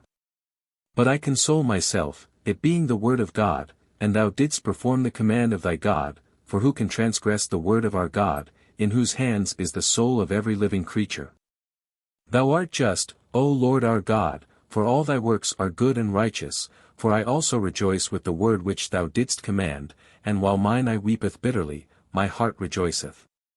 And Sarah laid her head upon the bosom of one of her handmaids, and she became as still as a stone. She rose up afterward and went about making inquiries concerning her son, till she came to Hebron, and no one could tell her what had happened to her son. Her servants went to seek him in the house of Shem and Eber, and they could not find him, and they sought throughout the land, and he was not there. And, behold, Satan came to Sarah in the shape of an old man, and said unto her, I spoke falsely unto thee, for Abraham did not kill his son, and he is not dead. And when she heard the word, her joy was so exceedingly violent that her soul went out through joy. When Abraham with Isaac returned to Beersheba, they sought for Sarah and could not find her, and when they made inquiries concerning her, they were told that she had gone as far as Hebron to seek them. Abraham and Isaac went to her to Hebron, and when they found that she was dead, they cried bitterly over her, and Isaac said, O my mother, how hast thou left me, and whither hast thou gone? O whither hast thou gone, and how hast thou left me? And Abraham and all his servants wept and mourned over her a great and heavy mourning, even that Abraham did not pray, but spent his time in mourning and weeping over Sarah. And, indeed, he had great reason to mourn his loss, for even in her old age Sarah had retained the beauty of her youth and the innocence of her childhood.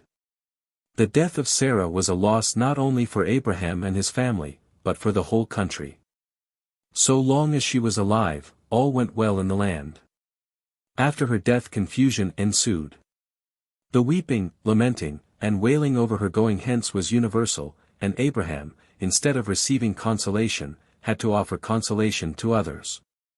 He spoke to the mourning people, and said, My children, take not the going hence of Sarah too much to heart. There is one event unto all, to the pious and the impious alike.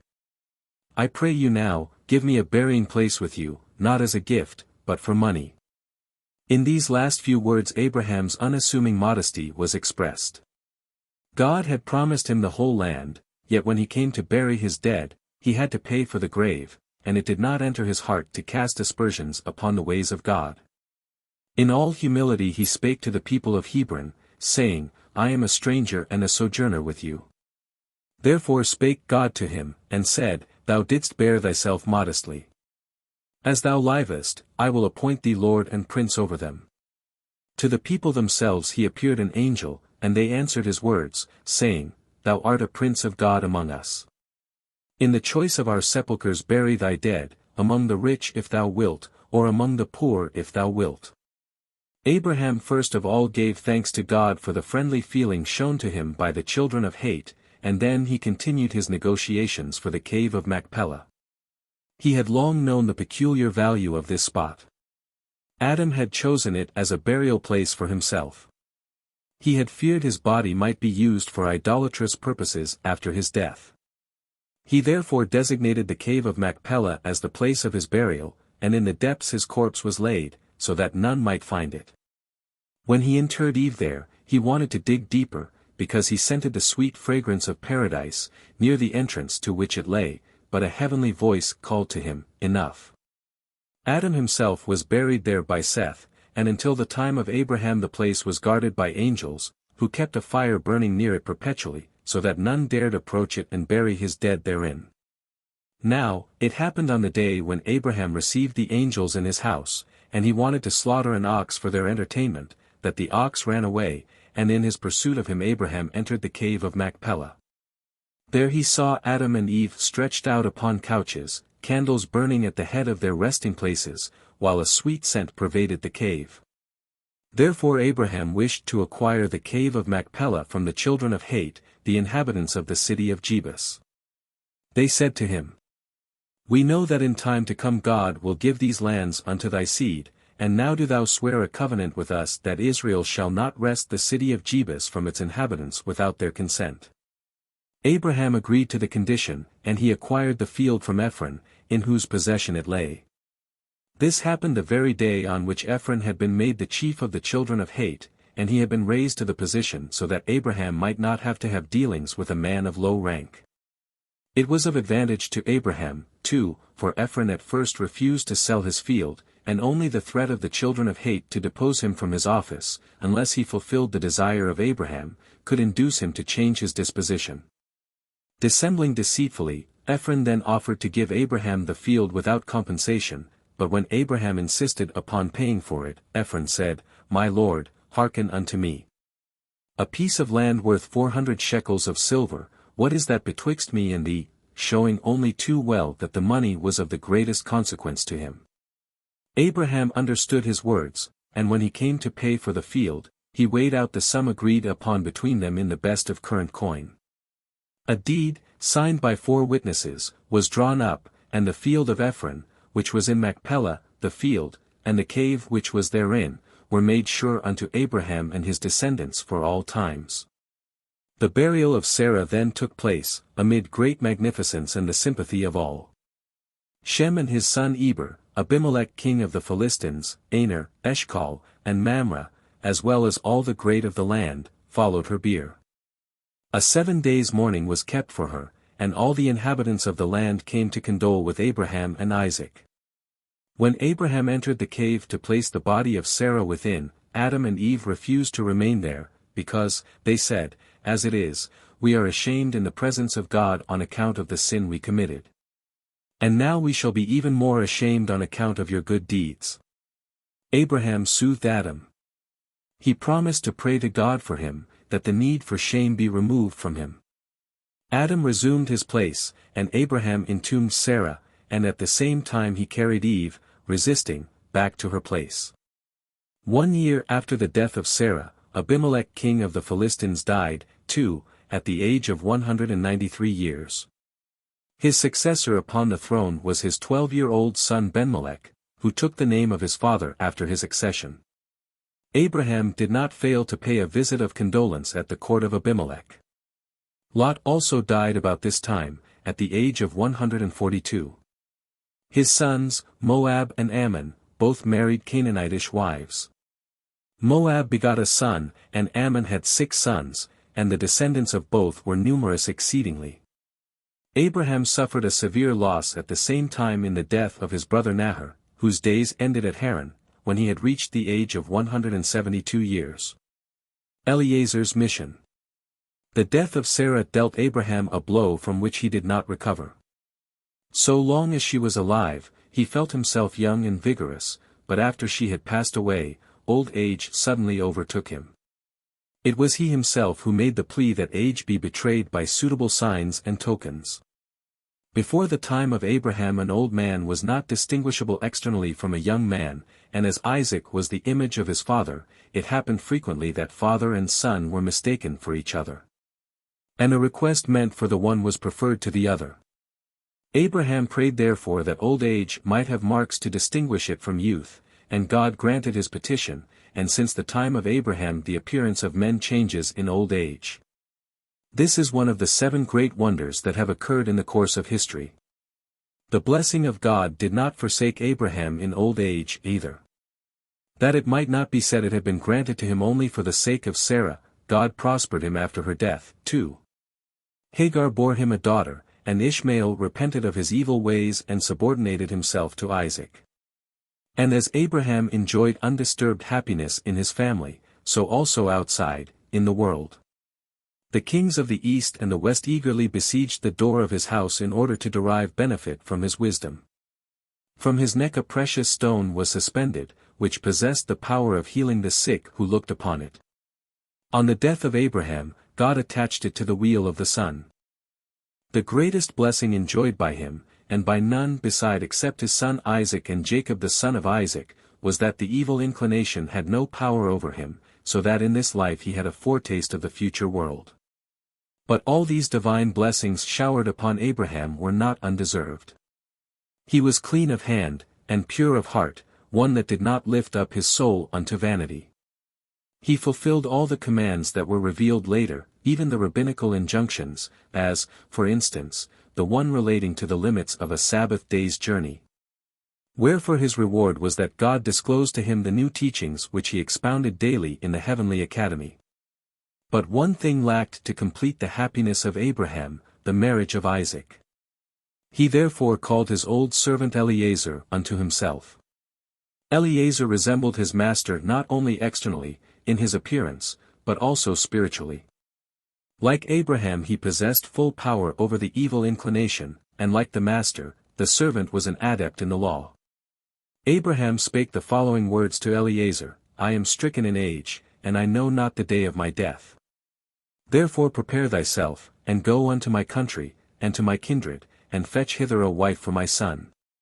Thus he spake by reason of the resolution he had taken immediately after the sacrifice of Isaac on Moriah, for he had there said within himself, that if the sacrifice had been executed, Isaac would have gone hence childless. He was even ready to choose a wife for his son from among the daughters of his 3 friends, Aner, Eshcol, and Mamre, because he knew them to be pious, and he did not attach much importance to aristocratic stock. Then spake God to him, and said, Concern thyself not about a wife for Isaac. One has already been provided for him, and it was made known to Abraham that Milcah, the wife of his brother Nahor, childless until the birth of Isaac, had then been remembered by God and made fruitful. She bore Bethuel, and he in turn, at the time of Isaac's sacrifice, begot the daughter destined to be the wife of Isaac. Mindful of the proverb, even if the wheat of thine own place be darnel, use it for seed, Abraham determined to take a wife for Isaac from his own family. He argued that as any wife he chose would have to become a proselyte, it would be best to use his own stock, which had the first claim upon him. Eliezer now said to his master, Peradventure no woman will be willing to follow me unto this land. May I then marry my own daughter to Isaac? No, replied Abraham, thou art of the accursed race, and my son is of the blessed race, and curse and blessing cannot be united. But beware thou that thou bring not my son again unto the land from whence I came, for if thou broughtest him thither again, it were as though thou tookest him to hell. God who sets the heavens in motion, he will set this matter right, too, and he that took me from my father's house, and that spake unto me, and that swore unto me in Haran, and at the covenant of the pieces, that he would give this land unto my seed, he shall send his excellent angel before thee, and thou shalt take a wife for my son from thence. Eliezer then swore to his master concerning the matter, and Abraham made him take the oath by the sign of the covenant. The wooing of Rebekah. Attended by 10 men, mounted upon 10 camels laden with jewels and trinkets, Eliezer betook himself to Haran under the convoy of 2 angels, the one appointed to keep guard over Eliezer, the other over Rebekah. The journey to Haran took but a few hours. At evening of the same day he reached there, because the earth hastened to meet him in a wonderful way. He made a halt at the well of water, and he prayed to God to permit him to distinguish the wife appointed for Isaac among the damsels that came to draw water, by this token, that she alone, and not the others, would give him drink. Strictly speaking, this wish of his was unseemly, for suppose a bondwoman had given him water to drink. But God granted his request. All the damsels said they could not give him of their water, because they had to take it home. Then appeared Rebekah, coming to the well contrary to her wont, for she was the daughter of a king, Bethuel her father being king of Haran. When Eliezer addressed his request for water to drink to this young innocent child, not only was she ready to do his bidding, but she rebuked the other maidens on account of their discourtesy to a stranger. Eliezer noticed, too, how the water rose up to her of its own accord from the bottom of the well, so that she needed not to exert herself to draw it. Having scrutinized her carefully, he felt certain that she was the wife chosen for Isaac. He gave her a nose ring, wherein was set a precious stone, half a shekel in weight, foreshadowing the half shekel which her descendants would once bring to the sanctuary year by year. He gave her also 2 bracelets for her hands, of 10 shekels weight in gold, in token of the 2 tables of stone and the 10 commandments upon them. When Rebekah, bearing the jewels, came to her mother and to her brother Laban, this one hastened to Eliezer in order to slay him and take possession of his goods. Laban soon learnt that he would not be able to do much harm to a giant like Eliezer. He met him at the moment when Eliezer seized 2 camels and bore them across the stream. Besides, on account of Eliezer's close resemblance to Abraham, Laban thought he saw Abraham before him, and he said, "Come in, thou blessed of the Lord. It is not becoming that thou shouldst stand without, I have cleansed my house of idols." But when Eliezer arrived at the house of Bethuel, they tried to kill him with cunning. They set poisoned food before him. Luckily, he refused to eat before he had discharged himself of his errand. While he was telling his story, it was ordained by God that the dish intended for him should come to stand in front of Bethuel, who ate of it and died. Eliezer showed the document he had in which Abraham deeded all his possessions to Isaac, and he made it known to the kindred of Abraham, how deeply attached to them his master was, in spite of the long years of separation. Yet he let them know at the same time that Abraham was not dependent wholly upon them. He might seek a wife for his son among the daughters of Ishmael or Lot. At first the kindred of Abraham consented to let Rebekah go with Eliezer, but as Bethuel had died in the meantime, they did not want to give Rebekah in marriage without consulting her. Besides, they deemed it proper that she should remain at home at least during the week of mourning for her father. But Eliezer, seeing the angel wait for him, would brook no delay, and he said, "The man who came with me and prospered my way, waits for me without," and as Rebekah professed herself ready to go at once with Eliezer. Her mother and brother granted her wish and dismissed her with their blessings. But their blessings did not come from the bottom of their hearts. Indeed, as a rule, the blessing of the impious is a curse, wherefore Rebekah remained barren for years. Eliezer's return to Canaan was as wonderful as his going to Haran had been. A 17 days' journey he accomplished in 3 hours. He left Haran at noon, and he arrived at Hebron at 3 o'clock in the afternoon, the time for the Minha prayer, which had been introduced by Isaac. He was in the posture of praying when Rebekah first laid eyes upon him, wherefore she asked Eliezer what man this was. She saw he was not an ordinary individual. She noticed the unusual beauty of Isaac, and also that an angel accompanied him. Thus her question was not dictated by mere curiosity. At this moment she learnt through the Holy Spirit, that she was destined to be the mother of the godless Esau. Terror seized her at the knowledge, and, trembling, she fell from the camel and inflicted an injury upon herself. After Isaac had heard the wonderful adventures of Eliezer, he took Rebekah to the tent of his mother Sarah, and she showed herself worthy to be her successor. The cloud appeared again that had been visible over the tent during the life of Sarah, and had vanished at her death.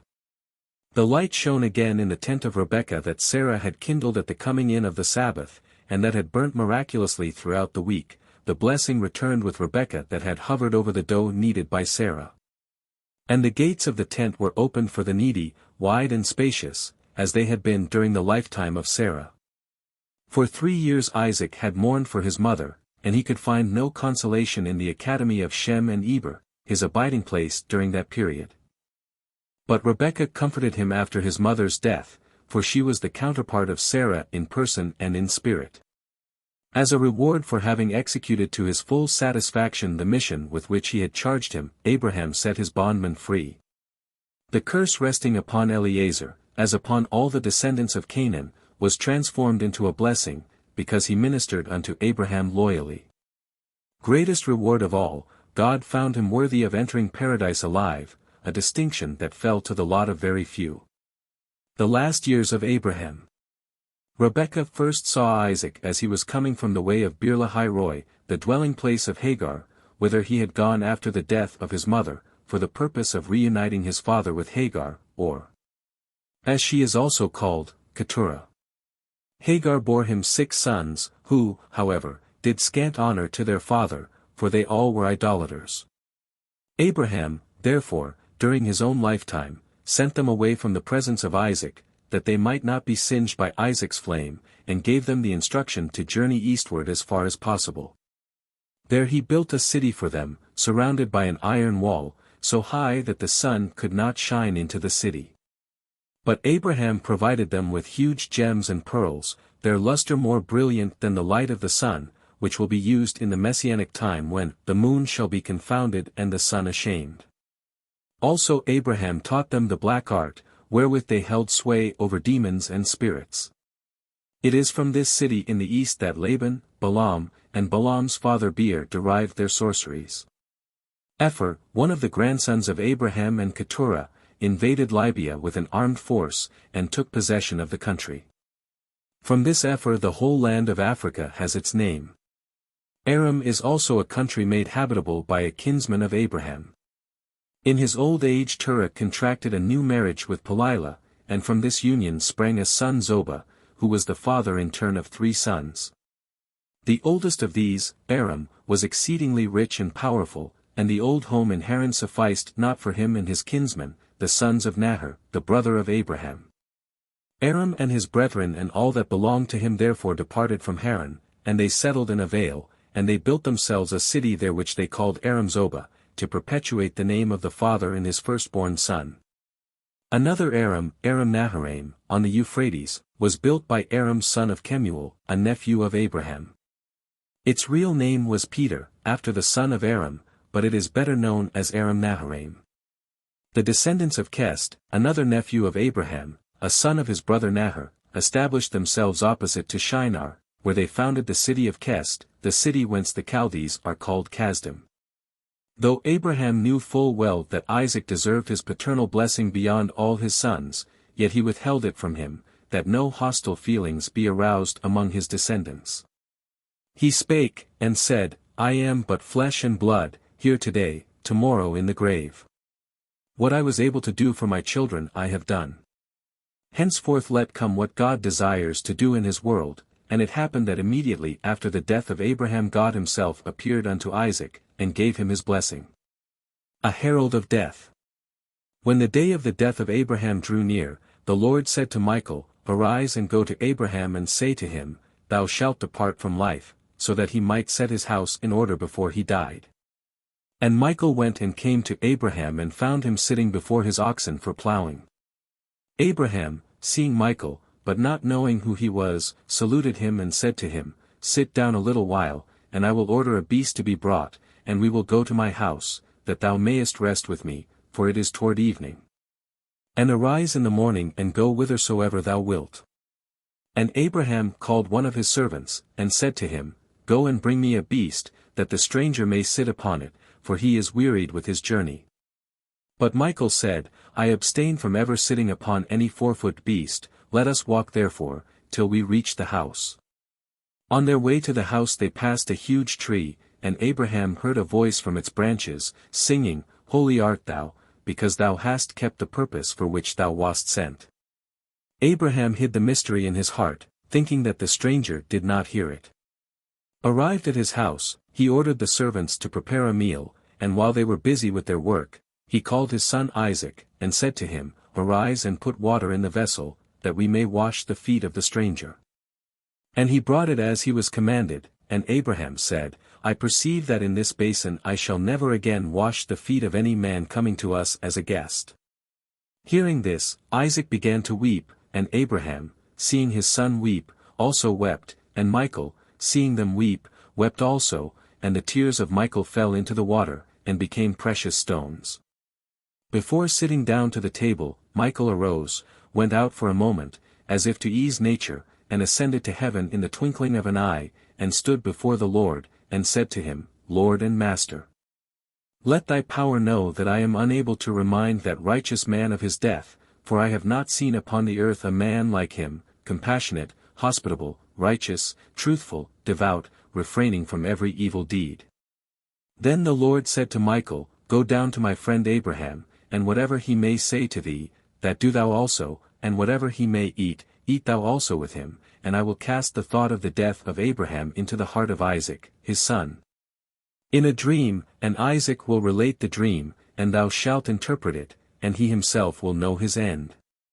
And Michael said, Lord, all the heavenly spirits are incorporeal, and neither eat nor drink, and this man has set before me a table with an abundance of all good things earthly and corruptible. Now, Lord, what shall I do? The Lord answered him, Go down to him and take no thought for this, for when thou sittest down with him, I will send upon thee a devouring spirit, and it will consume out of thy hands and through thy mouth all that is on the table. Then Michael went into the house of Abraham, and they ate and drank and were merry. And when the supper was ended, Abraham prayed after his custom, and Michael prayed with him, and each lay down to sleep upon his couch in one room, while Isaac went to his chamber, lest he be troublesome to the guest. About the 7th hour of the night, Isaac awoke and came to the door of his father's chamber, crying out and saying, Open, Father, that I may touch thee before they take thee away from me. And Abraham wept together with his son, and when Michael saw them weep, he wept likewise. And Sarah, hearing the weeping, called forth from her bedchamber, saying, My lord Abraham, why this weeping? Has the stranger told thee of thy brother's son Lot, that he is dead? Or has aught befallen us? Michael answered, and said to her, Nay, my sister Sarah, it is not as thou sayest, but thy son Isaac, methinks, beheld a dream, and came to us weeping, and we, seeing him, were moved in our hearts and wept. Sarah, hearing Michael speak, knew straightway that it was an angel of the Lord, one of the 3 angels whom they had entertained in their house once before, and therefore she made a sign to Abraham to come out toward the door, to inform him of what she knew. Abraham said, Thou hast perceived well, for I, too, when I washed his feet, knew in my heart that they were the feet that I had washed at the oak of Mamre, and that went to save Lot. Abraham, returning to his chamber, made Isaac relate his dream, which Michael interpreted to them, saying, Thy son Isaac has spoken truth, for thou shalt go and be taken up into the heavens, but thy body shall remain on earth, until 7,000 ages are fulfilled, for then all flesh shall arise. Now, therefore, Abraham, set thy house in order, for thou wast heard what is decreed concerning thee. Abraham answered, Now I know thou art an angel of the Lord, and wast sent to take my soul, but I will not go with thee, but do thou whatever thou art commanded. Michael returned to heaven and told God of Abraham's refusal to obey his summons, and he was again commanded to go down and admonish Abraham not to rebel against God, who had bestowed many blessings upon him. And he reminded him that no one who has come from Adam and Eve can escape death, and that God in his great kindness toward him did not permit the sickle of death to meet him, but sent his chief captain, Michael, to him. Wherefore, then, he ended, Hast thou said to the chief captain, I will not go with thee? When Michael delivered these exhortations to Abraham, he saw that it was futile to oppose the will of God, and he consented to die, but wished to have one desire of his fulfilled while still alive. He said to Michael, I beseech thee, Lord, if I must depart from my body, I desire to be taken up in my body, that I may see the creatures that the Lord has created in heaven and on earth. Michael went up into heaven, and spake before the Lord concerning Abraham, and the Lord answered Michael, Go and take up Abraham in the body and show him all things, and whatever he shall say to thee, do to him as to my friend. Abraham views earth and heaven. The archangel Michael went down, and took Abraham upon a chariot of the cherubim, and lifted him up into the air of heaven, and led him upon the cloud, together with 60 angels. And Abraham ascended upon the chariot over all the earth, and saw all things that are below on the earth, both good and bad. Looking down upon the earth, he saw a man committing adultery with a wedded woman, and turning to Michael he said, "Send fire from heaven to consume them." Straightway there came down fire and consumed them, for God had commanded Michael to do whatsoever Abraham should ask him to do.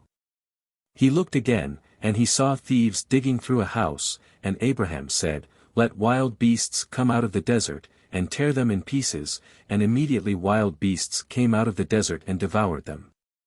Again he looked down, and he saw people preparing to commit murder, and he said, "Let the earth open and swallow them," and, as he spoke, the earth swallowed them alive. Then God spoke to Michael, "Turn away Abraham to his own house and let him not go round the whole earth, because he has no compassion on sinners, but I have compassion on sinners, that they may turn and live and repent of their sins, and be saved." So Michael turned the chariot, and brought Abraham to the place of judgment of all souls. Here he saw 2 gates, the one broad and the other narrow, the narrow gate that of the just, which leads to life, they that enter through it go into paradise. The broad gate is that of sinners, which leads to destruction and eternal punishment. Then Abraham wept, saying, "Woe is me, what shall I do? For I am a man big of body, and how shall I be able to enter by the narrow gate?" Michael answered, and said to Abraham, "Fear not, nor grieve, for thou shalt enter by it unhindered, and all they who are like thee." Abraham, perceiving that a soul was adjudged to be set in the midst, asked Michael the reason for it, and Michael answered, "Because the judge found its sins and its righteousness equal, he neither committed it to judgment nor to be saved." Abraham said to Michael, "Let us pray for this soul, and see whether God will hear us," and when they rose up from their prayer, Michael informed Abraham that the soul was saved by the prayer, and was taken by an angel and carried up to paradise. Abraham said to Michael, "Let us yet call upon the Lord and supplicate his compassion and entreat his mercy for the souls of the sinners whom I formerly, in my anger, cursed and destroyed, whom the earth devoured, and the wild beasts tore in pieces, and the fire consumed, through my words. Now I know that I have sinned before the Lord our God." After the joint prayer of the archangel and Abraham, there came a voice from heaven, saying, "Abraham, Abraham, I have hearkened to thy voice and thy prayer, and I forgive thee thy sin, and those whom thou thinkest that I destroyed. I have called up and brought them into life by my exceeding kindness, because for a season I have requited them in judgment, and those whom I destroy living upon earth, I will not requite in death." When Michael brought Abraham back to his house, they found Sarah dead. Not seeing what had become of Abraham, she was consumed with grief and gave up her soul. Though Michael had fulfilled Abraham's wish, and had shown him all the earth and the judgment and recompense, he still refused to surrender his soul to Michael, and the archangel again ascended to heaven. And said unto the Lord, "Thus speaks Abraham, I will not go with thee, and I refrain from laying my hands on him, because from the beginning he was thy friend, and he has done all things pleasing in thy sight. There is no man like him on earth, not even Job, the wondrous man." But when the day of the death of Abraham drew nigh, God commanded Michael to adorn death with great beauty and send him thus to Abraham, that he might see him with his eyes. While sitting under the oak of Mamre, Abraham perceived a flashing of light and a smell of sweet odor, and turning around he saw Death coming toward him in great glory and beauty. And Death said unto Abraham, "Think not, Abraham, that this beauty is mine, or that I come thus to every man. Nay, but if any one is righteous like thee, I thus take a crown and come to him, but if he is a sinner, I come in great corruption, and out of their sins I make a crown for my head, and I shake them with great fear, so that they are dismayed." Abraham said to him, "And art thou, indeed, he that is called Death?" He answered, and said, "I am the bitter name," but Abraham answered, "I will not go with thee." And Abraham said to Death, "Show us thy corruption." And Death revealed his corruption, showing 2 heads, the one had the face of a serpent, the other head was like a sword. All the servants of Abraham, looking at the fierce mien of Death, died, but Abraham prayed to the Lord, and he raised them up. As the looks of death were not able to cause Abraham's soul to depart from him, God removed the soul of Abraham as in a dream, and the archangel Michael took it up into heaven. After great praise and glory had been given to the Lord by the angels who brought Abraham's soul, and after Abraham bowed down to worship, then came the voice of God, saying thus, "Take my friend Abraham into paradise. Where are the tabernacles of my righteous ones and the abodes of my saints Isaac and Jacob in his bosom, where there is no trouble, nor grief, nor sighing, but peace and rejoicing and life unending?" Abraham's activity did not cease with his death, and as he interceded in this world for the sinners, so will he intercede for them in the world to come. On the day of judgment he will sit at the gate of hell, and he will not suffer those who kept the law of circumcision to enter therein. The patron of Hebron. Once upon a time some Jews lived in Hebron, few in number, but pious and good, and particularly hospitable. When strangers came to the cave of Machpelah to pray there, the inhabitants of the place fairly quarreled with each other for the privilege of entertaining the guests. And the one who carried off the victory rejoiced as though he had found great spoil. On the eve of the Day of Atonement, it appeared that, in spite of all their efforts, the dwellers at Hebron could not secure the 10th man needed for public divine service, and they feared they would have none on the holy day. Toward evening, when the sun was about to sink, they descried an old man with silver-white beard, bearing a sack upon his shoulder, his raiment tattered, and his feet badly swollen from much walking. They ran to meet him, took him to one of the houses, gave him food and drink, and, after supplying him with new white garments, they all together went to the synagogue for worship. Asked what his name was, the stranger replied, "Abraham." At the end of the fast, the residents of Hebron cast lots for the privilege of entertaining the guest. Fortune favored the beadle, who, the envy of the rest, bore his guest away to his house. On the way, he suddenly disappeared, and the beadle could not find him anywhere. In vain all the Jews of the place went on a quest for him. Their sleepless night, spent in searching, had no result. The stranger could not be found. But no sooner had the beadle lain down, toward morning, weary and anxious, to snatch some sleep, than he saw the lost guest before him, his face luminous as lightning, and his garments magnificent and studded with gems radiant as the sun.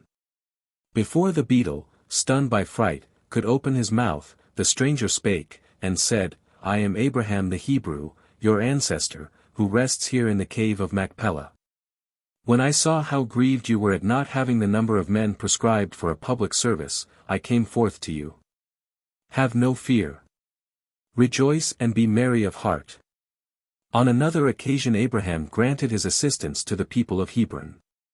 The lord of the city was a heartless man, who oppressed the Jews sorely.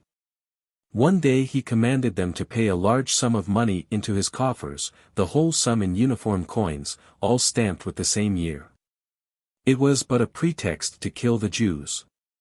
He knew that his demand was impossible of fulfillment. The Jews proclaimed a fast and day of public prayer, on which to supplicate God that he turn aside the sword suspended above them. The night following, the beadle in a dream saw an awe-inspiring old man, who addressed him in the following words, "Up, quickly. Hasten to the gate of the court, where lies the money you need. I am your father Abraham. I have beheld the affliction wherewith the Gentiles oppress you, but God has heard your groans."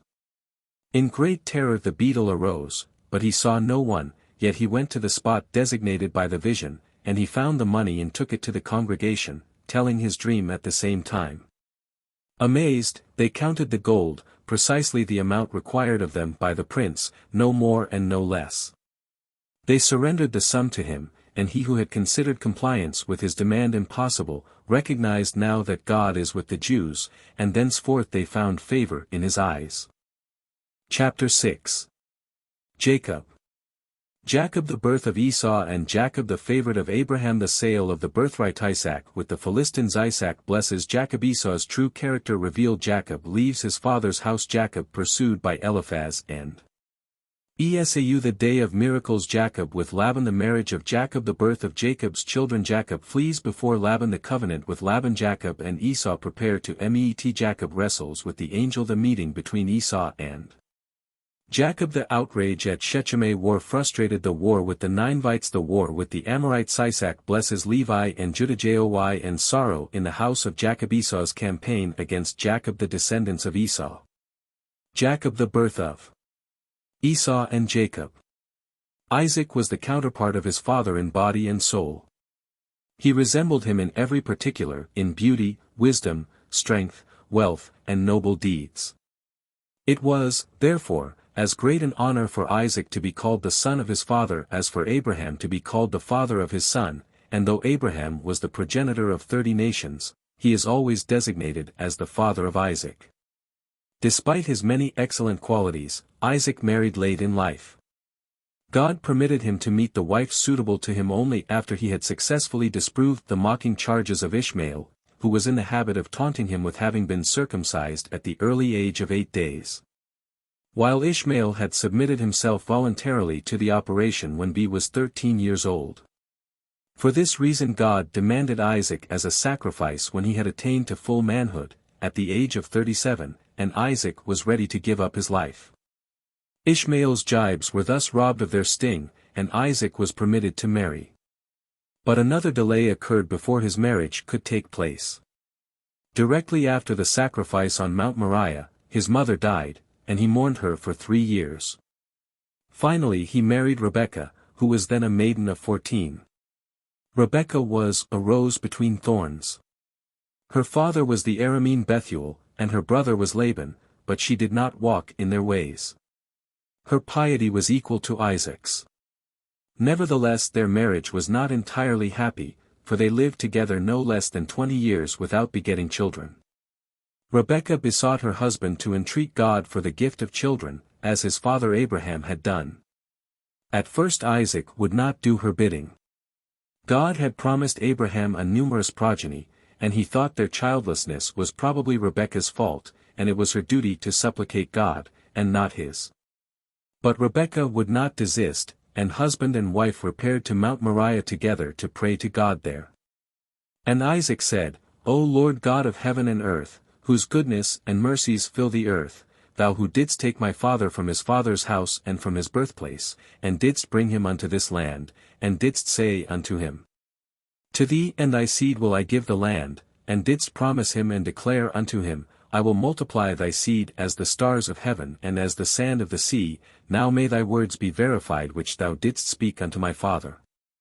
For thou art the Lord our God, our eyes are toward thee, to give us seed of men as thou didst promise us, for thou art the Lord our God, and our eyes are upon thee. Isaac prayed furthermore that all children destined for him might be born unto him from this pious wife of his, and Rebekah made the same petition regarding her husband Isaac and the children destined for her. Their united prayer was heard. Yet it was chiefly for the sake of Isaac that God gave them children. It is true, Rebekah's piety equaled her husband's, but the prayer of a pious man who is the son of a pious man is far more efficacious than the prayer of one who, though pious himself, is descended from a godless father. The prayer wrought a great miracle, for Isaac's physique was such that he could not have been expected to beget children, and equally it was not in the course of nature that Rebekah should bear children. When Rebekah had been pregnant 7 months, she began to wish that the curse of childlessness had not been removed from her. She suffered torturous pain, because her twin sons began their lifelong quarrels in her womb. They strove to kill each other. If Rebekah walked in the vicinity of a temple erected to idols, Esau moved in her body, and if she passed a synagogue or a Bet HaMidrash, Jacob essayed to break forth from her womb. The quarrels of the children turned upon such differences as these. Esau would insist that there was no life except the earthly life of material pleasures, and Jacob would reply, My brother, there are 2 worlds before us, this world and the world to come. In this world, men eat and drink, and traffic and marry, and bring up sons and daughters, but all this does not take place in the world to come. If it please thee, do thou take this world, and I will take the other. Esau had Samuel as his ally, who desired to slay Jacob in his mother's womb. But the archangel Michael hastened to Jacob's aid. He tried to burn Samuel, and the Lord saw it was necessary to constitute a heavenly court for the purpose of arbitrating the case of Michael and Samuel. Even the quarrel between the two brothers regarding the birthright had its beginning before they emerged from the womb of their mother. Each desired to be the first to come into the world. It was only when Esau threatened to carry his point at the expense of his mother's life that Jacob gave way. Rebekah asked other women whether they, too, had suffered such pain during their pregnancy, and when they told her they had not heard of a case like hers, except the pregnancy of Nimrod's mother, she betook herself to Mount Moriah. Whereon Shem and Eber had their Bet HaMidrash. She requested them as well as Abraham to inquire of God what the cause of her dire suffering was. And Shem replied, "My daughter, I confide a secret to thee. See to it that none finds it out. 2 nations are in thy womb, and how should thy body contain them, seeing that the whole world will not be large enough for them to exist in it together peaceably? 2 nations they are, each owning a world of its own, the one the Torah, the other sin. From the one will spring Solomon, the builder of the temple, from the other Vespasian, the destroyer thereof. These 2 are what are needed to raise the number of nations to 70. They will never be in the same estate. Esau will vaunt lords, while Jacob will bring forth prophets, and if Esau has princes, Jacob will have kings. They, Israel and Rome, are the 2 nations destined to be hated by all the world. One will exceed the other in strength. First Esau will subjugate the whole world, but in the end Jacob will rule over all. The older of the 2 will serve the younger, provided this one is pure of heart, otherwise the younger will be enslaved by the older. The circumstances connected with the birth of her twin sons were as remarkable as those during the period of Rebekah's pregnancy. Esau was the first to see the light, and with him all impurity came from the womb. Jacob was born clean and sweet of body.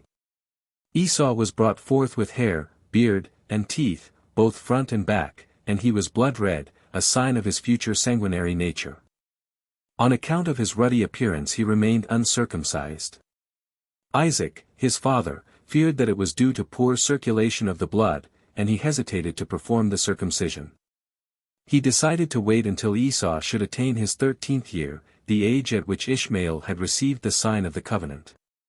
But when Esau grew up, he refused to give heed to his father's wish, and so he was left uncircumcised.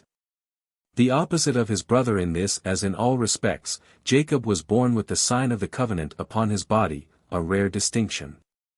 But Esau also bore a mark upon him at birth, the figure of a serpent, the symbol of all that is wicked and hated of God. The names conferred upon the brothers are pregnant with meaning. The older was called Esau, because he was Azui, fully developed when he was born, and the name of the younger was given to him by God, to point to some important events in the future of Israel by the numerical value of each letter.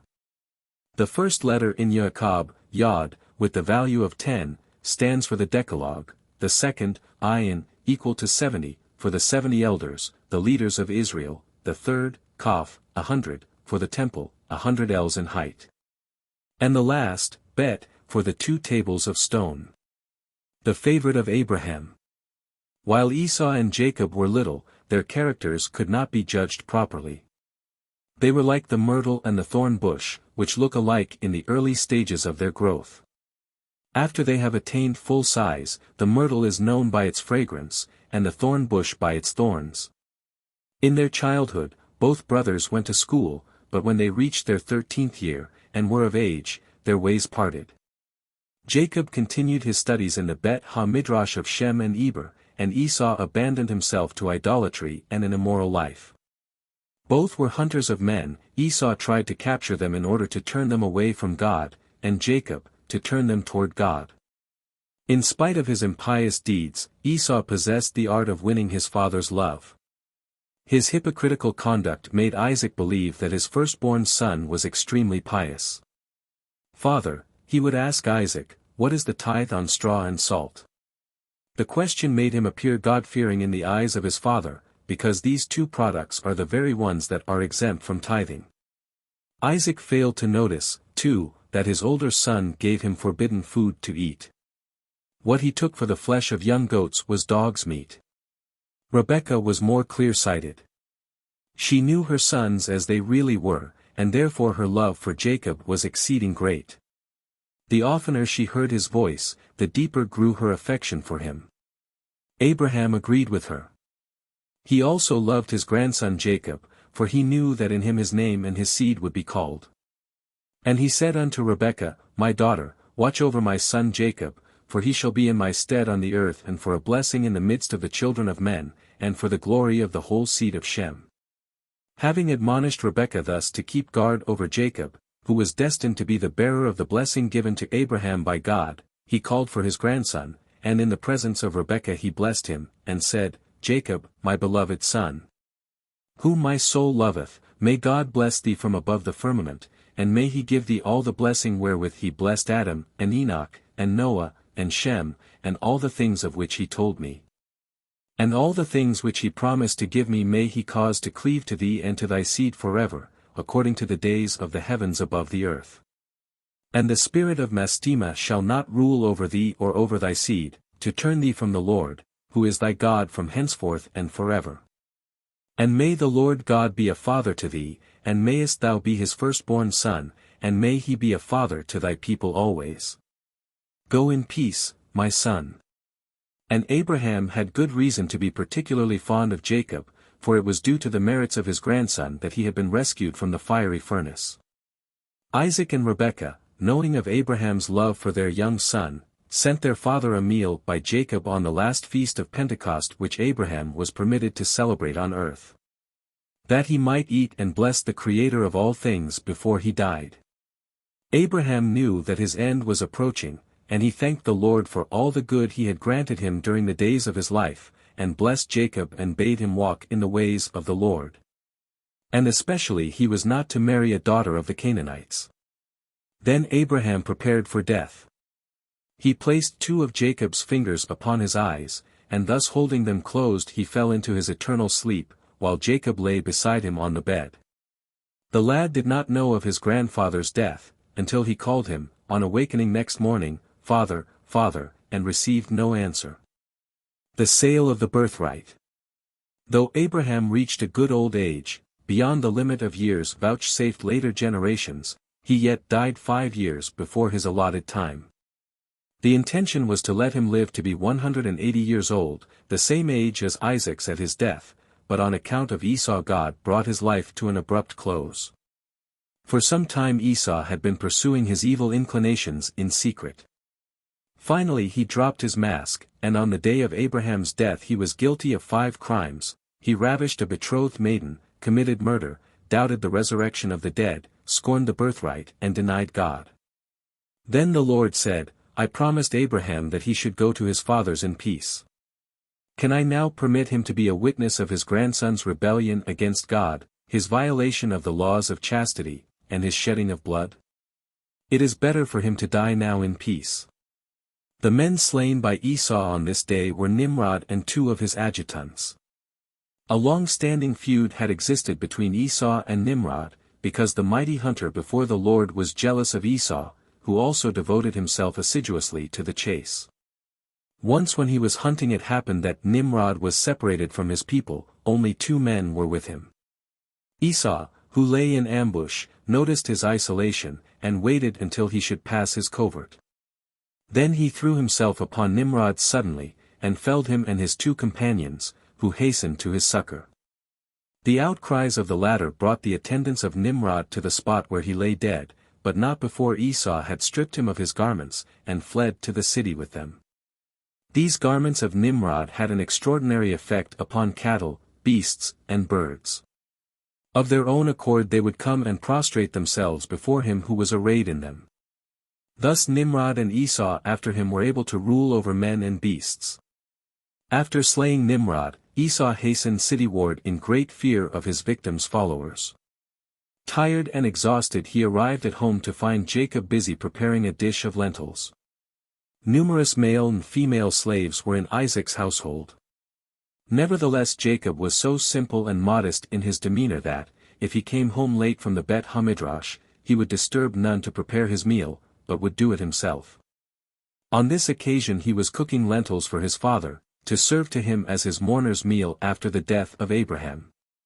Adam and Eve had eaten lentils after the murder of Abel, and so had the parents of Haran, when he perished in the fiery furnace. The reason they are used for the mourner's meal is that the round lentil symbolizes death, as the lentil rolls, so death, sorrow, and mourning constantly roll about among men, from one to the other. Esau accosted Jacob thus, "Why art thou preparing lentils?" Jacob, "Because our grandfather passed away, they shall be a sign of my grief and mourning, that he may love me in the days to come." Esau, "Thou fool! Dost thou really think it possible that man should come to life again after he has been dead and has mouldered in the grave?" He continued to taunt Jacob. "Why dost thou give thyself so much trouble?" he said. "Lift up thine eyes, and thou wilt see that all men eat whatever comes to hand, fish, creeping and crawling creatures, swine's flesh, and all sorts of things like these, and thou vexest thyself about a dish of lentils. Jacob, if we act like other men, what shall we do on the day of the Lord, the day on which the pious will receive their reward, when a herald will proclaim, 'Where is he that weigheth the deeds of men, where is he that counteth?' Esau, is there a future world? Or will the dead be called back to life? If it were so, why hath not Adam returned? Hast thou heard that Noah, through whom the world was raised anew, hath reappeared? Yea, Abraham, the friend of God, more beloved of him than any man, hath he come to life again? Jacob, if thou art of opinion that there is no future world, and that the dead do not rise to new life, then why dost thou want thy birthright? Sell it to me now, while it is yet possible to do so. Once the Torah is revealed, it cannot be done. Verily, there is a future world, in which the righteous receive their reward. I tell thee this, lest thou say later I deceived thee." Jacob was little concerned about the double share of the inheritance that went with the birthright. What he thought of was the priestly service, which was the prerogative of the firstborn in ancient times, and Jacob was loath to have his impious brother Esau play the priest, he who despised all divine service. The scorn manifested by Esau for the resurrection of the dead he felt also for the promise of God to give the Holy Land to the seed of Abraham. He did not believe in it, and therefore he was willing to cede his birthright and the blessing attached thereto in exchange for a mess of pottage. In addition, Jacob paid him in coin, and, besides, he gave him what was more than money, the wonderful sword of Methuselah, which Isaac had inherited from Abraham and bestowed upon Jacob. Esau made game of Jacob. He invited his associates to feast at his brother's table, saying, "Know ye what I did to this Jacob? I ate his lentils, drank his wine, amused myself at his expense, and sold my birthright to him." All that Jacob replied was, "Eat and may it do thee good." But the Lord said, "Thou despisest the birthright, therefore I shall make thee despised in all generations." And by way of punishment for denying God and the resurrection of the dead, the descendants of Esau were cut off from the world. As naught was holy to Esau, Jacob made him swear, concerning the birthright, by the life of their father, for he knew Esau's love for Isaac, that it was strong. Nor did he fail to have a document made out, duly signed by witnesses, setting forth that Esau had sold him the birthright together with his claim upon a place in the cave of Machpelah. Though no blame can attach to Jacob for all this, yet he secured the birthright from him by cunning, and therefore the descendants of Jacob had to serve the descendants of Esau. Isaac with the Philistines. The life of Isaac was a faithful reflex of the life of his father. Abraham had to leave his birthplace, so also Isaac. Abraham was exposed to the risk of losing his wife, so also Isaac. The Philistines were envious of Abraham, so also of Isaac. Abraham long remained childless, so also Isaac. Abraham begot one pious son and one wicked son, so also Isaac. And, finally, as in the time of Abraham, so also in the time of Isaac, a famine came upon the land. At first Isaac intended to follow the example of his father and remove to Egypt, but God appeared unto him, and spake, "Thou art a perfect sacrifice, without a blemish, and as a burnt offering is made unfit if it is taken outside of the sanctuary. So thou wouldst be profaned if thou shouldst happen outside of the Holy Land. Remain in the land, and endeavor to cultivate it. In this land dwells the Shekinah, and in days to come I will give unto thy children the realms possessed by mighty rulers, first a part thereof, and the whole in the Messianic time. Isaac obeyed the command of God, and he settled in Gerar. When he noticed that the inhabitants of the place began to have designs upon his wife, he followed the example of Abraham, and pretended she was his sister. The report of Rebekah's beauty reached the king himself, but he was mindful of the great danger to which he had once exposed himself on a similar occasion, and he left Isaac and his wife unmolested. After they had been in Gerar for 3 months, Abimelech noticed that the manner of Isaac, who lived in the outer court of the royal palace, was that of a husband toward Rebekah. He called him to account, saying, "It might have happened to the king himself to take the woman thou didst call thy sister." Indeed, Isaac lay under the suspicion of having illicit intercourse with Rebekah, for at first the people of the place would not believe that she was his wife. When Isaac persisted in his statement, Abimelech sent his grandees for them, ordered them to be arrayed in royal vestments, and had it proclaimed before them, as they rode through the city, "These two are man and wife. He that toucheth this man or his wife shall surely be put to death."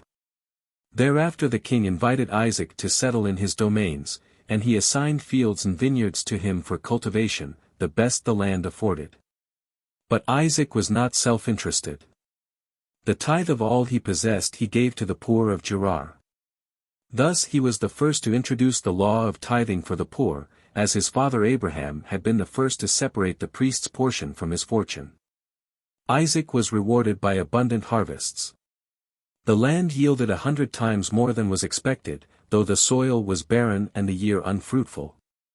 He grew so rich that people wished to have the dung from Isaac's she-mules rather than Abimelech's gold and silver. But his wealth called forth the envy of the Philistines, for it is characteristic of the wicked that they begrudge their fellow men the good, and rejoice when they see evil descend upon them, and envy brings hatred in its wake. And so the Philistines first envied Isaac, and then hated him. In their enmity toward him, they stopped the wells which Abraham had had his servants dig. Thus they broke their covenant with Abraham and were faithless, and they have only themselves to blame if they were exterminated later on by the Israelites. Isaac departed from Gerar, and began to dig again the wells of water which they had digged in the days of Abraham his father, and which the Philistines had stopped. His reverence for his father was so great that he even restored the names by which Abraham had called the wells. To reward him for his filial respect, the Lord left the name of Isaac unchanged, while his father and his son had to submit to new names. After 4 attempts to secure water, Isaac was successful. He found the well of water that followed the patriarchs. Abraham had obtained it after 3 diggings. Hence the name of the well, Beersheba, the well of 7 diggings, the same well that will supply water to Jerusalem and its environs in the Messianic time.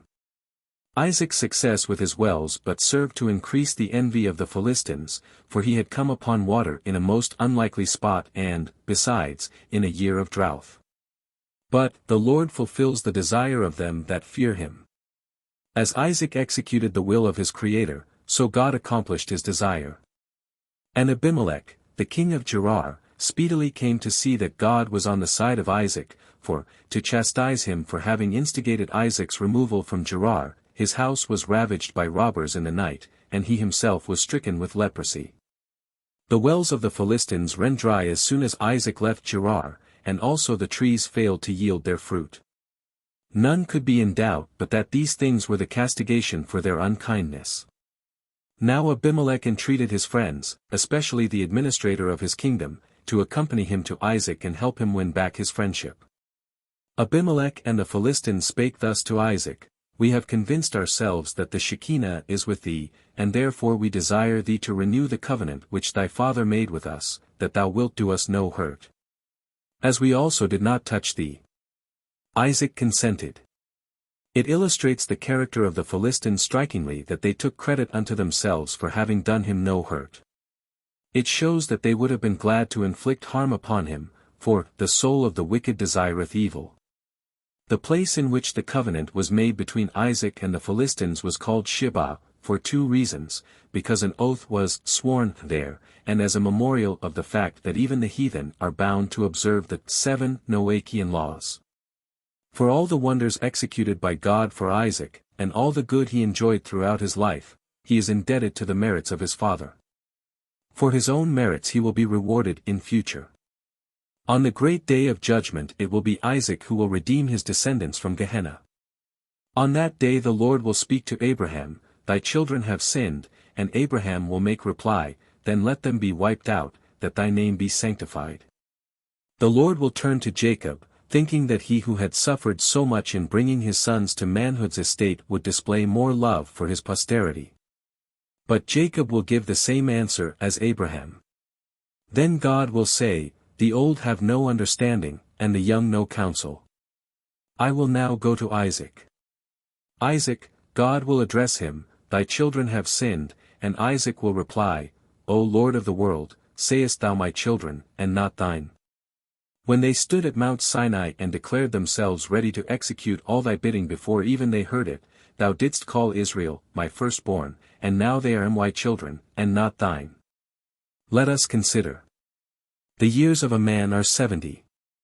From these 20 are to be deducted, for thou inflictest no punishment upon those under 20. Of the 50 years that are left, 1/2 are to be deducted for the nights passed in sleep. There remain only 25 years, and these are to be diminished by 12.5, the time spent in praying, eating, and attending to other needs in life, during which men commit no sins. That leaves only 12.5 years. If thou wilt take these upon thyself, well and good. If not, do thou take 1/2 thereof, and I will take the other half. The descendants of Isaac will then say, "Verily, thou art our true father." But he will point to God, and admonish them, "Nay, give not your praises to me, but to God alone," and Israel, with eyes directed heavenward, will say, "Thou, O Lord, art our Father, our Redeemer from everlasting is thy name." It was Isaac, or, as he is sometimes called, Elihu the son of Barachel, who revealed the wonderful mysteries of nature in his arguments with Job. At the end of the years of famine, God appeared unto Isaac, and bade him return to Canaan. Isaac did as he was commanded, and he settled in Hebron. At this time he sent his younger son Jacob to the Bet HaMidrash of Shem and Eber, to study the law of the Lord. Jacob remained there 32 years. As for Esau, he refused to learn, and he remained in the house of his father. The chase was his only occupation, and as he pursued beasts, so he pursued men, seeking to capture them with cunning and deceit. On one of his hunting expeditions, Esau came to Mount Seir, where he became acquainted with Judith, of the family of Ham, and he took her unto himself as his wife, and brought her to his father at Hebron. 10 years later, when Shem his teacher died, Jacob returned home, at the age of 50. Another 6 years passed, and Rebekah received the joyful news that her sister-in-law, Adinah, the wife of Laban, who, like all the women of his house, had been childless until then, had given birth to twin daughters, Leah and Rachel. Rebekah, weary of her life on account of the woman chosen by her older son, exhorted Jacob not to marry one of the daughters of Canaan, but a maiden of the family of Abraham. He assured his mother that the words of Abraham, bidding him to marry no woman of the Canaanites, were graven upon his memory, and for this reason he was still unmarried, though he had attained the age of 62. And Esau had been urging him for 22 years past to follow his example and wed a daughter of the people of the land in which they lived. He had heard that his uncle Laban had daughters, and he was resolved to choose one of them as his wife. Deeply moved by the words of her son, Rebekah thanked him and gave praise unto God with the words, "Blessed be the Lord God, and may his holy name be blessed for ever and ever, who hath given me Jacob as a pure son and a holy seed. For he is thine, and thine shall his seed be continually and throughout all the generations for evermore. Bless him, O Lord, and place in my mouth the blessing of righteousness, that I may bless him." And when the Spirit of the Lord came over her, she laid her hands upon the head of Jacob and gave him her maternal blessing. It ended with the words, "May the Lord of the world love thee, as the heart of thy affectionate mother rejoices in thee, and may he bless thee." Isaac blesses Jacob.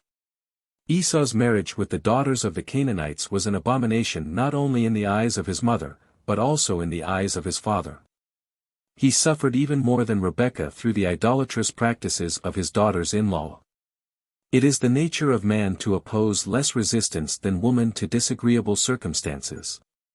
A bone is not harmed by a collision that would shiver an earthen pot in pieces. Man, who is created out of the dust of the ground, has not the endurance of woman formed out of bone. Isaac was made prematurely old by the conduct of his daughters-in-law, and he lost the sight of his eyes. Rebekah had been accustomed in the home of her childhood to the incense burnt before idols, and she could therefore bear it under her own roof tree. Unlike her, Isaac had never had any such experience while he abode with his parents, and he was stung by the smoke arising from the sacrifices offered to their idols by his daughters-in-law in his own house. Isaac's eyes had suffered earlier in life, too. When he lay bound upon the altar, about to be sacrificed by his father, the angels wept, and their tears fell upon his eyes, and there they remained and weakened his sight. At the same time he had brought the scourge of blindness down upon himself by his love for Esau. He justified the wicked for a bribe, the bribe of Esau's filial love, and loss of vision is the punishment that follows the taking of bribes. A gift, it is said, blinds the eyes of the wise. Nevertheless his blindness proved a benefit for Isaac as well as Jacob. In consequence of his physical ailments, Isaac had to keep at home, and so he was spared the pain of being pointed out by the people as the father of the wicked Esau. And, again, if his power of vision had been unimpaired, he would not have blessed Jacob. As it was, God treated him as a physician treats a sick man who is forbidden to drink wine, for which, however, he has a strong desire. To placate him, the physician orders that warm water be given him in the dark, and he be told that it is wine. When Isaac reached the age of 123, and was thus approaching the years attained by his mother, he began to meditate upon his end. It is proper that a man should prepare for death when he comes close to the age at which either of his parents passed out of life. Isaac reflected that he did not know whether the age allotted to him was his mother's or his father's, and he therefore resolved to bestow his blessing upon his older son, Esau, before death should overtake him. He summoned Esau, and he said, "My son," and Esau replied, "Here am I," but the Holy Spirit interposed, "Though he disguises his voice and makes it sound sweet, put no confidence in him. There are 7 abominations in his heart. He will destroy 7 holy places: the tabernacle, the sanctuaries at Gilgal, Shiloh, Nob, and Gibeon, and the first and the second temple." Gently though Esau continued to speak to his father, he yet longed for his end to come. But Isaac was stricken with spiritual as well as physical blindness. The Holy Spirit deserted him, and he could not discern the wickedness of his older son. He bade him sharpen his slaughtering knives and beware of bringing him the flesh of an animal that had died of itself, or had been torn by a beast. And he was to guard also against putting an animal before Isaac that had been stolen from its rightful owner. "Then," continued Isaac, "will I bless him who is worthy of being blessed." This charge was laid upon Esau on the eve of the Passover, and Isaac said to him, "Tonight the whole world will sing the Hallel unto God. It is the night when the storehouses of dew are unlocked. Therefore prepare dainties for me, that my soul may bless thee before I die." But the Holy Spirit interposed, "Eat not the bread of him that hath an evil eye." Isaac's longing for tidbits was due to his blindness. As the sightless cannot behold the food they eat, they do not enjoy it with full relish, and their appetite must be tempted with particularly palatable morsels. Esau sallied forth to procure what his father desired, little recking the whence or how, whether by robbery or theft. To hinder the quick execution of his father's order, God sent Satan on the chase with Esau. He was to delay him as long as possible. Esau would catch a deer and leave him lying bound, while he pursued other game. Immediately Satan would come and liberate the deer, and when Esau returned to the spot, his victim was not to be found. This was repeated several times. Again and again the quarry was run down, and bound, and liberated, so that Jacob was able meanwhile to carry out the plan of Rebekah whereby he would be blessed instead of Esau. Though Rebekah had not heard the words that had passed between Isaac and Esau, they nevertheless were revealed to her through the Holy Spirit, and she resolved to restrain her husband from taking a false step. She was not actuated by love for Jacob, but by the wish of keeping Isaac from committing a detestable act. Rebekah said to Jacob, "This night the storehouses of dew are unlocked. It is the night during which the celestial beings chant the Hallel unto God, the night set apart for the deliverance of thy children from Egypt, on which they, too, will sing the Hallel. Go now and prepare savory meat for thy father, that he may bless thee before his death. Do as I bid thee, obey me as thou art wont, for thou art my son whose children, every one, will be good and God-fearing, not one shall be graceless." In spite of his great respect for his mother, Jacob refused at first to heed her command. He feared he might commit a sin, especially as he might thus bring his father's curse down upon him. As it was, Isaac might still have a blessing for him, after giving Esau his. But Rebekah allayed his anxieties, with the words, "When Adam was cursed, the malediction fell upon his mother, the earth, and so shall I, thy mother, bear the imprecation, if thy father curses thee. Moreover, if the worst comes to the worst, I am prepared to step before thy father and tell him, Esau is a villain, and Jacob is a righteous man." Thus constrained by his mother, Jacob, in tears and with body bowed, went off to execute the plan made by Rebekah. As he was to provide a Passover meal, she bade him get 2 kids, one for the Passover sacrifice and one for the festival sacrifice. To soothe Jacob's conscience, she added that her marriage contract entitled her to 2 kids daily. And, she continued, "These 2 kids will bring good unto thee, the blessing of thy father, and they will bring good unto thy children, for 2 kids will be the atoning sacrifice offered on the Day of Atonement." Jacob's hesitation was not yet removed. His father, he feared, would touch him and convince himself that he was not hairy, and therefore not his son Esau. Accordingly, Rebekah tore the skins of the 2 kids into strips and sewed them together, for Jacob was so tall a giant that otherwise they would not have sufficed to cover his hands. To make Jacob's disguise complete, Rebekah felt justified in putting Esau's wonderful garments on him. They were the high priestly raiment in which God had clothed Adam, the firstborn of the world, for in the days before the erection of the tabernacle all the firstborn males officiated as priests. From Adam these garments descended to Noah, who transmitted them to Shem, and Shem bequeathed them to Abraham, and Abraham to his son Isaac, from whom they reached Esau as the older of his 2 sons. It was the opinion of Rebekah that as Jacob had bought the birthright from his brother, he had thereby come into possession of the garments as well. There was no need for her to go and fetch them from the house of Esau.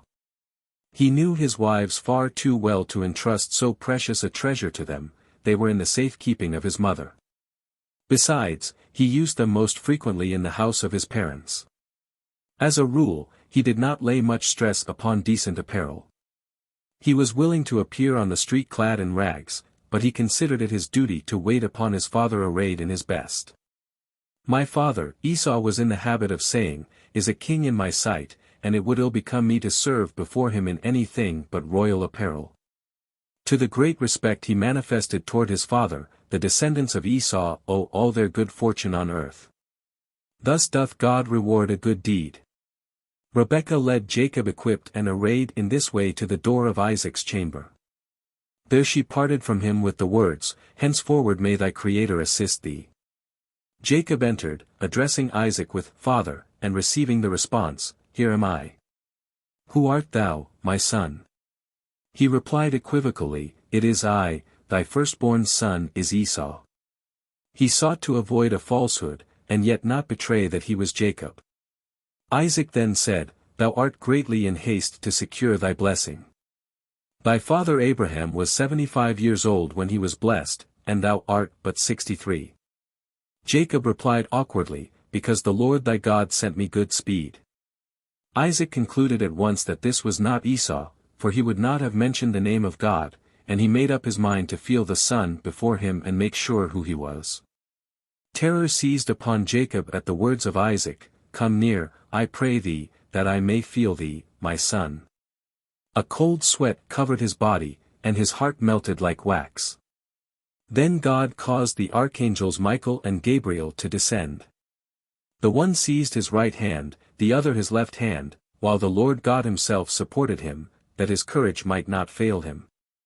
Isaac felt him, and, finding his hands hairy, he said, "The voice is Jacob's voice, but the hands are the hands of Esau," words in which he conveyed the prophecy that so long as the voice of Jacob is heard in the houses of prayer and of learning, the hands of Esau will not be able to prevail against him.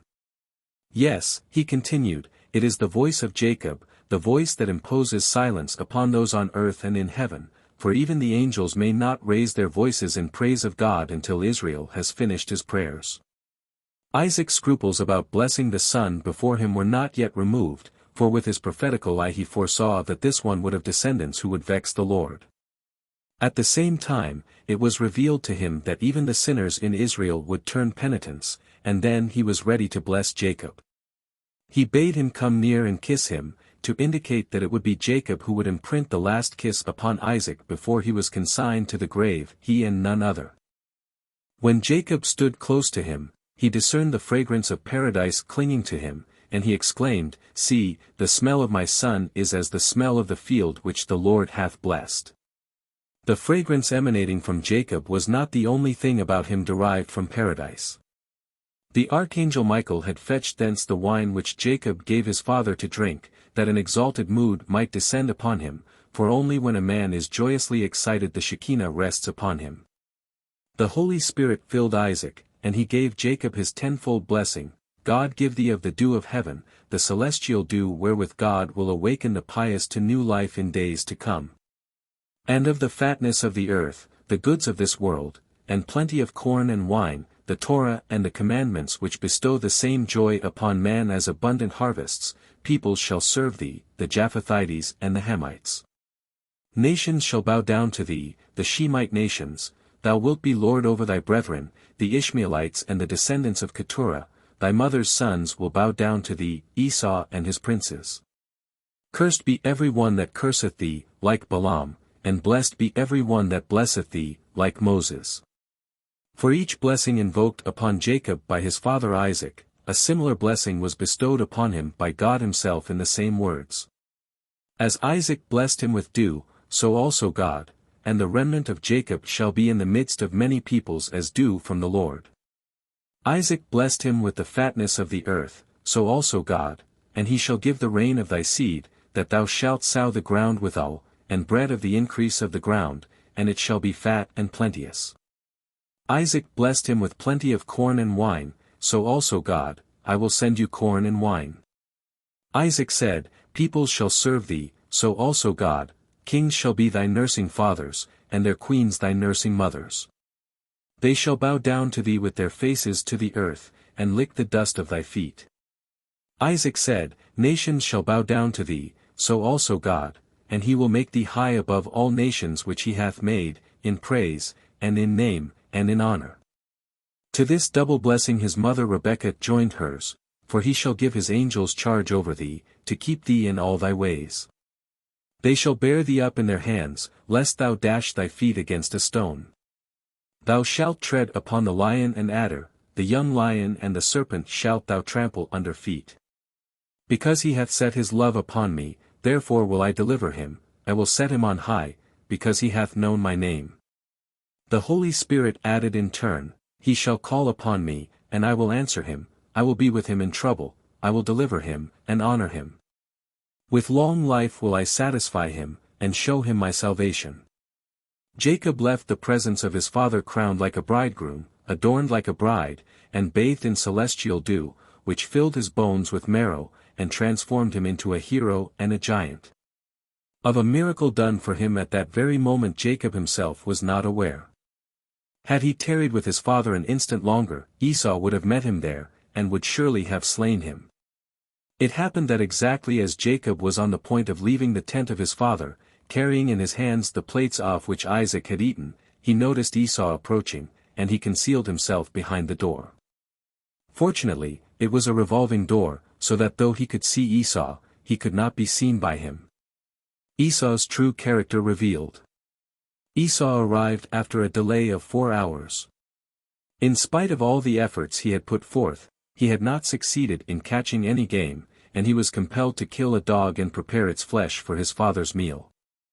All this had made Esau ill-humored, and when he bade his father partake of the meal, the invitation sounded harsh.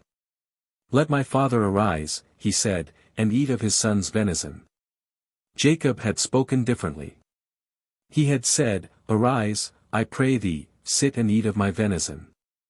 The words of Esau terrified Isaac greatly. His fright exceeded that which he had felt when his father was about to offer him as a sacrifice, and he cried out, "Who then is he that hath been the mediator between me and the Lord, to make the blessing reach Jacob?"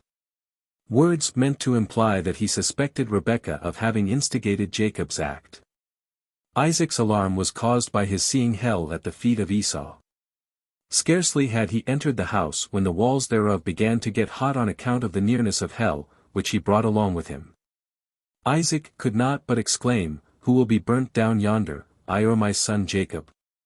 And the Lord answered him, "Neither thou nor Jacob, but the hunter." Isaac told Esau that the meat set before him by Jacob had marvelous qualities.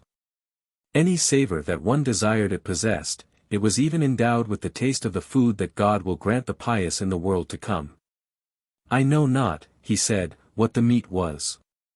But I had only to wish for bread, and it tasted like bread, or fish, or locusts, or flesh of animals, in short, it had the taste of any dainty one could wish for." When Esau heard the word flesh, he began to weep, and he said, "To me Jacob gave no more than a dish of lentils, and in payment for it he took my birthright. What must he have taken from thee for flesh of animals?" Hitherto Isaac had been in great anguish on account of the thought that he had committed a wrong in giving his blessing to his younger son instead of the firstborn, to whom it belonged by law and custom. But when he heard that Jacob had acquired the birthright from Esau, he said, "I gave my blessing to the right one." In his dismay, Isaac had had the intention of cursing Jacob for having wrested the blessing from him through cunning. God prevented him from carrying out his plan. He reminded him that he would but curse himself, seeing that his blessing contained the words, "Cursed be every one that curseth thee." But Isaac was not willing to acknowledge his blessing valid as applied to Jacob, until he was informed that his second son was the possessor of the birthright. Only then did he say, "Yea, he shall be blessed," whereat Esau cried with an exceeding great and bitter cry. By way of punishment for having been the cause of such distress, a descendant of Jacob, Mordecai, was also made to cry with a loud and bitter cry, and his grief was brought forth by the Amalekite Haman, the descendant of Esau. At the words of Isaac, "Thy brother came with wisdom, and hath taken away thy blessing," Esau spat out in vexation, and said, "He took away my birthright, and I kept silence, and now that he takes away my blessing, should I also keep silence? Is not he rightly named Jacob? For he hath supplanted me these 2 times. Isaac continued to speak to Esau, "Behold, I have made him thy lord, he is thy king, and do what thou wilt, thy blessings will still belong to him. All his brethren have I given to him for slaves, and what slaves possess belongs to their owner. There is nothing for it, thou must be content that thou wilt receive thy bread baked from thy master." The Lord took it ill of Isaac that he cheered him with such kind words. To mine enemy, he reproached him, "Thou sayest, What shall I do for thee, my son?" Isaac replied, "Oh that he might find grace with thee. God, he is a recreant. Isaac, doth he not act righteously when he honors his parents? God, in the land of uprightness will he deal wrongfully, he will stretch his hand forth in days to come against the temple. Isaac, then let him enjoy much good in this world, that he may not behold the abiding place of the Lord in the world to come." When it became plain to Esau that he could not induce his father to annul the blessing bestowed upon Jacob, he tried to force a blessing for himself by an underhand trick. He said, "Hast thou but one blessing, my father? Bless me, even me also, O my father, else it will be said thou hast but one blessing to bestow. Suppose both Jacob and I had been righteous men, had not then thy God had 2 blessings, one for each?" The Lord himself made reply, "Silence. Jacob will bless the 12 tribes, and each blessing will be different from every other." But Isaac felt great pity for his older son, and he wanted to bless him, but the Shekinah forsook him, and he could not carry out what he purposed. Thereupon Esau began to weep. He shed 3 tears, one ran from his right eye, the second from his left eye, and the third remained hanging from his eyelash. God said, "This villain cries for his very life, and should I let him depart empty-handed?" And then he bade Isaac bless his older son. The blessing of Isaac ran thus: "Behold, of the fat of the earth shall be thy dwelling," by which he meant Greater Greece, in Italy, "and of the dew of heaven from above," referring to Bet Gubrin. "And by thy sword shalt thou live, and thou shalt serve thy brother, but when he casts off the yoke of the Lord, then shalt thou shake his yoke from off thy neck, and thou wilt be his master." The blessing which Isaac gave to his older son was bound to no condition whatsoever. Whether he deserved them or not, Esau was to enjoy the goods of this world. Jacob's blessing, however, depended upon his pious deeds. Through them he would have a just claim upon earthly prosperity. Isaac thought, "Jacob is a righteous man, he will not murmur against God, though it should come to pass that suffering be inflicted upon him in spite of his upright life." But that reprobate Esau, if he should do a good deed, or pray to God and not be heard, he would say, "As I pray to the idols for naught, so it is in vain to pray to God." For this reason did Isaac bestow an unconditional blessing upon Esau. Jacob leaves his father's house. Esau hated his brother Jacob on account of the blessing that his father had given him, and Jacob was very much afraid of his brother Esau, and he fled to the house of Eber, the son of Shem. And he concealed himself there 14 years on account of his brother Esau, and he continued there to learn the ways of the Lord and his commandments. When Esau saw that Jacob had fled and escaped from him, and Jacob had cunningly obtained the blessing, then Esau grieved exceedingly, and he was also vexed at his father and mother. He also rose up and took his wife, and went away from his father and mother to the land of Seir. There he married his second wife, Basemath, the daughter of Elon the Hittite, and he called her name Adah, saying that the blessing had in that time passed from him. After dwelling in Seir for 6 months, Esau returned to the land of Canaan, and placed his 2 wives in his father's house in Hebron. And the wives of Esau vexed and provoked Isaac and Rebekah with their works, for they walked not in the ways of the Lord, but served their fathers' gods of wood and stone, as their fathers had taught them. And they were more wicked than their fathers. They sacrificed and burnt incense to the Baalim, and Isaac and Rebekah became weary of them. And at the end of 14 years of Jacob's residing in the house of Eber, Jacob desired to see his father and his mother, and he returned home. Esau had forgotten in those days what Jacob had done to him, in having taken the blessing from him, but when Esau saw Jacob returning to his parents, he remembered what Jacob had done to him, and he was greatly incensed against him. And he sought to slay him. But Esau would not kill Jacob while his father was yet alive, lest Isaac beget another son. He wanted to be sure of being the only heir. However, his hatred against Jacob was so great that he determined to hasten the death of his father and then dispatch Jacob. Such murderous plans Esau cherished in his heart, though he denied that he was harboring them. But God spoke, "Probably thou knowest not that I examine the hearts of men, for I am the Lord that searcheth the heart." And not God alone knew the secret desires of Esau. Rebekah, like all the mothers, was a prophetess, and she delayed not to warn Jacob of the danger that hung over him. "Thy brother," she said to him, "is as sure of accomplishing his wicked purpose as though thou wert dead. Now therefore, my son, obey my voice, and arise, flee thou to Laban my brother, to Haran, and tarry with him for 7 years, until thy brother's fury turn away."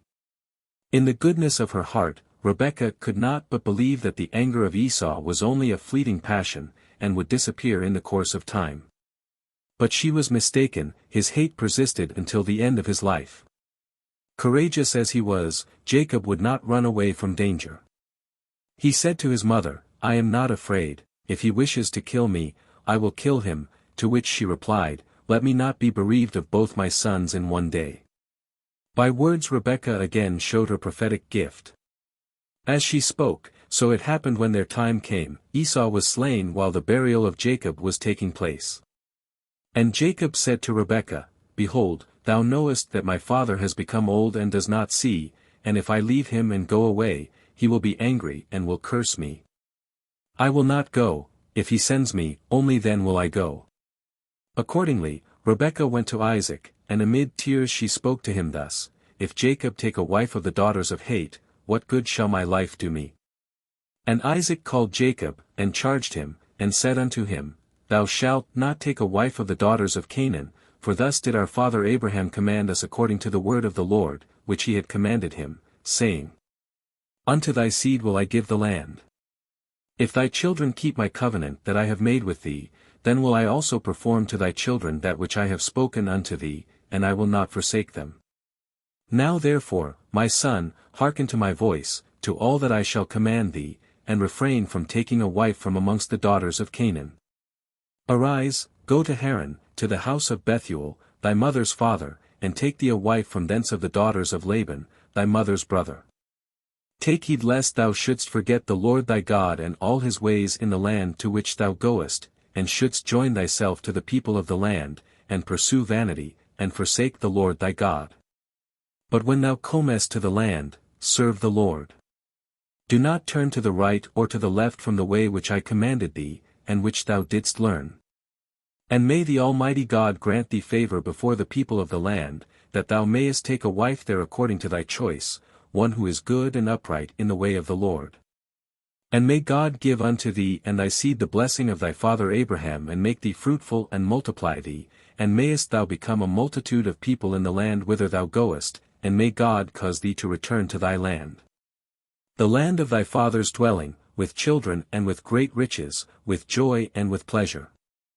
As the value of a document is attested by its concluding words, the signature of the witnesses, so Isaac confirmed the blessing he had bestowed upon Jacob. That none might say Jacob had secured it by intrigue and cunning, he blessed him again with 3 blessings, in these words, In so far as I am endowed with the power of blessing, I bestow blessing upon thee. May God, with whom there is endless blessing, give thee his, and also the blessing wherewith Abraham desired to bless me, desisting only in order not to provoke the jealousy of Ishmael.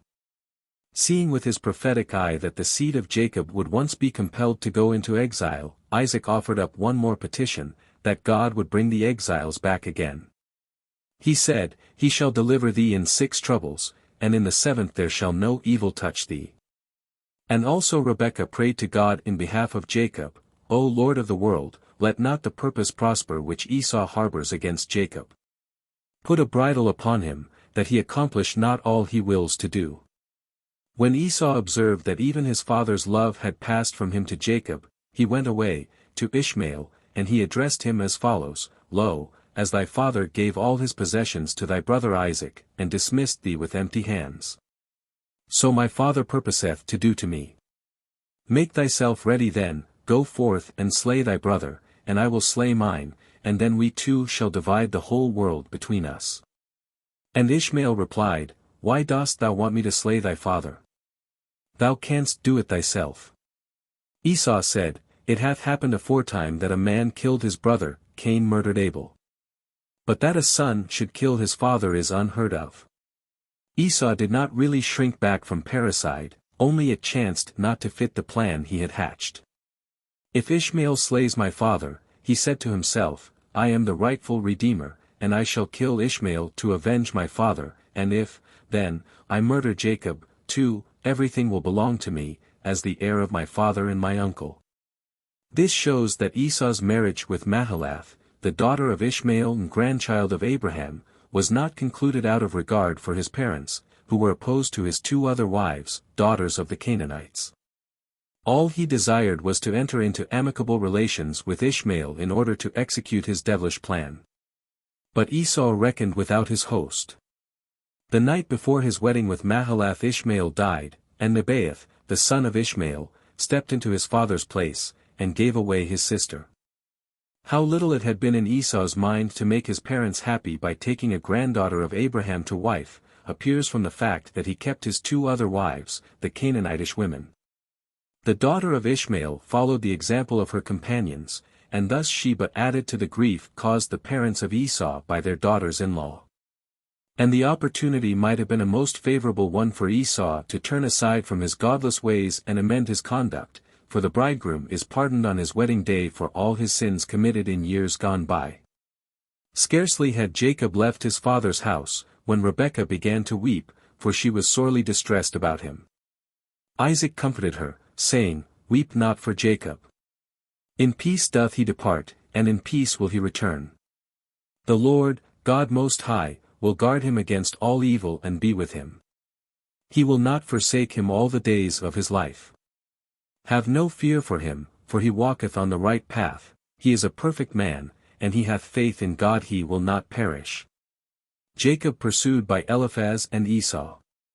When Jacob went away to go to Haran, Esau called his son Eliphaz, and secretly spoke unto him, saying, Now hasten, take thy sword in thy hand and pursue Jacob, and pass before him in the road.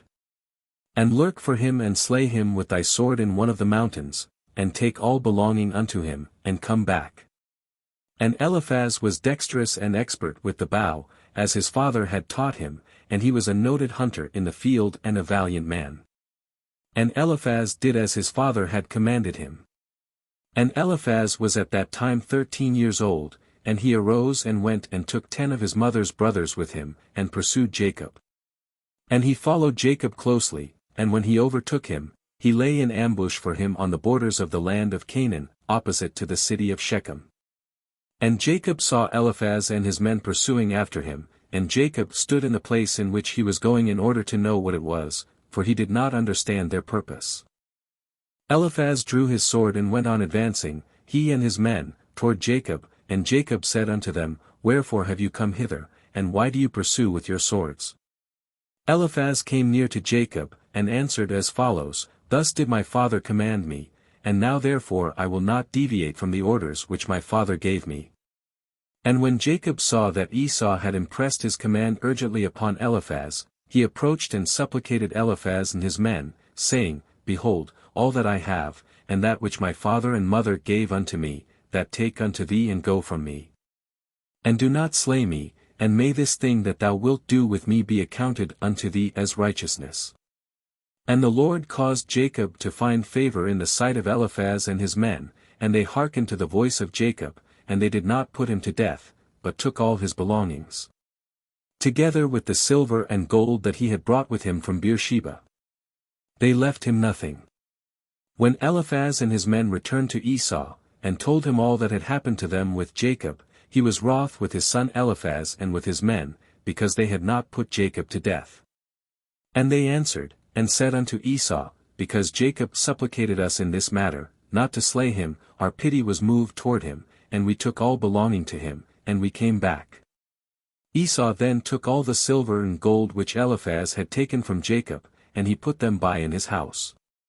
Nevertheless Esau did not give up the hope of intercepting Jacob on his flight and slaying him. He pursued him, and with his men occupied the road along which he had to journey to Haran.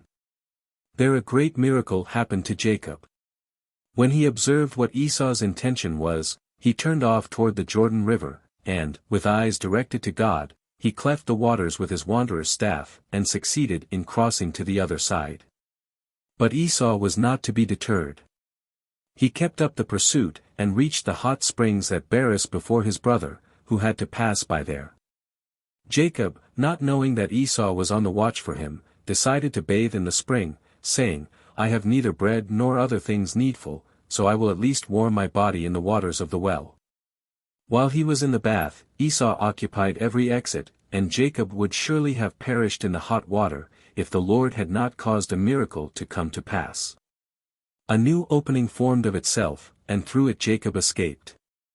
Thus were fulfilled the words, When thou passest through the waters, I will be with thee, when thou walkest through the fire, thou shalt not be burnt, for Jacob was saved from the waters of the Jordan and from the fire of the hot spring.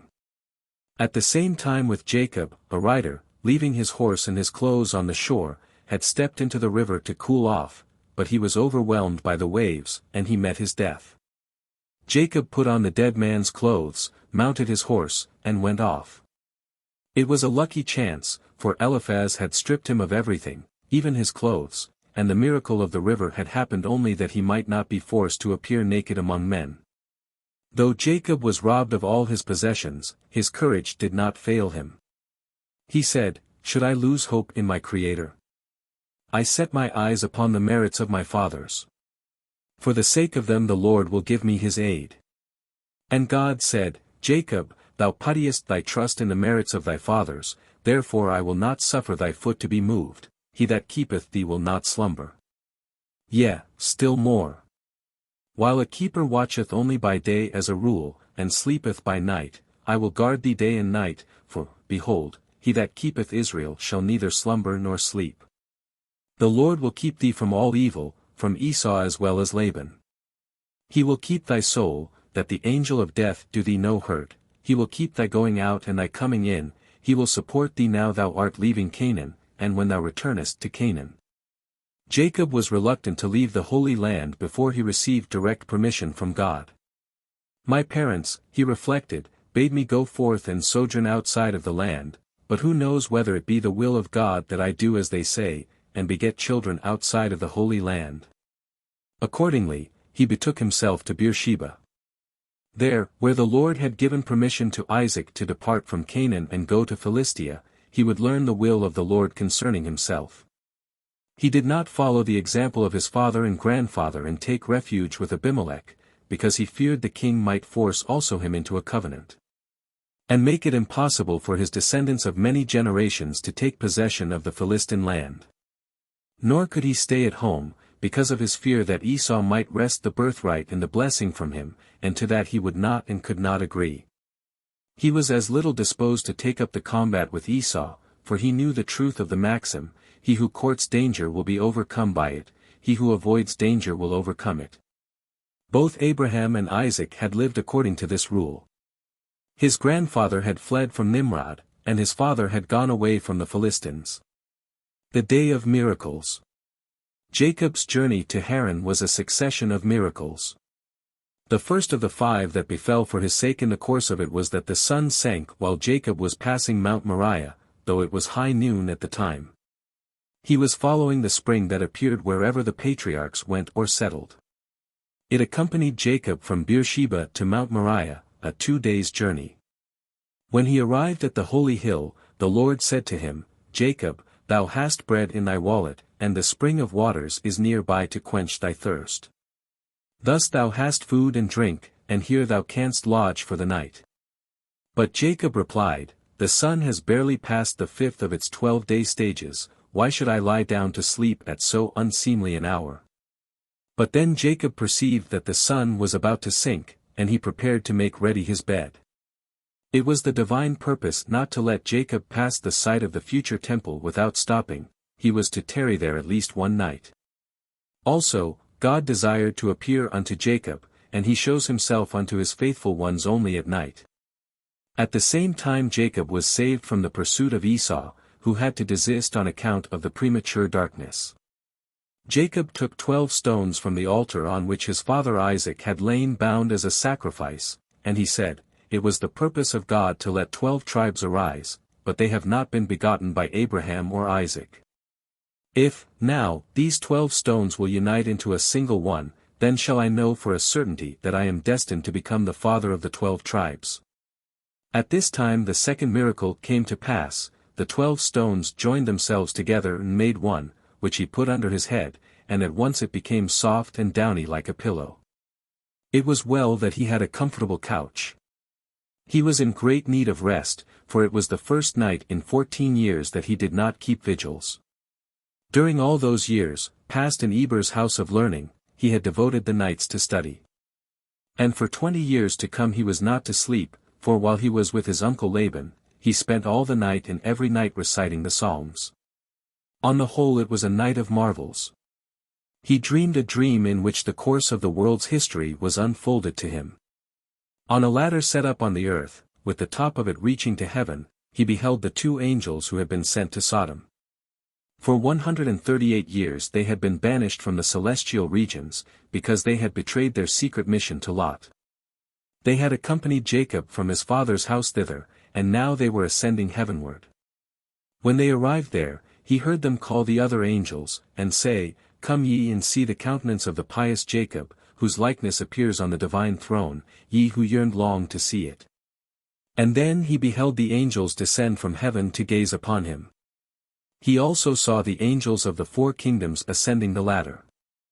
The angel of Babylon mounted 70 rounds, the angel of Media, 52, that of Greece, 180, and that of Edom mounted very high, saying, I will ascend above the heights of the clouds, I will be like the Most High. And Jacob heard a voice remonstrating, Yet thou shalt be brought down to hell, to the uttermost parts of the pit. God himself reproved Edom, saying, Though thou mount on high as the eagle, and though thy nest be set among the stars, I will bring thee down from thence. Furthermore, God showed unto Jacob the revelation at Mount Sinai, the translation of Elijah, the temple in its glory and in its spoliation, Nebuchadnezzar's attempt to burn the 3 holy children in the fiery furnace, and Daniel's encounter with Bel. In this, the first prophetic dream dreamed by Jacob, God made him the promise that the land upon which he was lying would be given to him, but the land he lay upon was the whole of Palestine, which God had folded together and put under him. And, the promise continued, Thy seed will be like unto the dust of the earth. As the earth survives all things, so thy children will survive all the nations of the earth. But as the earth is trodden upon by all, so thy children, when they commit trespasses, will be trodden upon by the nations of the earth. And, furthermore, God promised that Jacob should spread out to the west and to the east, a greater promise than that given to his fathers Abraham and Isaac, to whom he had allotted a limited land. Jacob's was an unbounded possession. From this wondrous dream Jacob awoke with a start of fright, on account of the vision he had had of the destruction of the temple. He cried out, How dreadful is this place! This is none other but the house of God, wherein is the gate of heaven through which prayer ascends to him. He took the stone made out of the 12, and set it up for a pillar, and poured oil upon the top of it, which had flowed down from heaven for him, and God sank this anointed stone unto the abyss, to serve as the center of the earth, the same stone. The Eben Shetiyah, that forms the center of the sanctuary, whereon the ineffable name is graven, the knowledge of which makes a man master over nature, and over life and death. Jacob cast himself down before the Eben Shetiyah, and entreated God to fulfill the promise he had given him, and also he prayed that God grant him honorable sustenance. For God had not mentioned bread to eat and raiment to put on, that Jacob might learn to have faith in the Lord. Then he vowed to give the 10th of all he owned unto God, if he would but grant his petition. Thus Jacob was the first to take a vow upon himself, and the first, too, to separate the tithe from his income. God had promised him almost all that is desirable, but he feared he might forfeit the pledged blessings through his sinfulness, and again he prayed earnestly that God bring him back to his father's house unimpaired in body, possessions, and knowledge, and guard him, in the strange land whither he was going, against idolatry, an immoral life, and bloodshed. His prayer at an end, Jacob set out on his way to Haran, and the third wonder happened. In the twinkling of an eye he arrived at his destination. The earth jumped from Mount Moriah to Haran. A wonder like this God has executed only 4 times in the whole course of history. The first thing to meet his eye in Haran was the well whence the inhabitants drew their supply of water. Although it was a great city, Haran suffered from dearth of water, and therefore the well could not be used by the people free of charge. Jacob's sojourn in the city produced a change. By reason of his meritorious deeds the water springs were blessed, and the city had water enough for its needs. Jacob saw a number of people by the well, and he questioned them, My brethren, whence be ye? He thus made himself a model for all to follow. A man should be companionable, and address others like brothers and friends, and not wait for them to greet him. Each one should strive to be the first to give the salutation of peace, that the angels of peace and compassion may come to meet him. When he was informed that the bystanders hailed from Haran, he made inquiry about the character and vocation of his uncle Laban, and whether they were on terms of friendly intercourse with him. They answered briefly, There is peace between us, but if thou art desirous of inquiring further, here comes Rachel the daughter of Laban. From her thou canst learn all thou hast a mind to learn. They knew that women like to talk, wherefore they referred him to Rachel. Jacob found it strange that so many should be standing idle by the well, and he questioned further, Are you day laborers? Then it is too early for you to put by your work. But if you are pasturing your own sheep, why do you not water your flocks and let them feed? They told him they were waiting until all the shepherds brought their flocks thither, and together rolled the stone from the mouth of the well. While he was yet speaking with them, Rachel came with her father's sheep, for Laban had no sons, and a pest having broken out shortly before among his cattle, so few sheep were left that a maiden like Rachel could easily tend them. Now, when Jacob saw the daughter of his mother's brother approaching, he rolled the great stone from the mouth of the well as easily as a cork is drawn from a bottle. The fourth wonder of this extraordinary day. Jacob's strength was equal to the strength of all the shepherds. With his 2 arms alone he accomplished what usually requires the united forces of a large assemblage of men. He had been divinely endowed with this supernatural strength on leaving the Holy Land. God had caused the dew of the resurrection to drop down upon him, and his physical strength was so great that even in a combat with the angels he was victorious. The fifth and last wonder of the day was that the water rose from the depths of the well to the very top. There was no need to draw it up, and there it remained all the 20 years that Jacob abode in Haran. Jacob with Laban.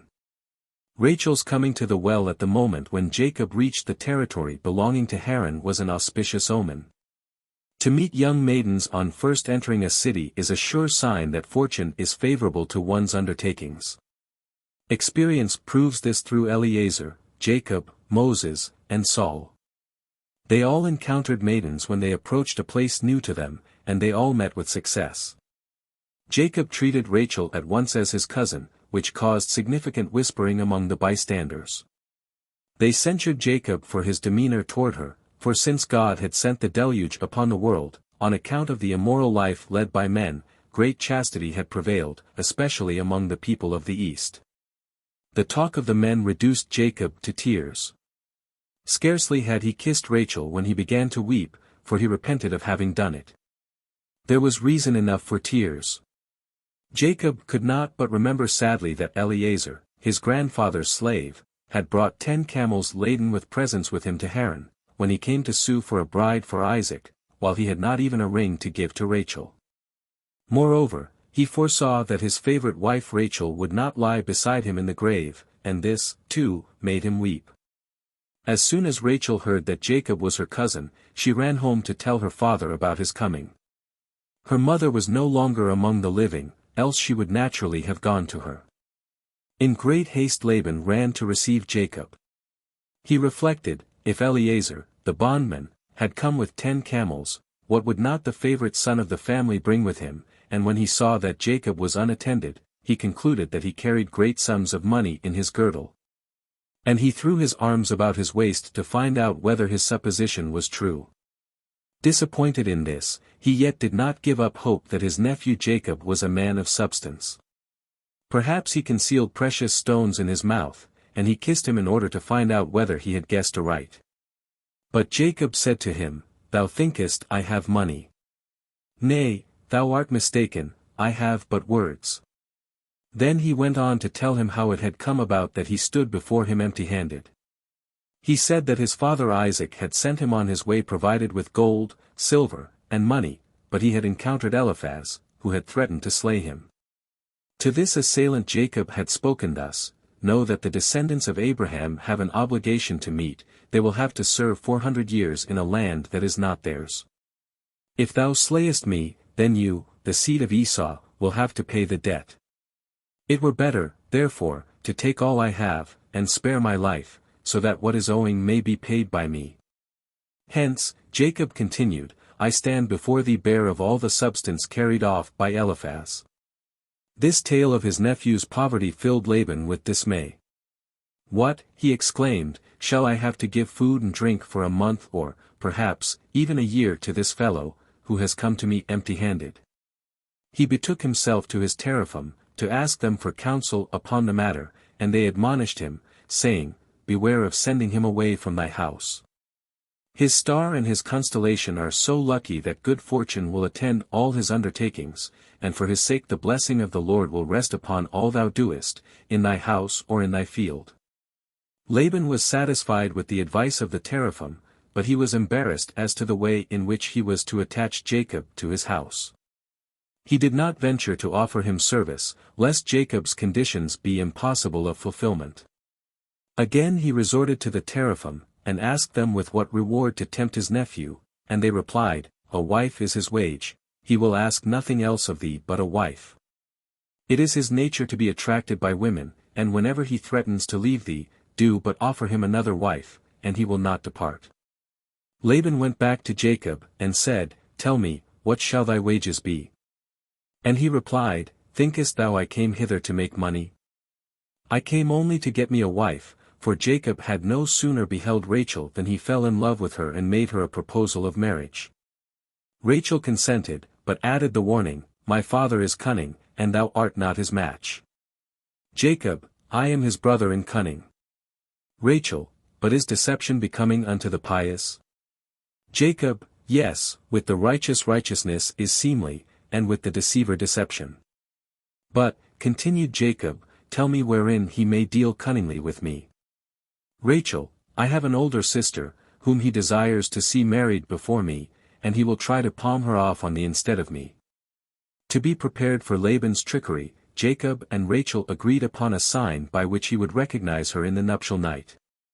Thus warned to be on his guard against Laban, Jacob worded his agreement with him regarding his marriage to Rachel with such precision that no room was left for distortion or guile. Jacob said, I know that the people of this place are knaves, therefore I desire to put the matter very clearly to thee. I will serve thee 7 years for Rachel, hence not Leah.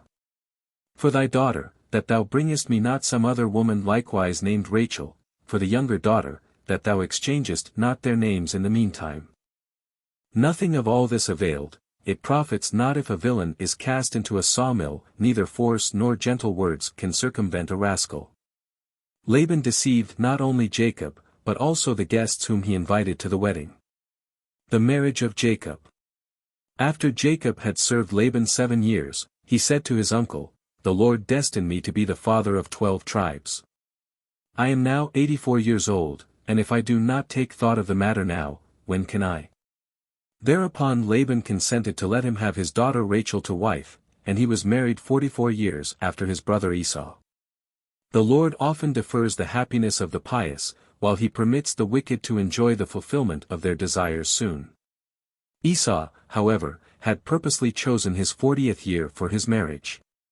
He had wanted to indicate that he was walking in the footsteps of his father Isaac, who had likewise married at 40 years of age. Esau was like a swine that stretches out its feet when it lies down, to show that it is cloven-footed like the clean animals, though it is none the less one of the unclean animals. Until his 40th year Esau made a practice of violating the wives of other men, and then at his marriage he acted as though he were following the example of his pious father. Accordingly, the woman he married was of his own kind, Judith, a daughter of hate, for God said, This one, who is designed for stubble, to be burnt by fire, shall take unto wife one of a people also destined for utter destruction. They, Esau and his wife, illustrated the saying, Not for naught does the raven consort with the crow, they are birds of a feather. Far different it was with Jacob. He married the 2 pious and lovely sisters, Leah and Rachel, for Leah, like her younger sister, was beautiful of countenance, form, and stature. She had but one defect, her eyes were weak, and this malady she had brought down upon herself, through her own action. Laban, who had 2 daughters, and Rebekah, his sister, who had 2 sons, had agreed by letter, while their children were still young, that the older son of the one was to marry the older daughter of the other, and the younger son the younger daughter.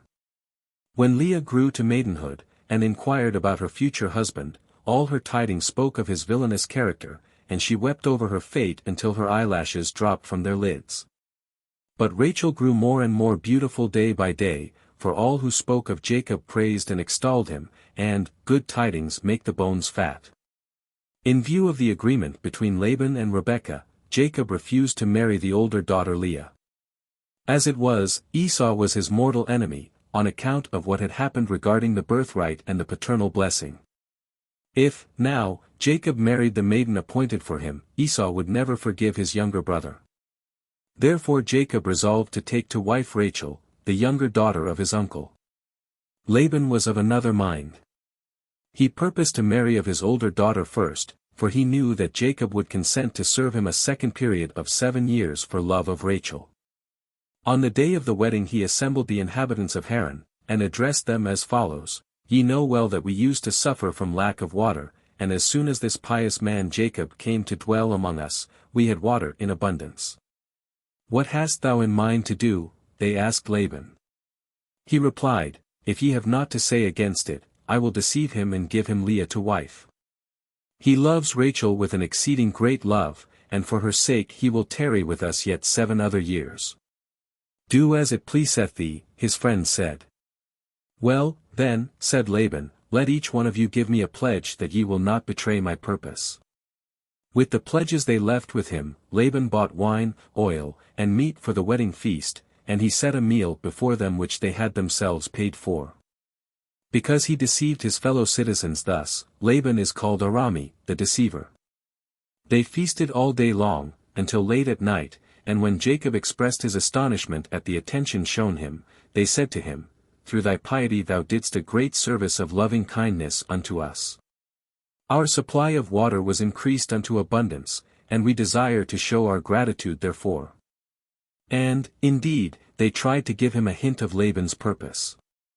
In the marriage ode which they sang they used the refrain, Haleah, in the hope that he would understand it as Haleah, this is Leah. But Jacob was unsuspicious and noticed nothing. When the bride was led into the nuptial chamber, the guests extinguished all the candles, much to Jacob's amazement. But their explanation satisfied him. Thinkest thou, they said, we have as little sense of decency as thy countrymen? Jacob therefore did not discover the deception practiced upon him until morning. During the night Leah responded whenever he called Rachel, for which he reproached her bitterly when daylight came. O thou deceiver, daughter of a deceiver, why didst thou answer me when I called Rachel's name? Is there a teacher without a pupil? Asked Leah, in return. I but profited by thy instruction. When thy father called thee Esau, didst thou not say, Here am I? Jacob was greatly enraged against Laban, and he said to him, Why didst thou deal treacherously with me? Take back thy daughter, and let me depart, seeing thou didst act wickedly toward me. Laban pacified him, however, saying, It is not so done in our place, to give the younger before the firstborn, and Jacob agreed to serve yet 7 other years for Rachel, and after the 7 days of the feast of Leah's wedding were fulfilled, he married Rachel. With Leah and Rachel, Jacob received the handmaids Zilpah and Bilhah, 2 other daughters of Laban, whom his concubines had borne unto him. The birth of Jacob's children. The ways of God are not like unto the ways of men. A man clings close to his friend while he has riches, and forsakes him when he falls into poverty.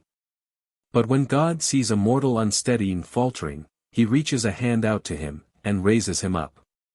Thus it happened with Leah. She was hated by Jacob, and God visited her in mercy.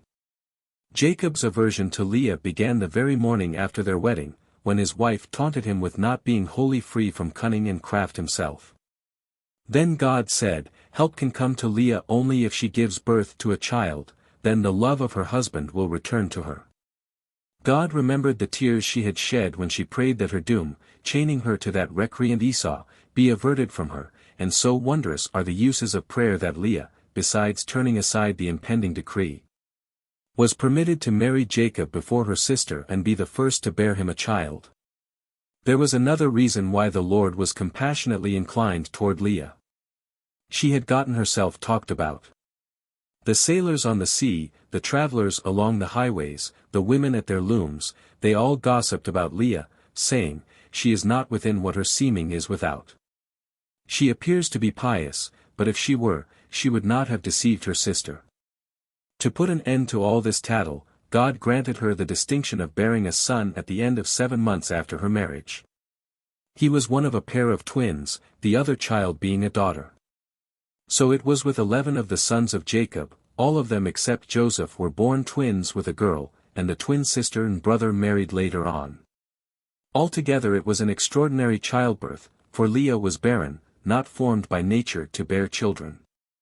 She called her firstborn son Reuben, which means, see the normal man, for he was neither big nor little, neither dark nor fair, but exactly normal. In calling her oldest child Reuben, see the son, Leah indicated his future character. Behold the difference, the name implied, between my firstborn son and the firstborn son of my father-in-law. Esau sold his birthright to Jacob of his own free will, and yet he hated him. As for my firstborn son, although his birthright was taken from him without his consent, and given to Joseph, it was nevertheless he who rescued Joseph from the hands of his brethren.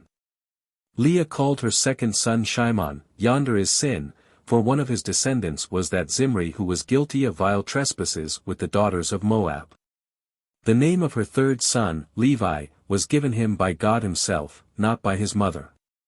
The Lord summoned him through the angel Gabriel, and bestowed the name upon him as one who is crowned with the 24 gifts that are the tribute due to the priests. At the birth of her fourth son, Leah returned thanks to God for a special reason.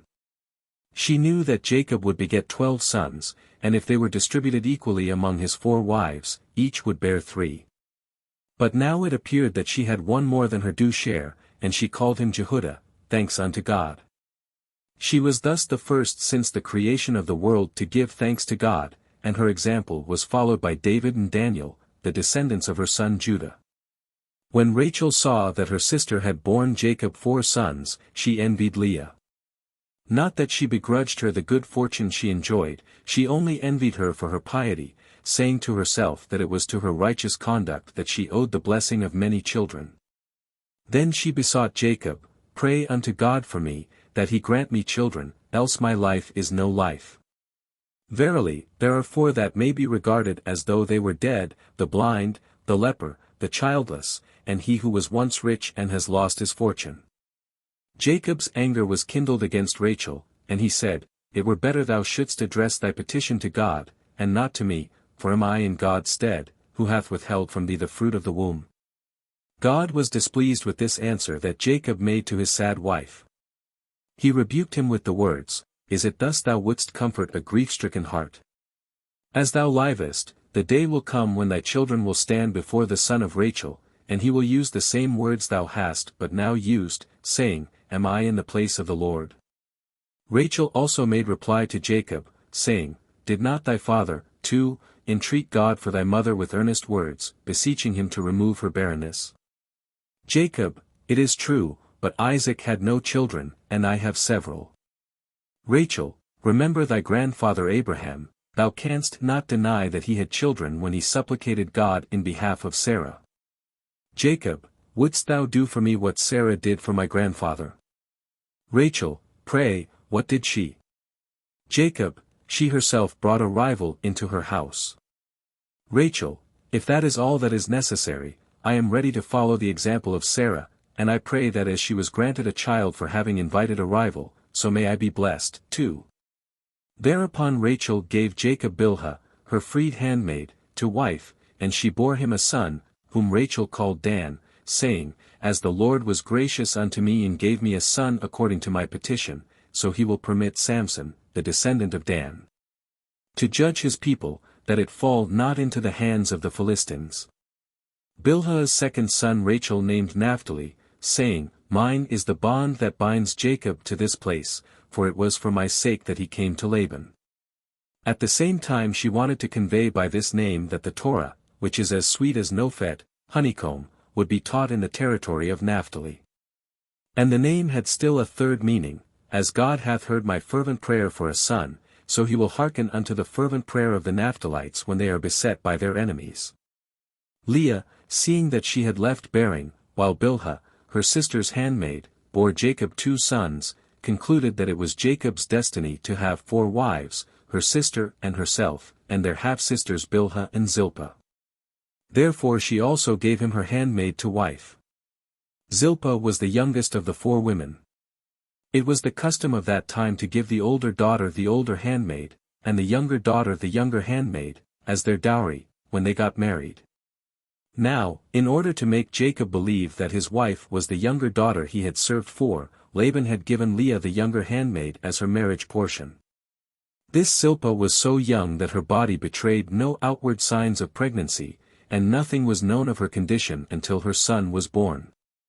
Leah called the boy Gad, which means fortune, or it may mean the cutter, for from Gad was descended the prophet Elijah, who brings good fortune to Israel, and he also cuts down the heathen world. Leah had other reasons, too, for choosing this name of double meaning. The tribe of Gad had the good fortune of entering into possession of its allotment in the Holy Land before any of the others, and, also, Gad the son of Jacob was born circumcised. To Zilpah's second son Leah gave the name of Asher, praise, for, she said, unto me all manner of praise is due, for I brought my handmaid into the house of my husband as wife. Sarah did likewise, but only because she had no children, and so it was also with Rachel. But as for me, I had children, and nevertheless I subdued my passion, and without jealousy I gave my handmaid to my husband for wife. Verily, all will praise and extol me. Furthermore she spoke, as the women will praise me, so the sons of Asher will in time to come praise God for their fruitful possession in the Holy Land. The next son born unto Jacob was Issachar, a reward, and once more it was Leah who was permitted to bring forth the child, as a reward from God for her pious desire to have the 12 tribes come into the world. To secure this result, she left no means untried. It happened once that her oldest son Reuben was tending his father's ass during the harvest, and he bound him to a root of dud-aim, and went his way. On returning, he found the dud-aim torn out of the ground, and the ass lying dead beside it. The beast had uprooted it in trying to get loose, and the plant has a peculiar quality, whoever tears it up must die. As it was the time of the harvest, when it is permitted for anyone to take a plant from a field, and as dud-aim is, besides, a plant which the owner of a field esteems lightly, Reuben carried it home. Being a good son, he did not keep it for himself, but gave it to his mother. Rachel desired the dud-aim, and she asked the plant of Leah, who parted with it to her sister, but on the condition that Jacob, when he returned from work in the evening, should tarry with her for a while. It was altogether unbecoming conduct in Rachel to dispose thus of her husband. She gained the dud-aim, but she lost 2 tribes.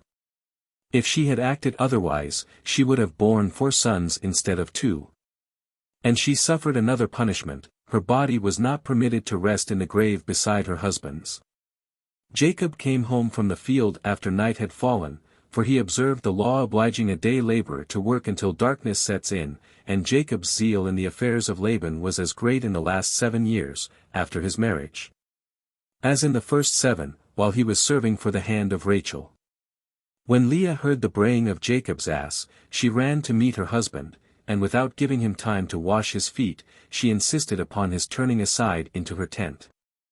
At first Jacob refused to go, but God compelled him to enter, for unto God it was known that Leah acted from pure, disinterested motives. Her dud-aim secured 2 sons for her, Issachar, the father of the tribe that devotes itself to the study of the Torah, whence his name meaning reward, and Zebulun, whose descendants carried on commerce, using their profits to enable their brethren of Issachar to keep at their studies. Leah called this last-born son of hers Zebulun, dwelling place, for she said, Now will my husband dwell with me, seeing that I have borne him 6 sons, and, also, the sons of Zebulun will have a goodly dwelling place in the Holy Land. Leah bore once more, and this last time it was a daughter, a man-child turned into a woman by her prayer. When she conceived for the 7th time, she spake as follows, God promised Jacob 12 sons. I bore him 6, and each of the 2 handmaids has borne him 2. If, now, I were to bring forth another son, my sister Rachel would not be equal even unto the handmaids.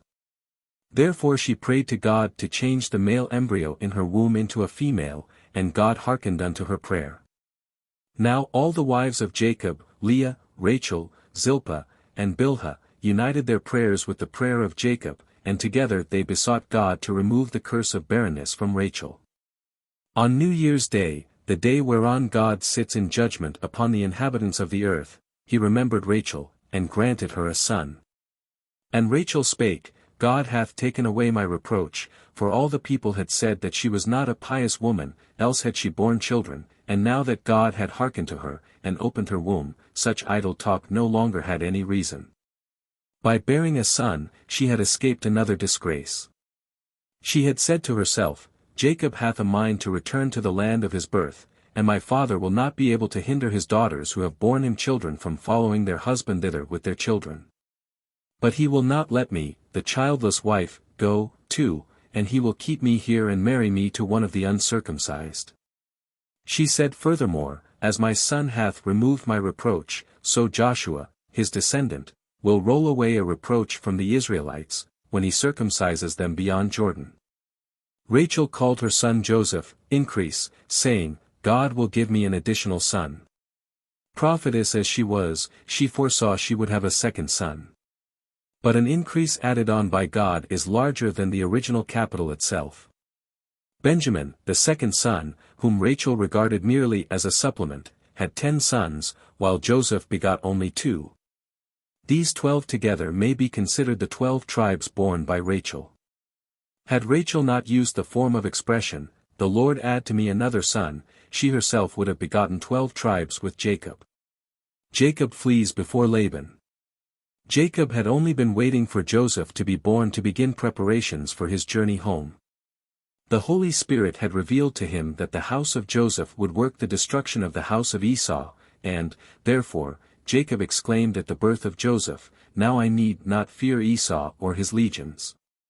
About this time, Rebekah sent her nurse Deborah, the daughter of Uz, accompanied by 2 of Isaac's servants, to Jacob, to urge him to return to his father's house, now that his 14 years of service had come to an end.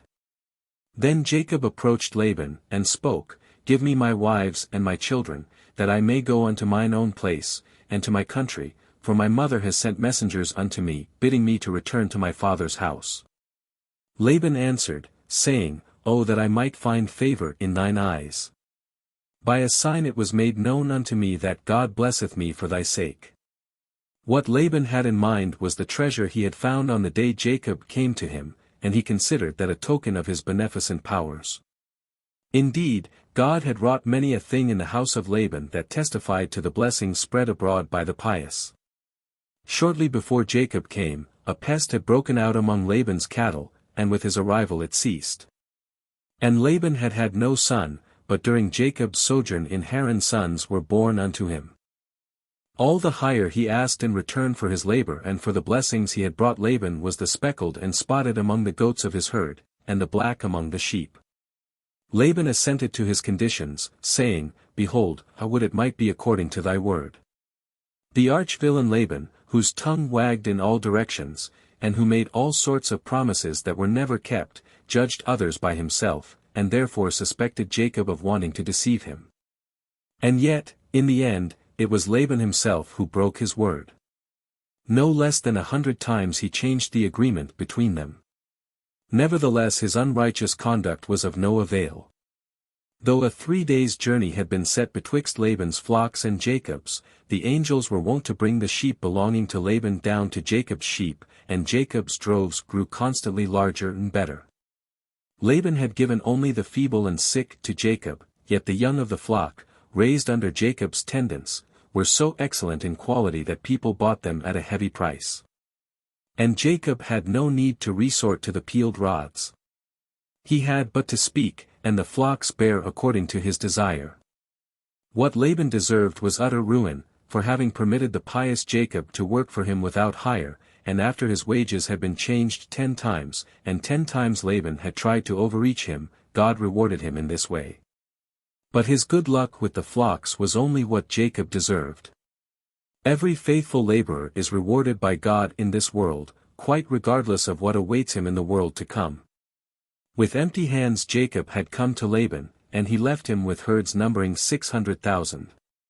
Their increase had been marvelous, an increase that will be equaled only in the Messianic time. The wealth and good fortune of Jacob called forth the envy of Laban and his sons, and they could not hide their vexation in their intercourse with him. And the Lord said unto Jacob, Thy father-in-law's countenance is not toward thee as beforetime, and yet thou tarriest with him. Do thou rather return unto the land of thy fathers, and there I will let my Shekinah rest upon thee, for I cannot permit the Shekinah to reside outside of the Holy Land. Immediately Jacob sent the fleet messenger Naphtali to Rachel and Leah to summon them to a consultation, and he chose as the place of meeting the open field, where none could overhear what was said. His 2 wives approved the plan of returning to his home, and Jacob resolved at once to go away with all his substance, without as much as acquainting Laban with his intention. Laban was gone to shear his sheep, and so Jacob could execute his plan without delay. That her father might not learn about their flight from his teraphim, Rachel stole them, and she took them and concealed them upon the camel upon which she sat, and she went on. And this is the manner they used to make the images. They took a man who was the firstborn, slew him and took the hair off his head, then salted the head, and anointed it with oil, then they wrote the name upon a small tablet of copper or gold, and placed it under his tongue. The head with the tablet under the tongue was then put in a house where lights were lighted before it, and at the time when they bowed down to it, it spoke to them on all matters that they asked of it. And that was due to the power of the name which was written upon it. The covenant with Laban. Jacob departed and crossed the Euphrates, and set his face toward Gilead, for the Holy Spirit revealed to him that God would bring help there to his children in the days of Jephthah. Meantime the shepherds of Haran observed that the well, which had been filled to overflowing since the arrival of Jacob in their place, ran dry suddenly. For 3 days they watched and waited, in the hope that the waters would return in the same abundance as before. Disappointed, they finally told Laban of the misfortune, and he divined at once that Jacob had departed thence, for he knew that the blessing had been conferred upon Haran only for the sake of his son-in-law's merits. On the morrow Laban rose early, assembled all the people of the city, and pursued Jacob with the intention of killing him when he overtook him. But the archangel Michael appeared unto him, and bade him take heed unto himself, that he do not the least unto Jacob, else would he suffer death himself. This message from heaven came to Laban during the night, for when, in extraordinary cases, God finds it necessary to reveal himself unto the heathen, he does it only in the dark, clandestinely as it were. While he shows himself to the prophets of the Jews openly, during daylight. Laban accomplished the journey in 1 day for which Jacob had taken 7, and he overtook him at the mountain of Gilead. When he came upon Jacob, he found him in the act of praying and giving praise unto God. Immediately Laban fell to remonstrating with his son-in-law for having stolen away unawares to him. He showed his true character when he said, "It is in the power of my hand to do thee hurt, but the God of thy father spake unto me yesternight, saying, Take heed to thyself that thou speak not to Jacob either good or bad. That is the way of the wicked, they boast of the evil they can do."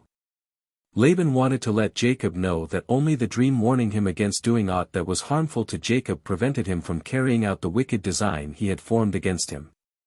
Laban continued to take Jacob to task, and he concluded with the words, "And now, though thou wouldst needs be gone, because thou sore longedst after thy father's house, yet wherefore hast thou stolen my gods?" When he pronounced the last words, his grandchildren interrupted him, saying, "We are ashamed of thee, grandfather, that in thy old age thou shouldst use such words as, my gods." Laban searched all the tents for his idols, going first to the tent of Jacob, which was Rachel's at the same time, for Jacob always dwelt with his favorite wife. Finding nothing, he went thence to Leah's tent, and to the tents of the 2 handmaids, and, noticing that Rachel was feeling about here and there, his suspicions were aroused, and he entered her tent a second time. He would now have found what he was looking for, if a miracle had not come to pass. The teraphim were transformed into drinking vessels, and Laban had to desist from his fruitless search. Now Jacob, who did not know that Rachel had stolen her father's teraphim in order to turn him aside from his idolatrous ways, was wroth with Laban, and began to chide with him. In the quarrel between them, Jacob's noble character manifested itself. Notwithstanding his excitement, he did not suffer a single unbecoming word to escape him. He only reminded Laban of the loyalty and devotion with which he had served him, doing for him what none other would or could have done. He said, "I dealt wrongfully with the lion, for God had appointed of Laban's sheep for the lion's daily sustenance, and I deprived him thereof. Could another shepherd have done thus? Yes, the people abused me, calling me robber and sneak thief, for they thought that only by stealing by day and stealing by night could I replace the animals torn by wild beasts. And as to my honesty," he continued, "is it likely there is another son-in-law who, having lived with his father-in-law, hath not taken some little thing from the household of his father-in-law, a knife, or other trifle? But thou hast felt about all my stuff, what hast thou found of all thy household stuff? Not so much as a needle or a nail. In his indignation, and conscious of his innocence, Jacob exclaimed, "With whomsoever thou findest thy gods, he shall not live," words which contained a curse. The thief was cursed with premature death. And therefore Rachel had to die in giving birth to Benjamin.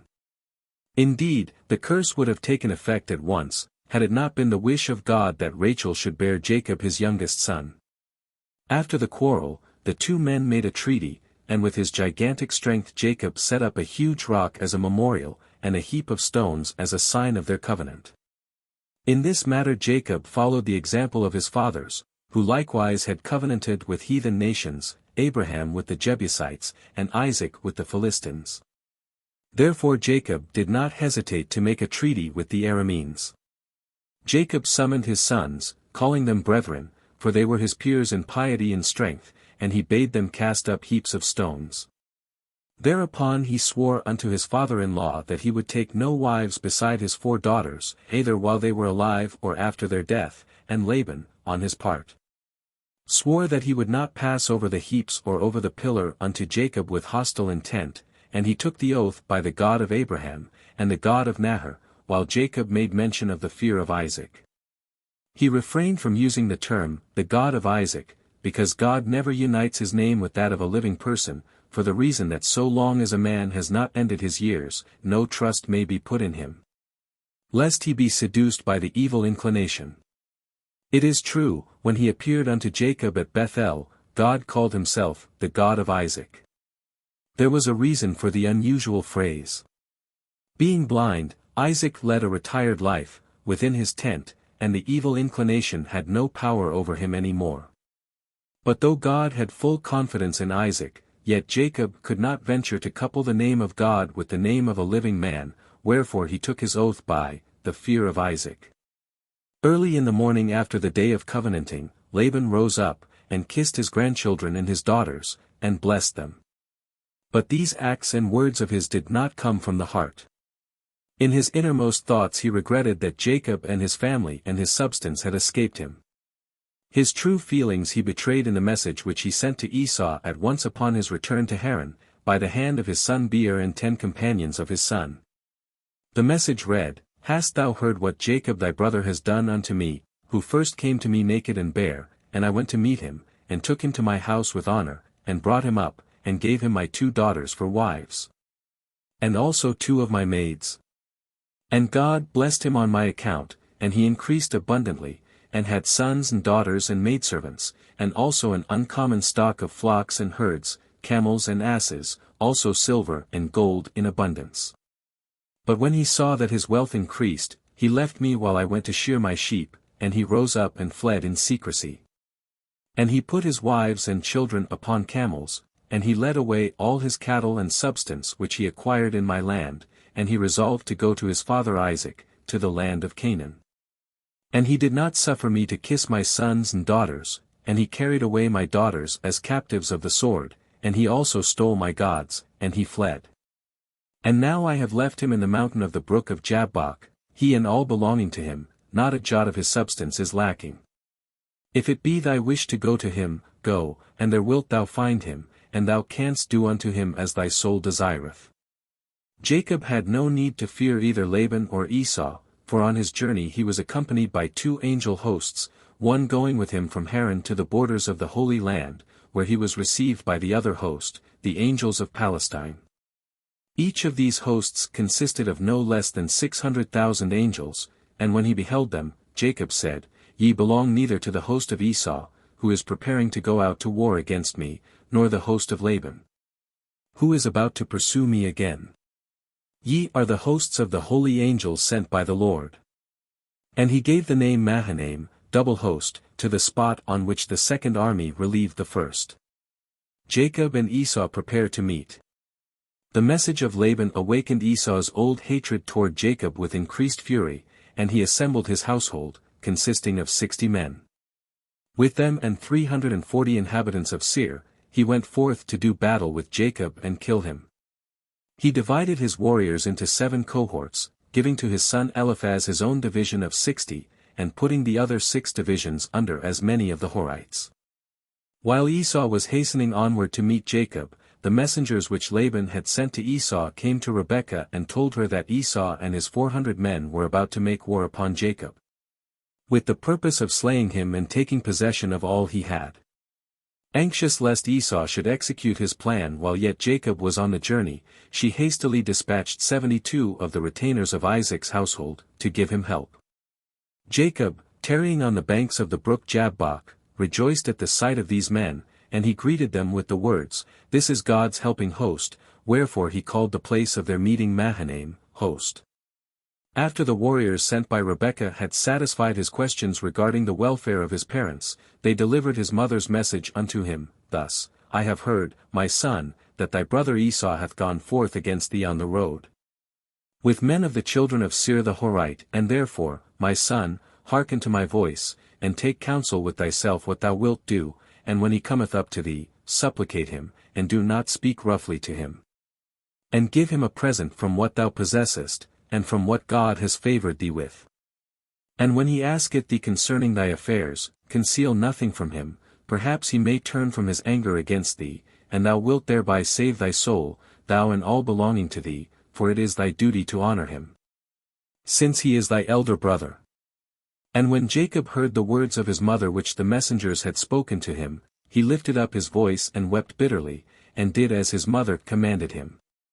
He sent messengers to Esau to placate him, and they said unto him, "Thus speaketh thy servant Jacob, my lord, think not that the blessing which my father bestowed upon me profited me.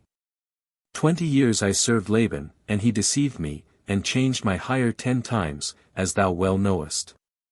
Yet did I labor sorely in his house, and God saw my affliction, my labor, and the work of my hands, and afterward he caused me to find grace and favor in the sight of Laban. And through God's great mercy and kindness, I acquired oxen and asses and cattle and men servants and maid servants. And now I am coming to my country and to my home, to my father and mother, who are in the land of Canaan. And I have sent to let my Lord know all this in order to find favor in the eyes of my Lord, so that he may not imagine that I have become a man of substance, or that the blessing with which my father blessed me has benefited me." Furthermore spake the messengers, "Why dost thou envy me in respect to the blessing wherewith my father blessed me? Is it that the sun shineth in my land, and not in thine? Or doth the dew and the rain fall only upon my land, and not upon thine? If my father blessed me with the dew of heaven, he blessed thee with the fatness of the earth, and if he spoke to me, peoples will serve thee, he hath said unto thee, by thy sword shalt thou live. How long, then, wilt thou continue to envy me? Come, now, let us set up a covenant between us, that we will share equally all the vexations that may occur." Esau would not agree to this proposal, his friends dissuaded him therefrom, saying, "Accept not these conditions, for God hath said to Abraham, Know of a surety that thy seed shall be a stranger in a land that is not theirs, and shall serve the people thereof, and the aliens shall afflict them 400 years. Wait, therefore, until Jacob and his family go down into Egypt to pay off this debt." Jacob also sent word to Esau, saying, "Though I dwelt with that heathen of the heathen, Laban, yet have I not forgotten my God, but I fulfill the 613 commandments of the Torah. If thy mind be set upon peace, thou wilt find me ready for peace. But if thy desire be war, thou wilt find me ready for war. I have with me men of valor and strength, they have but to utter a word, and God fulfills it. I tarried with Laban until Joseph should be born, he who is destined to subdue thee. And though my descendants be held in bondage in this world, yet a day will come when they will rule over their rulers." In reply to all these gentle words, Esau spoke with arrogance, "Surely I have heard, and truly it has been told unto me what Jacob has been to Laban, who brought him up in his house, and gave him his daughters for wives. And he begot sons and daughters, and abundantly increased in wealth and riches in Laban's house and with his help. And when he saw that his wealth was abundant and his riches were great, he fled with all belonging to him from Laban's house, and he carried away Laban's daughters from their father as captives of the sword, without telling him of it.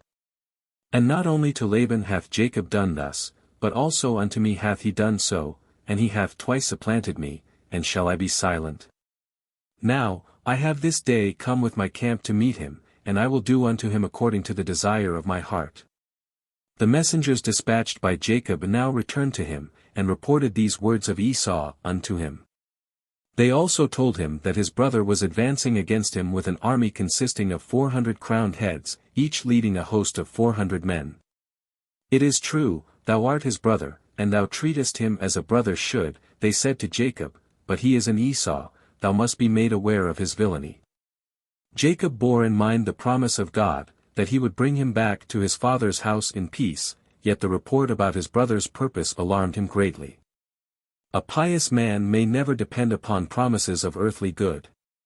God does not keep the promise if he is guilty of the smallest conceivable trespass, and Jacob feared that he might have forfeited happiness by reason of a sin committed by him.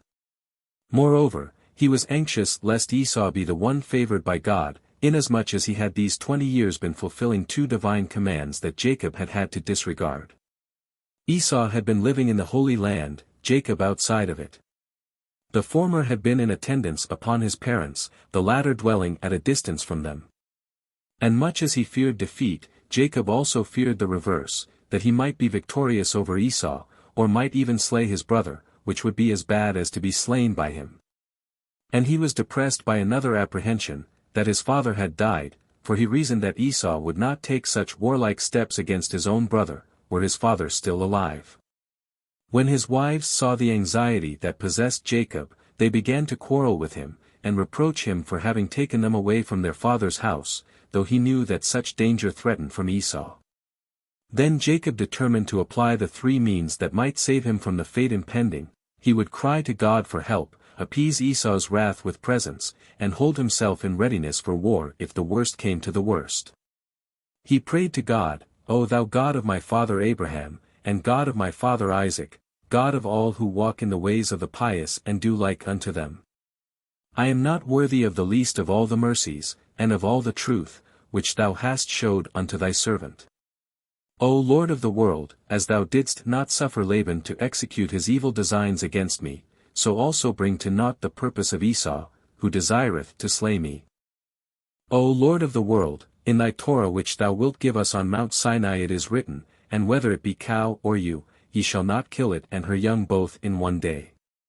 If this wretch should come and murder my children and their mothers at the same time, who would then desire to read thy Torah which thou wilt give us on Mount Sinai? And yet thou didst speak, for the sake of thy merits and for the merits of thy fathers I will do good unto thee, and in the future world thy children shall be as numerous as the sand of the sea. As Jacob prayed for his own deliverance, so also he prayed for the salvation of his descendants, that they might not be annihilated by the descendants of Esau. Such was the prayer of Jacob when he saw Esau approaching from afar, and God heard his petition and looked upon his tears, and he gave him the assurance that for his sake his descendants, too, would be redeemed from all distress. Then the Lord sent 3 angels, and they went before Esau, and they appeared unto Esau and his people as hundreds and thousands of men riding upon horses. They were furnished with all sorts of weapons, and divided into 4 columns. And one division went on, and they found Esau coming with 400 men, and the division ran toward them, and terrified them. Esau fell off his horse in alarm, and all his men separated from him in great fear, while the approaching column shouted after them, Verily, we are the servants of Jacob, the servant of God, and who can stand against us?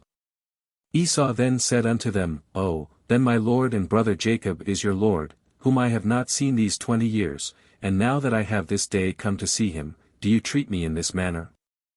The angels answered, As the Lord liveth, were not Jacob thy brother, we had not left one remaining of thee and thy people, but on account of Jacob we will do nothing to thee. This division passed from Esau, and when he had gone from there about a league, the second division came toward him, and they also did unto Esau and his men as the first had done to them, and when they permitted him to go on. The third came and did like the first, and when the third had passed also, and Esau still continued with his men on the road to Jacob, the fourth division came and did to them as the others had done. And Esau was greatly afraid of his brother, because he thought that the 4 columns of the army which he had encountered were the servants of Jacob. After Jacob had made an end of praying, he divided all that journeyed with him into 2 companies, and he set over them Damsek and Elinus, the 2 sons of Eleazar, the bondmen of Abraham, and their sons. Jacob's example teaches us not to conceal the whole of our fortune in one hiding place, else we run the danger of losing everything at one stroke. Of his cattle he sent a part to Esau as a present, first dividing it into 3 droves in order to impress his brother more. When Esau received the first drove, he would think he had the whole gift that had been sent to him, and suddenly he would be astonished by the appearance of the second portion, and again by the third. Jacob knew his brother's avarice only too well. The men who were the bearers of Jacob's present to Esau were charged with the following message: "This is an offering to my lord Esau from his slave Jacob." But God took these words of Jacob in ill part, saying, "Thou profanest what is holy when thou callest Esau Lord." Jacob excused himself, he was but flattering the wicked in order to escape death at his hands. Jacob wrestles with the angel. The servants of Jacob went before him with the present for Esau, and he followed with his wives and his children. As he was about to pass over the ford of Jabbok, he observed a shepherd, who likewise had sheep and camels. The stranger approached Jacob and proposed that they should ford the stream together, and help each other move their cattle over, and Jacob assented, on the condition that his possessions should be put across first. In the twinkling of an eye Jacob's sheep were transferred to the other side of the stream by the shepherd. Then the flocks of the shepherd were to be moved by Jacob, but no matter how many he took over to the opposite bank, always there remained some on the hither shore. There was no end to the cattle, though Jacob labored all the night through. At last he lost patience, and he fell upon the shepherd and caught him by the throat, crying out, "O thou wizard, at night no enchantment succeeds." The angel thought, "Very well, let him know once for all with whom he has had dealings," and with his finger he touched the earth, whence fire burst forth.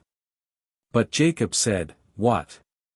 Thou thinkest thus to affright me, who am made holy of fire?" The shepherd was no less a personage than the archangel Michael, and in his combat with Jacob he was assisted by the whole host of angels under his command.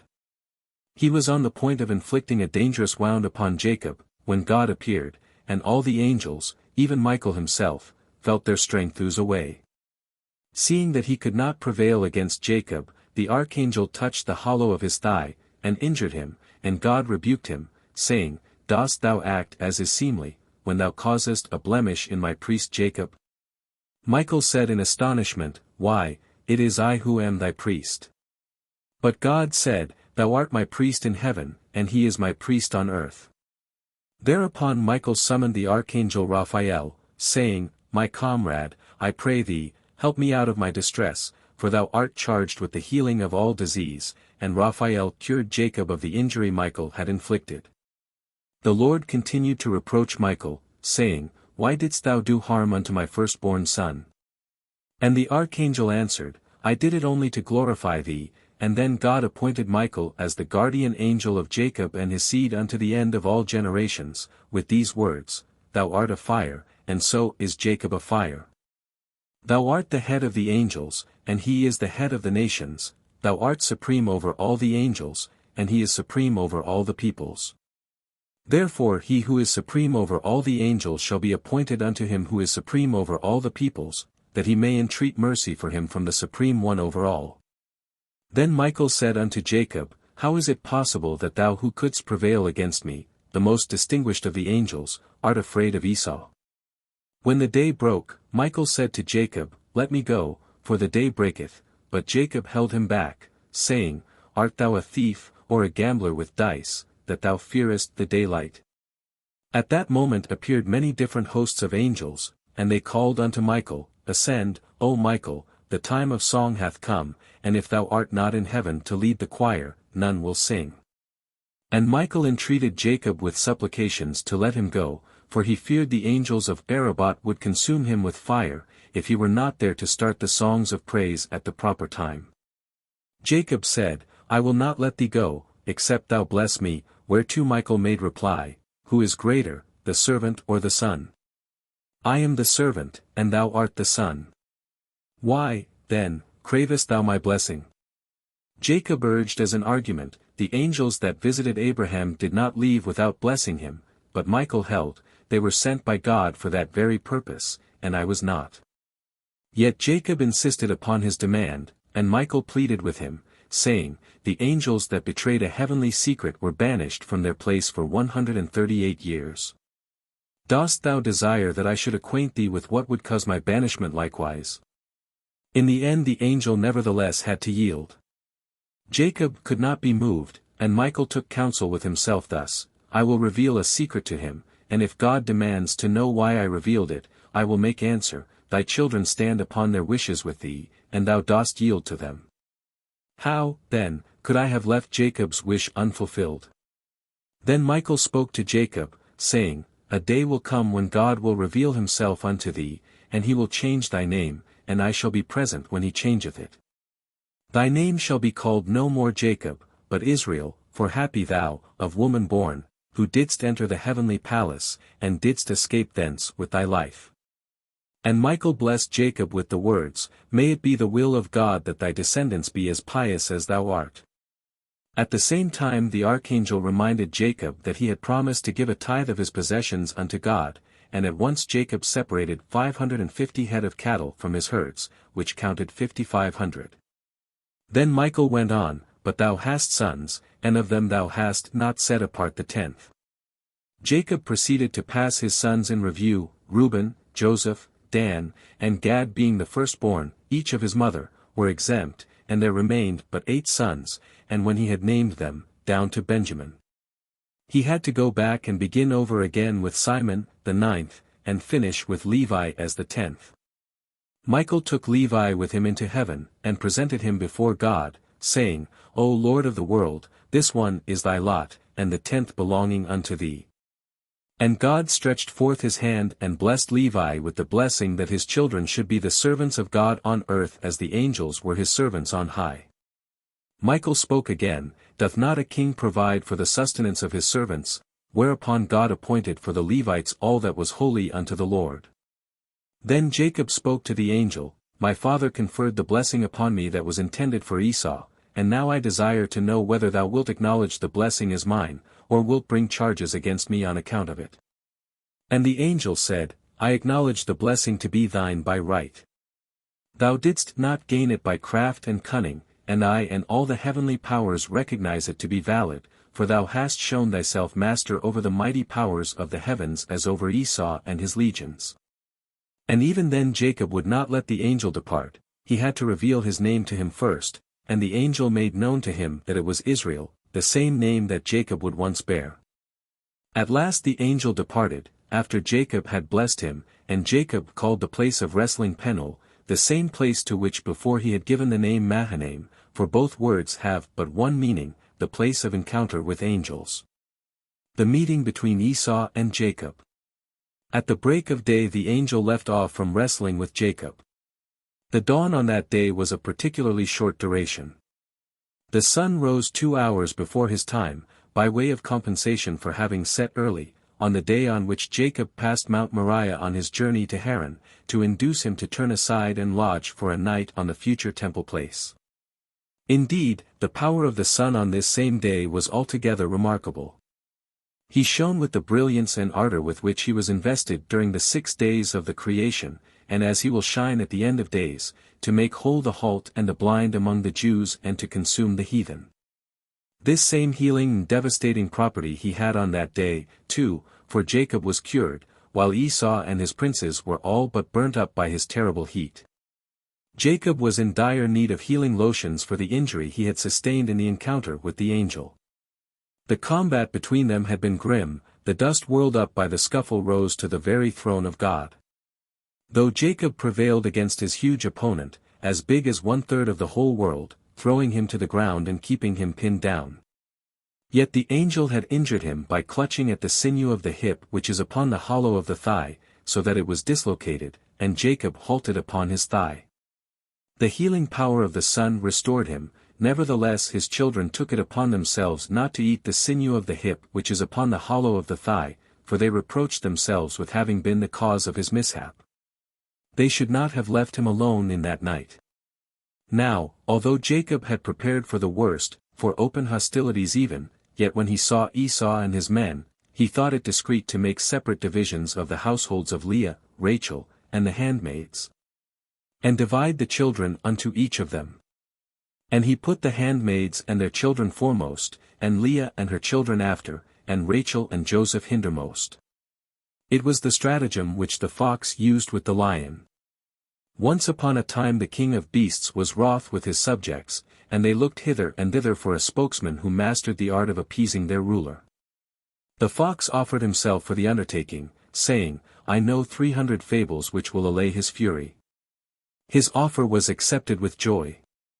On the way to the lion, the fox suddenly stood still, and in reply to the questions put to him, he said, I have forgotten 100 of the 300 fables. Never mind, said those accompanying him, 200 will serve the purpose. A little way further on the fox again stopped suddenly, and, questioned again, he confessed that he had forgotten half of the 200 remaining fables. The animals with him still consoled him that the 100 he knew would suffice. But the fox halted a third time, and then he admitted that his memory had failed him entirely, and he had forgotten all the fables he knew, and he advised that every animal approach the king on his own account and endeavor to appease his anger. At first Jacob had had courage enough to enter the lists with Esau in behalf of all with him. Now he came to the conclusion to let each one try to do what he could for himself. However, Jacob was too fond a father to expose his family to the first brunt of the danger. He himself passed over before all the rest, saying, It is better that they attack me than my children. After him came the handmaids and their children. His reason for placing them there was that, if Esau should be overcome by passion for the women, and try to violate them, he would thus meet the handmaids first. And in the meantime Jacob would have the chance of preparing for more determined resistance in the defense of the honor of his wives. Joseph and Rachel came last, and Joseph walked in front of his mother, though Jacob had ordered the reverse. But the son knew both the beauty of his mother and the lustfulness of his uncle, and therefore he tried to hide Rachel from the sight of Esau. In the vehemence of his rage against Jacob, Esau vowed that he would not slay him with bow and arrow, but would bite him dead with his mouth, and suck his blood. But he was doomed to bitter disappointment, for Jacob's neck turned as hard as ivory, and in his helpless fury Esau could but gnash his teeth. The two brothers were like the ram and the wolf. A wolf wanted to tear a ram in pieces, and the ram defended himself with his horns, striking them deep into the flesh of the wolf. Both began to howl, the wolf because he could not secure his prey, and the ram from fear that the wolf renew his attacks. Esau bawled because his teeth were hurt by the ivory-like flesh of Jacob's neck, and Jacob feared that his brother would make a second attempt to bite him. Esau addressed a question to his brother. Tell me, he said, what was the army I met? For on his march against Jacob he had had a most peculiar experience with a great host of 40,000 warriors. It consisted of various kinds of troops, armor-clad soldiers walking on foot, mounted on horses, and seated in chariots, and they all threw themselves upon Esau when they met. He demanded to know whence they came, and the strange soldiers hardly interrupted their savage onslaught to reply that they belonged to Jacob. Only when Esau told them that Jacob was his brother did they leave off, saying, Woe to us if our master hears that we did thee harm. This was the army and the encounter Esau inquired about as soon as he met his brother. But the army was a host of angels, who had the appearance of warriors to Esau and his men. Also the messengers sent by Jacob to Esau had been angels, for no mere human being could be induced to go forth and face the recreant. Jacob now gave Esau the presents intended for him, 1/10 of all his cattle, and also pearls and precious stones, and, besides, a falcon for the chase. But even the animals refused to give up their gentle master Jacob and become the property of the villain Esau. They all ran away when Jacob wanted to hand them over to his brother, and the result was that the only ones that reached Esau were the feeble and the lame, all that could not make good their escape. At first Esau declined the presents offered to him. Naturally, that was a mere pretense. While refusing the gifts with words, he held his hand outstretched ready to receive them. Jacob took the hint, and insisted that he accept them, saying, Nay, I pray thee, if now I have found grace in thy sight, then receive my present at my hand, forasmuch as I have seen thy face, as I have seen the face of angels. And thou art pleased with me. The closing words were chosen with well-calculated purpose. Jacob wanted Esau to derive the meaning that he had intercourse with angels, and to be inspired with awe. Jacob was like the man invited to a banquet by his mortal enemy who has been seeking an opportunity to slay him. When the guest divines the purpose for which he has been brought thither, he says to the host, "What a magnificent and delicious meal this is! But once before in my life did I partake of one like it, and that was when I was bidden by the king to his table, enough to drive terror to the heart of the would-be slayer." He takes good care not to harm a man on such intimate terms with the king as to be invited to his table. Jacob had valid reason for recalling his encounter with the angel, for it was the angel of Esau who had measured his strength with Jacob's, and had been overcome.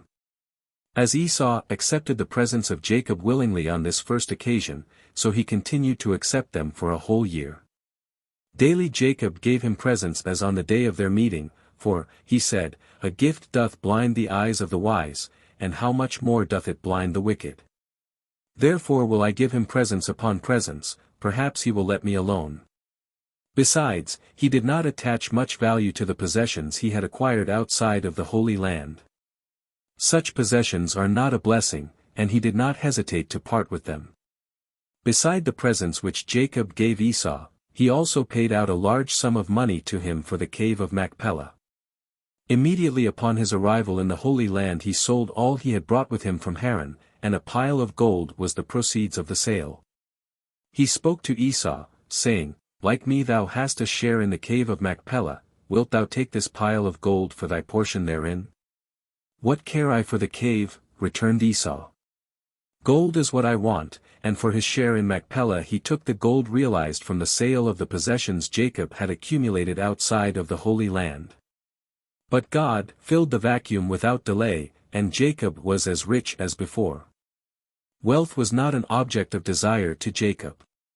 He would have been well content, in his own behalf and in behalf of his family, to resign all earthly treasures in favor of Esau and his family. He said to Esau, "I foresee that in future days suffering will be inflicted by thy children upon mine. But I do not demur, thou mayest exercise thy dominion and wear thy crown until the time when the Messiah springs from my loins, and receives the rule from thee." These words spoken by Jacob will be realized in days to come, when all the nations will rise up against the kingdom of Edom, and take away one city after another from him, one realm after another, until they reach Bet-Gubrin. And then the Messiah will appear and assume his kingship. The angel of Edom will flee for refuge to Bozrah, but God will appear there, and slay him, for though Bozrah is one of the cities of refuge, yet will the Lord exercise the right of the avenger therein.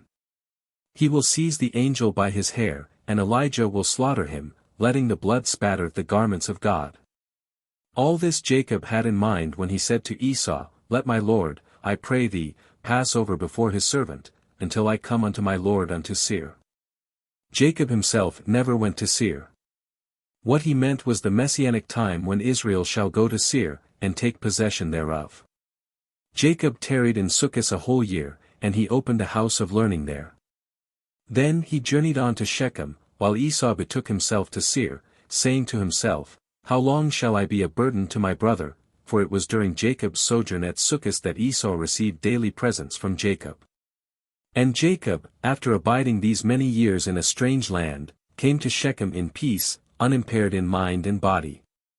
He had forgotten none of the knowledge he had acquired before. The gifts he gave to Esau did not encroach upon his wealth. The injury inflicted by the angel that wrestled with him had been healed, and likewise his children were sound and healthy. Jacob entered Shechem on a Friday, late in the afternoon, and his first concern was to lay out the boundaries of the city, that the laws of the Sabbath might not be transgressed. As soon as he was settled in the place, he sent presents to the notables. A man must be grateful to a city from which he derives benefits. No less did the common people enjoy his bounty. For them he opened a market where he sold all wares at low prices. Also he lost no time in buying a parcel of ground, for it is the duty of every man of substance who comes to the Holy Land from outside to make himself the possessor of land there. He gave 100 lambs for his estate, 100 yearling sheep, and 100 pieces of money, and received in return a bill of sale, to which he attached his signature, using the letters Yod-He for it. And then he erected an altar to God upon his land, and he said, Thou art the Lord of all celestial things, and I am the Lord of all earthly things. But God said, Not even the overseer of the synagogue arrogates privileges in the synagogue, and thou assumest lordship with a high hand? Forsooth, on the morrow thy daughter will go abroad, and she shall be humbled. The outrage at Shechem. While Jacob and his sons were sitting in the house of learning, occupied with the study of the Torah, Dinah went abroad to see the dancing and singing women, whom Shechem had hired to dance and play in the streets in order to entice her forth. Had she remained at home, nothing would have happened to her. But she was a woman, and all women like to show themselves in the street. When Shechem caught sight of her, he seized her by main force, young though she was, and violated her in beastly fashion. This misfortune befell Jacob as a punishment for his excessive self-confidence.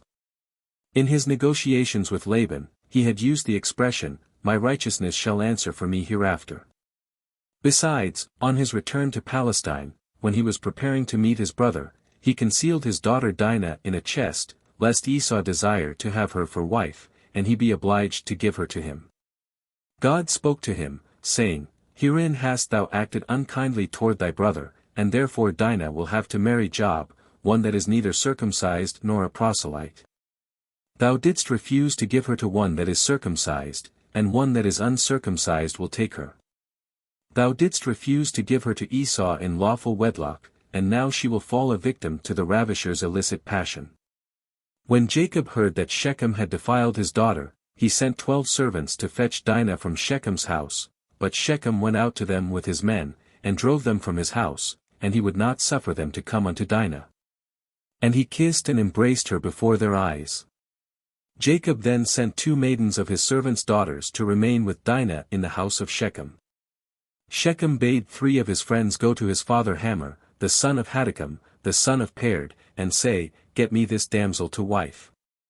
Hamor tried at first to persuade his son not to take a Hebrew woman to wife, but when Shechem persisted in his request, he did according to the word of his son, and went forth to communicate with Jacob concerning the matter. In the meanwhile the sons of Jacob returned from the field, and, kindled with wrath, they spoke unto their father, saying, Surely death is due to this man and his household. Because the Lord God of the whole earth commanded Noah and his children that man shall never rob nor commit adultery. Now, behold, Shechem has ravaged and committed fornication with our sister, and not one of all the people of the city spake a word to him. And whilst they were speaking, Hamor came to speak to Jacob the words of his son concerning Dinah, and after he ceased to speak, Shechem himself came to Jacob and repeated the request made by his father. Simon and Levi answered Hamor and Shechem deceitfully, saying, All you have spoken unto us we will do. And, behold, our sister is in your house, but keep away from her until we send to our father Isaac concerning this matter, for we can do nothing without his counsel. He knows the ways of our father Abraham, and whatever he saith unto us we will tell you, we will conceal nothing from you. Shechem and his father went home thereafter, satisfied with the result achieved, and when they had gone, the sons of Jacob asked him to seek counsel and pretext in order to kill all the inhabitants of the city, who had deserved this punishment on account of their wickedness. Then Simon said to them, I have good counsel to give you. Bid them be circumcised. If they consent not, we shall take our daughter from them, and go away. And if they consent to do this, then, when they are in pain, we shall attack them and slay them. The next morning Shechem and his father came again to Jacob, to speak concerning Dinah, and the sons of Jacob spoke deceitfully to them, saying, We told our father Isaac all your words, and your words pleased him, but he said, That thus did Abraham his father command him from God, that any man that is not of his descendants, who desireth to take one of his daughters to wife, shall cause every male belonging to him to be circumcised. Shechem and his father hastened to do the wishes of the sons of Jacob, and they persuaded also the men of the city to do likewise, for they were greatly esteemed by them, being the princes of the land. On the next day, Shechem and his father rose up early in the morning, and they assembled all the men of the city, and they called for the sons of Jacob, and they circumcised Shechem, his father, his 5 brothers, and all the males in the city. 645 men and 276 lads. Hadikam, the grandfather of Shechem, and his 6 brothers would not be circumcised, and they were greatly incensed against the people of the city for submitting to the wishes of the sons of Jacob. In the evening of the 2nd day, Shechem and his father sent to have 8 little children whom their mothers had concealed brought to them to be circumcised. Hadikam and his 6 brothers sprang at the messengers, and sought to slay them, and sought to slay also Shechem, Hamor, and Dinah. They chided Shechem and his father for doing a thing that their fathers had never done, which would raise the ire of the inhabitants of the land of Canaan against them, as well as the ire of all the children of Ham. And that on account of a Hebrew woman. Hadikam and his brothers finished by saying, Behold, tomorrow we will go and assemble our Canaanitish brethren, and we will come and smite you and all in whom you trust, that there shall not be a remnant left of you or them. When Hamor and his son Shechem and all the people of the city heard this, they were sore afraid, and they repented what they had done. And Shechem and his father answered Hadikam and his brothers, Because we saw that the Hebrews would not accede to our wishes concerning their daughter, we did this thing, but when we shall have obtained our request from them, we will then do unto them that which is in your hearts and in ours, as soon as we shall become strong. Dinah, who heard their words, hastened and dispatched one of her maidens whom her father had sent to take care of her in Shechem's house, and informed Jacob and his sons of the conspiracy plotted against them. When the sons of Jacob heard this, they were filled with wrath, and Simon and Levi swore, and said, As the Lord liveth, by tomorrow there shall not be a remnant left in the whole city. They began the extermination by killing 18 of the 20 young men who had concealed themselves and were not circumcised, and 2 of them fled and escaped to some lime pits that were in the city. Then Simon and Levi slew all the city, not leaving a male over, and while they were looking for spoils outside of the city, 300 women rose against them and threw stones and dust upon them, but Simon single-handed slew them all. And returned to the city, where he joined Levi. Then they took away from the people outside of the city their sheep, their oxen, their cattle, and also the women and the little children, and they led all these away, and took them to the city to their father Jacob. The number of women whom they did not slay, but only took captive, was 85 virgins, among them a young damsel of great beauty by the name of Bunah, whom Simon took to wife. The number of the males which they took captive and did not slay was 47, and all these men and women were servants to the sons of Jacob, and to their children after them, until the day they left Egypt. A war frustrated. When Simon and Levi had gone from the city, the 2 young men who had concealed themselves in the lime pits, and were not slain amongst the people of the city, rose up, and they found the city desolate, without a man. Only weeping women, and they cried out, saying, Behold, this is the evil which the sons of Jacob did who destroyed one of the Canaanite cities, and were not afraid of all the land of Canaan. They left the city and went to Tappuah, and told the inhabitants all that the sons of Jacob had done to the city of Shechem. Jashub, the king of Tappuah, sent to Shechem to see whether these young men told the truth, for he did not believe them, saying, How could 2 men destroy a large city like Shechem? The messengers of Jashub returned, and they reported, The city is destroyed, not a man is left there, only weeping women, neither are there flocks and cattle there, for all that was in the city was taken away by the sons of Jacob. Jashub wondered thereat, for the like had not been heard from the days of Nimrod, and not even from the remotest times, that 2 men should be able to destroy so large a city, and he decided to go to war against the Hebrews, and avenge the cause of the people of Shechem. His counselors said to him, If 2 of them laid waste a whole city, surely if thou goest against them, they all will rise up against us, and destroy us. Therefore, send to the kings round about, that we all together fight against the sons of Jacob, and prevail against them. The 7 kings of the Amorites, when they heard the evil that the sons of Jacob had done to the city of Shechem, assembled together, with all their armies, 10,000 men, with drawn swords, and they came to fight against the sons of Jacob. And Jacob was greatly afraid, and he said to Simon and Levi, Why have you brought such evil upon me? I was at rest, and you provoked the inhabitants of the land against me by your acts. Then Judah spoke to his father, Was it for naught that Simon and Levi killed the inhabitants of Shechem? Verily, it was because Shechem dishonored our sister, and transgressed the command of our God to Noah and his children, and not one of the inhabitants of the city interfered in the matter. Now, why art thou afraid, and why art thou displeased at my brethren? Surely, our God, who delivered the city of Shechem and its people into their hand, he will also deliver into our hands all the Canaanitish kings who are coming against us. Now cast away thy fears, and pray to God to assist us and deliver us. Judah then addressed his brethren, saying, The Lord our God is with us. Fear not, then. Stand ye forth, each man girt with his weapons of war, his bow and his sword, and we will go and fight against the uncircumcised. The Lord is our God, he will save us. Jacob, his 11 sons, and 100 servants belonging to Isaac, who had come to their assistance, marched forward to meet the Amorites, a people exceedingly numerous, like unto the sand upon the seashore.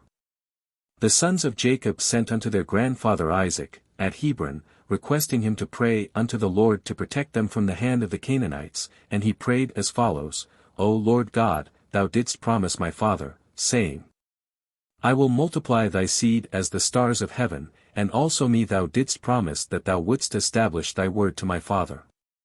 Now, O Lord, God of the whole world, pervert, I pray thee, the counsel of these kings, that they may not fight against my sons, and impress the hearts of their kings and their people with the terror of my sons.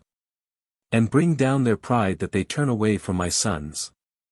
Deliver my sons and their servants from them with thy strong hand and outstretched arm, for power and might are in thy hands to do all this.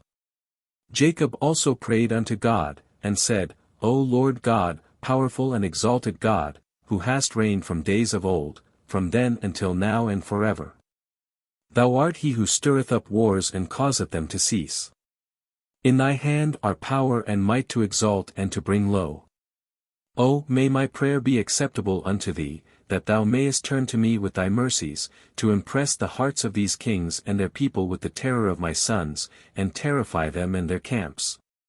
And with thy great kindness deliver all those that trust in thee, for thou art he who subdues the peoples under us, and the nations under our feet. God heard the prayers of Isaac and Jacob, and he filled the hearts of all the advisers of the Canaanite kings with great fear and terror, and when the kings, who were undecided whether to undertake a campaign against the sons of Jacob, consulted them, they said, Are you silly, or is there no understanding in you, that you propose to fight with the Hebrews? Why do you take delight in your own destruction this day? Behold, 2 of them came to the city of Shechem without fear or terror, and they put all the inhabitants of the city to the sword, no man stood up against them, and how will you be able to fight with them all? The royal counselors then proceeded to enumerate all the mighty things God had done for Abraham, Jacob, and the sons of Jacob, such as had not been done from days of old and by any of the gods of the nations.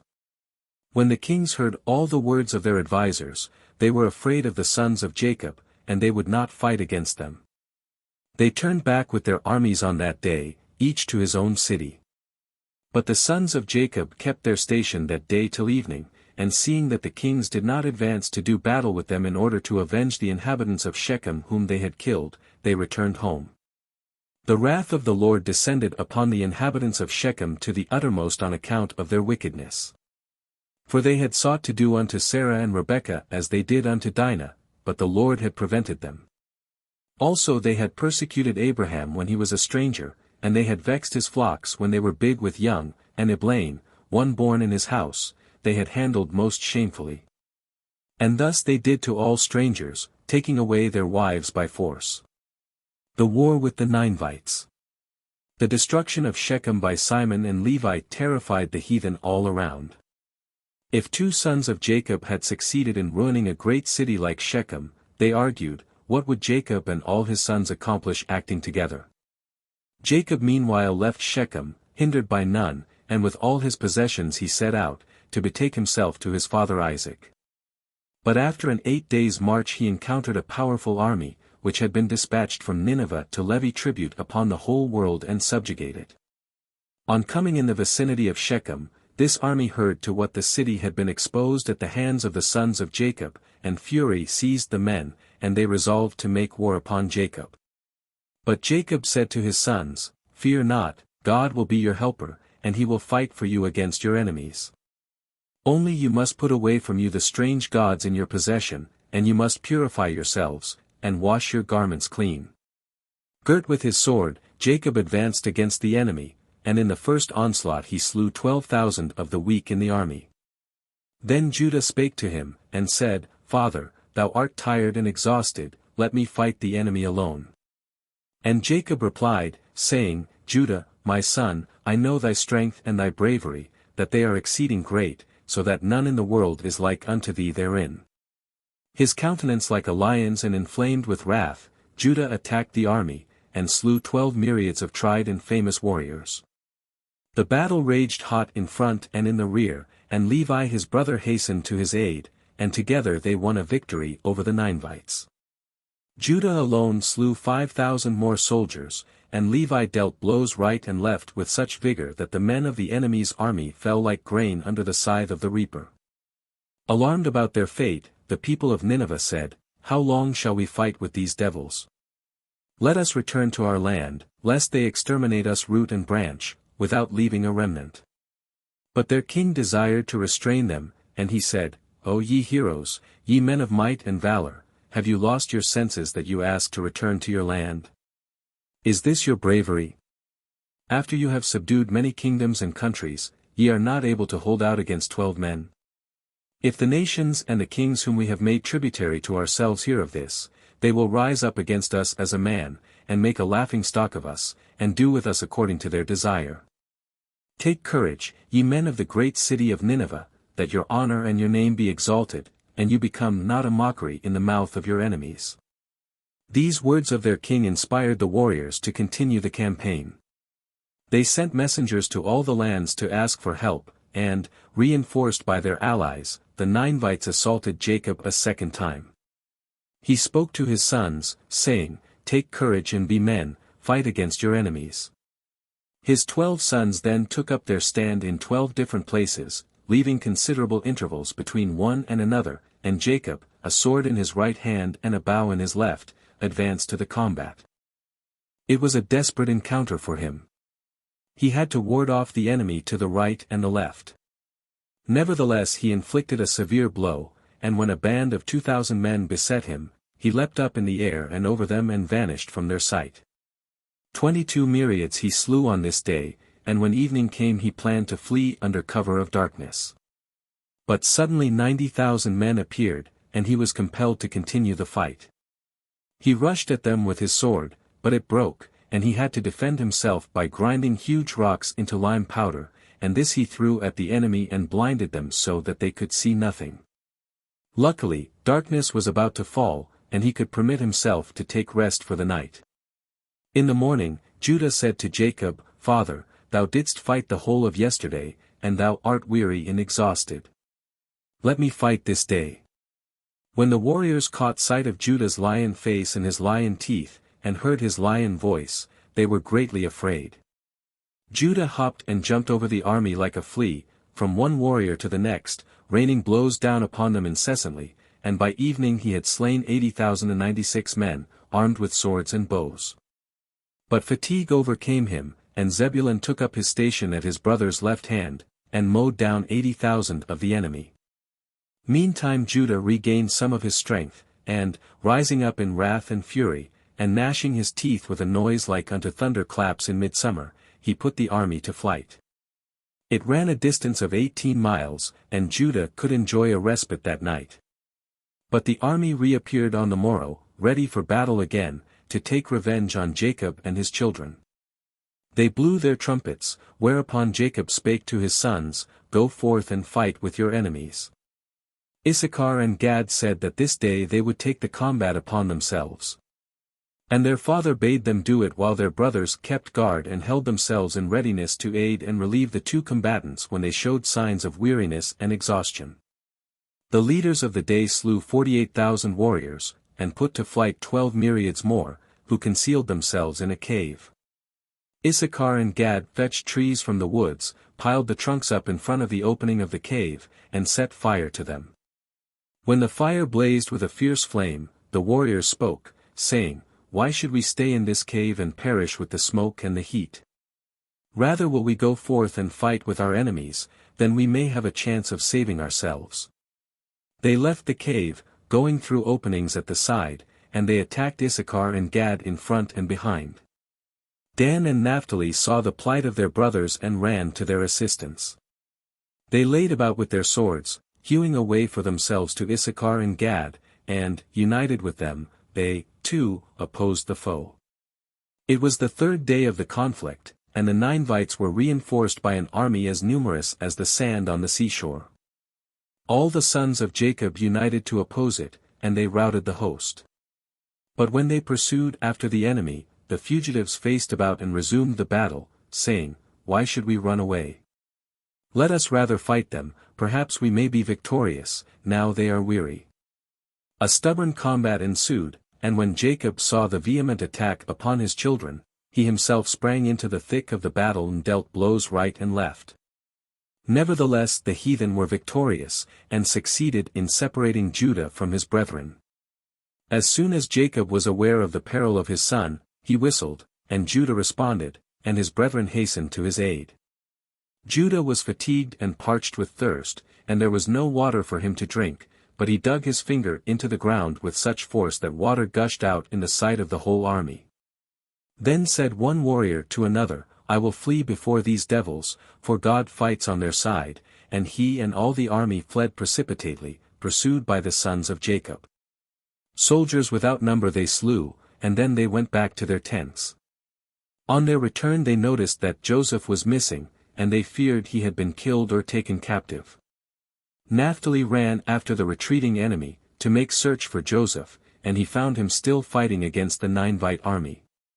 He joined Joseph, and killed countless soldiers, and of the fugitives many drowned, and the men that were besetting Joseph ran off and left him in safety. At the end of the war Jacob continued his journey, unhindered, to his father Isaac. The war with the Amorites. At first the people that lived round about Shechem made no attempt to molest Jacob, who had returned thither after a while, together with his household, to take up his abode there and establish himself. But at the end of 7 years the heathen began to harass him. The kings of the Amorites assembled together against the sons of Jacob to slay them in the valley of Shechem. "Is it not enough," they said, "that they have slain all the men of Shechem? Should they be permitted now to take possession of their land, too?" And they advanced to render battle. Judah leapt into the midst of the ranks of the foot soldiers of the allied kings, and slew first of all Jashub, the king of Tappuah, who was clad in iron and brass from top to toe. The king was mounted, and from his horse he cast his spears downward with both hands, in front of him and in back, without ever missing his aim, for he was a mighty warrior, and he could throw javelins with one hand or the other. Nevertheless Judah feared neither him nor his prowess. He ran toward him, snatching a stone of 60 selaim from the ground and hurling it at him. Jashub was at a distance of 177 ells and 1/3 of an ell, and, protected with iron armor and throwing spears, he moved forward upon Judah. But Judah struck him on his shield with the stone, and unhorsed him. When the king attempted to rise, Judah hastened to his side to slay him before he could get on his feet. But Jashub was nimble, he stood ready to attack Judah, shield to shield, and he drew his sword to cut off Judah's head. Quickly Judah raised his shield to catch the blow upon it, but it broke in pieces. What did Judah now? He wrested the shield of his opponent away from him, and swung his sword against Jashub's feet, cutting them off above the ankles.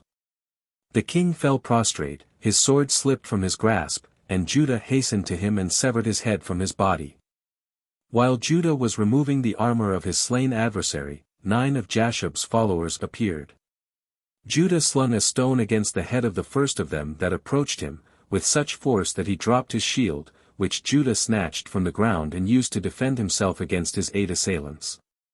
His brother Levi came and stood next to him, and shot off an arrow that killed Elon, king of Gash, and then Judah killed the 8 men.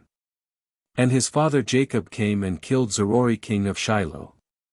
None of the heathen could prevail against these sons of Jacob, they had not the courage to stand up before them, but took to flight, and the sons of Jacob pursued after them, and each slew 1,000 men of the Amorites on that day. Before the going down of the sun. And the other sons of Jacob set forth from the hill of Shechem, where they had taken up their stand, and they also pursued after them as far as Hazor. Before this city they had another severe encounter with the enemy, more severe than that in the valley of Shechem. Jacob let his arrows fly, and slew Pirathon king of Hazor, and then Pasusi king of Sartan, Laban king of Aram, and Sheber king of Mahanaim. Judah was the first to mount the walls of Hazor. As he approached the top, 4 warriors attacked him, but he slew them without stopping in his ascent, and before his brother Naphtali could bring him succor. Naphtali followed him, and the two stood upon the wall, Judah to the right and Naphtali to the left, and thence they dealt out death to the warriors.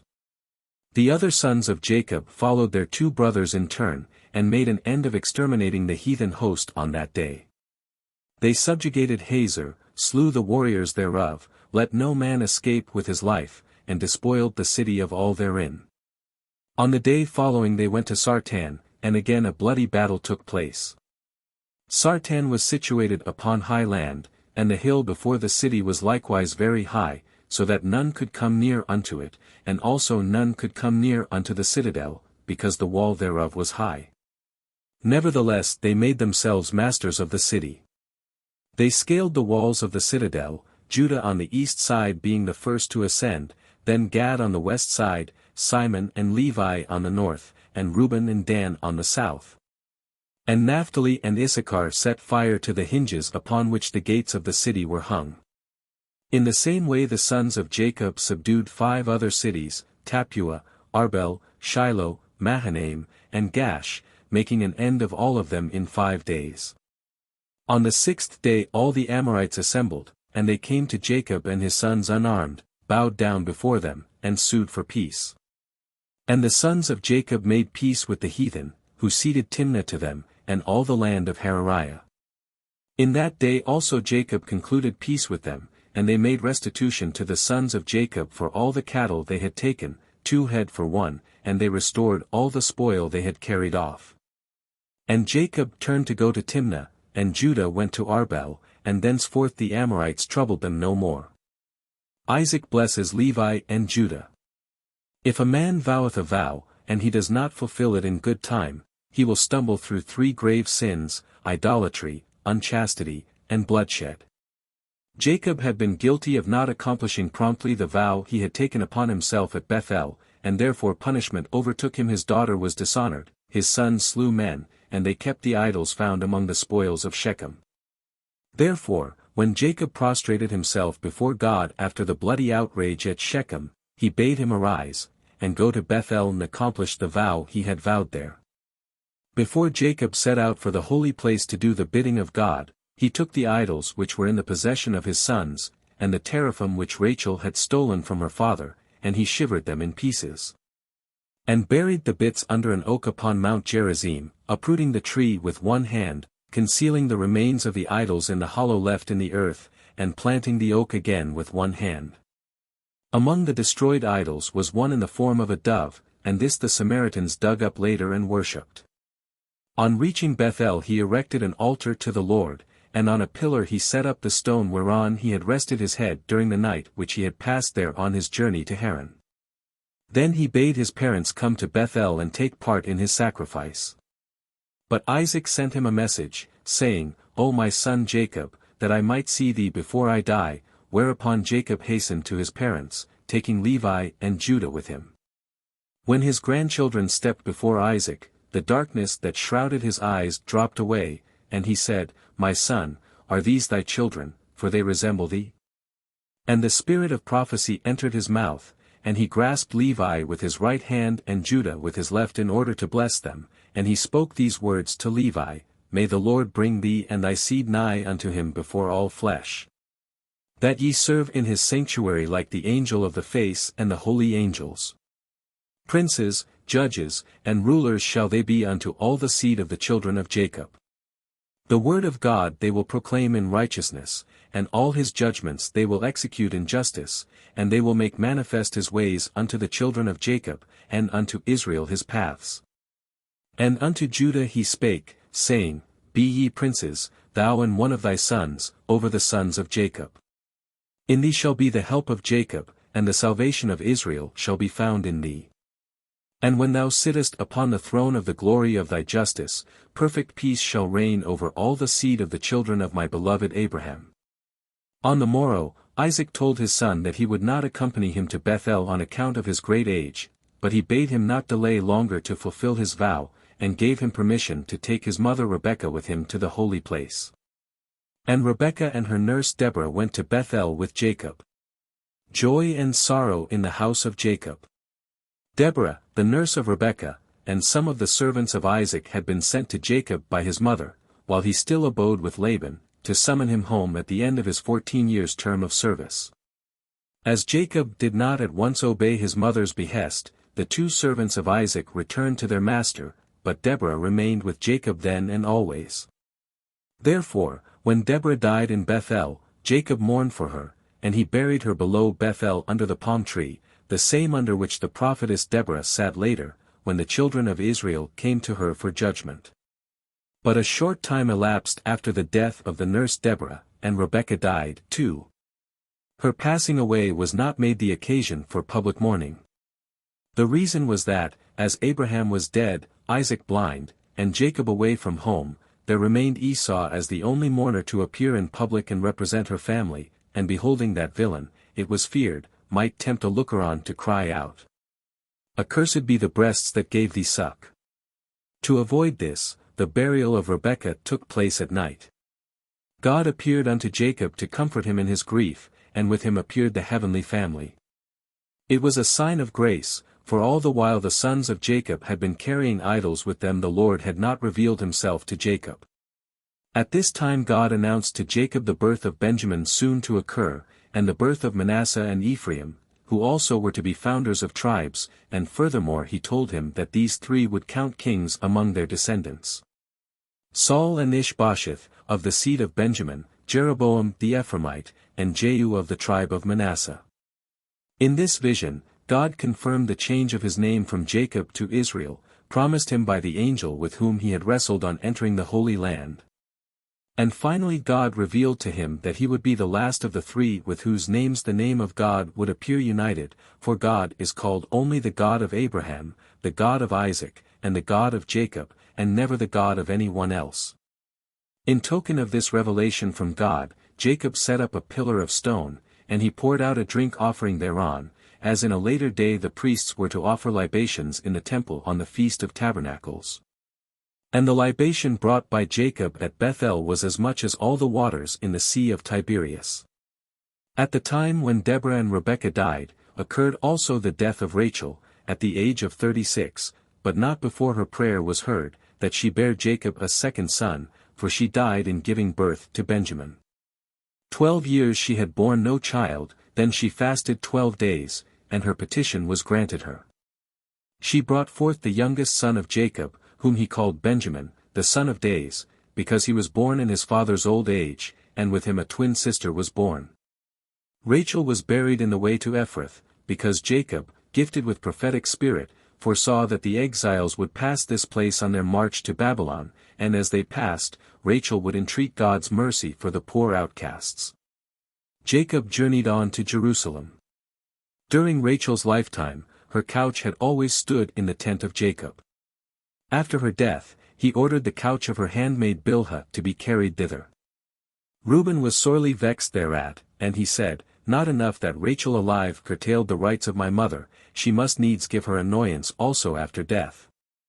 He went and took the couch of his mother Leah and placed it in Jacob's tent instead of Bilhah's couch. Reuben's brothers learned of his disrespectful act from Asher. He had found it out in one way or another, and had told it to his brethren, who ruptured their relations with him, for they would have nothing to do with an informer. And they did not become reconciled with Asher until Reuben himself confessed his transgression. For it was not long before Reuben recognized that he had acted reprehensibly toward his father, and he fasted and put on sackcloth, and repented of his misdeed. He was the first among men to do penance, and therefore God said to him, "Since the beginning of the world it hath not happened that a man hath sinned and then repented thereof. Thou art the first to do penance, and as thou livest, a prophet of thy seed, Hosea, shall be the first to proclaim, O Israel, return." Esau's campaign against Jacob.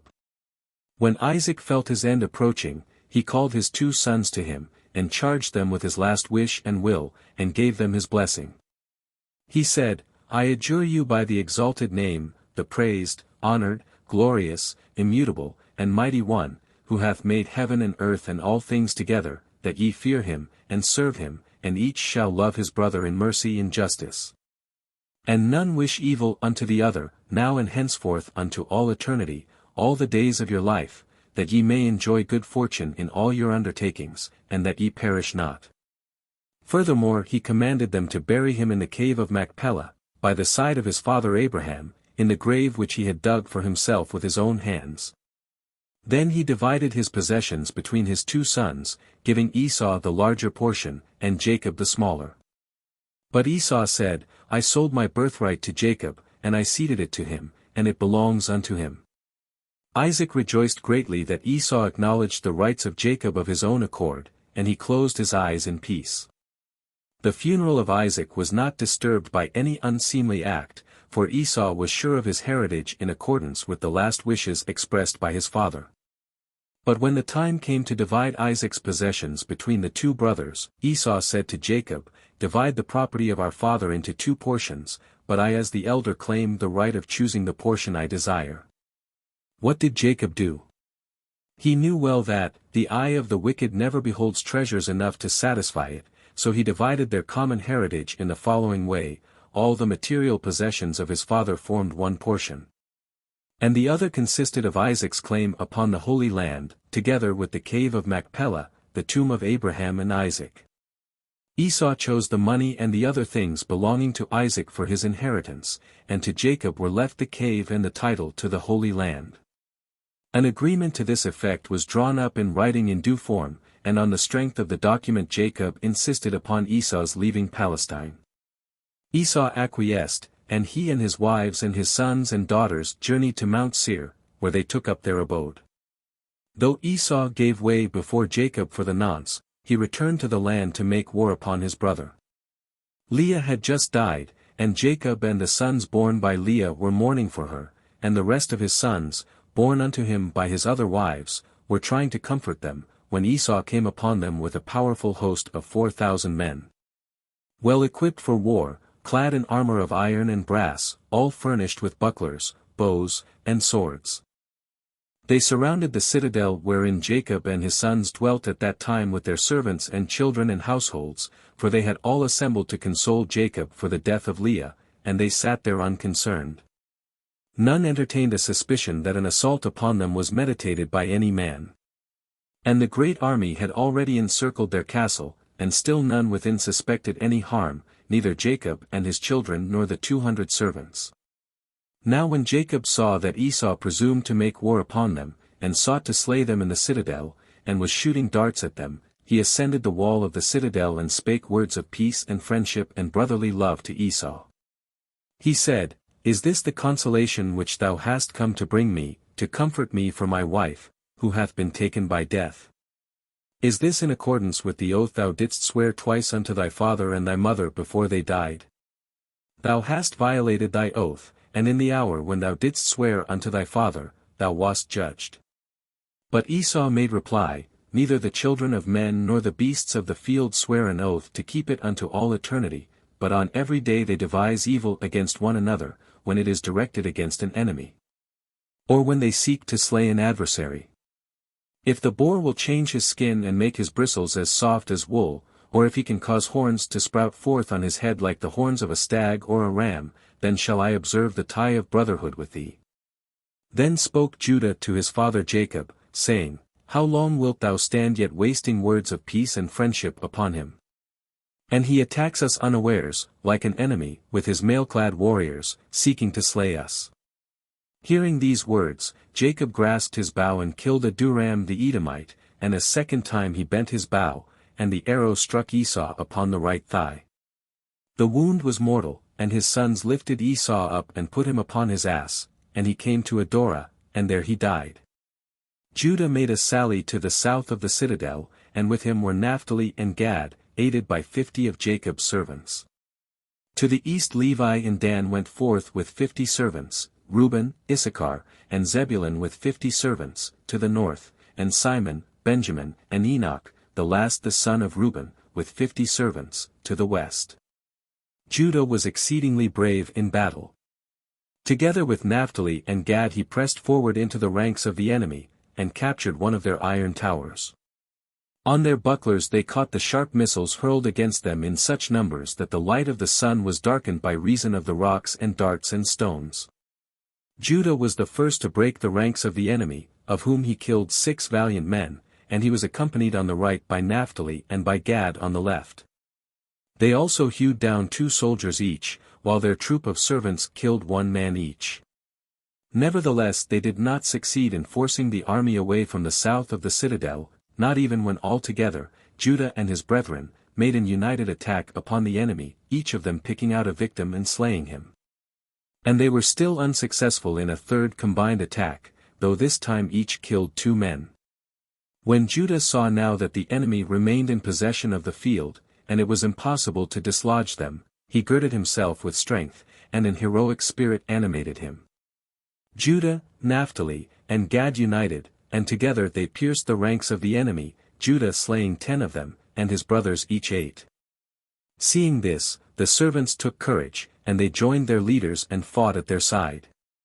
Judah laid about him to right and to left, always aided by Naphtali and Gad, and so they succeeded in forcing the enemy 1 ris further to the south, away from the citadel.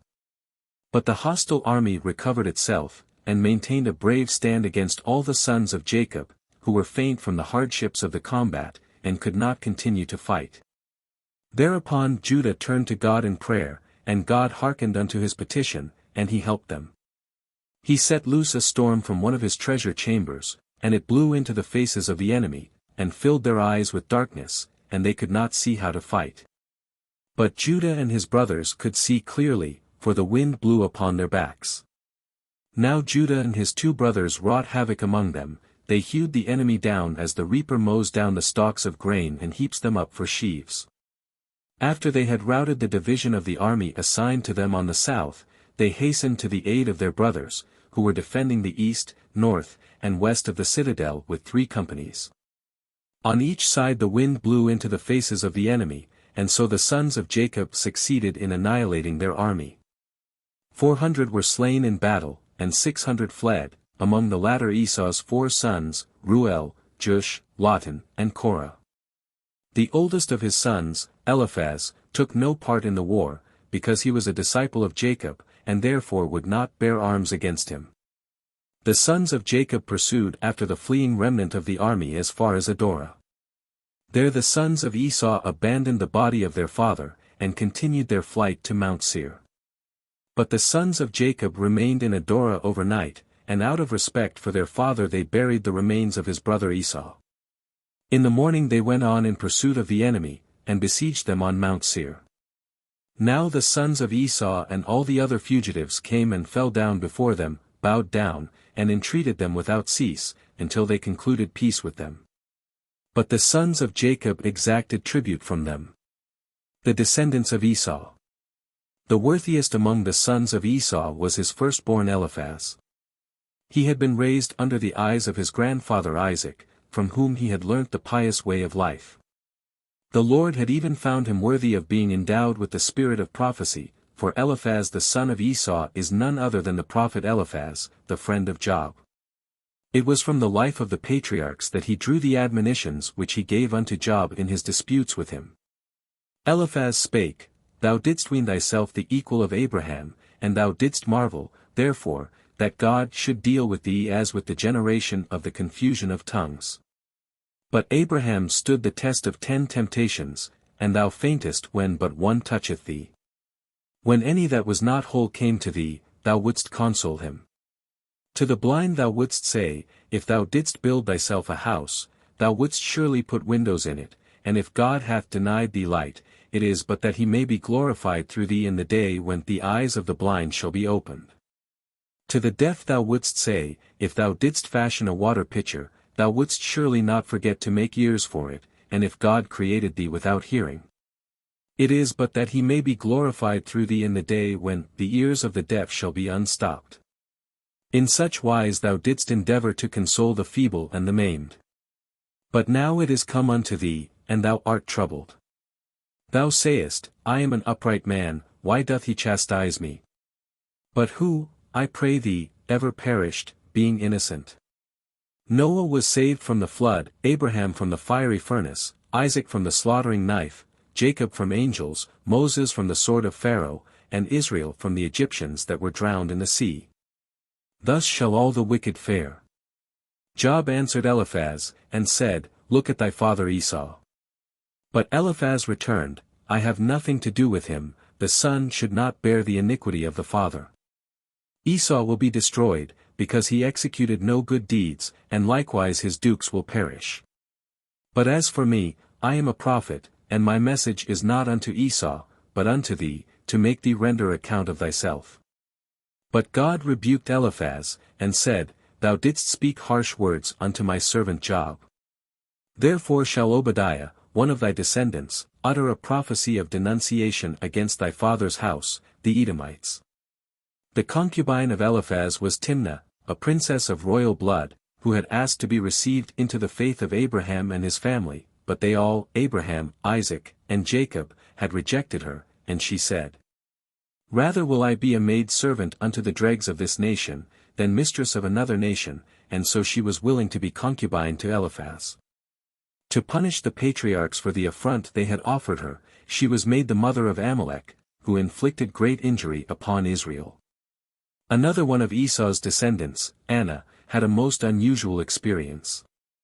Once when he was pasturing his father's asses in the wilderness, he led them to one of the deserts on the shores of the Red Sea, opposite the wilderness of the nations, and while he was feeding the beasts, a very heavy storm came from the other side of the sea, and the asses could not move. Then about 120 great and terrible animals came out from the wilderness at the other side of the sea, and they all came to the place where the asses were, and they placed themselves there.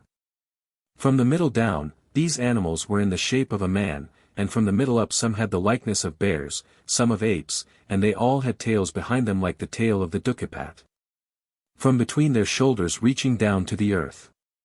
The animals mounted the asses, and they rode away with them, and unto this day no eye hath seen them. One of them approached Anna, and smote him with its tail, and then ran off. When Anna saw all this, he was exceedingly afraid on account of his life, and he fled to the city, where he related all that had happened to him. Many sallied forth to seek the asses, but none could find them. Anna and his brothers went no more to the same place from that day forth, for they were greatly afraid on account of their lives. This Anna was the offspring of an incestuous marriage. His mother was at the same time the mother of his father Zibeon. And as he was born of an unnatural union, so he tried to bring about unnatural unions among animals. He was the first to mix the breed of the horse and the ass and produce the mule. As a punishment, God crossed the snake and the lizard, and they brought forth the haberbar, whose bite is certain death, like the bite of the white she-mule. The descendants of Esau had 8 kings before there reigned any king over the descendants of Jacob. But a time came when the Jews had 8 kings during whose reign the Edomites had none and were subject to the Jewish kings. This was the time that intervened between Saul, the first Israelitish king, who ruled over Edom, and Jehoshaphat, for Edom did not make itself independent of Jewish rule until the time of Joram, the son of Jehoshaphat. There was a difference between the kings of Esau's seed and the kings of Jacob's seed. The Jewish people always produced their kings from their own midst, while the Edomites had to go to alien peoples to secure theirs. The first Edomite king was the Aramean Balaam, called Bela in his capacity as ruler of Edom. His successor Job, called Jobab also, came from Bozrah, and for furnishing Edom with a king this city will be chastised in time to come. When God sits in judgment on Edom, Bozrah will be the first to suffer punishment. The rule of Edom was of short duration, while the rule of Israel will be unto all times, for the standard of the Messiah shall wave forever and ever. Volume 2. From Joseph to the Exodus. Preface. The arrangement and presentation of the material in this volume are the same as in Volume 1. In both my efforts have been directed to bringing together as full as possible a collection of Jewish legends that deal with biblical personages and events. The sources of those legends and explanations of some of them will be given in the last volume of the entire work, and the numbers throughout the work refer to the notes in the concluding volume. My original intention was to continue Volume 2 up to the death of Moses, but the legendary material clustering around the life and death of Moses is so abundant that practical considerations demanded the division of this material, in order not to make the second volume too bulky. The division chosen is a natural one. This volume closes with the Exodus, and contains the deeds of Moses in Egypt, while the following volume will deal with Moses in the desert. The fact that Job is placed between Jacob's sons and Moses may appear strange to some readers, since in the Bible Job is one of the last books. But, legend is above time and space, and I have, therefore, given Job the place which legend has ascribed to him. Louis Ginzberg. New York, March 28, 1910.